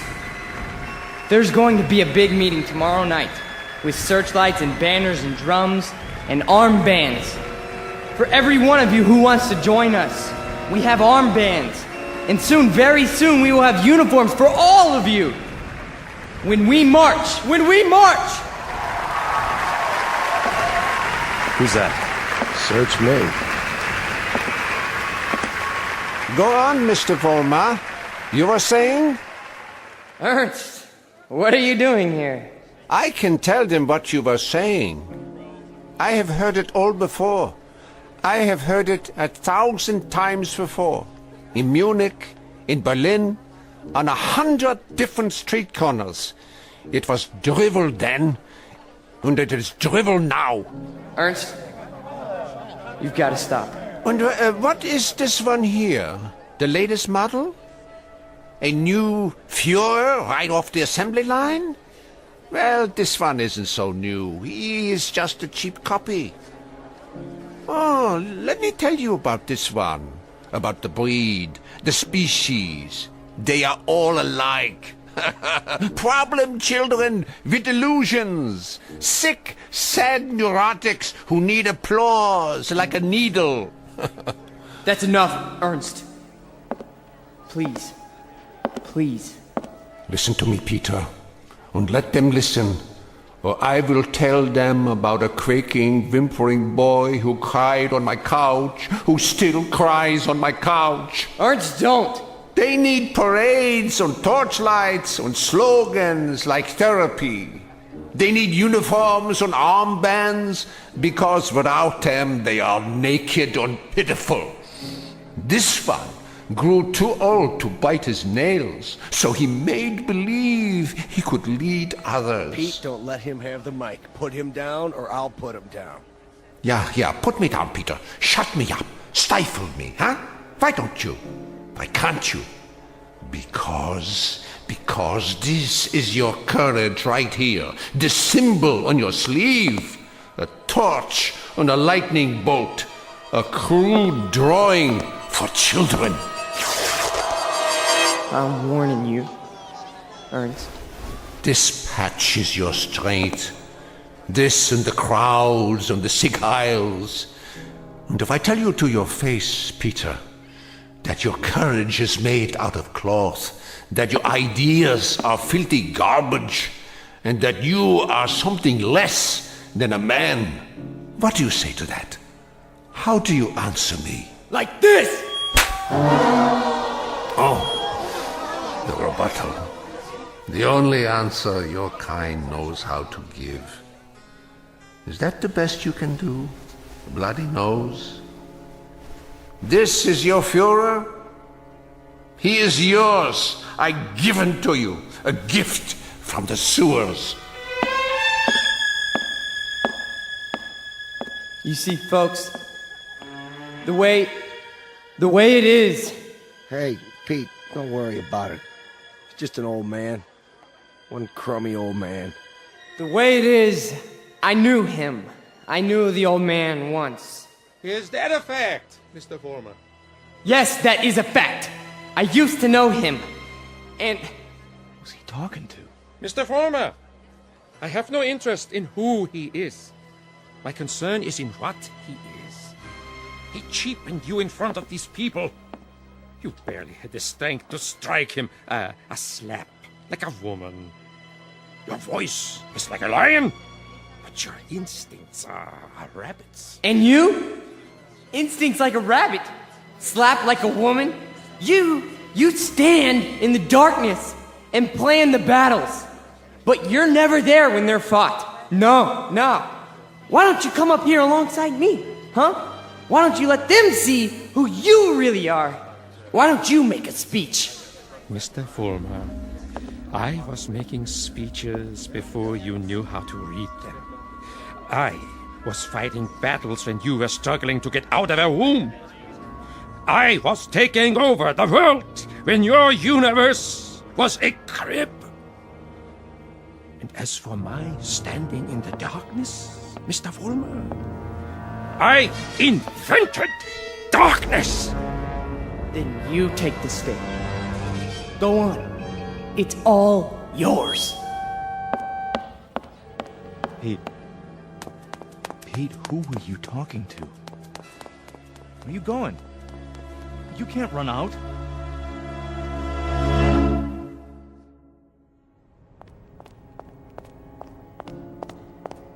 Ernst! Ernst! Where are you? Let me explain. You! Why? Why did you pick me? I didn't pick you, Mr. Former. You picked me. You chose my ideas. You invoked my name. So now, you must take whatever comes with it. What? In the past, I've given you suggestions. Now, I give orders. Orders? What do you want me to do? From now on, you must be built of steel. No soft gaps of sentiment. Steel, Mr. Vollmer. The way we handled Nick, and the mobs, and the speeches. And gradually, bit by bit, we shall forge something strong, something powerful. Just as I did before, with my own hands. With my own hands! The old man, the Jew, he'll be back again tomorrow night, the next night. I know him. I know the type. We sent them into the ovens. But always, there was a handful left to point a finger. His kind, Mr. Vollmer, his kind are dangerous. See, they talk, they think, they plant seeds, they hold us back. Here, take this. What is it? What do you think? A Luger 9mm pistol. My personal sidearm. Kill him. Kill the old man. Kill Ernst? Tonight, he will be in his room. If you are man enough. If you are steel. All right. I'll do it. I'll do it now. Then, Mr. Vollmer, when you come back, there's much we have to talk about. Plans, campaigns, ideas, the next steps. This is only the beginning, the dawn. It will be a long, long day.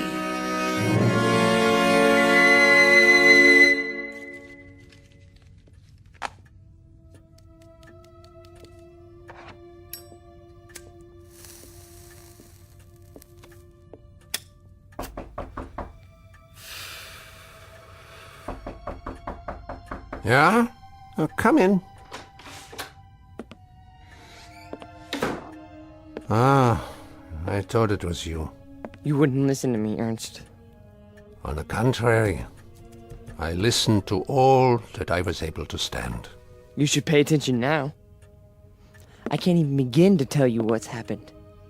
It's too incredible. It's too unbelievable. I can tell you this much. We're on the march. From now on, we only go forward. There's no stopping us. No stopping you, Peter? An old man stopped you tonight with a few words. He stopped you with the truth. You're wrong, Ernst.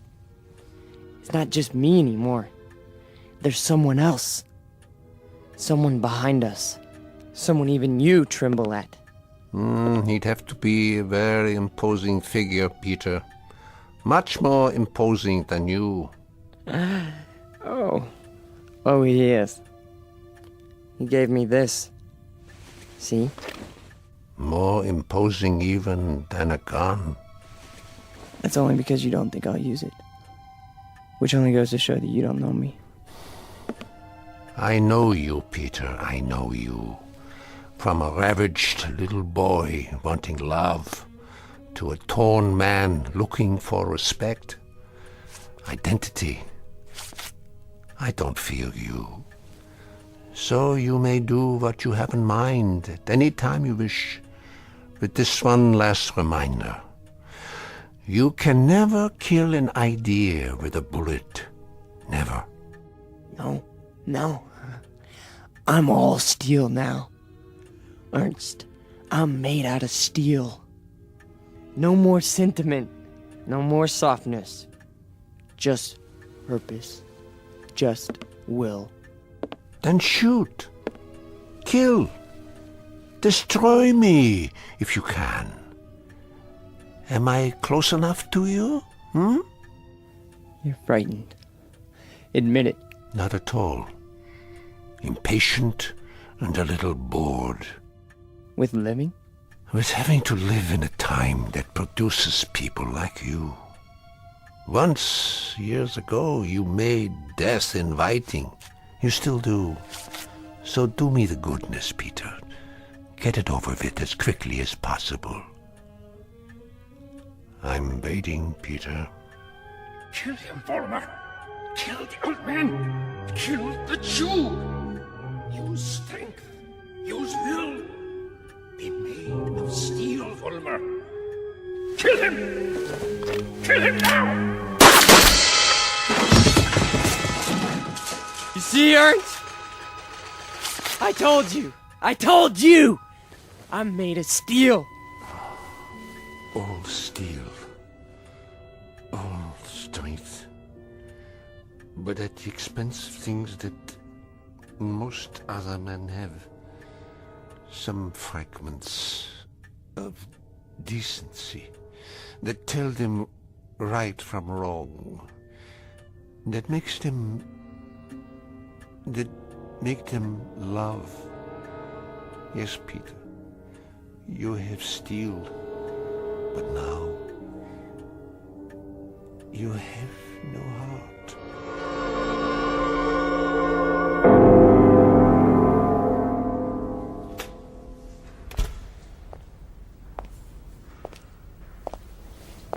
Where is everybody? Pete? We were just cleaning up. What happened to you? Nothing. Nothing happened to me. You tell them. You go out there and you tell them. But they've all gone home. Tell them I'm still in charge.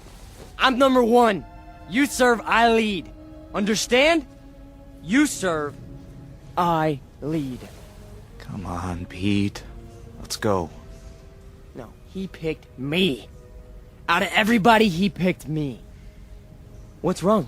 Don't you believe me? He did. He picked me. So long, Pete. See ya. Don't you walk away from me! Frank! Frank!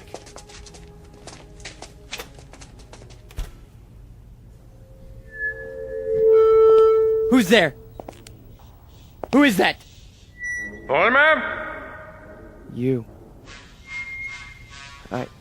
I did what you said. Sentimentality, Mr. Vollmer? None! Steel? Steel.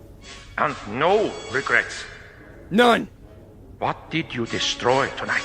Only a disease. A growth on our flesh that had to be removed. Not a man, then? No. Hardly a man. How did it feel? It felt like I was immortal.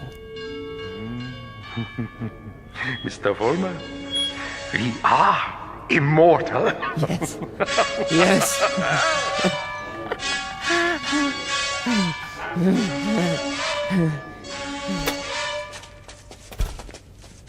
There he is. Don't move. What do you want? Peter Vollmer? Yes. We have a warrant for your arrest. That's impossible. The charge is conspiracy to commit murder. Your two friends are outside in cuffs. The victim's name was Nicholas Bloss. Get away from me. He's got a gun. Drop the gun! Now! Walk toward us with your hands up! Hey, look, he's going to the other door. Tell them to cover the alley. Halt! Halt, or I'll shoot!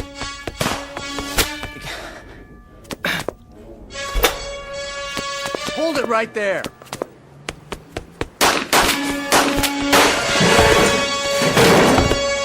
We got him! He's hit! Call for an ambulance. You have the right to remain silent. Anything you say can and will be used against you. There's something very wrong. There's something very wrong. Easy, kid. Don't try to talk.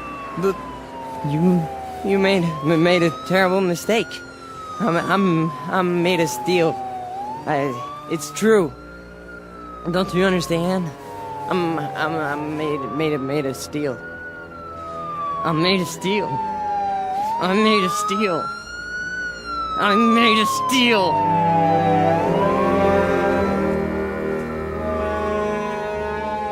Where will he appear next?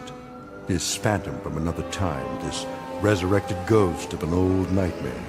Chicago? Los Angeles? Miami, Florida, perhaps. Vincennes, Indiana. Syracuse, New York. Any place, every place where there's hate, where there's prejudice, where there's bigotry. Because he's alive. He's alive so long as these evils exist. Remember that when he comes to your town. Remember it when you hear his voice speaking through the mouths of others, no matter who they may be. Remember it when you hear a name called a minority slandered. Any blind, unreasoning attack on a people or any human being. He's alive. Because through these things, we keep him alive.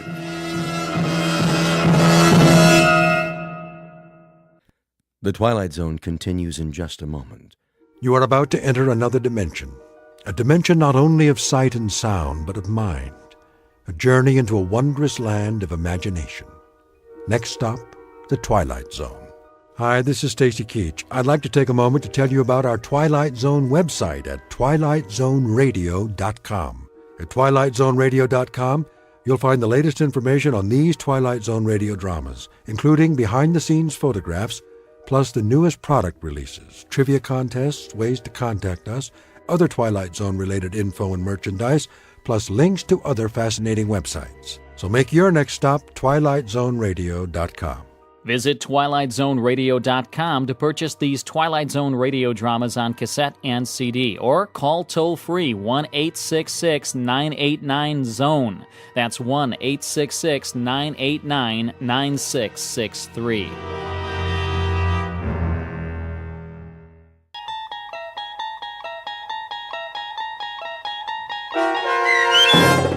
The Jeopardy Room with Stacy Keach as your narrator was adapted for radio by Dennis Etchison and written for The Twilight Zone by Rod Serling.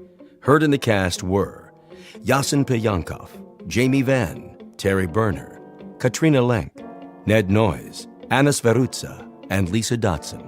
To learn more about the Twilight Zone radio dramas and to obtain audio cassettes and CDs of these programs, visit our website at twilightzoneradio.com.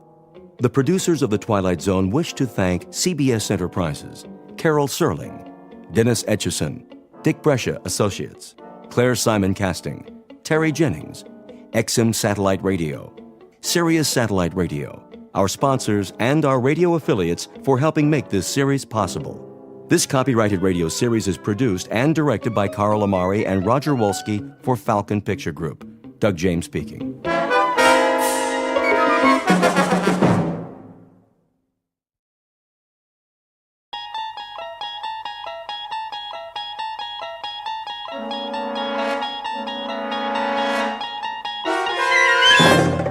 You unlock this door with the key of imagination. Beyond it is another dimension. A dimension of sound, a dimension of sight, a dimension of mind. You're moving into a land of both shadow and substance, of things and ideas. You've just crossed over into the Twilight Zone.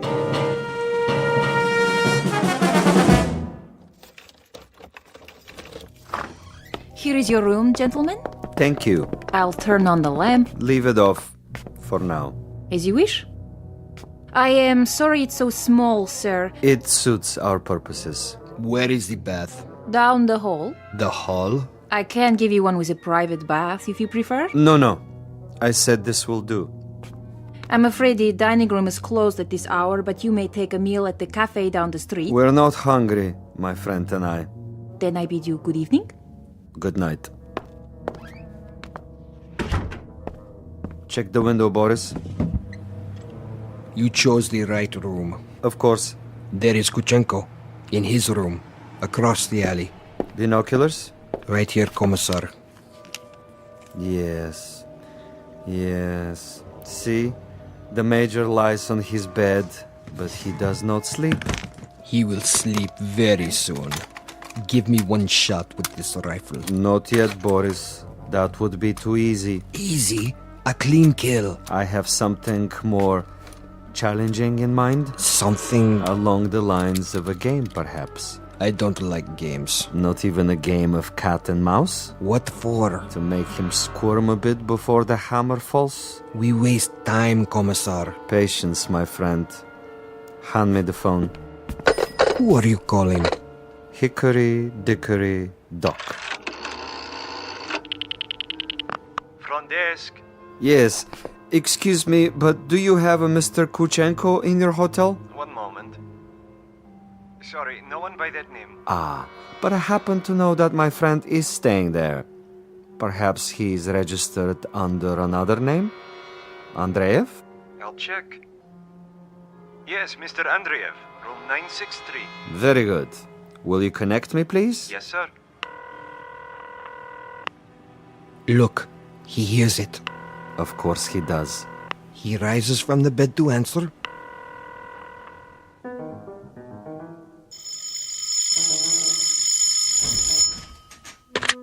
Yes?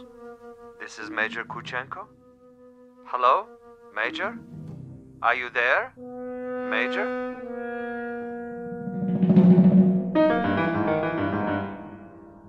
The cast of characters in our drama: a cat, a cat's assistant, and a mouse. This is the latter, the intended victim, who does not know but may have already guessed that he is to die. His name is Major Ivan Kuchenko, and he was lately an officer in the former Soviet Union.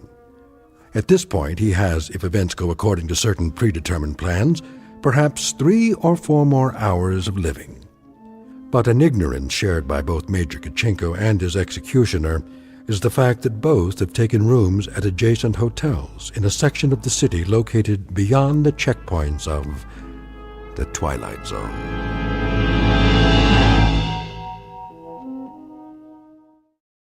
And now, The Twilight Zone and our story, The Jeopardy Room, with Stacy Keach as your narrator. This is Major Kuchenko? Who is calling? Major Kuchenko, you don't know me. Who is this? But I have heard of your recent arrival here. You have the wrong number. And I wanted you to know that you have friends in this city. Friends, you say? And they would be... Good friends, Major. Staunch friends. I know no one in this city. May I impose upon you to remain in your room for a little bit? Your friends will make themselves known. And who is this speaking? Is this a friend also? A good friend, Major. Not known to you yet, perhaps, but soon to become acquainted. And why must I stay in my room? We'll be making contact with you very shortly. For what purpose? Your welfare. Your well-being is our deepest concern, Major. Now, Commissar. Not yet, Boris. May I count on you to show some sense, Major? For your own safety, I urge you to remain in your room. You'll be seeing your friends before long. The mouse is in the trap. He stands at the window. Now, Commissar? Patience. But I have him in the crosshairs. I could make his head leave his shoulders at this range. That would give you pleasure, wouldn't it? A great deal of pleasure, Commissar. Just say the word. Even when he lies down, I can still see his head. I believe it, Boris. I know of your prowess, but put the gun away. Put it away? Lay it aside. For a bit. We're not going to kill him? Ah, the eagerness of the young. They do not sip wine. They gulp it down like a soft drink. They do not fondle women. They devour them. They do not sniff at the essence of a perfume. They try to jam it into their nostrils. But now, consider the window across the way. The gentleman will die without question. But I want him to die, Boris, with finesse, with subtlety, with a degree of thought and care. A killing is a killing. And if a man is to die, what does it matter how he dies? Ever been to a bullfight, Boris? A bullfight?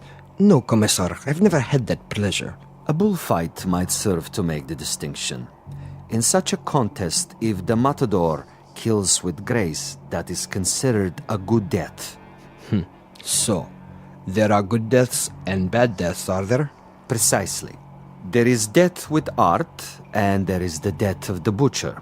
You, Boris, are a butcher. Now, that is an honorable profession of great usefulness, but I'm an artist. Oh, you will have a death tonight, within a few hours. But when it is over, we will have killed with artistry, Boris. Not with a meat cleaver or an explosive bullet or any other of the butcher's tools. This death will be like a ballet.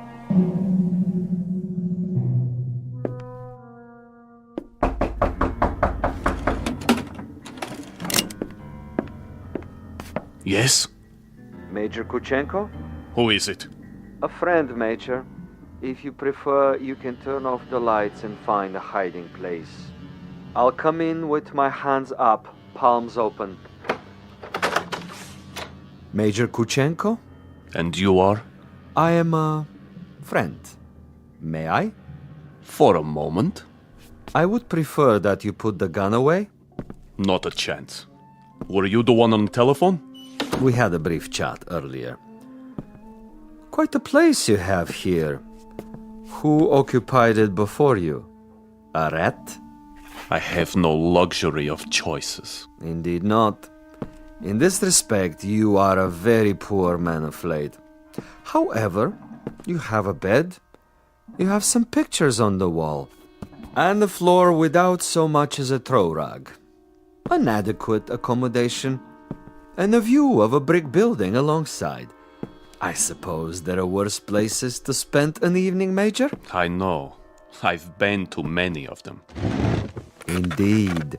Indeed you have. Siberia is cold this time of year, is it not, Major? I'm told it's a most uncomfortable climate. You've been told quite correctly.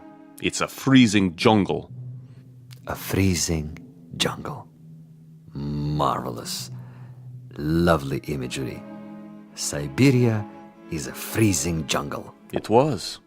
When it was part of the Union. You make reference, of course, to the people who inhabited it. I make reference to some people. Those who were in charge of that private resort. It must have been unpleasant for you? At least sufficiently unpleasant to motivate you to renounce your native land and try to seek asylum elsewhere? For a time. Asylum is no longer necessary under the new regime. But of course the old ways die hard. Some of the same people remain in charge, and they might be concerned about their public perception in this new world. To the victors go the spoils, and that includes access to certain, let us say, sensitive information? I don't know what you're talking about. Really? But I think you do. You were a political prisoner. You served a term of 12 years. You escaped and you moved quickly when the borders were opened. To bring us up to date, you have made your way to a neutral country, somehow avoiding an official debriefing. You have made contact with certain foreign agencies, and now you're desperately trying to get on an airplane that will take you to a Western nation. But for some reason you feel that you're still under surveillance? Oh, it's more than a feeling. I know I'm under surveillance. Do you know by whom? I know very well. Can you tell me who they are? Look in the mirror. Commissar Vasilov. Very discerning, Major. You remember faces? I remember pain. I remember some interrogations that went on for many weeks. I had no calendar, but I made marks on the wall of my cell. How resourceful. I remember one particular man who smoked Balkan cigarettes in a long holder and stood in the corner of the room, smiling and nodding, making jokes, while I went from agony to agony. So, Major, now we may dispense with the amenities. The masquerade, the little give and take of two strangers feeling each other out. Agreed. Now we get to the point. Do you honestly think that we would permit you to book passage on an aircraft out of here? That would be quite impossible. As a former member of the military, even as far back as 12 years ago, you have information that we would find embarrassing were it to be released elsewhere. Why, if the government we worked for no longer exists? Because the new government contains many of the same players reshuffled into different positions, and they have their new careers to consider. Consequently, Major, it is not to our advantage that you leave. It would, of course, be simpler and more convenient if you accompany me back to our embassy. I am sick, tired, and torn, Vasilov. But I am not insane. I would sooner cut my wrists over a sink and bleed to death. That would be my choice in the matter.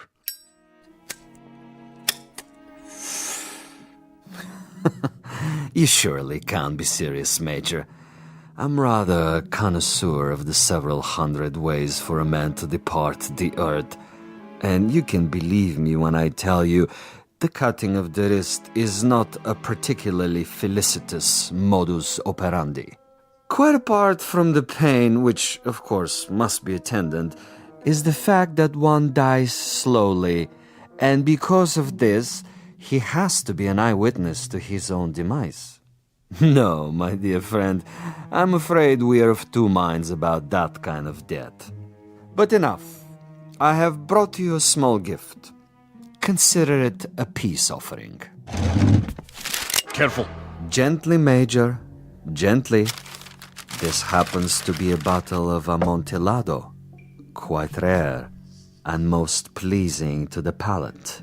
I have to repeat what I told you before, Commissar. I'm not insane. I'm quite aware of what would happen to me if I drank any of that. Why, Major, I'm disappointed in you. With your kind indulgence, allow me to use your own water glasses.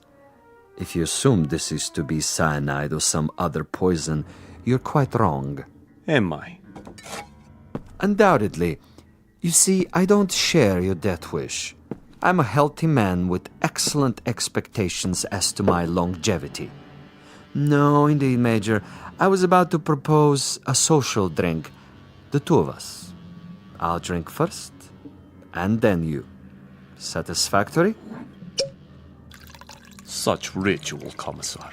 Such tribal rites. Yet you have only one purpose with me. Why don't you get it over with? If you're trying to disarm me and make me get rid of this pistol, it'll take more than a social wine. Indeed, Major. Now, as to my business with you, we both know what that is. Go ahead and say it. Very well. I'm to see that you're dead by tomorrow morning. Is that plain enough? Quite plain. And you shall be, Major. With a degree of immodesty, I can say that I've killed 800 times you. But I've done it, Major, with subtlety, with originality, with ingenuity. I'm the last of the imaginative assassins, an artist of the profession, as it were. Excellent. Flavor. Bouquet, just the proper dryness. Really quite an exceptional wine. Join me, Major? And now? And now I will tell you something else. I will tell you something about you and me. Please. You, Major, are a malcontent, a genuine curiosity, a rebel with no cause to speak of. You have to go to prison camps, to interrogation centers, or hide in filthy little rooms. You can never accept that which is ordained. And you? I, on the other hand, am a survivor. I adapt to my situation. I haven't a large salary, and my job, at least the way it's laid out, is a rather dull one.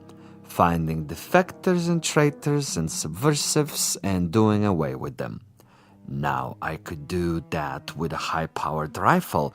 I could do it with a homemade bomb. But I choose to exercise imagination and taste. In your case... In my case? In your case, I choose to prolong the game.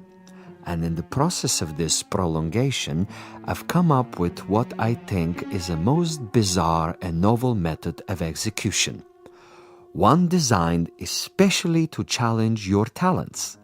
For we are worthy adversaries, you and I. I feel weak. I feel... Tell me what you feel, Major. Exactly. I want to know. Why, you monster. You drugged me after all. Indeed I have. And that poses an interesting question, doesn't it? How is it that we both can drink of the same wine, and yet I'm unaffected? Isn't that an interesting question, Major? Major?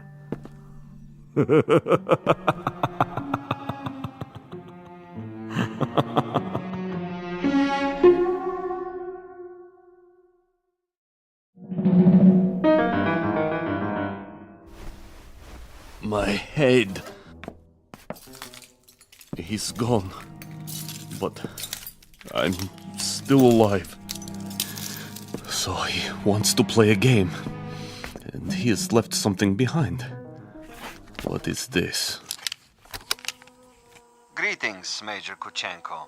I'm an exceptionally good judge of men. Are you? And in my judgment of you, I made an assumption that you are sufficiently observant to see the tape recorder on top of your dresser and curious enough to play it. How could you resist? This will also suggest to what complicated ends I'm willing to go to make a simple execution different and imaginative. First of all, to clear up one point. You may remember our discussion. Before I left you, I proposed a question. Isn't it odd that we both drank of the same wine, and how different the effect? Isn't it odd? Really quite incredible and bizarre. How can it be? In all honesty, Major, how do you explain it? Go ahead. I'm listening. You... Perhaps you have figured it out already. The truth is, I have been imbibing this particular drug for many years, a sort of experiment with myself as the subject.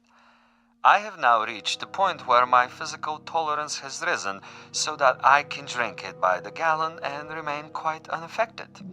This in itself is a rather common and uninspired trick, a phenomenon well known to the scientific community. But you will also note, and I hope with a degree of pleasure, that you have not been poisoned. You're very much alive. Where are you? As you've probably perceived, I'm rather a gamesman when it comes to killing. I adhere to my own rules and ethics. Hence, Major Kuchenko, I have taken the liberty of removing your pistol so that you won't hurt yourself. Now listen to the following quite carefully. This is the game, and these are the rules. You have been asleep for roughly 3 hours. During that time, in addition to dictating this on the recorder, I have done the following. I have placed a booby trap in your room. It is not visible, but it is attached to a very common object that is in the room. If you trigger this object, it will detonate and you will immediately be blown up. Why not get it over with now, sadist? Now, for a proposition. If, during the next 3 hours, you are able to find this booby trap and cut the wire, you will be permitted to leave the room alive and unharmed. This is a guarantee. You have my word on it. Your word? But the following conditions are of the essence, Major. You must actively search for this booby trap, and you must find it and render it inactive. It goes without saying that, as of this moment, You're being observed. How? Attempt to turn out the lights, and you will be shot. The moment you stop an active search, should you refuse to play the game, you will also be shot. If you are unable to find the trap within 3 hours, or attempt to leave the room at any point during that time, I am afraid the same conditions apply. You will receive a bullet in the head. So there you have it, Major. Find the booby trap, cut its wires, and you're free. Fail to find it, or fail to look for it, you're dead. Look for it, find it, but fail to recognize it, you're also dead. Needless to say, Major Kuchenko, it is this latter occurrence that I rather expect and look forward to. As a fellow expert in tricks and deception, I think you will admit this situation has its own special imaginative quality.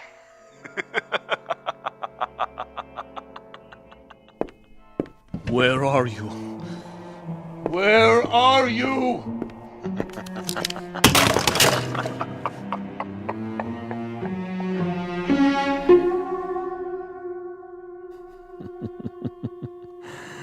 Over here, Major. Just across the way. So near and yet so far. Can't you see me? Doesn't the light reflect in my binoculars? Look, Major. Please look. Try, I implore you. Where have you been, Boris? I brought food from the cafe. Food is of no consequence. Quickly, he's awake. Don't worry, Commissar. I have a clear shot anywhere in the room. Hold your fire until I tell you. But why? Such an easy target. Too easy. That is the difference between us, Boris. You are a marksman, but I am a gamesman.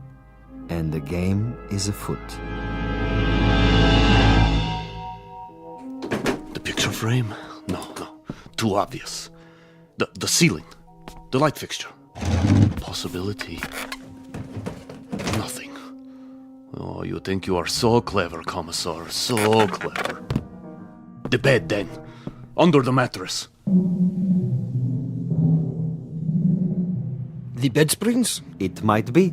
Not the chair, though. Still possible. Where? That would be telling. Go ahead and eat, Boris, before it gets cold. He's busy with the hunt for now.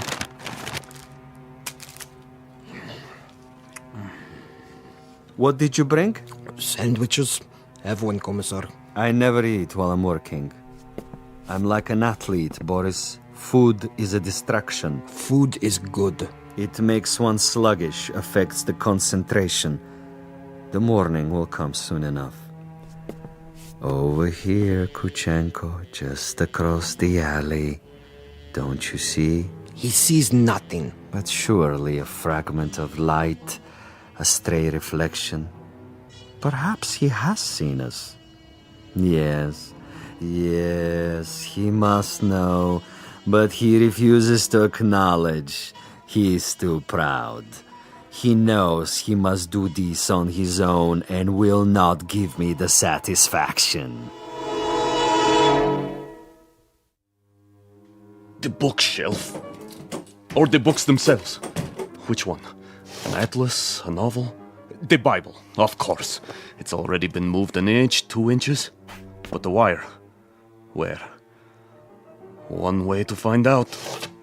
The bookcase itself, then. Behind the books. In the wood, the nails. Or under the floorboards. Wait, think. Where would I put it? You want a real battle of wits, Vasilov? You've got it. Think. 4 walls. Ceiling. Light fixture. Floor. A picture. Bed with frame. Box springs. Mattress. Headboard. A night table. Bookshelf. Dresser. Window. Desk. First the drawers. The top one. Slowly.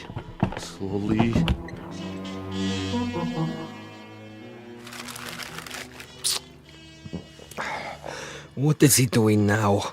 The desk. He's down on his hands and knees removing the two bottom drawers so he can see what's under the top one. Bravo, Major. Good thinking.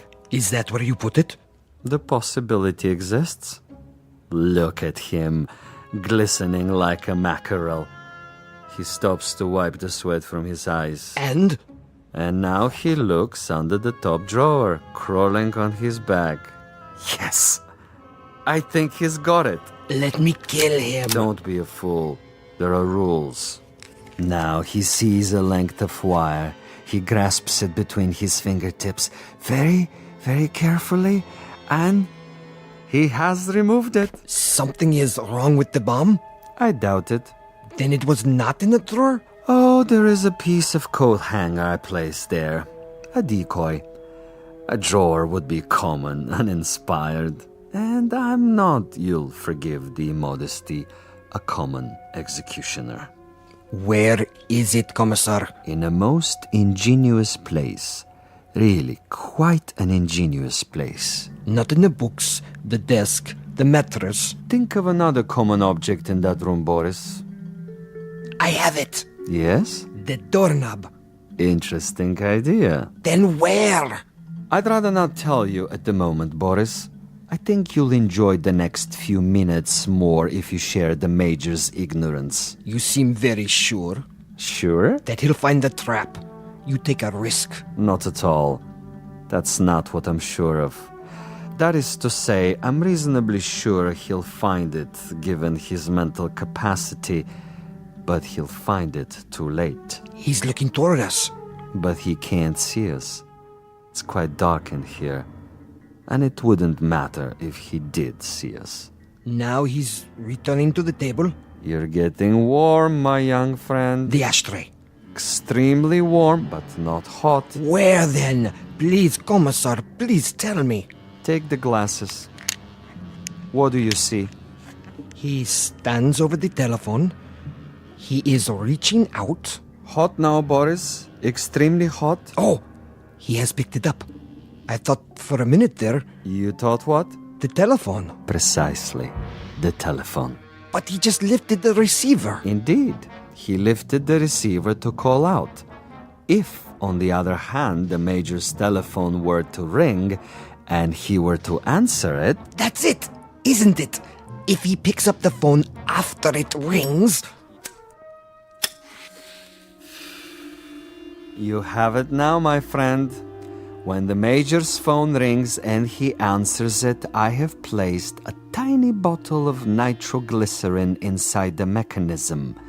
The explosion will only occur after the ring and the lifting of the receiver, at which point the electrical contact will be made, and Major Kuchenko will not even have time to say hello. But what if no one calls? Oh, someone will. I promise you, someone will.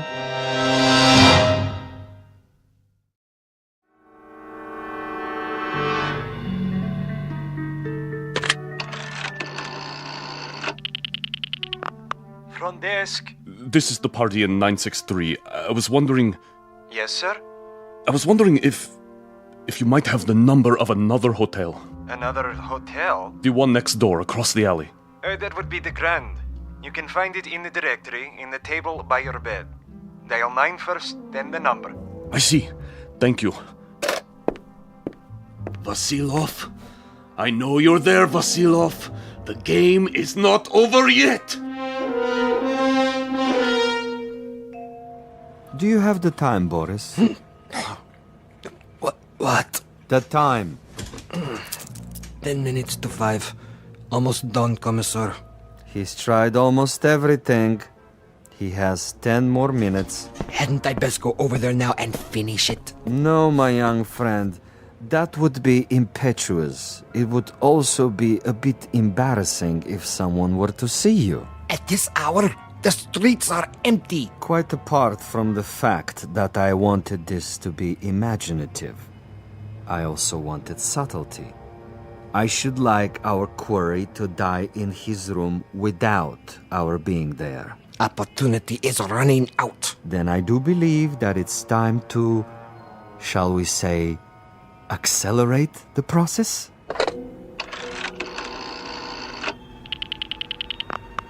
Hotel Mont Blanc? Would you dial room 963, please? Thank you. I'll wait. There it goes. He's walking toward it. What's the fool doing? Why doesn't he answer it? I can't tell. He has his back to the window. Turn around so I can see. Now, Commissar? No. Would you dial 963 one more time, please? Yes, I know it didn't answer. Ring it again. What's he doing, Boris? His back is still to me. It can't be busy. I don't know. What's he doing? Use the glasses. He's turning around, lighting a cigarette. He's mocking me. Now, he suddenly dropped from sight. Kill him. I can only see the top of his head. He's moving across the room. Do it! You missed, you fool. He's at the door. Again. He's gone out of the room. And you missed him. You missed, you idiot. Flight 17 to Rome, Paris, and New York, now pre-boarding. Ticket, sir. Ticket? Oh, yes. Mr. Andreev. Passport? Right here.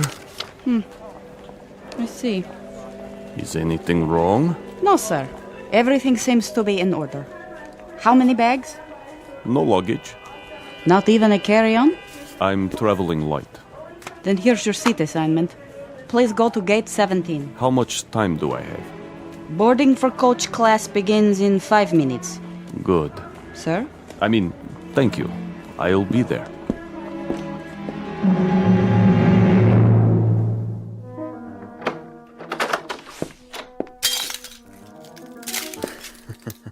What a mess he left behind. Like a pigsty. He tore the bed apart. And the furniture. Oh, just look. Oh, even my poor little tape recorder. Commissar? Yes, Boris? It would have been better, wouldn't it?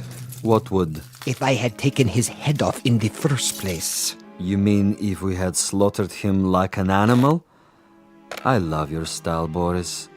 You should have been a pig farmer. Our man would have been dead by now. He would have been dead if we had beaten him to death with mallets too. But anyone can die that way. And any stupid, insensitive fool can kill that way. No, this is a man of quality, with a resourceful mind, similar, you might say, to his executioner. He deserves a better ending, as do I.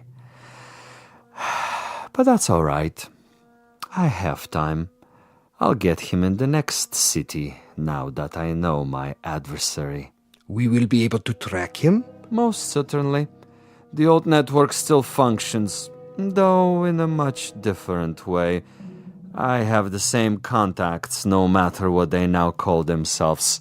Importers, exporters, businessmen of various stripes, here and abroad. It's marvelous, you know. Really marvelous. Think of the possibilities. Other, even more ingenious methods of doing away with Kuchenko and his kind. I still think we should have chased him. Not at all. He would have gotten away.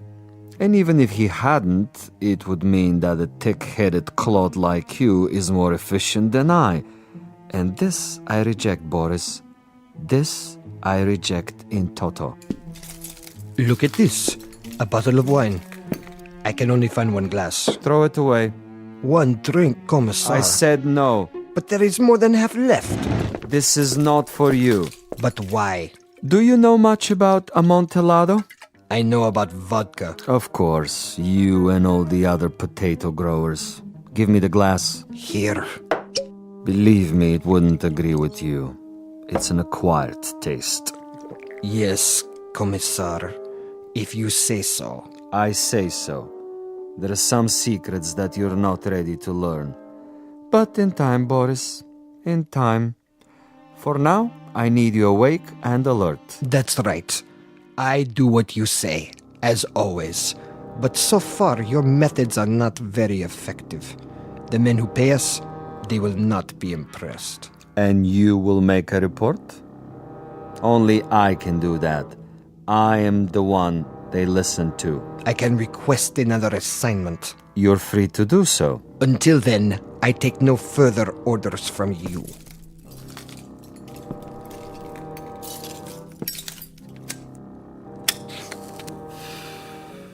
As you wish.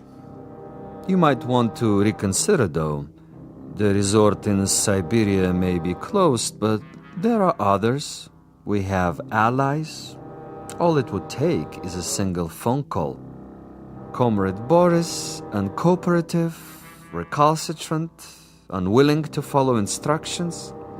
In this new order, there are not many positions for the uneducated, the blockheads with families. Yes? Well, You want to say something? I withdraw my complaint. What's that? I didn't hear you. I am tired, Commissar. I say many things when I am tired. You wish to apologize? Yes. Very well. I will take it under advisement. In the meanwhile, see if Major Kuchenko left anything behind. Check the closet, the drawers. Yes, Commissar. And life goes on. The sun comes up and we arise to meet another day, to prevail by our wits and our wits alone. I'll get it, Commissar. No, Boris! I don't want... You fool, no! I'm sorry, sir. Your party doesn't answer. No?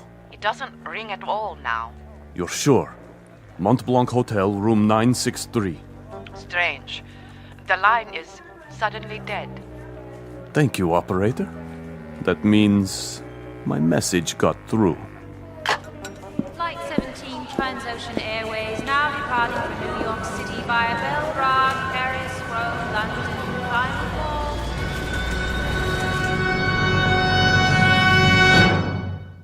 Major Ivan Kuchenko on his way west, on his way to freedom. A freedom bought and paid for by a most stunning ingenuity. Exit a gunman named Boris and one Commissar Vasilov, who forgot that there are two sides to an argument and two parties on every line. This has been a collect call, placed direct to you from a phone booth located somewhere in the Twilight Zone. More from the Twilight Zone after this. You are about to enter another dimension, a dimension not only of sight and sound, but of mind, a journey into a wondrous land of imagination. Next stop, the Twilight Zone. Hi, this is Stacy Keach. I'd like to take a moment to tell you about our Twilight Zone website at twilightzoneradio.com.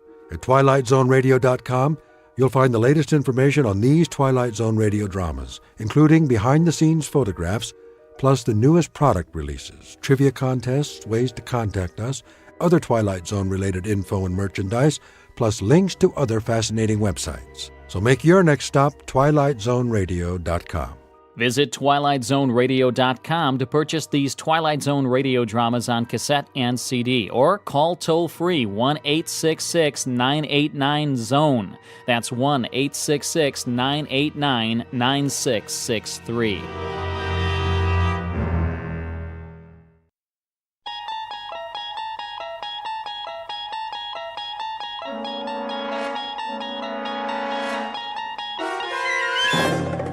You unlock this door with the key of imagination. Beyond it is another dimension, a dimension of sound, a dimension of sight, a dimension of mind. You're moving into a land of both shadow and substance, of things and ideas. You've just crossed over into the Twilight Zone.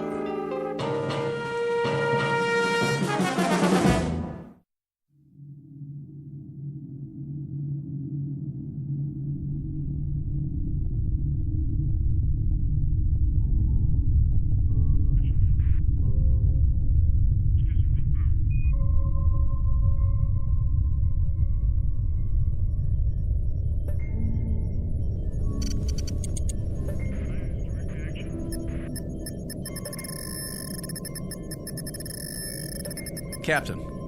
What? Look in the viewer. Switch lenses. Yes, sir. It was at 255-417.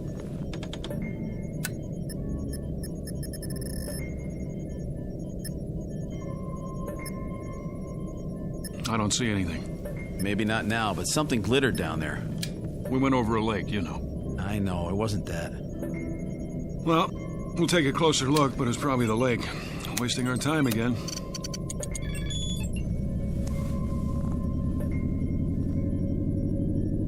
What are we turning for? I saw something. What? Something metallic, Carter. Yeah? He thinks so. We're almost there, then we'll know.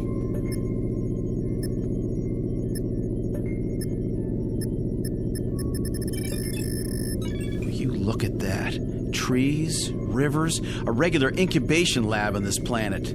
I know what you're thinking. Don't. It's gotta happen sometime. Yeah? Who says? Only the astrophysicist, the biologist, and... Mason, you've got aliens on the brain. You're contact happy. Maybe we've been out too long. Do you really think man is the only intelligent... All right. So we're going to meet another race. Great.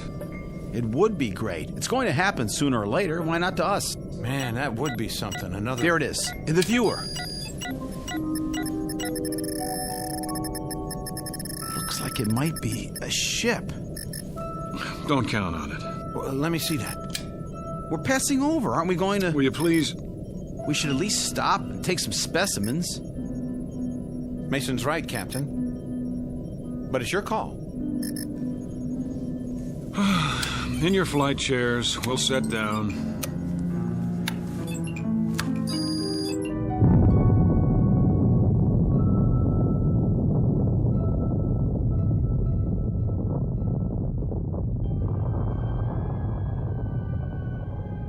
Captain Ross, Lieutenant Mason, Lieutenant Carter, aboard spaceship X-89, cruising above the 13th planet of Star System 51. In a little while, supposedly, the ship will be landed and specimens taken. Vegetable, mineral, and, if any, animal. These will be brought back to overpopulated Earth, where technicians will evaluate them. And if everything is satisfactory, stamp their findings with the word inhabitable and open yet another planet for colonization. These are the things that are supposed to happen. In actuality, they will not happen at all, but will instead be superseded by events far more unusual, because the 13th planet of Star System 51 just happens to be located in the Twilight Zone.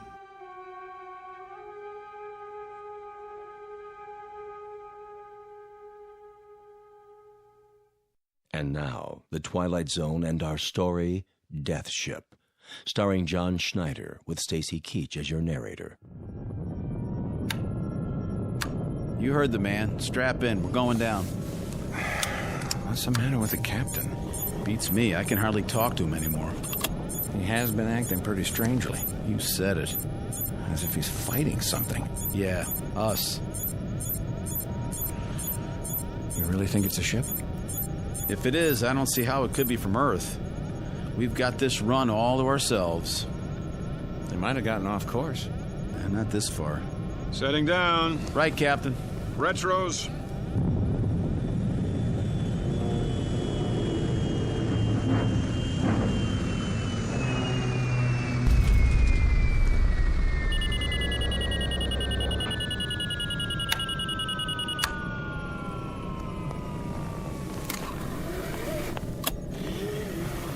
Out the porthole.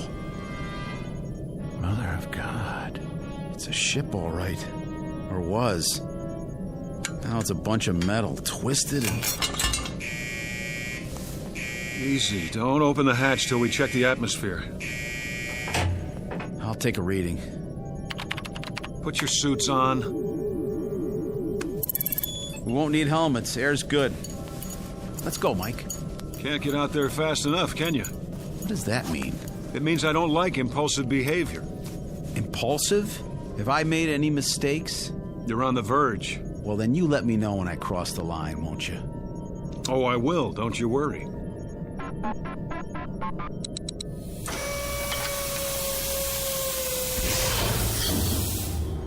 We stay together, nobody takes any risks. That's an order. I understand, Captain. Carter? Yeah? All right, then. Let's go.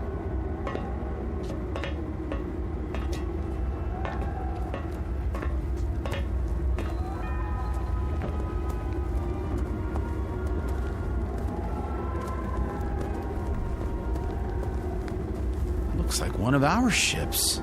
Don't jump to conclusions. Well, doesn't it? From what I can see of the markings, it does. Construction could be standard everywhere. Sounds like you're arguing both sides. You don't mean it could be from another species, do you? I don't mean anything yet. It is one of ours. How could it get so far off course? Go aboard, Captain?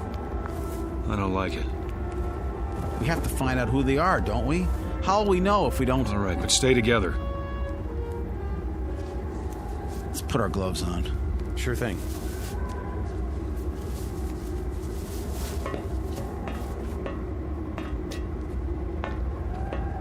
Man, pretty familiar, isn't it? Even all bent up like this. It's from Earth, no doubt about it.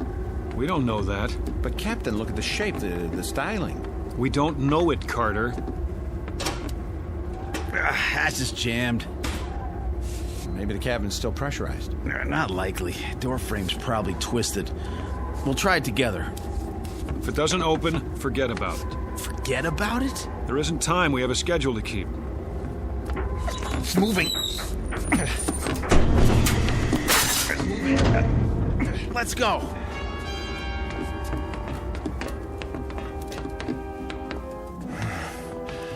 Well, this must be the main cabin. Looks like our ship. Use your flashlights. Over here. What? It's a body. Turn him over. Don't. Give me a hand.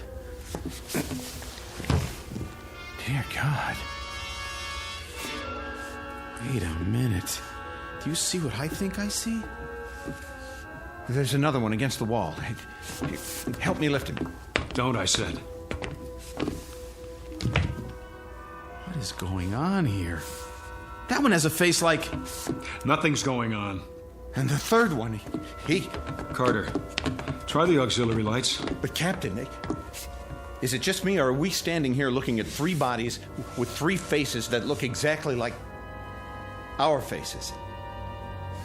Auxiliary lights. I don't understand. It's not what it seems. Not what it's... Just hang on. Here come the lights. All right, then. First things first.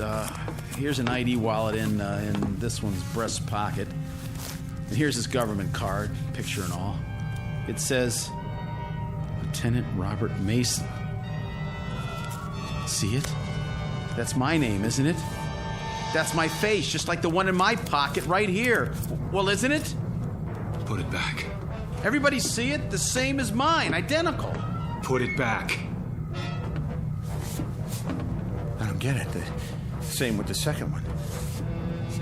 What is this? You're letting it get to you. Get to me? This is my picture. Me. Hang on, lay them out and get something to cover them with, both of you. Captain, look at the third one and tell me it's not... I see it. Cover them now. No, I'm not touching them again. Carter. Nobody else touched them. I don't know about you fellas, but I need an explanation for this. We're leaving this wreck now. I said now. Everybody out.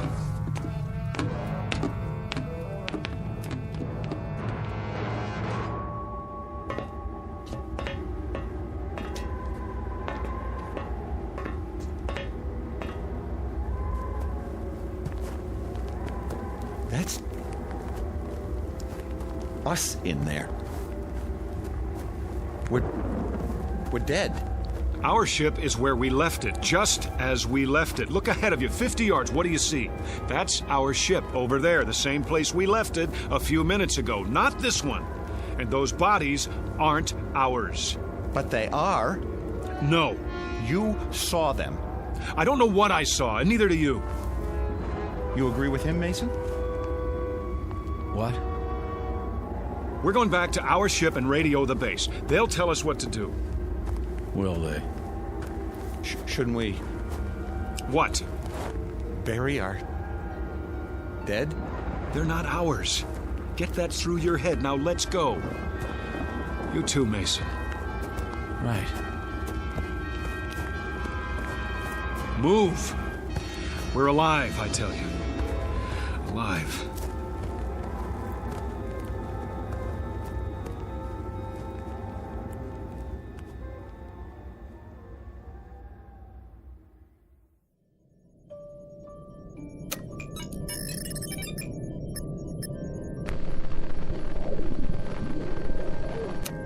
Nothing. Try again. I've been trying it for... Again.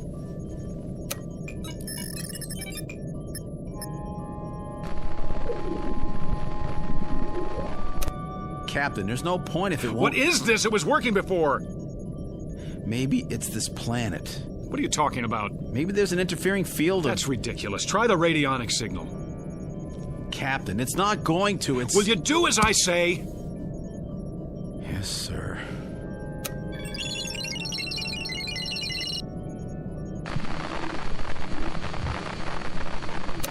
Again.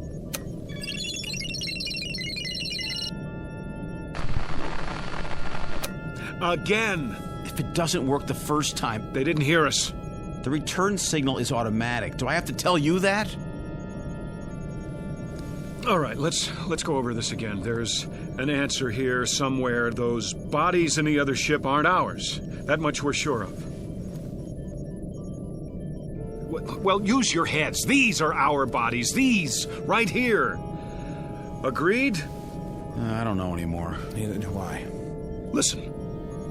You both remember what they told us in training? About the theory of circumnavigating time. They said it might be possible for us to leave Earth in 1 year, and when we got back, even though we thought it was the same year, it might be the year before. Or the year after. Remember that? It was only a theory, Captain. It's more than a theory. It's what happened to us. We went through some kind of a time warp right into the future. And that ship over there is in the future. Is that what you're saying? Only the probable future. And what does that mean? It means that we're not dead. It also means that we're going to be dead. Not if we don't take off. If we don't go up, we can't crash. But our orders... They don't say to kill ourselves. We're alive now, and the only way to be certain we stay alive is not to go up. Then we can't possibly crash. We avoid it, prevent it. I've made up my mind. We stay. It's easy enough for you to decide. Meaning? You have no one waiting for you back on Earth. So I have no reason to go back, and I'll be just as happy here as I would be on Earth? Is that it? I think we should vote on it. Oh, you do? You're not the only one, Captain. I'm the only one who gives the orders. Even when our lives are concerned, huh? Especially where your lives are concerned. We stay. For how long? I'm not setting any time limit, Carter. A month? 2 months? I'm not setting any limit. We have enough food left for 3 weeks, Captain. I've no doubt there's edible food outside. You saw the landscape, trees, vegetation. How will we know what's edible and what isn't? We haven't got the equipment to test it. We'll watch the animals. I saw no animals, Captain. Did you? There will be. Well, if there are, there'll be a different form of life. What they eat might be deadly poisonous to us. We'll worry about that when the time comes. Right now, there's only one thing to worry about: preserving our lives. It may not even be necessary to stay here permanently. We may figure something out, but for now, the decision is to stay. Not our decision, Captain. Have you a better solution, then? Working at minimum capacity, the ship's electrical reserve can hold out for months. It won't be working at minimum capacity. Why? We're going to need heat. Lots of it. But it's only twilight, and already the temperature outside is minus 13 degrees. Would you rather lift off? Take the risk of duplicating that ship over there? How can we duplicate it, Captain? How can there be 2 crash ships? 2 of me dead, 2 of Mason, two of you.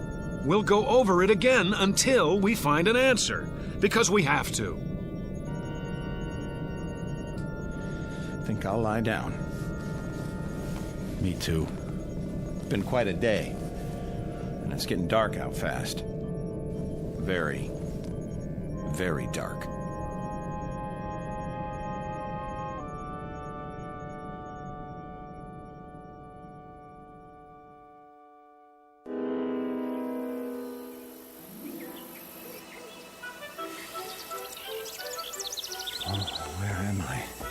Mike? That's you, boy? Mr. Kramer? How did I... When did you get home? Home? On leave, are you? You're looking fit. I expect Mary's mighty pleased to have you back. Wait, did you say Mary? She don't know? I have to go. Oh, wait up. I'll walk you. I don't understand. How long you been home?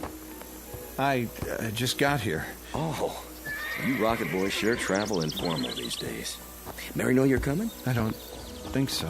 Gonna surprise her, huh? Yes. Surprise her. How long you got? I'm not sure. You all right, Mike? Hello, Mike. Mrs. Nolan? Home on furlough? I don't know. Old Mrs. Nolan still makes that long walk to town every day. She'll go on forever. Forever. Hey, maybe we can do some hunting while you're home, huh, Mike? Got my shotgun with me. Always carry it now in case I see something. Not that I ever hit anything, but... Hey, where you going? Oh, I get it. In a hurry, huh? The house. Mary! There's a car still parked in front. Mary! Mary, I'm home. In the living room, the kitchen. Mary! Where are you? Mary! Mary! Are you upstairs?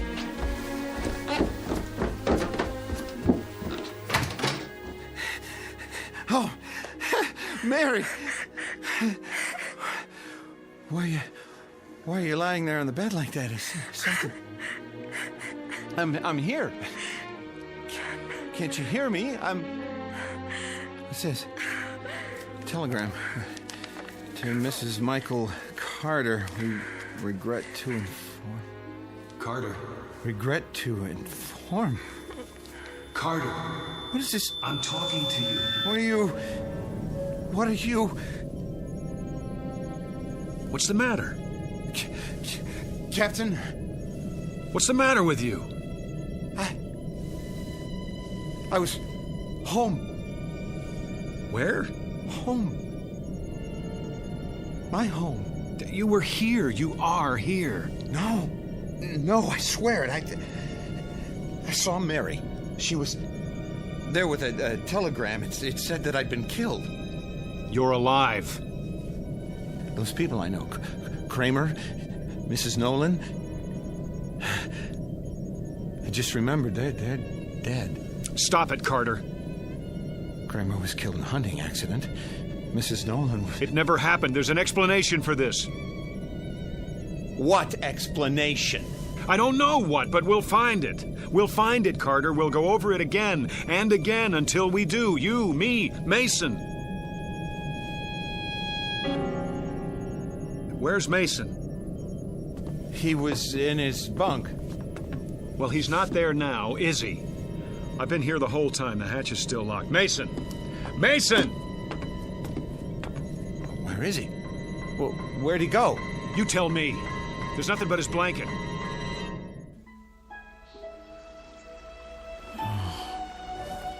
My blanket. My blanket. What's it doing on the grass?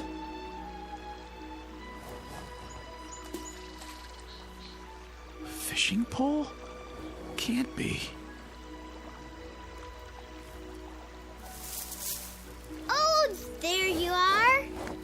I thought I'd never find you. Jeannie. I looked and looked. I found him. Can't be. Lunch is ready, Daddy. And mine's hungry. It's all your fault. Jeannie, Is it really you? What's the matter, Daddy? Come here. Oh, come here. Oh, Jeannie. What is it, Daddy? Oh, it is you. What's wrong with you? Oh, nothing. I'm just glad to see you, that's all. Oh. That wasn't your mother you were just calling just now, was it?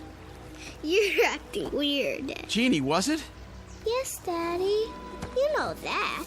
Where is she? Over by the table. Where?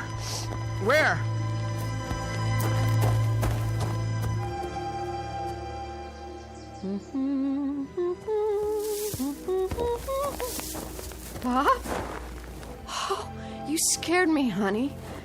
Bursting out of the bushes like that. I was just setting out the fried chicken. Oh, God, Ruth. Oh, God. Bob, what is it? Sweetheart, what's wrong?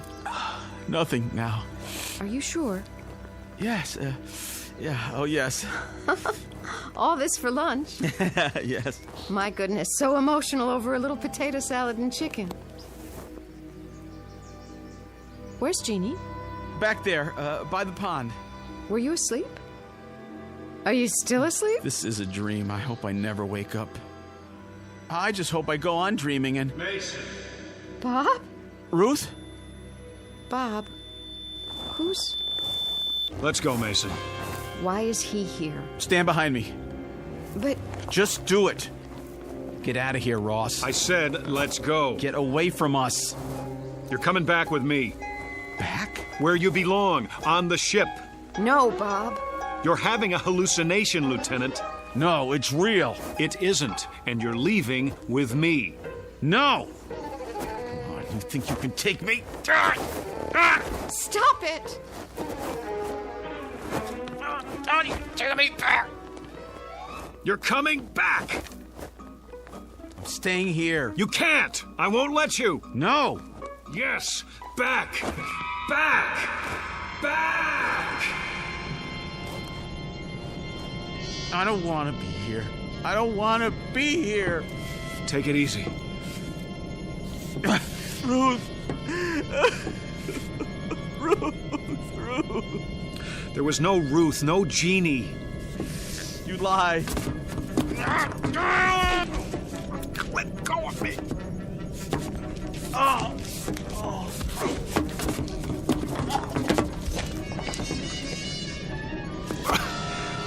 Look in your billfold. Look. What does the clipping say? Read it. Leave me alone. I'll read it for you. Space pilot's family dies in car crash. The wife and 7-year-old daughter of astronaut Robert Mason died early this morning when the car they were in... It's not true. Now do you still insist you were with them? You alive? They dead? I was with them. I was, and you took me away. It's not true, Mason. You took me away from my wife, my home, You were here all the time. You and Carter. He was gone. No. We just couldn't see him, that's all. What are you talking about? I know what it is now. That's what I'm talking about. Give me that clipping. I was wrong. It had nothing to do with circumnavigating time. Nothing at all. Mason, remember what you thought when you saw that ship over there? Alien contact. That's what you thought. And that's exactly what's happened to us. But, Captain, there are no such things as... Listen to me. Neither of you was where you thought you were, at home. That ship over there isn't ours, and those bodies aren't ours. We've been tricked. By who? Well, by whoever it is that lives on this planet and doesn't want anyone else to live here. Now who's crazy? Don't you understand? We haven't seen them, but there are aliens here. But aliens who aren't strong enough to chase us away by force or kill us. So what can they do? How can they keep their planet from being colonized? By mind control, that's how. By picking at our brains and finding the death fear and making use of it by showing us our ship crashed and us dead inside of it, scaring us so much that we didn't dare take off again and therefore haven't been able to make our report about this planet. They even know that we can't radio or report to Earth because there's too much interference. You didn't believe there was interference before. I believe it now. Everything that's happened to us since we landed on this planet has been a delusion. No, it happened. I was home. It was a delusion. Even Mason's disappearance? Well, why not? If they can make us believe we saw a crashed ship, saw our own bodies inside that ship, they can make us believe anything. That ship over there, that pile of twisted metal, it's not real. Is that your theory? You may see it, even think you touch it. That doesn't prove it exists. What's going to prove it doesn't exist, Captain? What's going to prove that everything you've said is true? I'll tell you what's going to prove it, Lieutenant Mason. Us. Going up, taking off, and going all the way back to Earth. Proving that there's nothing holding us back but fear and delusions. Now take your positions and let me at the controls. Wait a minute. In your seats, shoulder straps. What if you're wrong? I'm right. You thought you were right before. You were ready to keep us here indefinitely. You were so sure. Then, in a few minutes, we really will be dead. Flight seats, now.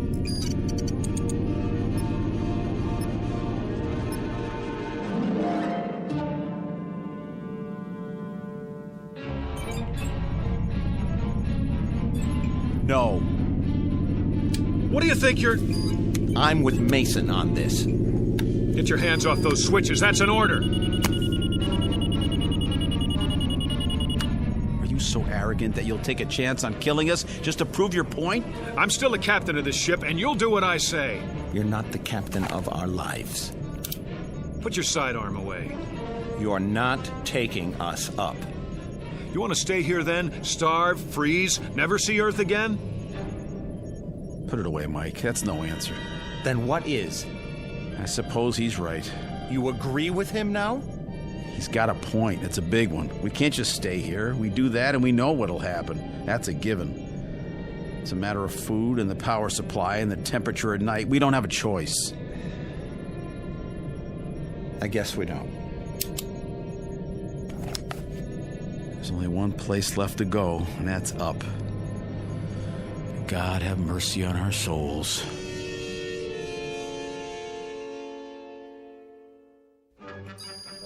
Pressure. Rising. Drive reactor. Check. Coordinates. Check. Gyro stabilizer. Active. Vertical thrust. Energized. Then prepare for liftoff. Check.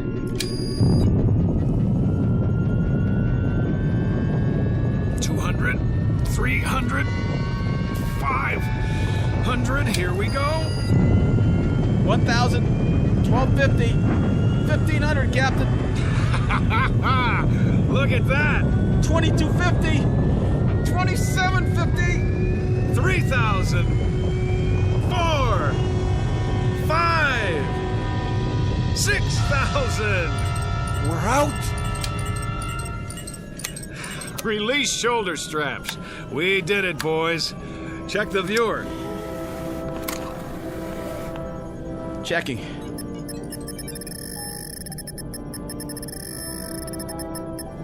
Well, see anything down there now? You were right. If I ever see anything glitter in that viewer again, I'll keep my mouth shut. I was right. Captain? What are you doing now? Taking her down. We're landing. What? Say that again. Now that we know what it is, there's no reason we shouldn't go back, is there? No reason? Are you out of your mind? Captain, for God's sake! Think. The other ship, the bodies that looked like ours, all an illusion. That's what we were afraid of, but none of it was real. Maybe. That's still a hypothetical. Yeah, we have to get out of here while we have the chance. Now stand aside. Get your hands off the controls. We have orders, Carter. Pick up specimens for analysis. We are going to pick them up. No, we're not. You're not going to... Now you've done it. Now you've done it. Let me at the main controls. You were right the first time. That was us down there. We're gonna crash. Now. No. We're going to die. We're not going to die. I'm not going to let us die. Auxiliary thrusters. It's no use. The stabilizer. The stabilizer!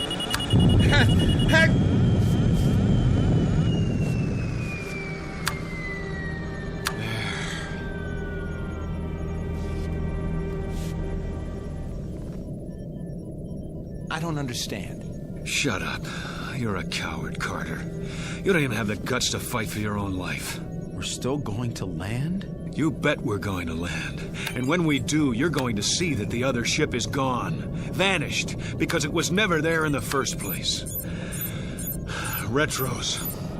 Slow airspeed. I've got it. Now get in your places. We're not going to crash. He's been right all along, hasn't he? I don't know. Prepare for touchdown.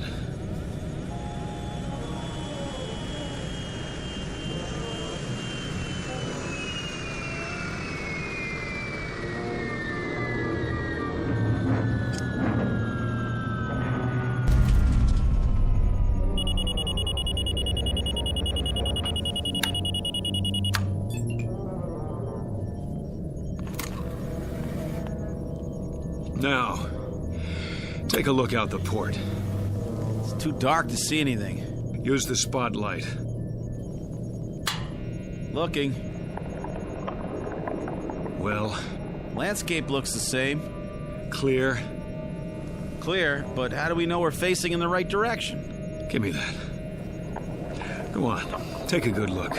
Hills, trees, and... What is it? Let me see. Oh, no. No, no.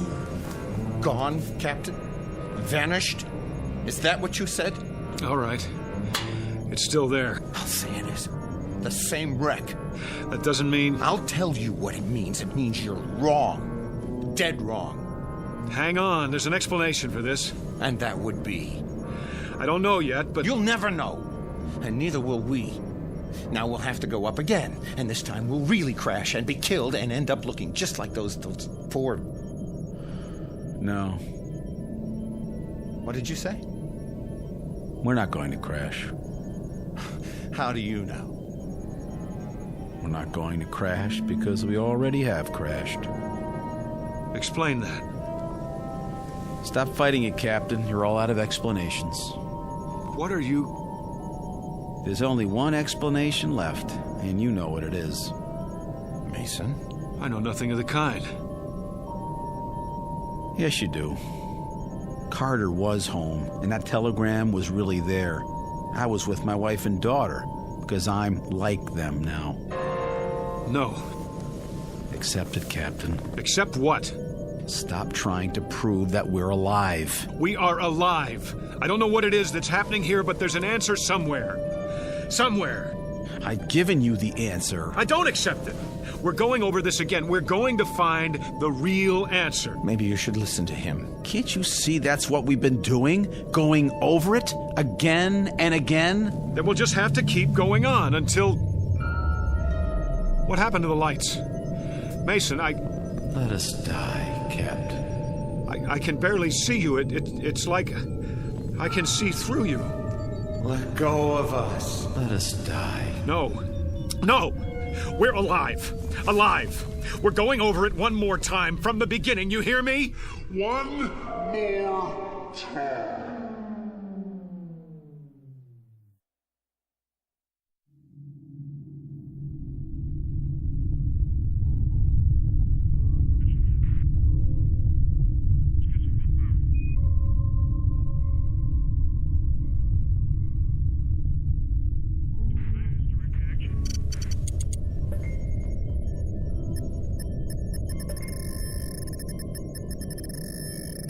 Captain.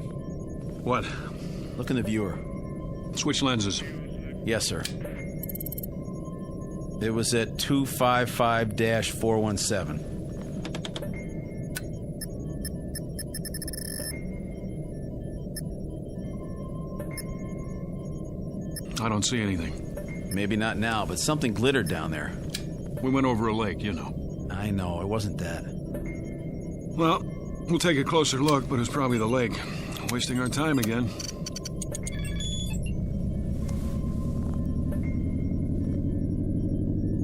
What are we turning for? I saw something. What? Something metallic, Carter. Yeah? He thinks so. We're almost there, then we'll know.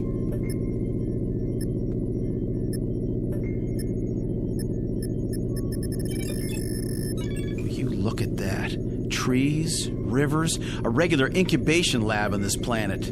I know what you're thinking. Don't. It's gotta happen sometime. Yeah? Who says? Only the astrophysicist, the biologist, and... Mason, you've got aliens on the brain. You're contact happy. Maybe we've been out too long. Do you really think man is the only intelligent... All right. So we're going to meet another race. Great. It would be great. It's going to happen sooner or later. Why not to us? Man, that would be something. Another... There it is, in the viewer. Looks like it might be a ship. Don't count on it. Well, let me see that. We're passing over. Aren't we going to... Will you please... We should at least stop and take some specimens. Mason's right, Captain. But it's your call. In your flight chairs, we'll set down.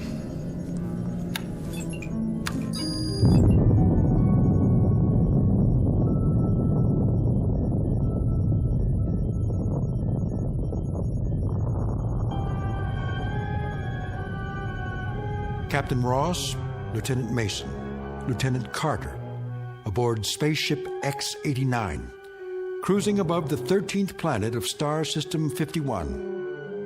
In a little while, supposedly, the ship will be low. Picture of a man who will not see anything he does not choose to see, including his own death. A man of such indomitable will that even the two men under his command are not allowed by him to see the truth. Which truth is that they are no longer among the living, that the movements they are now about to make, the words they are now about to speak, have all been made and spoken countless times before, and will be made and spoken countless times again, perhaps even unto eternity.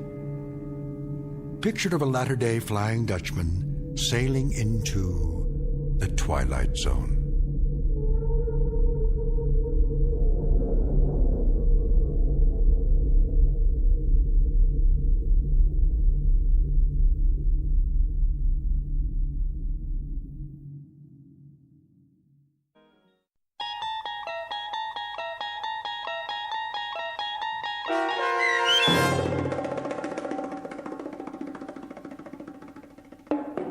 Death Ship, starring John Schneider with Stacy Keach as your narrator, was adapted for radio by Dennis Etchison and written for The Twilight Zone by Richard Matheson. Heard in the cast were Jeff Lupetin, Tom McElroy, Frenette Lebo, Amanda Amari, Doug James, and Ellie Weingart. To learn more about the Twilight Zone radio dramas and to obtain audio cassettes and CDs of these programs, visit our website at twilightzoneradio.com. The producers of The Twilight Zone wish to thank CBS Enterprises, Carol Serling, Dennis Etchison, Dick Brescia Associates, Claire Simon Casting, Terry Jennings, XM Satellite Radio, Sirius Satellite Radio, our sponsors, and our radio affiliates for helping make this series possible. This copyrighted radio series is produced and directed by Carl Amari for Falcon Picture Group. Audio editing, sound design, Foley effects, and mix for the Twilight Zone radio dramas are by Cerny American creatives Craig Lee, Michael Slaybach, Bob Benson, and Jason Rizzo. To learn more about the Twilight Zone radio dramas and to contact us, visit our official website at twilightzoneradio.com. Doug James speaking.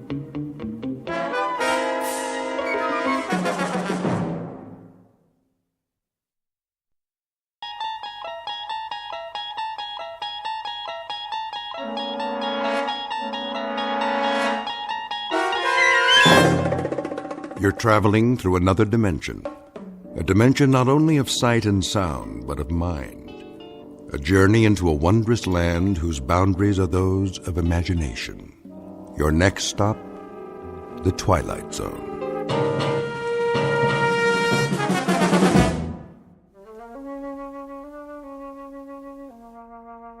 There. Nice and creamy. Anthony? Hi, Aunt Amy. I just knew that was you. What's that in your hand? My Jack-in-the-Box. Oh, yes. That's such a funny toy. Where's my mother? In the bedroom, lying down. She'll cook the rest of the dinner soon as I'm finished. But I wanted to get this done first. What you making? Well, what do you think? A cake, of course. For my favorite little boy. Is it a good one? Oh, yes. A very good one. Very, very good. I just took it out of the oven a while ago. Chocolate on the inside with little yellow swirls? What else? I know what my Anthony wants. See? Doesn't that smell good? Where's the frosting? Right here in the bowl. It's chocolate, too. I blended in a lot of butter to make sure it's smooth. 100 times. By hand. Milk chocolate? You bet. We don't like that dark chocolate, do we? Ugh. No. Hurry up, Aunt Amy. Don't you worry, it'll be ready in a jiffy. Put the frosting on. Plenty of time for that. Besides, we have to let the cake cool first. Put it on, now. Oh, I know what you want. You want to lick the bowl. Well, you'll just have to wait. I don't want to wait. Be a good boy now. I am a good boy. I know you are. I know that. Of course I do. A very, very good boy. I'll just go ahead and frost it now. Why not? No problem, Anthony. None at all. I want lots on the top. Surely. Lots and lots. See how thick I'm putting it on? Swirls of chocolate butter frosting, and all of it for my favorite nephew. There. Some more around the sides. We don't want to forget the sides, do we, Anthony? The sides are good, too. So good. Anthony, stop that. Get your finger out of the bowl. Ow! There'll be plenty left for you to lick when I'm finished. When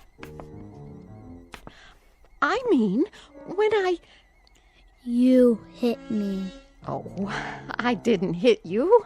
I barely touched your hand. You're a big boy, aren't you? That hurt. Why, it didn't. I only meant for you to wait till I've finished frosting the cake. Then I'll give you the entire bowl. All of it. Everything's for you. It always is. You know that, don't you, Anthony? I don't think I like you anymore. Well, I like you. I love you. You're my favorite boy in the whole wide world. I mean it. I really, truly mean it. Come and give your Auntie Amy a kiss. No. Then I'll give you one. I'm going outside now. Yes. Yes, you do that. Go outside and play. Playing is good. Here, take the bowl with you. Anthony? Anthony, come back! Don't you want your frosting? You can have the whole bowl. Everything all right? Oh, Anthony. Nice day, isn't it, Amy? Very nice. Something the matter? No, nothing's the matter. Nothing at all. Did anything happen? Oh, I was just frosting the cake, and Anthony couldn't resist tasting it. Well, who could? I used to love frosting when I was his age. Didn't you? It's good, isn't it? So good. Why wait? We can go ahead and have the cake now if Anthony wants. It's perfectly fine with me. Now, Amy, why don't you apologize to the boy? You can do that, can't you? Anthony, I'm sorry. Come on back, boy. Anthony, please. Anthony.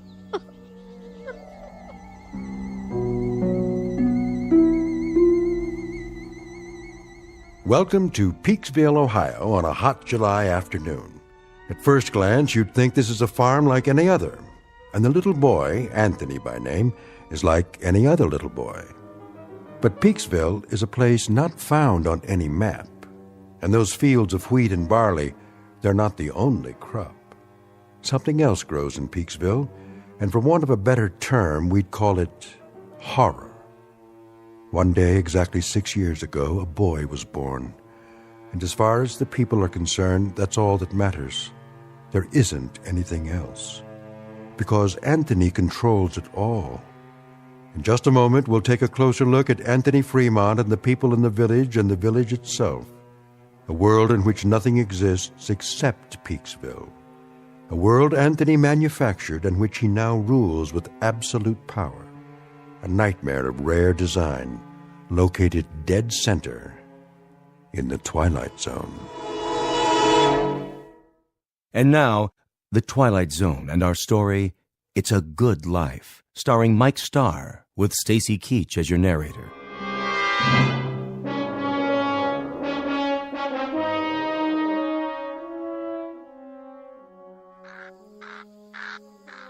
I'll see he gets it, Amy. Would you? Don't you worry none. Look, boy. Look what Aunt Amy's got for you. Your own bowl of chocolate frosting. You like chocolate, don't you, Anthony? I know I do.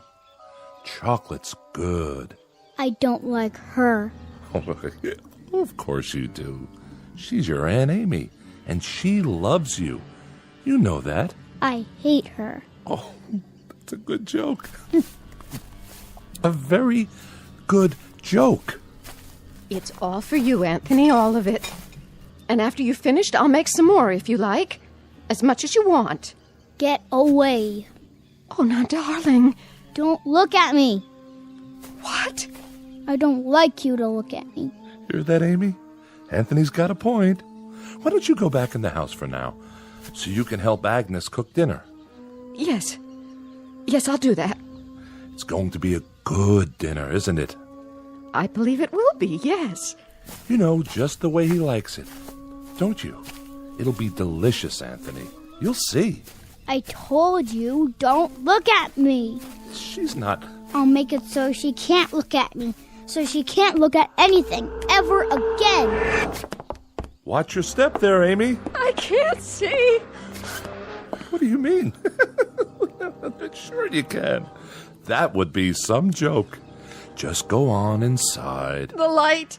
That's all I can see. The sun. It's so bright. The sun blazing in the sky. Like white fire all around. Amy? Help me. Please. I can't see. I can't see. Help me. It's nothing, Amy. I'll help you up. Sit here in your chair. There you go. That's right. Sit and rock. You'll feel better real soon, I'm sure. It's good to rock, isn't it? Yes, it's good to sit on the porch and rock. There now.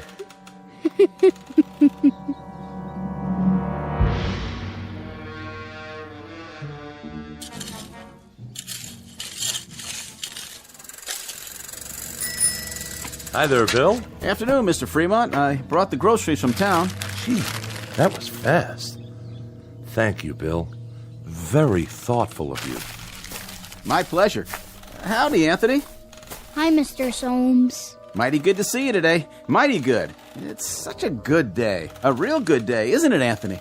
It's terrible hot, though. Terrible hot. Oh, I wouldn't say that. No, ma'am. I wouldn't say that at all. It's fine. Just fine. A real good day all around.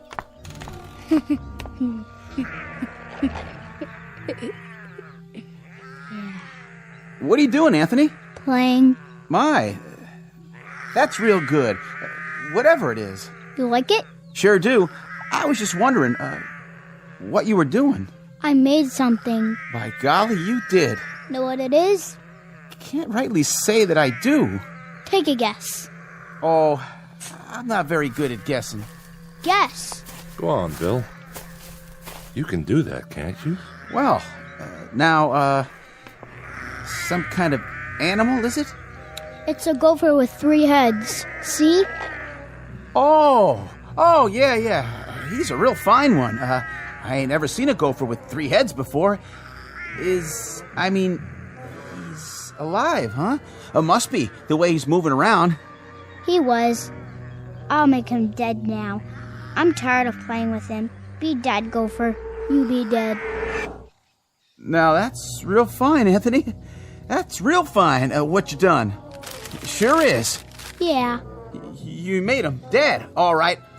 Look at him laying there. It's good that you done that. Real good.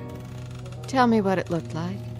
Well, Well, it was like a regular gopher, only more interesting. Was it ugly, though? Oh, I wouldn't say that. I wouldn't either. I'll bet it was ugly. Grotesque looking. That's the way Anthony likes things. What a good joke. You'd better bury him now. Okay. Want some help? No, I'll wish him into the cornfield. You do that. Gopher, go into the cornfield. Go be in the cornfield. Well, what do you know? Ain't that something? What are you doing here anyway? Me? What do you mean, Anthony? I'm delivering the groceries. What do you think? Go ahead and do it then. Why, sure. I'm the delivery man. That's me. You better. You don't want me to wish you did, do you? Why, no, Anthony. No, I don't. But what? But I just wanted to say, you do some real fine things. Real fine. You're a good boy. We all love you. Don't we, Miss Amy? Don't we just love Anthony? Oh, yes. We love him. Everybody loves Anthony. Yes, sir. We sure do love him. We love that boy. Well, hi, Bill. Mrs. Fremont, how are you? I was just checking the roast in the oven. Got everything we asked for? Pretty much. I have your list here. Let me see. Didn't have any laundry soap. General store is all out of the laundry soap. Well, that's to be expected. Not even bar soap, though, huh? All out of that, too? Oh, we've been out for a year. You know that, Mrs. Fremont. We ain't had no bar soap for over a year, so I guess nobody has to wash their hands or behind their ears anymore. That's right, Bill. That's exactly right. I got a couple of cans of soup in there. That's nice, huh? Didn't even know we had them on the shelf. And I remembered Anthony loves tomato soup, doesn't he? So I brought that. How thoughtful. You'll tell him, won't you, Mrs. Fremont? Tell him I brought the tomato soup because I heard he liked it. Tell him I brought it, won't you? Why, of course I will, Bill. I'll tell him. Matter of fact, I'll tell him right now. Oh, no, Mrs. Fremont. You don't have to go to the trouble. I gotta get going anyway. I gotta get back to the store. You don't have to be frightened of him, Bill. He likes you. He told me that several times, how much he liked you. Oh, that's real nice to hear. He's a clever boy, Mrs. Fremont. That he is. About the cleverest boy I've ever seen. Know what he was doing out there? Making something, I imagine. You got it. Yesterday he made some kind of furry animal. I have never seen the likes of it, but he invented it all by himself. Had real sharp teeth, too. Long and sharp. Could have done some real damage. It tried to bite him. I was kind of hoping that it would. Mrs. Fremont. But Anthony wished it into the cornfield before it could do him any harm. I gotta be going, Mrs. Fremont. I'm real glad. I mean, it's real fine that Anthony keeps making these things. Real fine indeed. Yes, ma'am. It's great. See you tonight, won't we, Bill? Tonight? Why, sure. It's TV night tonight. Oh, yeah. Anthony's going to put pictures on the television, and we're going to have a surprise party for Dan Hollis. A real nice surprise party. I'll be there, Mrs. Fremont. You can count on me. Where? What? Nothing. Bye now, Miss Amy. Be sure to say goodbye to your nephew for me. I will.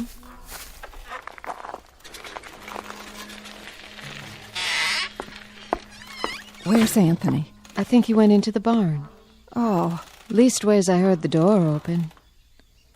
I keep telling him he shouldn't go in there, but... Amy, why, it's real nice that Anthony goes into the barn.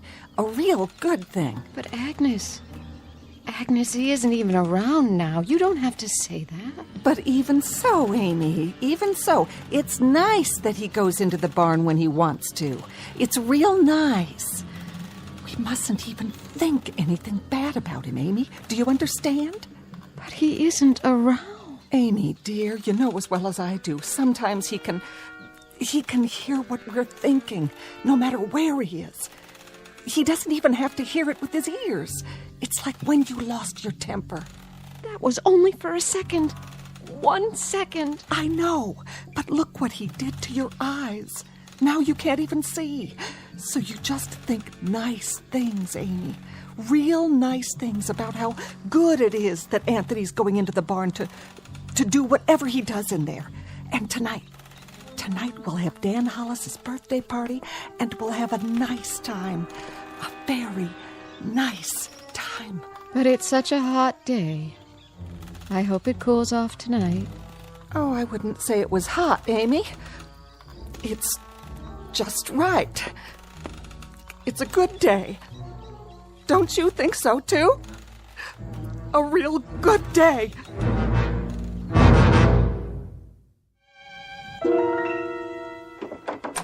Who's... Oh.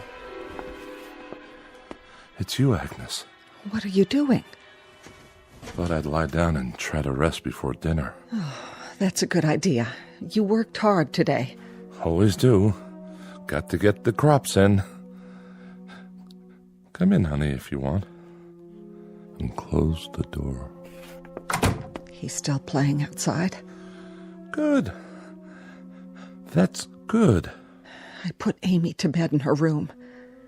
Did you? I had to lead the way. Is there a cane in the house? Do you remember? She's going to need one. I'll sure check. I told her to try and take a nap. Good. Jeff? Naps are great this time of day, don't you think? Yes, I do. I wanted to talk to you about... Sure, honey. We can talk all you want. Later. I was just going to change my clothes. Why don't you check on the roast while I wash up? How's that sound? All right. I'll do that. And you get a little rest, too, if you can. Sounds like a good idea. See you at dinner.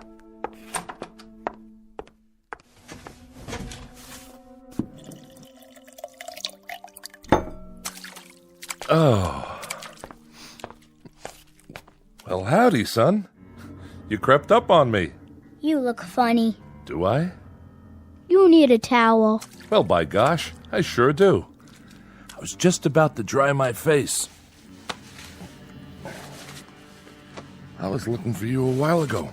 What for? Your mama said you was out in the barn. Yep. Did you have fun? I was looking at the cow. Oh, that's good. That's real good, Anthony, that you were looking at the cow. Now, you wouldn't be playing any tricks on your dad, would you? Tricks? I mean, well, you remember a year ago when we had the pigs? Oh, yeah. And what happened to the pigs? You remember that, too? I turned them into monsters. Oh, doggone if you didn't. Real odd-looking things. They were funny. That's it. Real funny looking. But good things, Anthony. Real good things. And it's good that you did that. It's real good. Like tonight. Yeah? It's television night. I'm gonna make television for everybody. It'll be real funny. It sure will be. Everybody's looking forward to it, too, just like they do every week. And then we're gonna have the surprise party for Dan Hollis. It'll be so much fun. Yeah. I can hardly wait. So, are you looking for something? Can I get anything for you now, son? No. Don't you want to play some more? I don't like playing alone all the time. Well, I can understand that. No kids came over to play with me today. Is that right? Not a single one. I wanted someone to play with. Well now, Anthony, you remember the last time some children came over? Mm-hmm. The little Fredericks boy and his sister? I had a real good time. Oh, sure you did. Sure you had a good time, and that's great. Great. It's just that... It's just that what? It's just that you wished them into the cornfield when you didn't like the way they played. That's okay. But I hear their mom and dad were real upset. About what? If you wish people away like that, pretty soon there won't be no one left. So maybe next week we'll talk to some of the folks about having their children come over. We'll do that, won't we? Talk about it first. Yeah, and when they come over, I can make some of those funny animals. That's fun, isn't it? That's a lot of fun. That's Bill Soames's collie. Is it? Yep, that's the dog that always comes around. Yeah, that does sound like Bill Soames's dog. Not many dogs left now, Anthony. You wish them all away. I didn't like them. They didn't like me. I hate anybody who doesn't like me. But everybody loves you. They love you, son. You're everybody's favorite. I heard somebody think one time. Somebody thought I shouldn't have wished away all the automobiles and things. And the electricity. They said it wasn't good that I did that. Somebody thought it one time. Who? Who thought that? Was it Teddy Reynolds who thought that? He owned the farm up the road. Oh yeah, I remember. He shouldn't have thought those bad thoughts. That's why I made him go on fire. Sure, that was why... That dog, that collie, he doesn't like me. Oh, I don't know about that. He's a bad dog.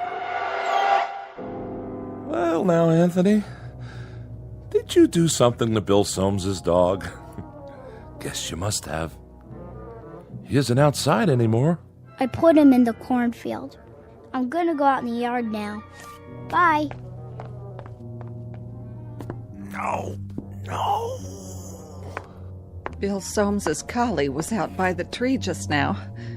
I heard him barking, and then he just... Well, why Anthony done that? It was a good thing that Anthony done that, wasn't it, honey? Wasn't it a real good thing? Oh, yes, indeed. It was a real good thing that Anthony did it. Well, I've got to get back and get supper ready. Stay a minute. Ethel's bringing over the candles for Dan's cake. Amy already made it. She got the last box of cane sugar there was to be found. Agnes? The very last box. And Dan hasn't got one single inkling that there's a surprise party for him. Not one. Glad to hear it.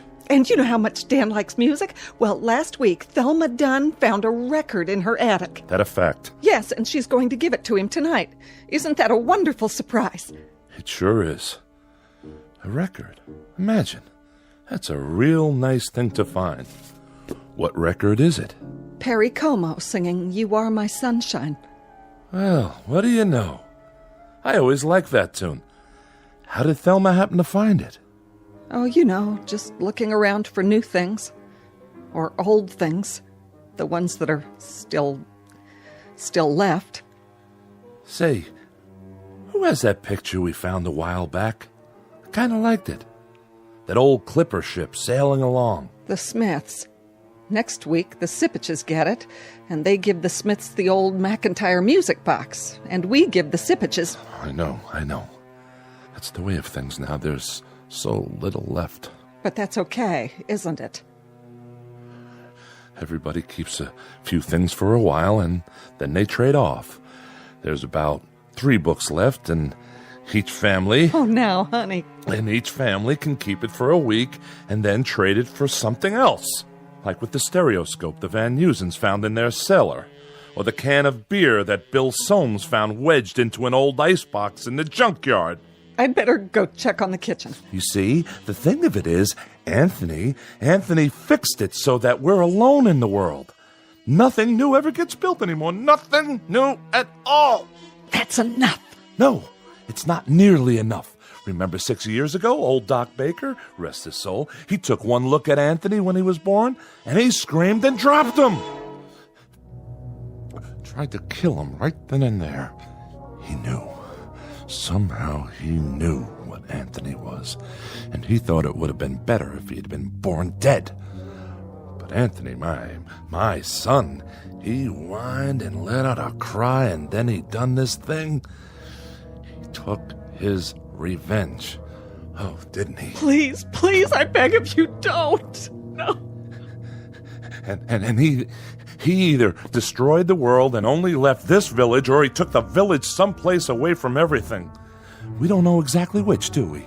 All we know is that we're alone, and there aren't any towns or villages or anything else left except this place.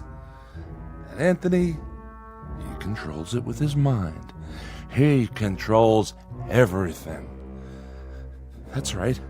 That little boy in the yard outside. He can make it rain or snow. He can wish people into a grave, or he can turn them into anything he wants. That's why you got to keep smiling or laughing, or you got to mumble something to keep your mind clear. Because Anthony can tell what you're thinking. And if it's a bad thought, his mind will snap at you and he'd do most anything at all. Please, for the love of God. Mom? Dad? All right. But it's good. It's good that it turned out this way, isn't it? It's real good. That's what it is. Really, really, really good.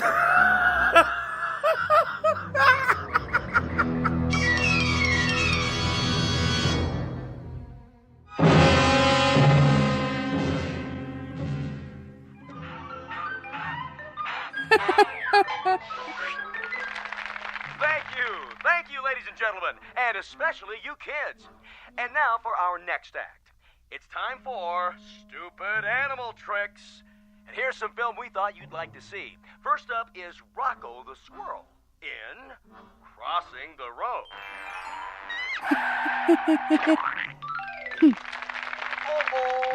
Oh, poor Rocco. And now, the bird and the BB gun. Oh, my. Will you look at that?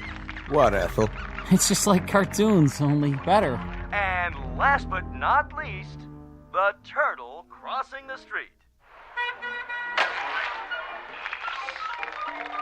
Well, that's all, folks. And now, time for our next program. Welcome, horror fans, to tonight's episode of Scary Nightmares. This one's a real killer of a story. It's called Pleasant Dreams.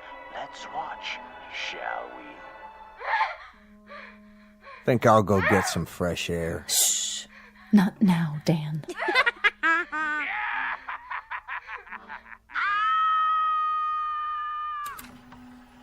That's all the TV there is. Oh, that was wonderful, Anthony. Wasn't it, everyone? Wasn't Anthony's television wonderful? Yeah. Just wonderful. Even better than last week. Yeah, great. It was much better than the old television. Oh, the best yet. You can say that again. You'll have to come around next week. Oh, I will. I will. And now, everyone, is it time? I guess so, honey. The surprise for Dan's birthday. Oh, you shouldn't have done anything. Go ahead, Ethel. Give your hubby the big surprise. All right. Here you go, Dan. I wrapped it for you special. What's this? Open it. Yeah, go ahead. Well, if you say so. I hope you like it. What's this, a record? It's Perry Como. A real collector's item, you might say. No kidding. I haven't heard Perry Como in years and years. Such a great crooner. You know what a crooner is, don't you, son? No. It's a singer. Someone who sings the old songs. What a great voice he had. Oh, didn't he? Happy birthday, darling. Happy birthday. Hey, you better not hug me too hard. I'm holding a priceless object here. You certainly are. Wow. Do you think we could play it? You mean right now? I'd love to hear some new music. Well, what I'd like to hear is the first part, just the orchestra part, before Como sings. Would that be all right? I don't like singing. I don't think we'd better, Dan. After all, we don't know where the singing comes in. It would be taking too much of a chance. Better wait till you get home. Put it on the table for now. But we don't have a Victrola at home. That's all right. Better to keep it safe. These old records break so easily. I guess you're right. Of course I am. There. It's good that I can't play it here. And now, I think it's time for Pat Riley to play some piano for us. How about it, Pat? Would you? That's a great idea. Well, then, it'd be my pleasure. Move right in, Anthony, so you can watch him. It's great what he can do with those fingers of his. I'm a little nervous. Oh, don't be. You play beautifully. Okay, then. Here goes. Guess I'm out of practice. It'd be good if you told me what to play, Anthony. It'd be real good if you tell me what music you like. Just play. Play anything. All right. I'll play Night and Day. That's a nice old tune. It sure is. That's always lovely. Yeah, go ahead.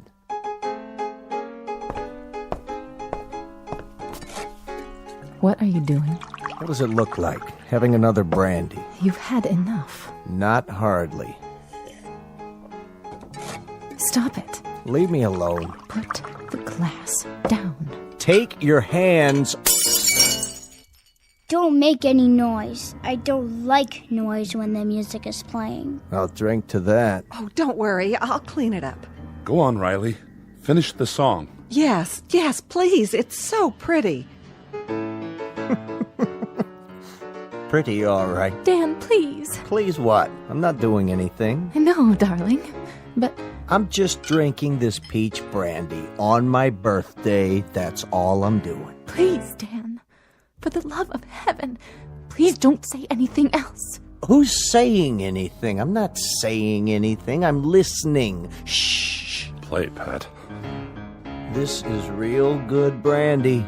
Real good. You people know something? There's only 5 bottles of real liquor in the whole village. 5. 1 rye, 2 scotch, 1 after-dinner cordial, and this here. And when that's gone, there won't be any left at all. None. Keep playing. Nuts. Nuts! Can't even play my record. Can't even play Perry Como. Don't play that anymore, Pat. That's not what I want you to play. Play this. Happy birthday to me. Happy birthday to me. Dan! Happy... Please, stop! Oh, please, Ethel, be quiet! Dan! Ethel, you have to stop now. Happy birthday, dear Danny. Happy birthday to me. Play it, Pat. Play it so I can sing it right. You know, I can't carry a tune unless somebody plays it. I'll do my best. That's enough. I said that's enough. Go outside for a while, Dan. Get a breath of fresh air. You and her, you had them. You had to go have them, didn't you? If there's any fault, it's yours. You are my sunshine, my only sunshine. You make me happy when I am blue. You monster. You dirty little monster. You murderer. Hey, what you thinking, Anthony? You go ahead. You think about me. You think bad thoughts about me. And maybe some man in this room. Some man with guts. Somebody who's sick to death of living in this place and is willing to take a chance. Maybe he'll sneak up behind you and lay something heavy across your skull and end this once and for all. You're a bad man. You think that, Anthony. You go ahead. I'm a bad man. Keep thinking that. Somebody get behind him. That's all it takes. Somebody end this now. Pick up a bottle or a stick or something, anything, and... You're a very bad man, and you keep thinking bad thoughts about me. But now you can't anymore. You can't even see me. My eyes? Your eyes aren't real. They're like a toy. That's all you are now. A toy Jack-in-the-Box.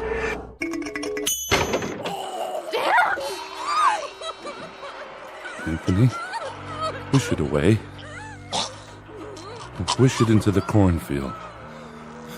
We've all looked at it enough. Please, son. Wish it into the cornfield. All right. That's better. He was a bad man, so I turned him into a clown jack-in-the-box. A clown that still had his face. You shouldn't think bad thoughts either, lady, or I'll do the same thing to you. It's a good thing you did that to Dan. It's a very good thing. Play some more music, Mr. Riley. Oh, yeah, it was swell. Just swell. A real good thing. I like that song. Come on, Anthony, I'll lift you up so you can sit on the piano. Would you like that? You know something? What's that, Amy? Careful, watch your step. Why don't you sit down again?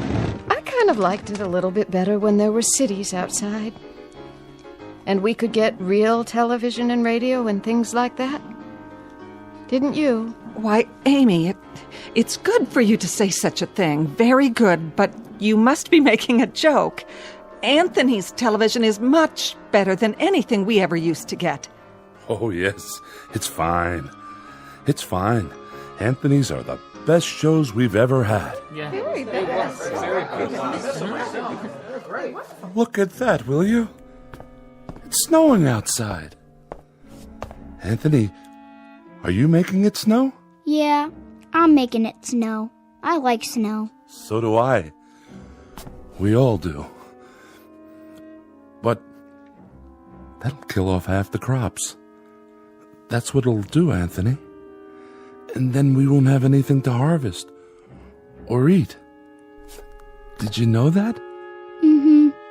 But I guess it's good that you're making it snow. It's real good. And tomorrow will be a good day. No matter what. A very, very good day. No profound comment here. No clever words about the human mind and the power of thought or the need to survive. We only wanted to introduce you to one of our favorite citizens, and we do mean favorite, little Anthony Fremont, age 6, who lives in a village called Peaksville, in a place that used to be Ohio. And if by some strange chance you should ever run across him, you'd best think only good thoughts, because anything less than that is attempted at your own risk in the Twilight Zone.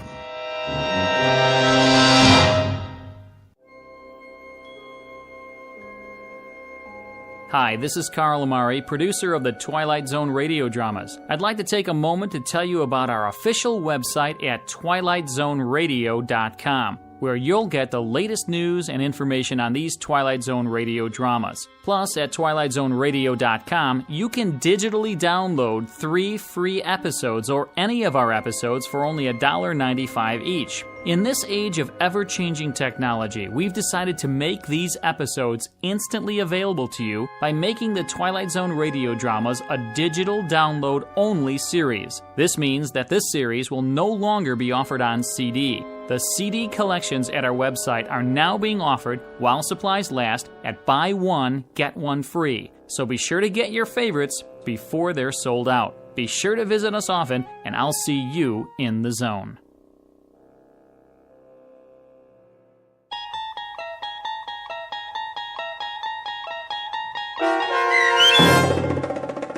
It's a Good Life, starring Mike Starr with Stacy Keach as your narrator, was adapted for radio by Dennis Etchison and written for The Twilight Zone by Rod Serling from a story by Jerome Bixby. Heard in the cast were Meg Thalken, Fernette Lebo, Christian Stolte, Jeff Lupetin, Doug James, Brooke Sanford, Carl Amari, piano stylings by Daniel Choka, and introducing Zachary Leipzig as Anthony.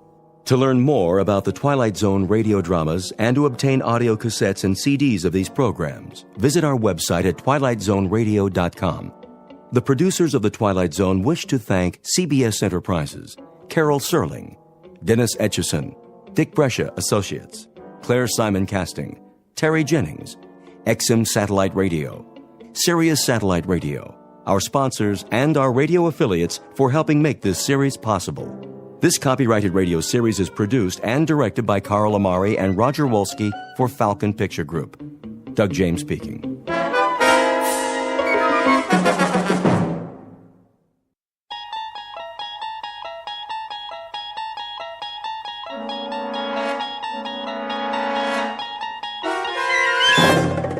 You unlock this door with the key of imagination.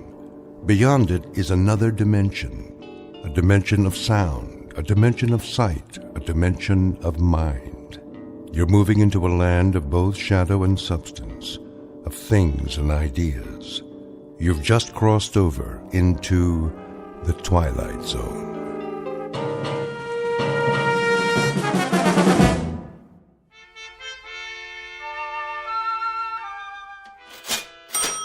You're quite sure this is a genuine Tiffany? Quite.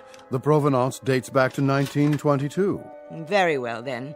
Kindly have it delivered. Of course, madam.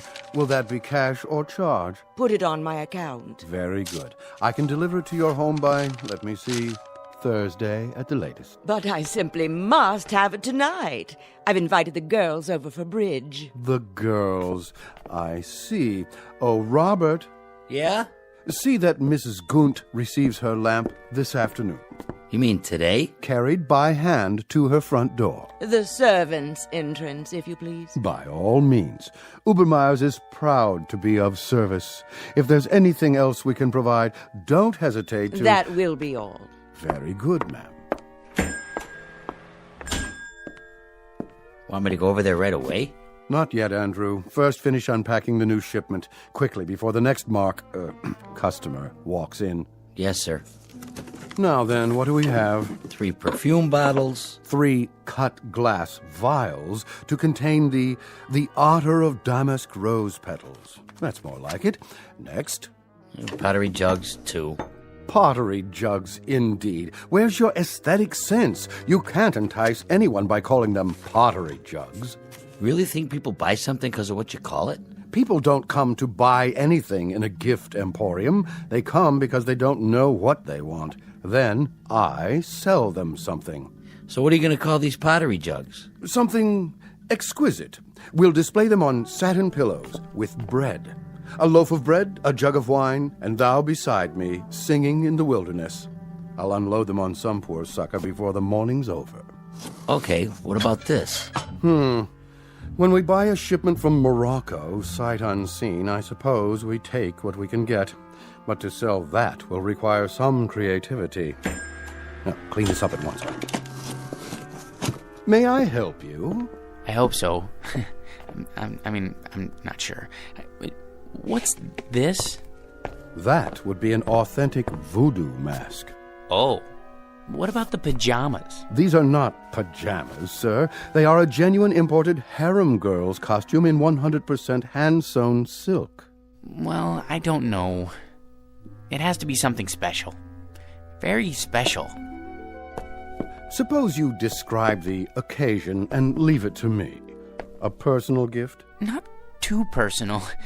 See, there's this girl in my office. Ah, a young lady. She's like a goddess. I wouldn't want her to think that I was implying, Of course not, sir. I understand. But for a beautiful young lady, what is her occupation, may I ask? She's a secretary. Oh. I have it. Something for her desk. She's already got a computer and a lot of pencils. Something to remind her of you throughout the day. Subliminally, shall we say. Now, as to price, would $100 be too extravagant? 100? But of course she mustn't feel bought. Romanced is more like it. Aha! Perfect. What is? It's ideal. Romantic, but subtle. Not forward. No. You mean this old? This magnificent antique. Truly distinguished. Fit for a goddess. I can't make up my mind. A perpetual reminder of your taste, your flair for romance. Fill this with fresh flowers and she won't be able to pluck you from her thoughts. Between 9 and 5, at least. After that, it's up to you. It's kind of tarnished, isn't it? That's not tarnish, sir. It's a patina. A testament to its authenticity. And only a mere $20. Well, that is more reasonable, I guess. Put this in a gift box, will you, Robert? For a most discriminating gentleman. Sure thing. Thank you, sir, for making such a wise choice. I hope you'll allow us to serve you again when it's time for the engagement. Don't mention it. cash, I presume.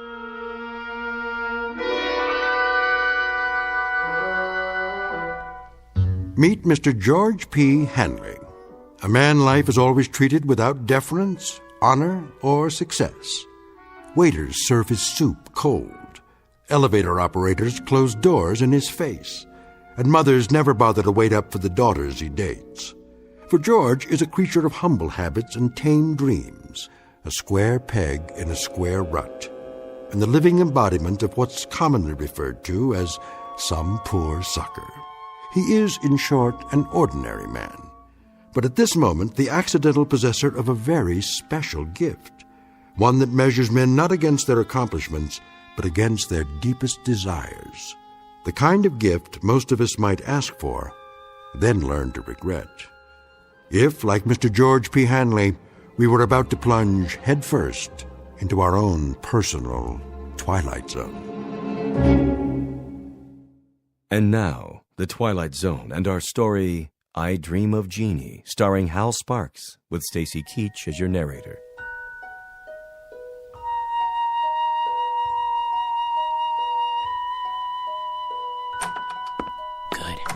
Everybody's still at lunch.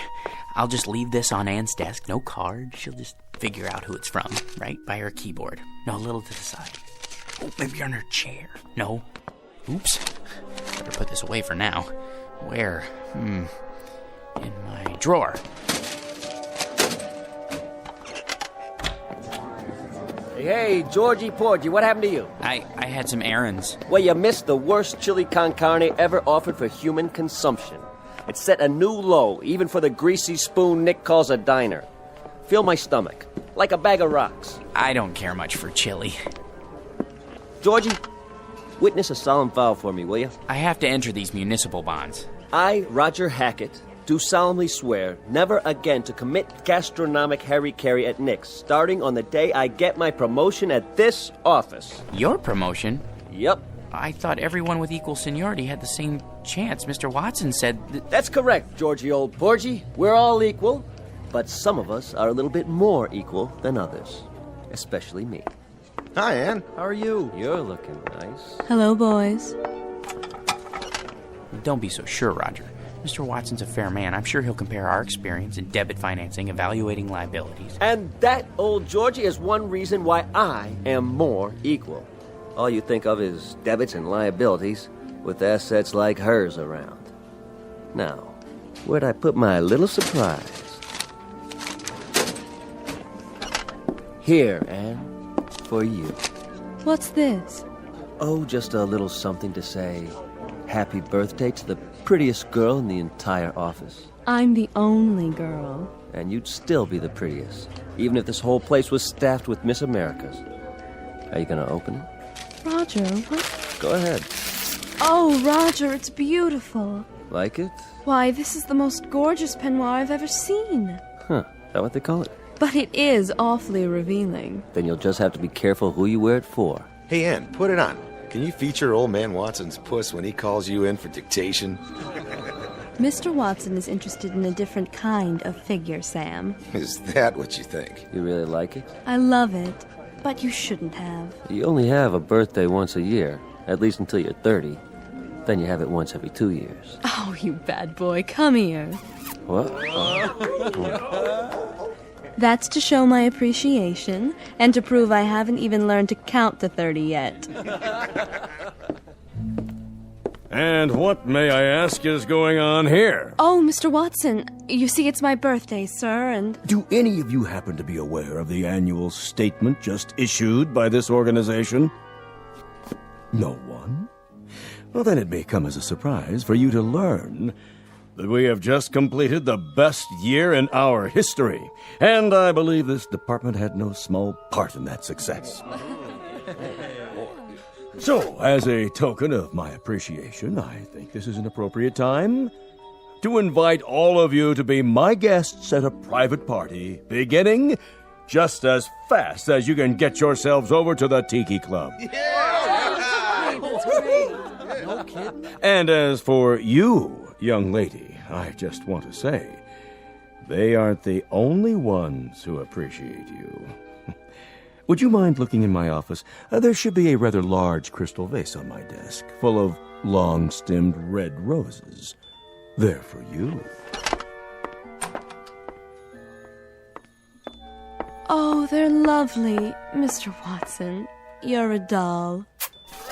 See you all at the Tiki Club. Let's go, kid, before he realizes he's off his nut and has himself committed. He's a sweet, dear old man. Anne, I just wanted to, Yes, George? Come on, Anne.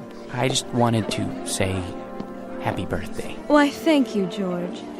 Aren't you going with us? I'll be along. See you there. Come on, Roger.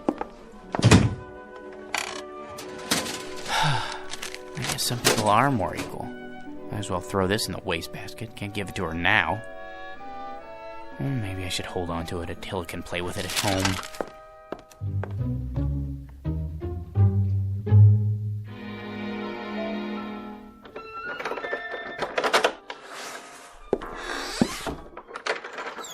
Hello, boy. Have a good day. Yeah, mine was lousy, too. You know what they all think I am, Attila? A #1 jerk. And they're right. What a job title, huh? George P. Hanley. Jerk. Take it easy. There's nothing to worry about in the package. Come on, I'll show you. See? It's only a box with a beaten-up old lamp in it. A magnificent antique. Yeah, right. Probably came from a junkyard. Well, if being a jerk is my calling in life, at least I'm good at it. Look, it's so tarnished it's almost black. That's telling him. Well, let's clean it up and see what it looks like. I just used my necktie. It needs to be dry cleaned anyway. What in the... Easy, Attila.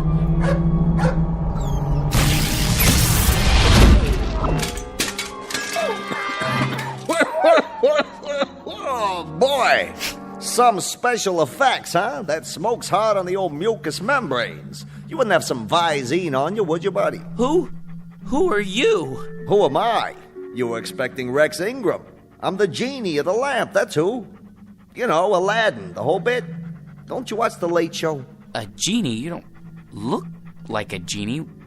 Where'd you get that plaid suit? What difference does it make? The routine's the same. A couple thousand years ago, I had to wear those crazy balloon long johns and a real wild turban. But let me tell you, that headgear ain't as light as it looks. Give you a real crook in the neck, know what I mean, Jack? George.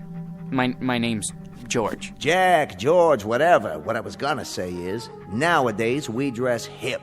Except for these velvet slippers with the curly toes, my one concession to Squaresville. Now, where was I? What do you mean? Sports coats like that went out in the 60s. They did, huh? Well, what do you expect? Know how long I've been in there waiting for somebody to call me? Better pick up some new threads. You got a Ziedler and Ziedler around here? Maybe a side of or, you know, someplace happening? But if you're the genie, that means I'm the master of the lamp. So you're the master of the lamp. Big deal.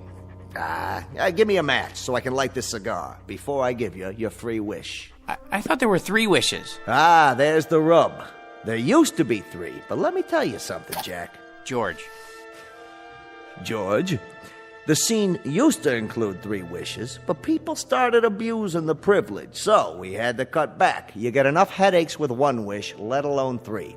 So, think it over and give me a call. But do me a favor, sleep on it. Why? You know the routine. The wish comes true, blah, blah, blah, but once you make the wish, that's what you gotta live with.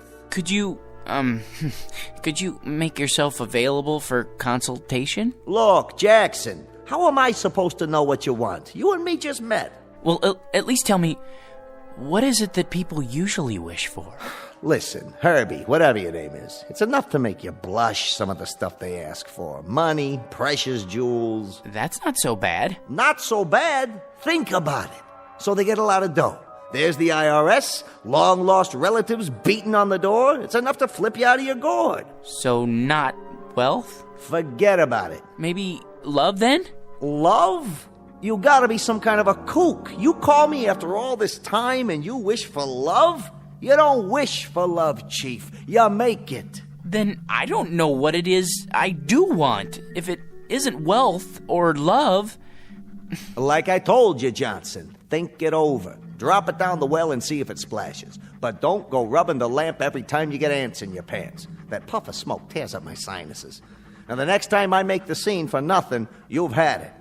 Now, hold on to this cigar for me. It's too close to smoke in there. No cross-ventilation, know what I mean? No, but I can imagine. Till we meet again, Bubby. Like later. If it's all the same to you, make it much later. Just once, I'd like someone to ever.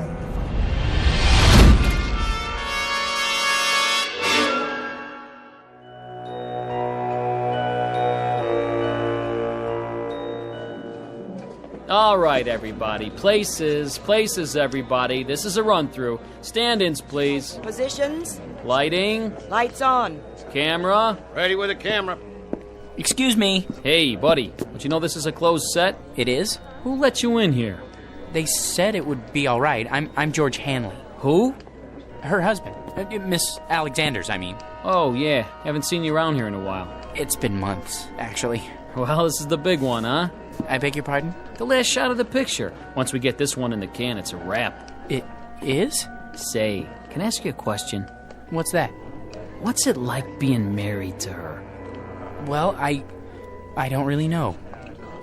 That is, Man, I sure wish I was you. You do? You lucky stiff. Yeah, I mean, yes. I guess I am. Where is she, by the way? Anne? In makeup, where else?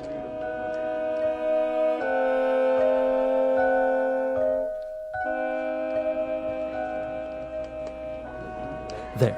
Here's the mirror, Miss Alexander. Well? I suppose it'll have to do. I blended the MAC lip gloss with the NARS shadow for an ultra-moist look. Isn't it ravishing? Can't you do something with this hair? My bangs are drooping. Certainly, Miss Alexander. Where's my blow dryer? Ready on the set, Anne? Yes. That'll have to do, Skippy. There. Perfection. Leave us, please. Of course, Miss Alexander. Which scene is this? Well, this is your entrance into the city on the shoulders of Nubian slaves. Just the close-up where you wink. What's my motivation? Oh, to rule, my dear, with him at your side. Got it? Just remember, you love this guy so much, your guts do a loop-de-loop every time he creeps up on you. He's big. He's manly. He wears a leather skirt. Well, tell him to oil it, will you? He screws up my lines every time he moves. Not a problem. Props! Get me some WD-40 now! Anne? Darling! Hello, dear. My, you look lovely. Good enough to kiss. Not now, Georgie. You'll smear my lipstick. This is the final scene, isn't it? It's been such a long grind. It sure has. They said you could take a few weeks off, but that was 6 months ago. We can still take our honeymoon. That is, if you want to. Do I? Careful with the hair, Georgie. Sorry. They don't pay me to look ugly, sweetiekins. Besides, anticipation is the real joy. Isn't that what they say? They haven't been waiting for 6 months to take the most beautiful woman in the world on her honeymoon. Places, people. This one's for real. It won't be much longer, I promise. Just think, no more crawling into bed with a script so you can study your lines half the night. After today, no more getting up at 4:30 in the morning to go to the studio, and when we get home, you can take a nice hot bath, maybe even let me wash your back. And then first thing tomorrow, we leave on our cruise. But darling, have you forgotten? Forgotten what? The wrap party, here on the set. There'll be 1 million photographers. There's no point in going home. Not tonight. Not tonight, huh? Sure, Anne, I understand.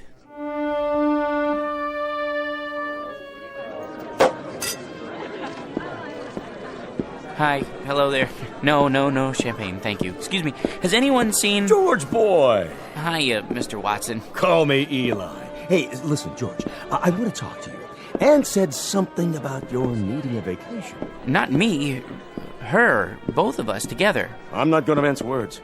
I want Anne to star in my next picture right away. It's a guaranteed smash. Not a chance. What's the matter? Money? Okay.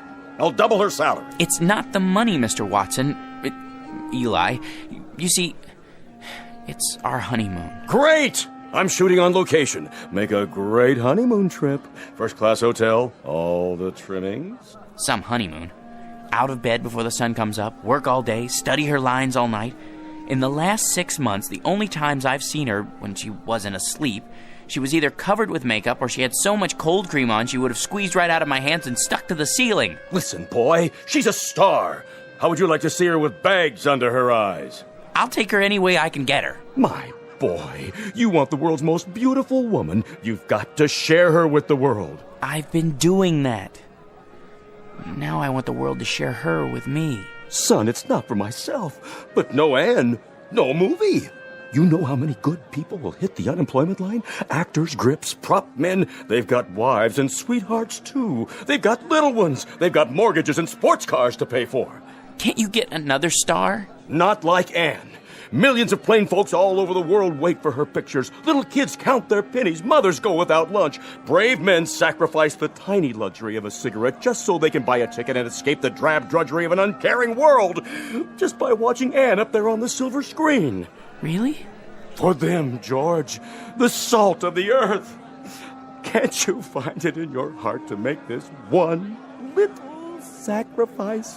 Oh, Mr. Watson, if you put it that way, I'll tell her she can do the picture. It'll be tough, but we'll get through it together. Good. You tell her. She's right over there. Roger, good news. Ladies and gentlemen, I'd like to make an announcement and a toast to the brightest star, the most exciting leading lady, the loveliest woman in the world who has just agreed to star with me in Eli Watson's new film, Beowulf, the greatest epic ever made. News sure travels fast. Oh, there you are, George. How about a photo, Miss Alexander? Miss? Look this way. Smile, please. How about one more? I'm her husband. Oh, the two of you this time. Put your arm around. How about a kiss? A kiss? Sure. Watch my hair, darling. Move right in, Roger. Put your arm around her. Excuse me, George. You don't mind, do you, old boy? I think I need a drink. Champagne? Hors d'oeuvres? Right here. Of course, sir. Hit me again. Twice. 2 more champagne, sir? Yeah, this one's for my wife. I'll take them to go. Excuse me, if I could just get through here. Anne, don't you think it's time to go home? Anne, where are you? She went that way. I don't think they want to be disturbed, though. What? Anne?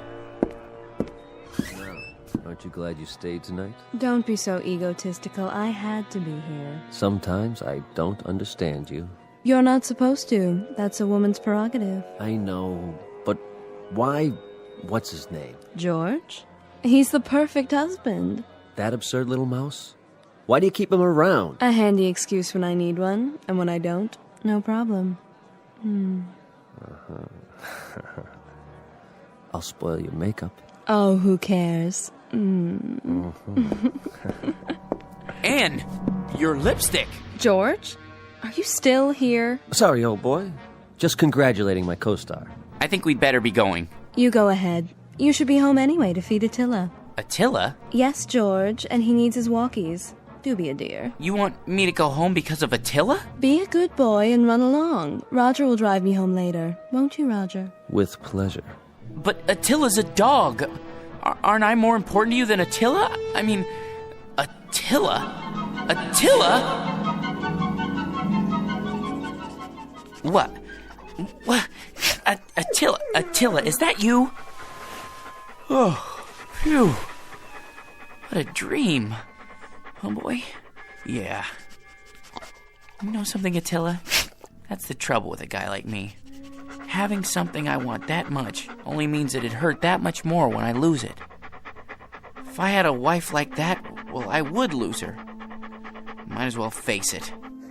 But you still love me, don't you? Thanks, boy. Well, at least this makes the choice a little easier. Now I've only got to choose between the 2 other things I've always wanted. Money and power.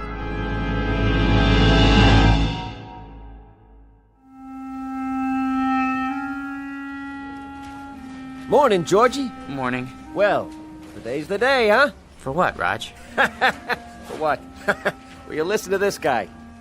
Watson. Has he said anything about the promotion yet? Oh, the promotion. Forgot. He forgot. Roger, Mr. Watson would like to see you in his office. Well, George, this could be it.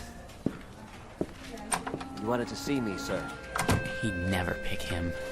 Never. Hey, George, the old boy wants you to double-check these entries. I did that already. It's a waste of time. Look, how much do we make a week? Well, look at this account.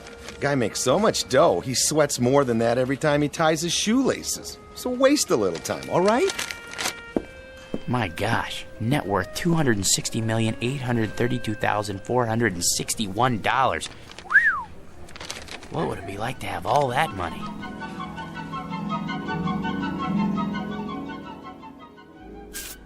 Here we are, sir.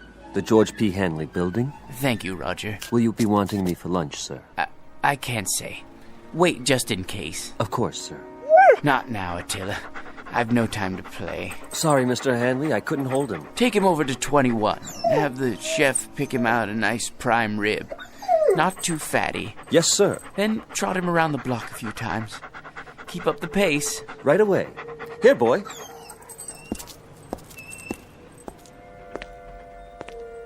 Paper! Get your morning paper! How old are you, son? 9, sir. 9?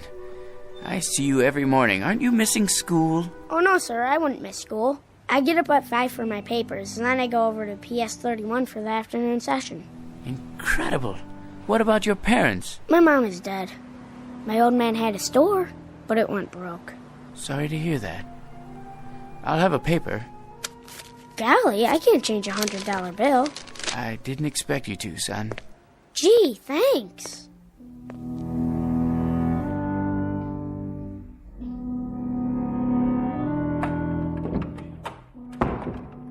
Good morning, sir. AT&T's up 7 points in the morning ticker. Glad to see you back. Thank you, Miss Alexander. How was the Riviera?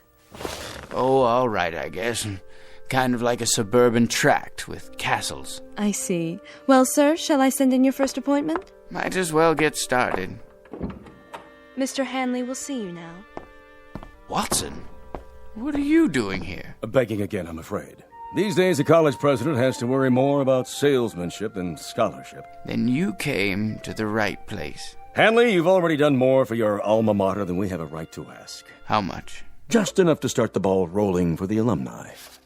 Don't be coy, sir. Give me an amount. Altogether, $10 million.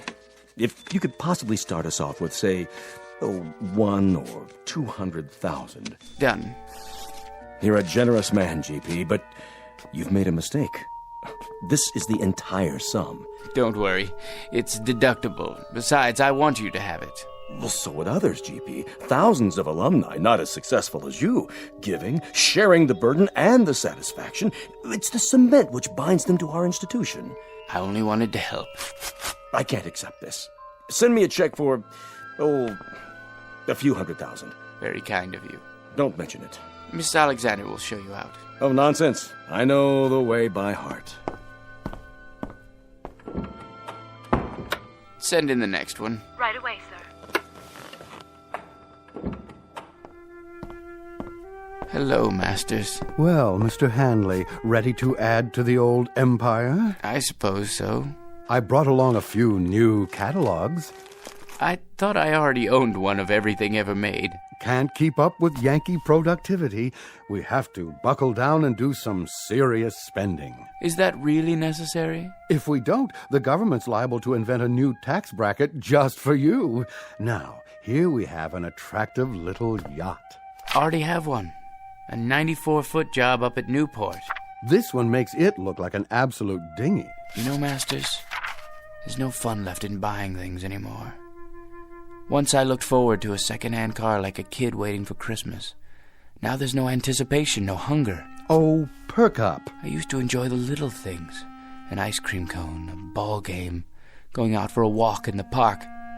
Now people run up and ask if I'm going to subdivide it. No, I've had it. Sir, that's un-American. Think of all the men living on blue sky and a prayer who depend on you for their daily commissions. They have little ones, mouths to feed. Mr. Hanley, you can't stop buying. Please see yourself out, Masters. If you're absolutely positive, sir? Out! I don't know who let them in, Mr. Hanley. That's all right, Ed. Why, hello, son. Is this the man? Yes. Here's the C note. Awful sorry. What else did he lift? I don't know what you're talking about. I told you, Pop. He gave it to me. You gave my boy a $100 bill? He's a fine lad. Listen, you fathead. Know where I found him? Trying to lay the whole 100 on a 2-horse parlay. Herbie Boy and War Biscuit. But what about the newspapers? 5 o'clock in the morning. How can I teach the kid the value of a buck if you toss C-notes around like they grow on trees? I was only trying to help. If I ever catch you giving dough like that to my kid again, I'll bust you right in the chops. Millions or no millions? You're a man of integrity, sir. I congratulate you. Congratulate. Congratulate me. George, I said congratulate. Congratulate? You're looking at the new head bookkeeper. Hey, way to go, Raj. Speech. Thank you. But the first thing I want to tell you guys is I intend to keep my vow. From now on, no more lousy lunches at Nick's. Can't believe it. He wasn't even a good chauffeur.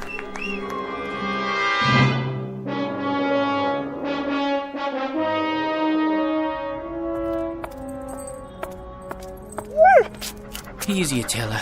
You're wearing me out. Sit here for a minute. Well, boy, we're down to the last choice. I could never hold on to a beautiful wife. And money's no fun. Maybe power. That's what makes the world go round. Look at the way Mr. Watson gave that promotion to Roger. Believe me, if I had power, I'd be fair.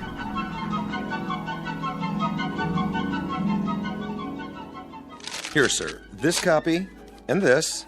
Just your initials on that page. Mr. President, you can't sign any more bills today. You're exhausted. Watson, the people elected me. They placed their individual destinies in my humble hands. I can't betray them. In that case, they're getting the best in leadership. The very best. Sir, the congressman is waiting. Send him in. Mr. President, this pension legislation will tear the party in two. If you let it come to the floor, I, for one, won't get a single vote in November from anyone over the age of 10. Check with the majority leader. See if he can kill it in committee. Yes, sir. Right away. Yes? The situation in Asia is fraught with tension, Mr. President. We're not getting enough intelligence down there. Have the CIA prepare a full study. Your appointment schedule, Mr. President. Thank you, Sam. Move the press conference to after lunch. I need a haircut. For the UN speech, have someone whip up a draft. Tell him I need jokes. Yes, sir. Who are Sonny and Mickey? Those scrub scouts who wrote the letter about citizenship. You asked to be reminded when they arrived in the capital. I know there's no time. Make time. The boys and I can get haircuts together. Pass this on to the Secretary of Defense and mark it expedite. Save this for the Economics Advisory Council. Top priority. On the double, sir. Decisions, eh, Attila? Mr. President, I had to see you. Who let you in here, woman? I hid in the building all night. Don't send me away. I'm down on my knees. Kindly get up. How can I help you? It's my grandson. He's just a boy of 18. He fell asleep on guard duty, and they said it was treason. They're going to hang him. Easy, ma'am. He's in the service? Special duty at a missile base. Serious offense. Only a presidential pardon can save him. Please, sir, he's a good boy. Just a little tired. It could happen to anyone. Indeed, it could. Then you'll do it? You'll pardon him? Ma'am, the world will little note nor long remember what I say here. But this nation, this government, and its president are no more and no less than people. Of, by, and for them. Freedom is our battle cry, justice and mercy our glory. Tell your son when you see him tomorrow that I'll have the Attorney General prepare an order for executive clemency. Bless you, Mr. President. You're a great man. Here, Attila. Up on my lap. You know, I think we found our niche. Who said power was hard to handle? All you have to know is how to use it, right, boy? It couldn't wait, Mr. President. What couldn't wait, General Hackett? It's the hotline. Red alert. Red? You mean the missiles? Yes, sir. They're on their way. What do we do? The decision is up to you, sir. The world's about to go up in one big poof. What do you say? Counterattack? How about a staff study? It's too late. Call in the Secretary of Defense. No time. You have 10 seconds, sir. It's up to you. I can't. Let someone else decide. I don't want to decide. Not me. Not me. Not me. Not me. No, not me. Not. Yeah, you, Mac. You and your mutt, get off my stoop. Oh. I must have dozed off. Come on, dog. Let's go home. Well, Attila, we've got a magic lamp waiting for us back at the apartment. Anything I want, just for the asking, and I can't even figure out what to wish for. I never even thought it through until now. You know something? No matter what I wish for, it won't change a thing. I'll still be me, George P. Hanley. Vocation, jerk. What's that quote? The fault, dear Attila, is not in our stars, but in ourselves. Ourselves, huh? That's it. Come on, Attila. We're gonna show that bored old genie a thing or two. We're gonna wish for something original.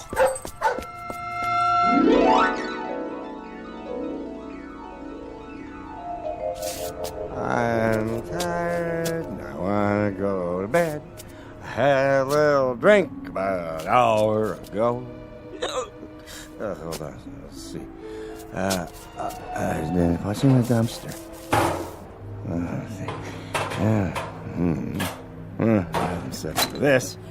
It's a kind of round metal thing. It looks like a spittoon. Gold? Ah, brass probably. Let me shine it up. Hey, it's glowing. What the?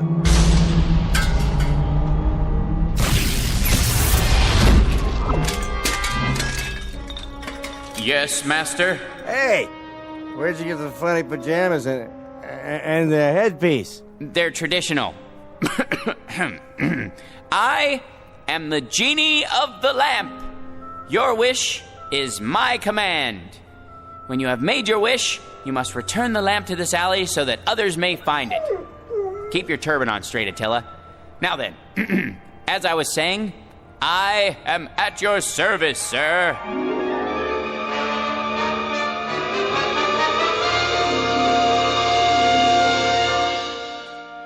Mr. George P. Hanley. Former vocation, jerk. Present vocation, genie. Once a most ordinary man, treated without deference, honor, or respect. But a man finally wise enough to decide on a most extraordinary wish that makes him the contented, permanent master of his very own Twilight Zone.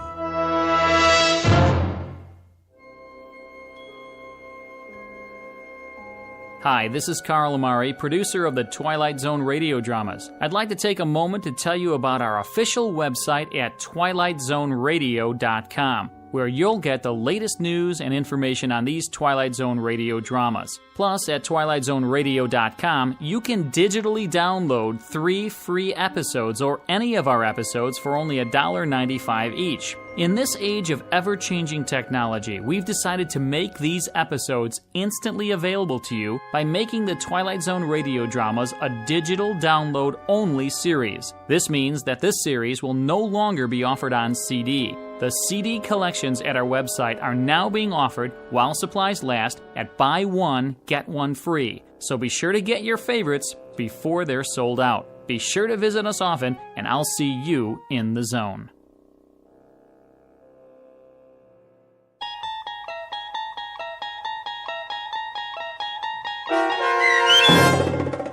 I Dream of Jeannie, starring Hal Sparks with Stacy Keach as your narrator, was adapted for radio by Dennis Etchison and written for The Twilight Zone by John Furia Jr. Heard in the cast were Christian Stolte, Lisa Joyce, Steve Key, Doug James, Richard Hensel, Derek Purcell, Brooke Reed, Linda Ryder, Charlie Kummerer, Bill Kummerer, Vince Amari, Roger Wolski, and Carl Amari. To learn more about the Twilight Zone radio dramas and to obtain audio cassettes and CDs of these programs, visit our website at twilightzoneradio.com. The producers of The Twilight Zone wish to thank CBS Enterprises, Carol Serling, Dennis Etchison, Dick Brescia Associates, Claire Simon Casting, Terry Jennings, XM Satellite Radio, Sirius Satellite Radio, our sponsors and our radio affiliates for helping make this series possible. This copyrighted radio series is produced and directed by Carl Amari and Jason Mallow for Falcon Picture Group. Doug James speaking.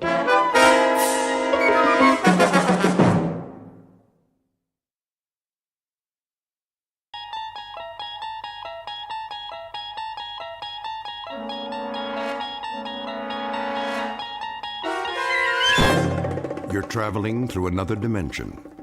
A dimension not only of sight and sound, but of mind. A journey into a wondrous land whose boundaries are those of imagination. Your next stop, the Twilight Zone.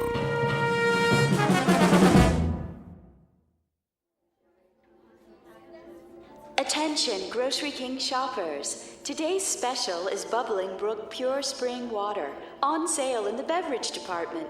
Why not pick up some for your family?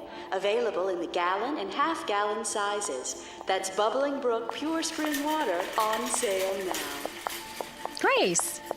Oh, hey, Martha. I thought that was you. Just doing a little last-minute shopping. For Bill's party? But I told you we'd take care of everything. Oh, you know me. I have just about everything I need, but I'm gonna pick up some greens for the salad. Maybe an appetizer. Well, don't worry about a cake. We're bringing one. Oh, shoot. So are the Hendersons. That's gonna be a lot of calories tonight. Maybe we can freeze some of it. How many candles? Girl, if I tell you the truth, we might start a fire at the dinner table. Please, Bill's not that old. I can't believe this is the big 4-0. No. He does wear it well now, doesn't he? What's his secret? Good genes, I guess. Plus, he's a do-it-yourselfer.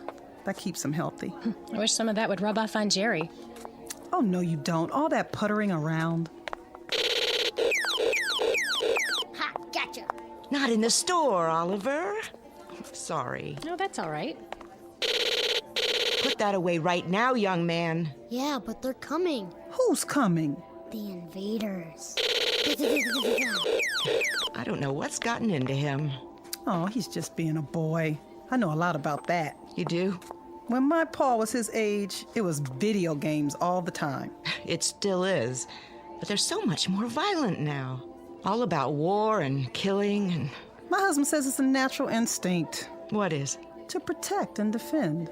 Well, if he has to serve his country, that's one thing. But there's no war here now. Thank God.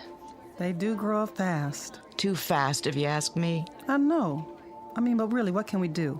We can't keep them locked in their rooms. They're going to find out what the world's like sooner or later. I think it's a male rite of passage thing, like horror movies and wrestling. That's easy for you to say. You had girls. Hey, Mom, look. Captain Chris. No more breakfast cereal. There's vitamins and everything. It's nothing but sugar. Oh, Mom. Oliver, stay with me. Oliver! Ooh, she has her hands full. Reminds me so much of my pa. Too much sugar. Oh, Bill says that's a myth. Food coloring, then. I doubt it. It's the way the world is now.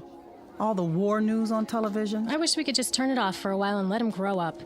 Amen to that. Oh, shoot, what time is it? Almost 3. Oh, girl, I gotta get out of here. I gotta go get my hair done. I gotta stop at the cleaners. When do you want us at the house? Well, Bill won't be there before 7. You know, he has patients till 6. He doesn't know, does he? He better not. It won't be much of a surprise if he does. Last chance for Bubbling Brook Spring Water at the sale price. Get some now in the beverage department. Which aisle is that? You need bottled water? You know Bill's always restocking. He's just like a Boy Scout. Gotta be prepared. I can't believe you guys built a shelter. Well, you know, we'll probably never need it, knock on wood. But that's his pet project, protecting his family, and I love him for it. At least he doesn't rebuild cars in the backyard. Or collect metal trains like Jerry. Pure spring water for all your family needs. You go ahead, I'll get the water. Really? You don't mind? No problem. Oh, I love you, Martha. I'll pay you back tonight, I promise. See you later. See you later.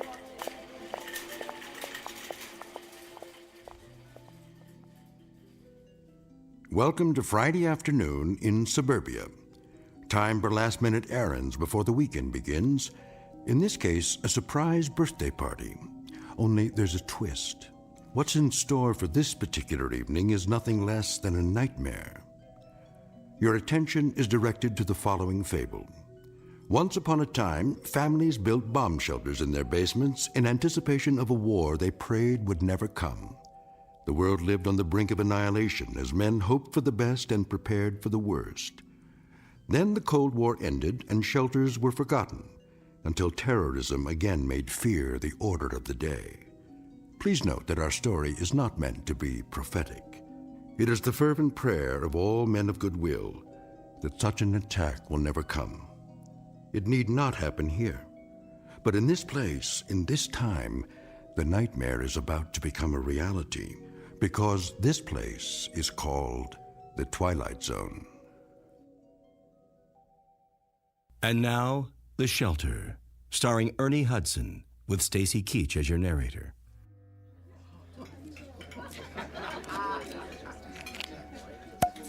There. Who wants champagne? Maybe just a little. Give me your glasses, everybody. Mom, may I please be excused? I guess so. Just don't go too far. You know the dessert's coming, babe. Okay. Where are you going, son? The family room. My favorite program's on. Okay, but not too loud, Paul. I know. Who wants to make a toast? Now, Martha? If you don't, I will. All right, here goes. Ladies and gentlemen, may I have your attention, please? No birthday celebration is complete without an after-dinner speech, and so let's get to the business at hand. The honoring of Dr. William Butler, who tonight is 1 year older and finally admits to being over 21. Spare me. Easy, honey. I'll cut this short, Bill, in the interest of good taste. And to save you excess embarrassment. We got this little surprise party together as a very small reminder to you that on this street in this town, you're a very beloved guy. Yeah, sure. His wife loves him. There isn't one of us in this living room who hasn't put in a frantic phone call to you at some hour in the middle of the night. You're not kidding. This kid's sick, or that kid's got a fever or some crisis or other, and you'd come out with that antique medical bag of yours, half asleep without even a moment's hesitation to ease a little pain and make a parent's heart beat normally again. And there also isn't one of us in this room who hasn't owed you a whopping bill for a whole lot of months afterwards. Try years. Some of us still owe you. Let's not forget about the chainsaw. Yeah, don't forget that. Another thing we owe him for. Oh, yes, the good doctor's penchant for construction, his genuine old-fashioned bomb shelter. I resent that. It's not old-fashioned. Yeah, well, with all due respect, Bill, it is circa 1950s. Didn't I see one in an old issue of Life magazine, along with ads for hula hoops and the new Edsel? At any rate, I think we might as well go ahead and forgive him for such a quaint little hobby, despite the fact that what he thinks of as farsightedness on his part is a real pain in the neck to the whole neighborhood. Can't take a little noise. A little? Do I have to mention the cement trucks and the nocturnal hammering and sawing and all the rest of it? I mean, don't get me started. Anyway, when Grace mentioned that it was your birthday, we took it upon ourselves to handle the proceedings, and if the truth be told, we didn't mind it one bit. Speak for yourself.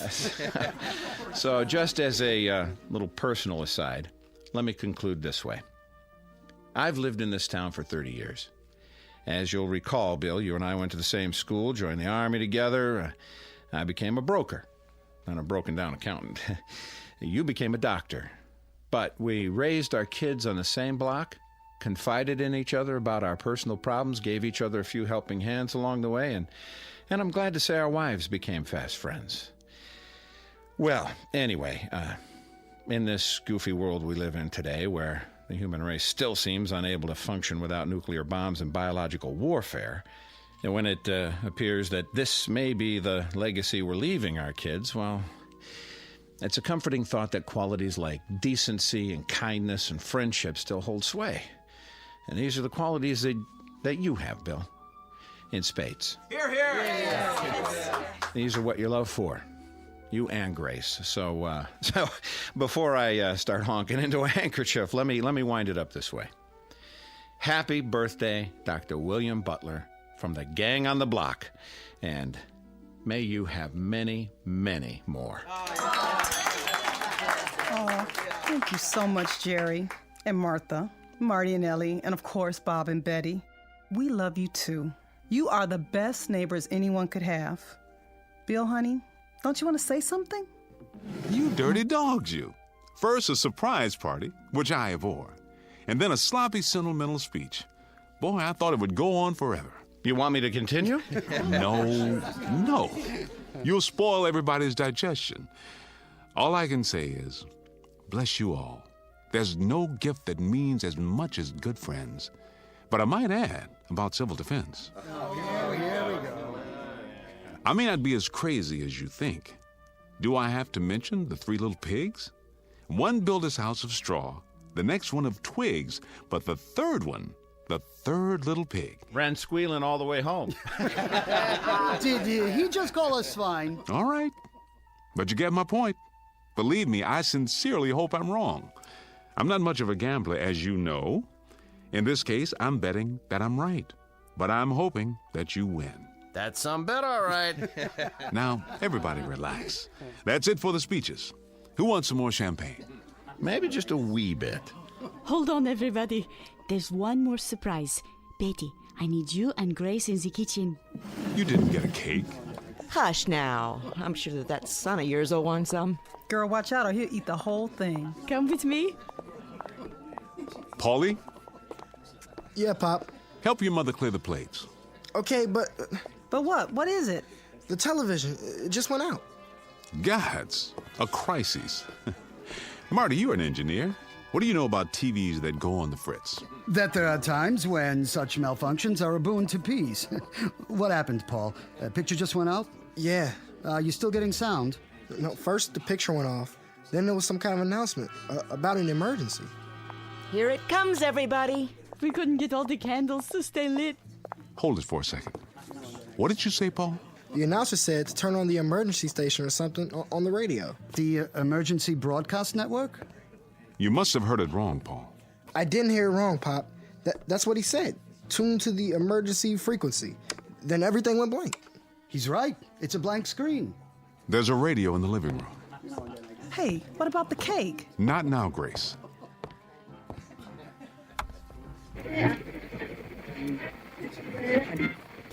Direct from Washington, D.C.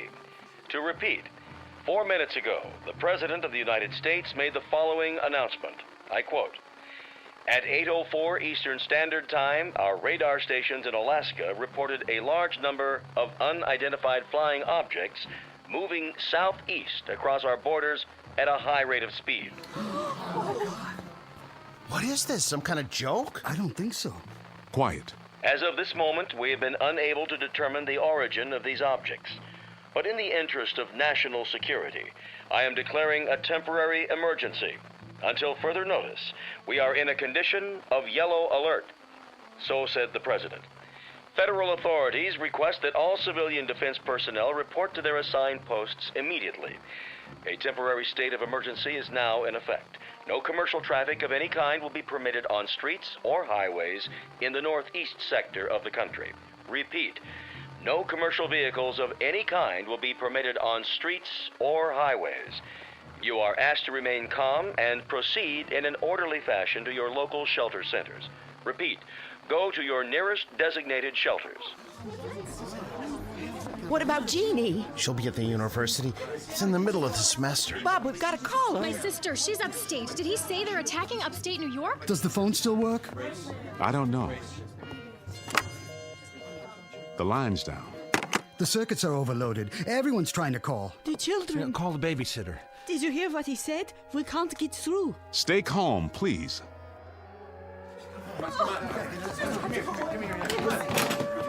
Should we go? Leave your bra. Come on. Careful. The power's still on. Check the next block. Is your telephone working? No. I'm loading up the car. We gotta get out. Stay where you are. The roads will be blocked. Where can we go, Bill? Tell me. There isn't anywhere to go. We've got to stay put for now. Are you coming, Jerry? Yes, I'm coming. Then what, Bill? What?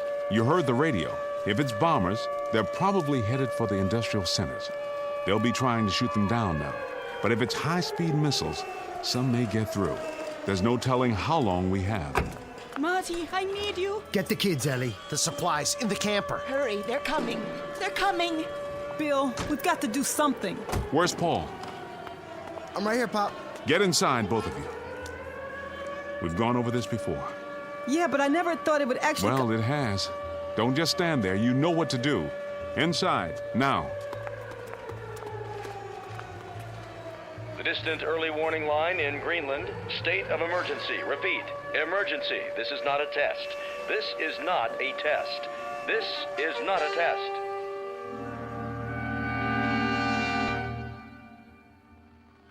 This is the Emergency Broadcast Network.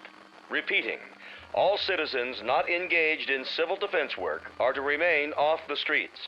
Please stay tuned to this frequency for further announcements. Repeat, please stay tuned to this frequency for further announcements. I got the canned goods, Pop. Good. Carry them down to the basement. The shelter? Of course, the shelter. Hurry. I'm filling the water bottles, Bill. Do the best you can. Fill all the empties. I'm going to check the generator in case the power goes off. There's hardly any water coming through the tap now. It's the pressure. Everybody and his brother's doing the same thing we are. Keep it on full force until it stops completely. I'm trying. Easy, honey.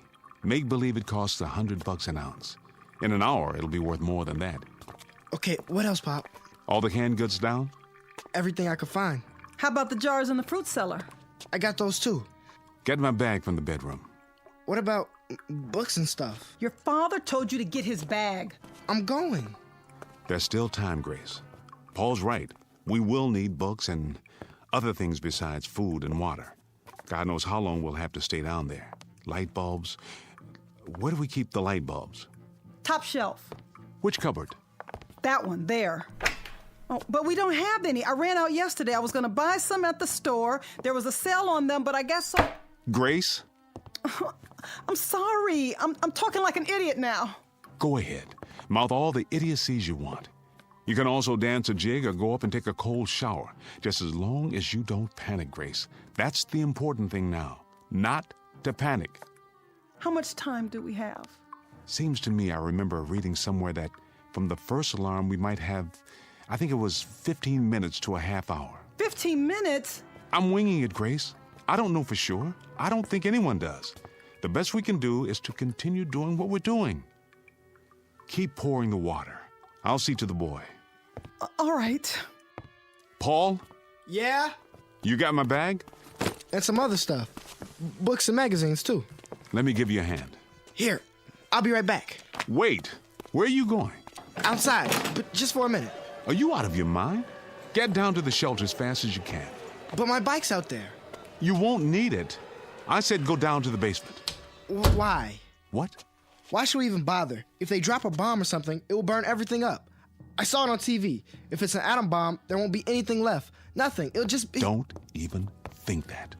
Don't let yourself think it. But it's true, isn't it? We don't know. Nobody knows. We may be out of the danger zone. We might be 200 or 300 miles from where it hits. Out here, we may not even know when it happens. Dad, we're 40 miles from New York. We'll get it too. If we do, we do, that's all. But for the time being, our job is to stay alive.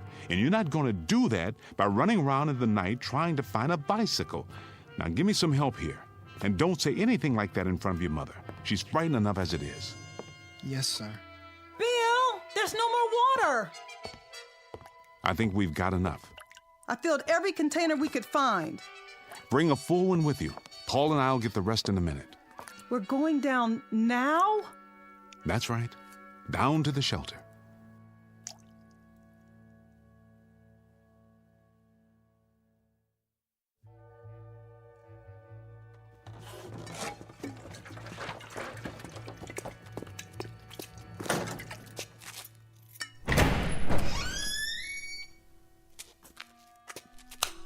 There.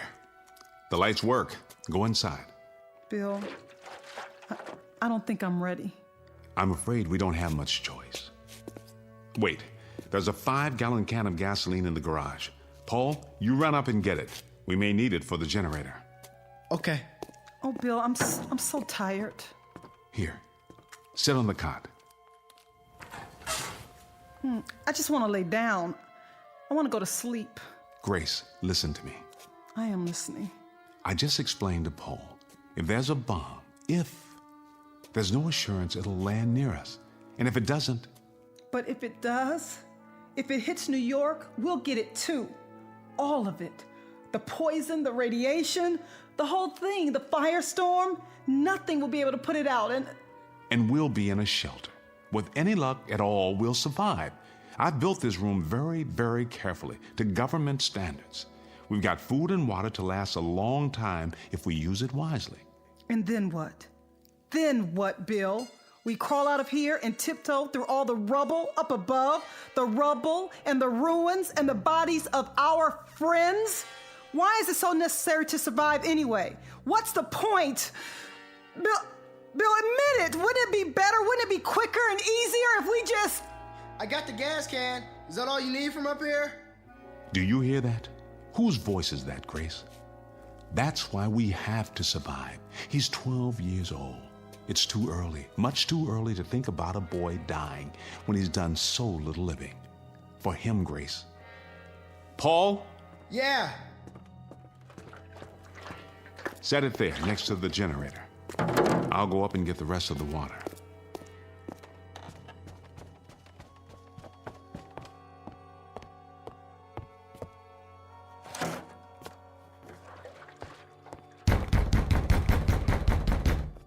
Jerry, what in the... What are you doing, Bill? Storing water, which is what you should be doing. Well, we got about 30 gallons, and then the water stopped. Did yours stop, too? That's right. You'd better get on home, Jerry, and into your basement. I'd board up the windows if I were you, and if you got any wood putty, I'd seal the corners to make them airtight. We don't have a cellar, Bill. The benefits of modern architecture. And wouldn't you know it, we got the one new house on the street. All the latest conveniences, everything at your beck and call. Every wonder of modern science except for the one they didn't take into account. The one that's headed straight for us right now. Jerry, I don't know what to tell you. Can I bring Martha and the kids over? Can I at least do that? Here? There's sitting ducks in our house. Sitting ducks. We don't have any protection at all. You can use our basement. Your basement? What about your shelter? That's the only place anyone can survive. We've got to get into the shelter. I don't have any room, Jerry. I don't have near enough room or supplies. It's designed for 3 people. We'll bring our own water and food. We'll sleep standing up if necessary. Please, Bill, we've got to use your shelter. I have to keep my family alive. You understand that? We won't use any of your stuff. You have my word. What about air? It's a 10 by 10 room with an air filter to supply 3 people. Will you bring your own air? 24 hours, Bill, and then we'll get out, I swear, just so we can have a chance. No. When that door gets closed and locked, it stays closed and locked. I'm not breaking the seal. There'll be radiation and heaven knows what else. I'm sorry, Jerry.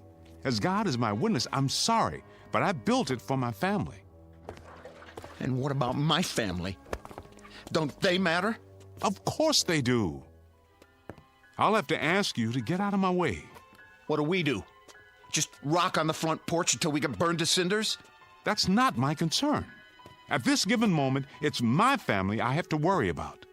I am not going to sit by and watch my wife and children die in agony. I am not going to do that. Do you understand me? I am not going to... Let go of me. Oh.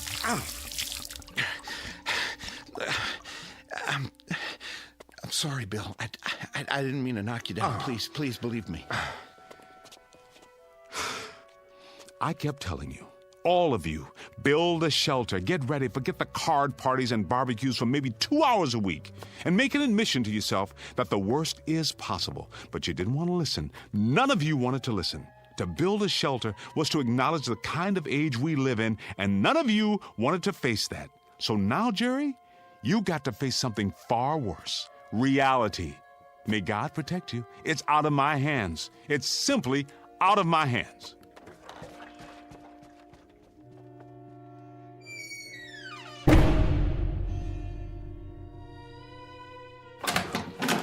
Where is he? Marty? Where? I've got to talk to him. We all do. There's no more time.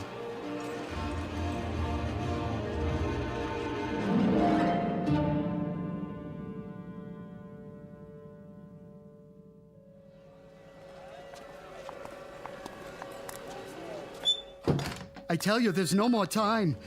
Bill, I have to talk to you. I want to go home. Just a minute, honey. They're already down in the shelter. I told you they'd be there.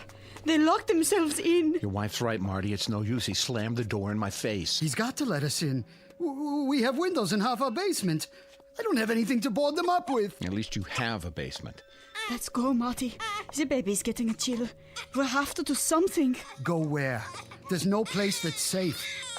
Where's the shelter? Downstairs? No, I told you, he won't listen.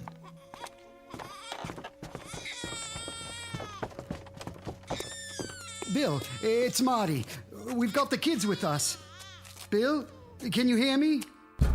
Bill, please. Mommy, the lights. It's going to be all right. Shh. Marty, where are you? The lights are out. Bill, I know you can hear me. Please let us in. Please, Bill. Just let us in. No one else. Oh, my God. What's happening, Bill? I'll start the generator. How can you in the dark? I know how to work it. Over here. Dad, I found the switch. All you have to do is pull the cord.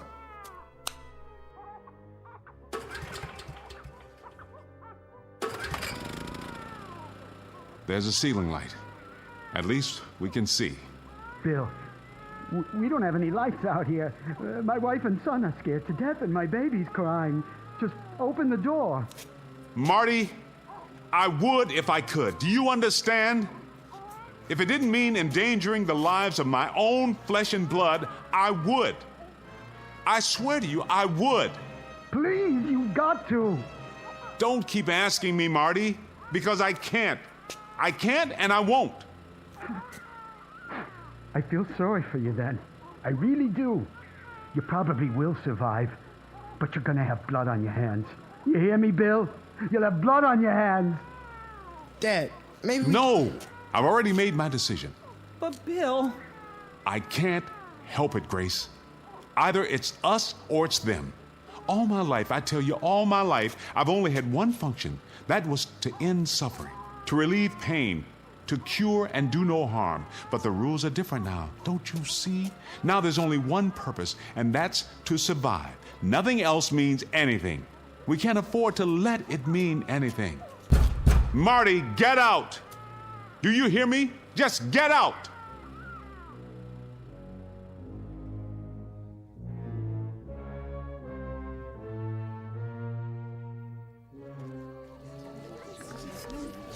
I brought a flashlight. Who's got a portable radio? Here. Announce that there are no further reports on the unidentified flying objects. A statement from the Pentagon confirms that an enemy attack cannot be ruled out at this time. Remain tuned to this station for updates. What does that mean? It means they're missiles. I'm not going to sit here. It'll hit any minute. I just know it. It's gonna hit any minute. What are we going to do, Bob? Tell me. I'll tell you what we shouldn't do. We shouldn't just moon around here like sheep. Maybe we ought to pick out a basement and go to work on it. Pool all our stuff, food, water, everything. It isn't fair. He's down there completely safe, and our kids have to wait around for a bomb to drop. Why don't we just go down in his basement and break open the door? We couldn't all fit in there. It would be crazy to try. Then draw lots. Pick out one family. What difference would it make? He won't let us in. We can all march down there and tell him he's got the whole street against him. And what good would that do? I keep telling you, even if we were to break down the door, there's not enough room and there's not enough supplies. We'd just be killing everybody for no good reason. If it saves even one of these kids out here, I call that a reason. Jerry, you know him better than any of us. You're his best friend. Why don't you go down again? Try to talk to him. Plead with him. Tell him to pick out at least one family. Meaning yours, Weiss? Why not? I've got a 3-month-old infant. So what? Is your baby's life any more precious than our kids? I never said that. Look, if you're gonna argue about who deserved to live more than the next person, you can shut your mouth. Why don't you shut your mouth, Weiss?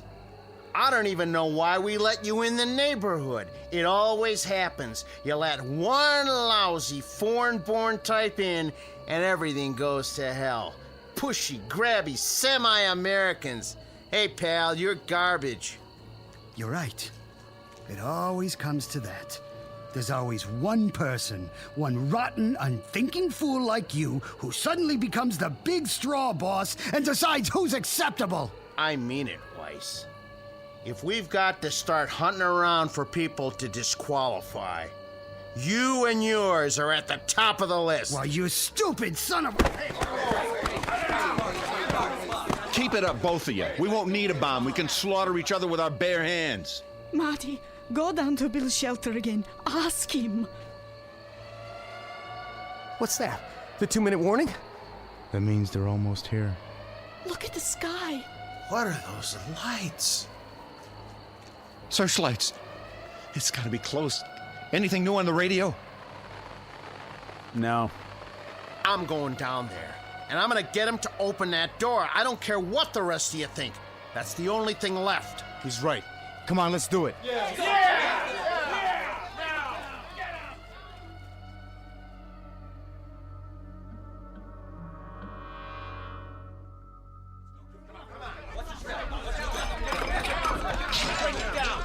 Where's the stairway? Over here.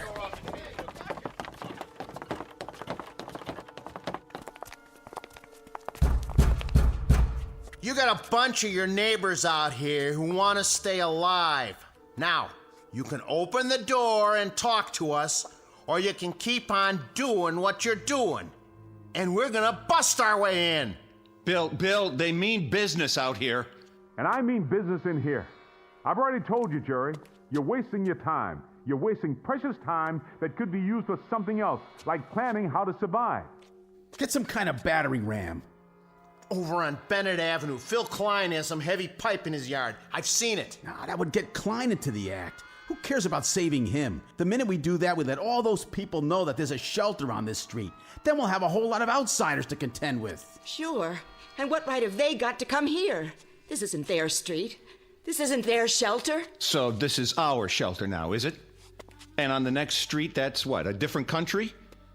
Damn fools, you've all gone insane, every one of you. Maybe you don't want to live, Jerry. Maybe you don't care. Oh, I care. Believe me, I care. I'd like to see the morning sun too, but you're turning into a mob, and a mob doesn't have any brains, which is exactly what you're proving. Well, I say let's get the battering ram, and we'll just tell Klein to keep his mouth shut. And if he doesn't keep his mouth shut, what? Will you shut it for him? I agree with Jerry. Let's get hold of ourselves. Stop and think for a minute. Hey, nobody cares what you think, you or your kind. I thought I made that clear. I think the first order of business is to get you out of here. Why did you have to hit him? Marty, are you all right? Easy, Marty. I'll help you up. You had your chance, Bill. Just remember that. You had your chance. Now, come on. Let's get something to smash this door down.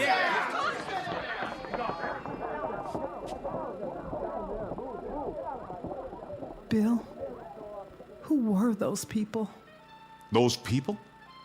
Those are our neighbors, Grace. Our friends. The people we've lived next door to for 20 years. Come on, Paul. What do you want me to do, Pop? Help me brace the door. Stack everything we have against it. Maybe it'll hold for a while.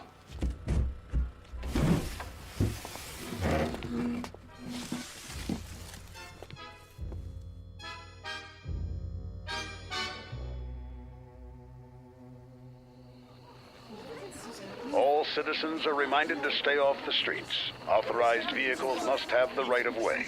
Please remain calm and stay off the streets. You heard what he said. Let's get inside.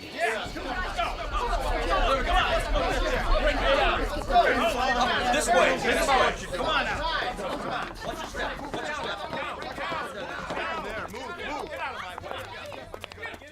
Try the battering ram. Yeah, let's see what it can do. Yeah, knock it down. Who told you, Butler? You should have opened up. Yeah, you should have listened to us. I really don't think it's gonna hold, Bill. Put your back into it, Paul. The hinges are breaking. Go aside, Butler. We're coming in. important message. The President of the United States has just announced that the unidentified objects are radar anomalies caused by the breakup of a satellite re-entering the Earth's atmosphere. There is no cause for alarm. There are no enemy missiles approaching. There is no danger. We are not under attack. The state of emergency has been officially lifted. Repeat, there is no enemy attack. Stand by for further information. Oh, thank God. Thank God. Yes. Oh. Hey, Marty, Marty, I guess I went off my rocker, huh? You understand, don't you? I just kind of went off my rocker. I didn't mean all those things I said. No? No, come on, you know that. All of us were just so scared, so confused. It's no wonder, right? I mean, you can understand why we blew our tops a little, can't you? It's normal. Yeah. Hey, I don't think Marty's going to hold it against you. Just as I hope Bill won't hold this against us. We'll pay for the damage. We'll take up a collection right away. Why don't we have some kind of a block party or something? Tomorrow night, a big celebration, just like old times. So we can all get back to normal? How about it, Bill? Hey, Bill, I told you we'd pay for the damages. Yeah, I'll put it in writing if you want. That's all it takes. Marty, you want a block party and you want things back to normal. And Bob, you just want to forget all about it. And Jerry, you pay for the damages, huh? You'll even put it in writing. You pay for the damages. The damages. I wonder if any one of us has any idea of what those damages really are. Maybe part of it is finding out what we're really like when we're normal. The kind of people we are, just under the skin. I mean, all of us. A lot of naked, wild animals who put such a price on staying alive that we claw our neighbors to death just for the privilege. We were spared a bomb, but I wonder if we weren't destroyed just the same, without a shot being fired. Come on, Grace. Paul, you can come out now. We're safe.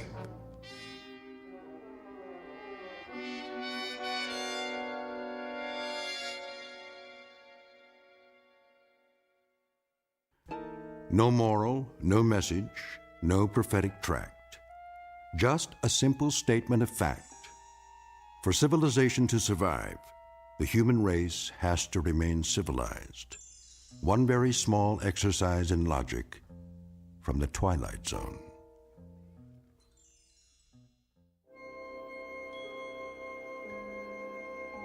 Hi, this is Carl Amari, producer of the Twilight Zone Radio Dramas. I'd like to take a moment to tell you about our official website at twilightzoneradio.com, where you'll get the latest news and information on these Twilight Zone radio dramas. Plus, at twilightzoneradio.com, you can digitally download 3 free episodes or any of our episodes for only $1.95 each. In this age of ever-changing technology, we've decided to make these episodes instantly available to you by making the Twilight Zone radio dramas a digital download-only series. This means that this series will no longer be offered on CD. The CD collections at our website are now being offered while supplies last at buy one, get one free. So be sure to get your favorites before they're sold out. Be sure to visit us often, and I'll see you in the zone.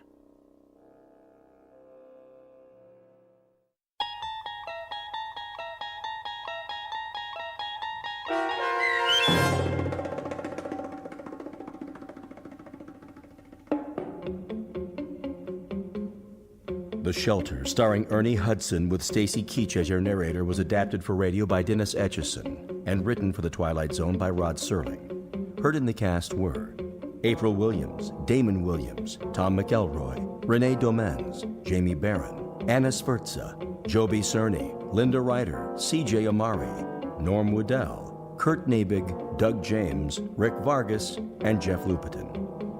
This copyrighted radio series is produced and directed by Carl Amari for Falcon Picture Group and Westwood One. Sound design and custom Foley effects for The Twilight Zone by Cerny American creatives Bob Benson, Craig Lee, Matt Sorrow, Tim Cerny, and Todd Beyer.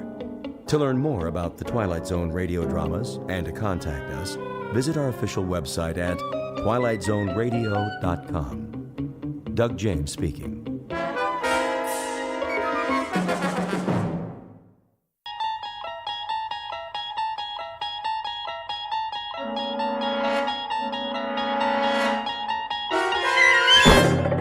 There is a fifth dimension beyond that which is known to man. It is a dimension as vast as space and as timeless as infinity.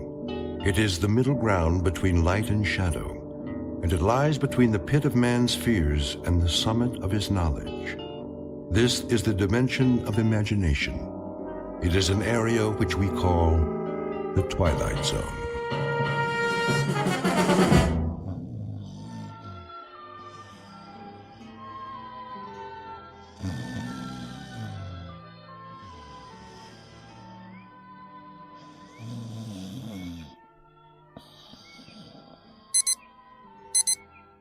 Yeah.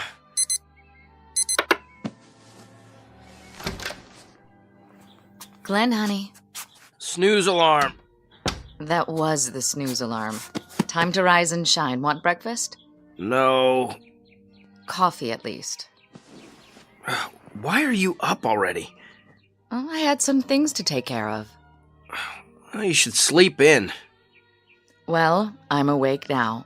Let's go, Tiger. All right. Careful. Sorry. What happened? Nothing. I knocked over the picture. Too much stuff on this table. Don't worry about it. I'll clean it up. You'd better get ready. Okay.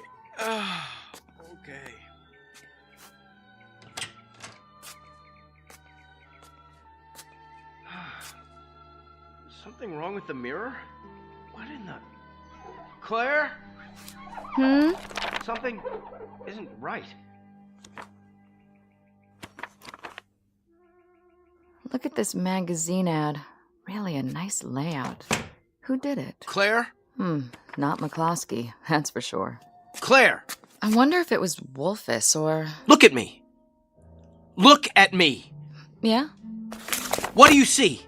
Oh, Glenn, please. I asked you a question. Coffee's in the kitchen. Why don't you take your shower and... Who do you see? What kind of question is that? Am I supposed to see something? This isn't me! You're right. I knew it! It's somebody acting like an idiot. My face, Claire! Look at my face! Very nice. Now, don't forget to shave. You think it's nice? I just looked in the mirror and I've never seen this face before in my life!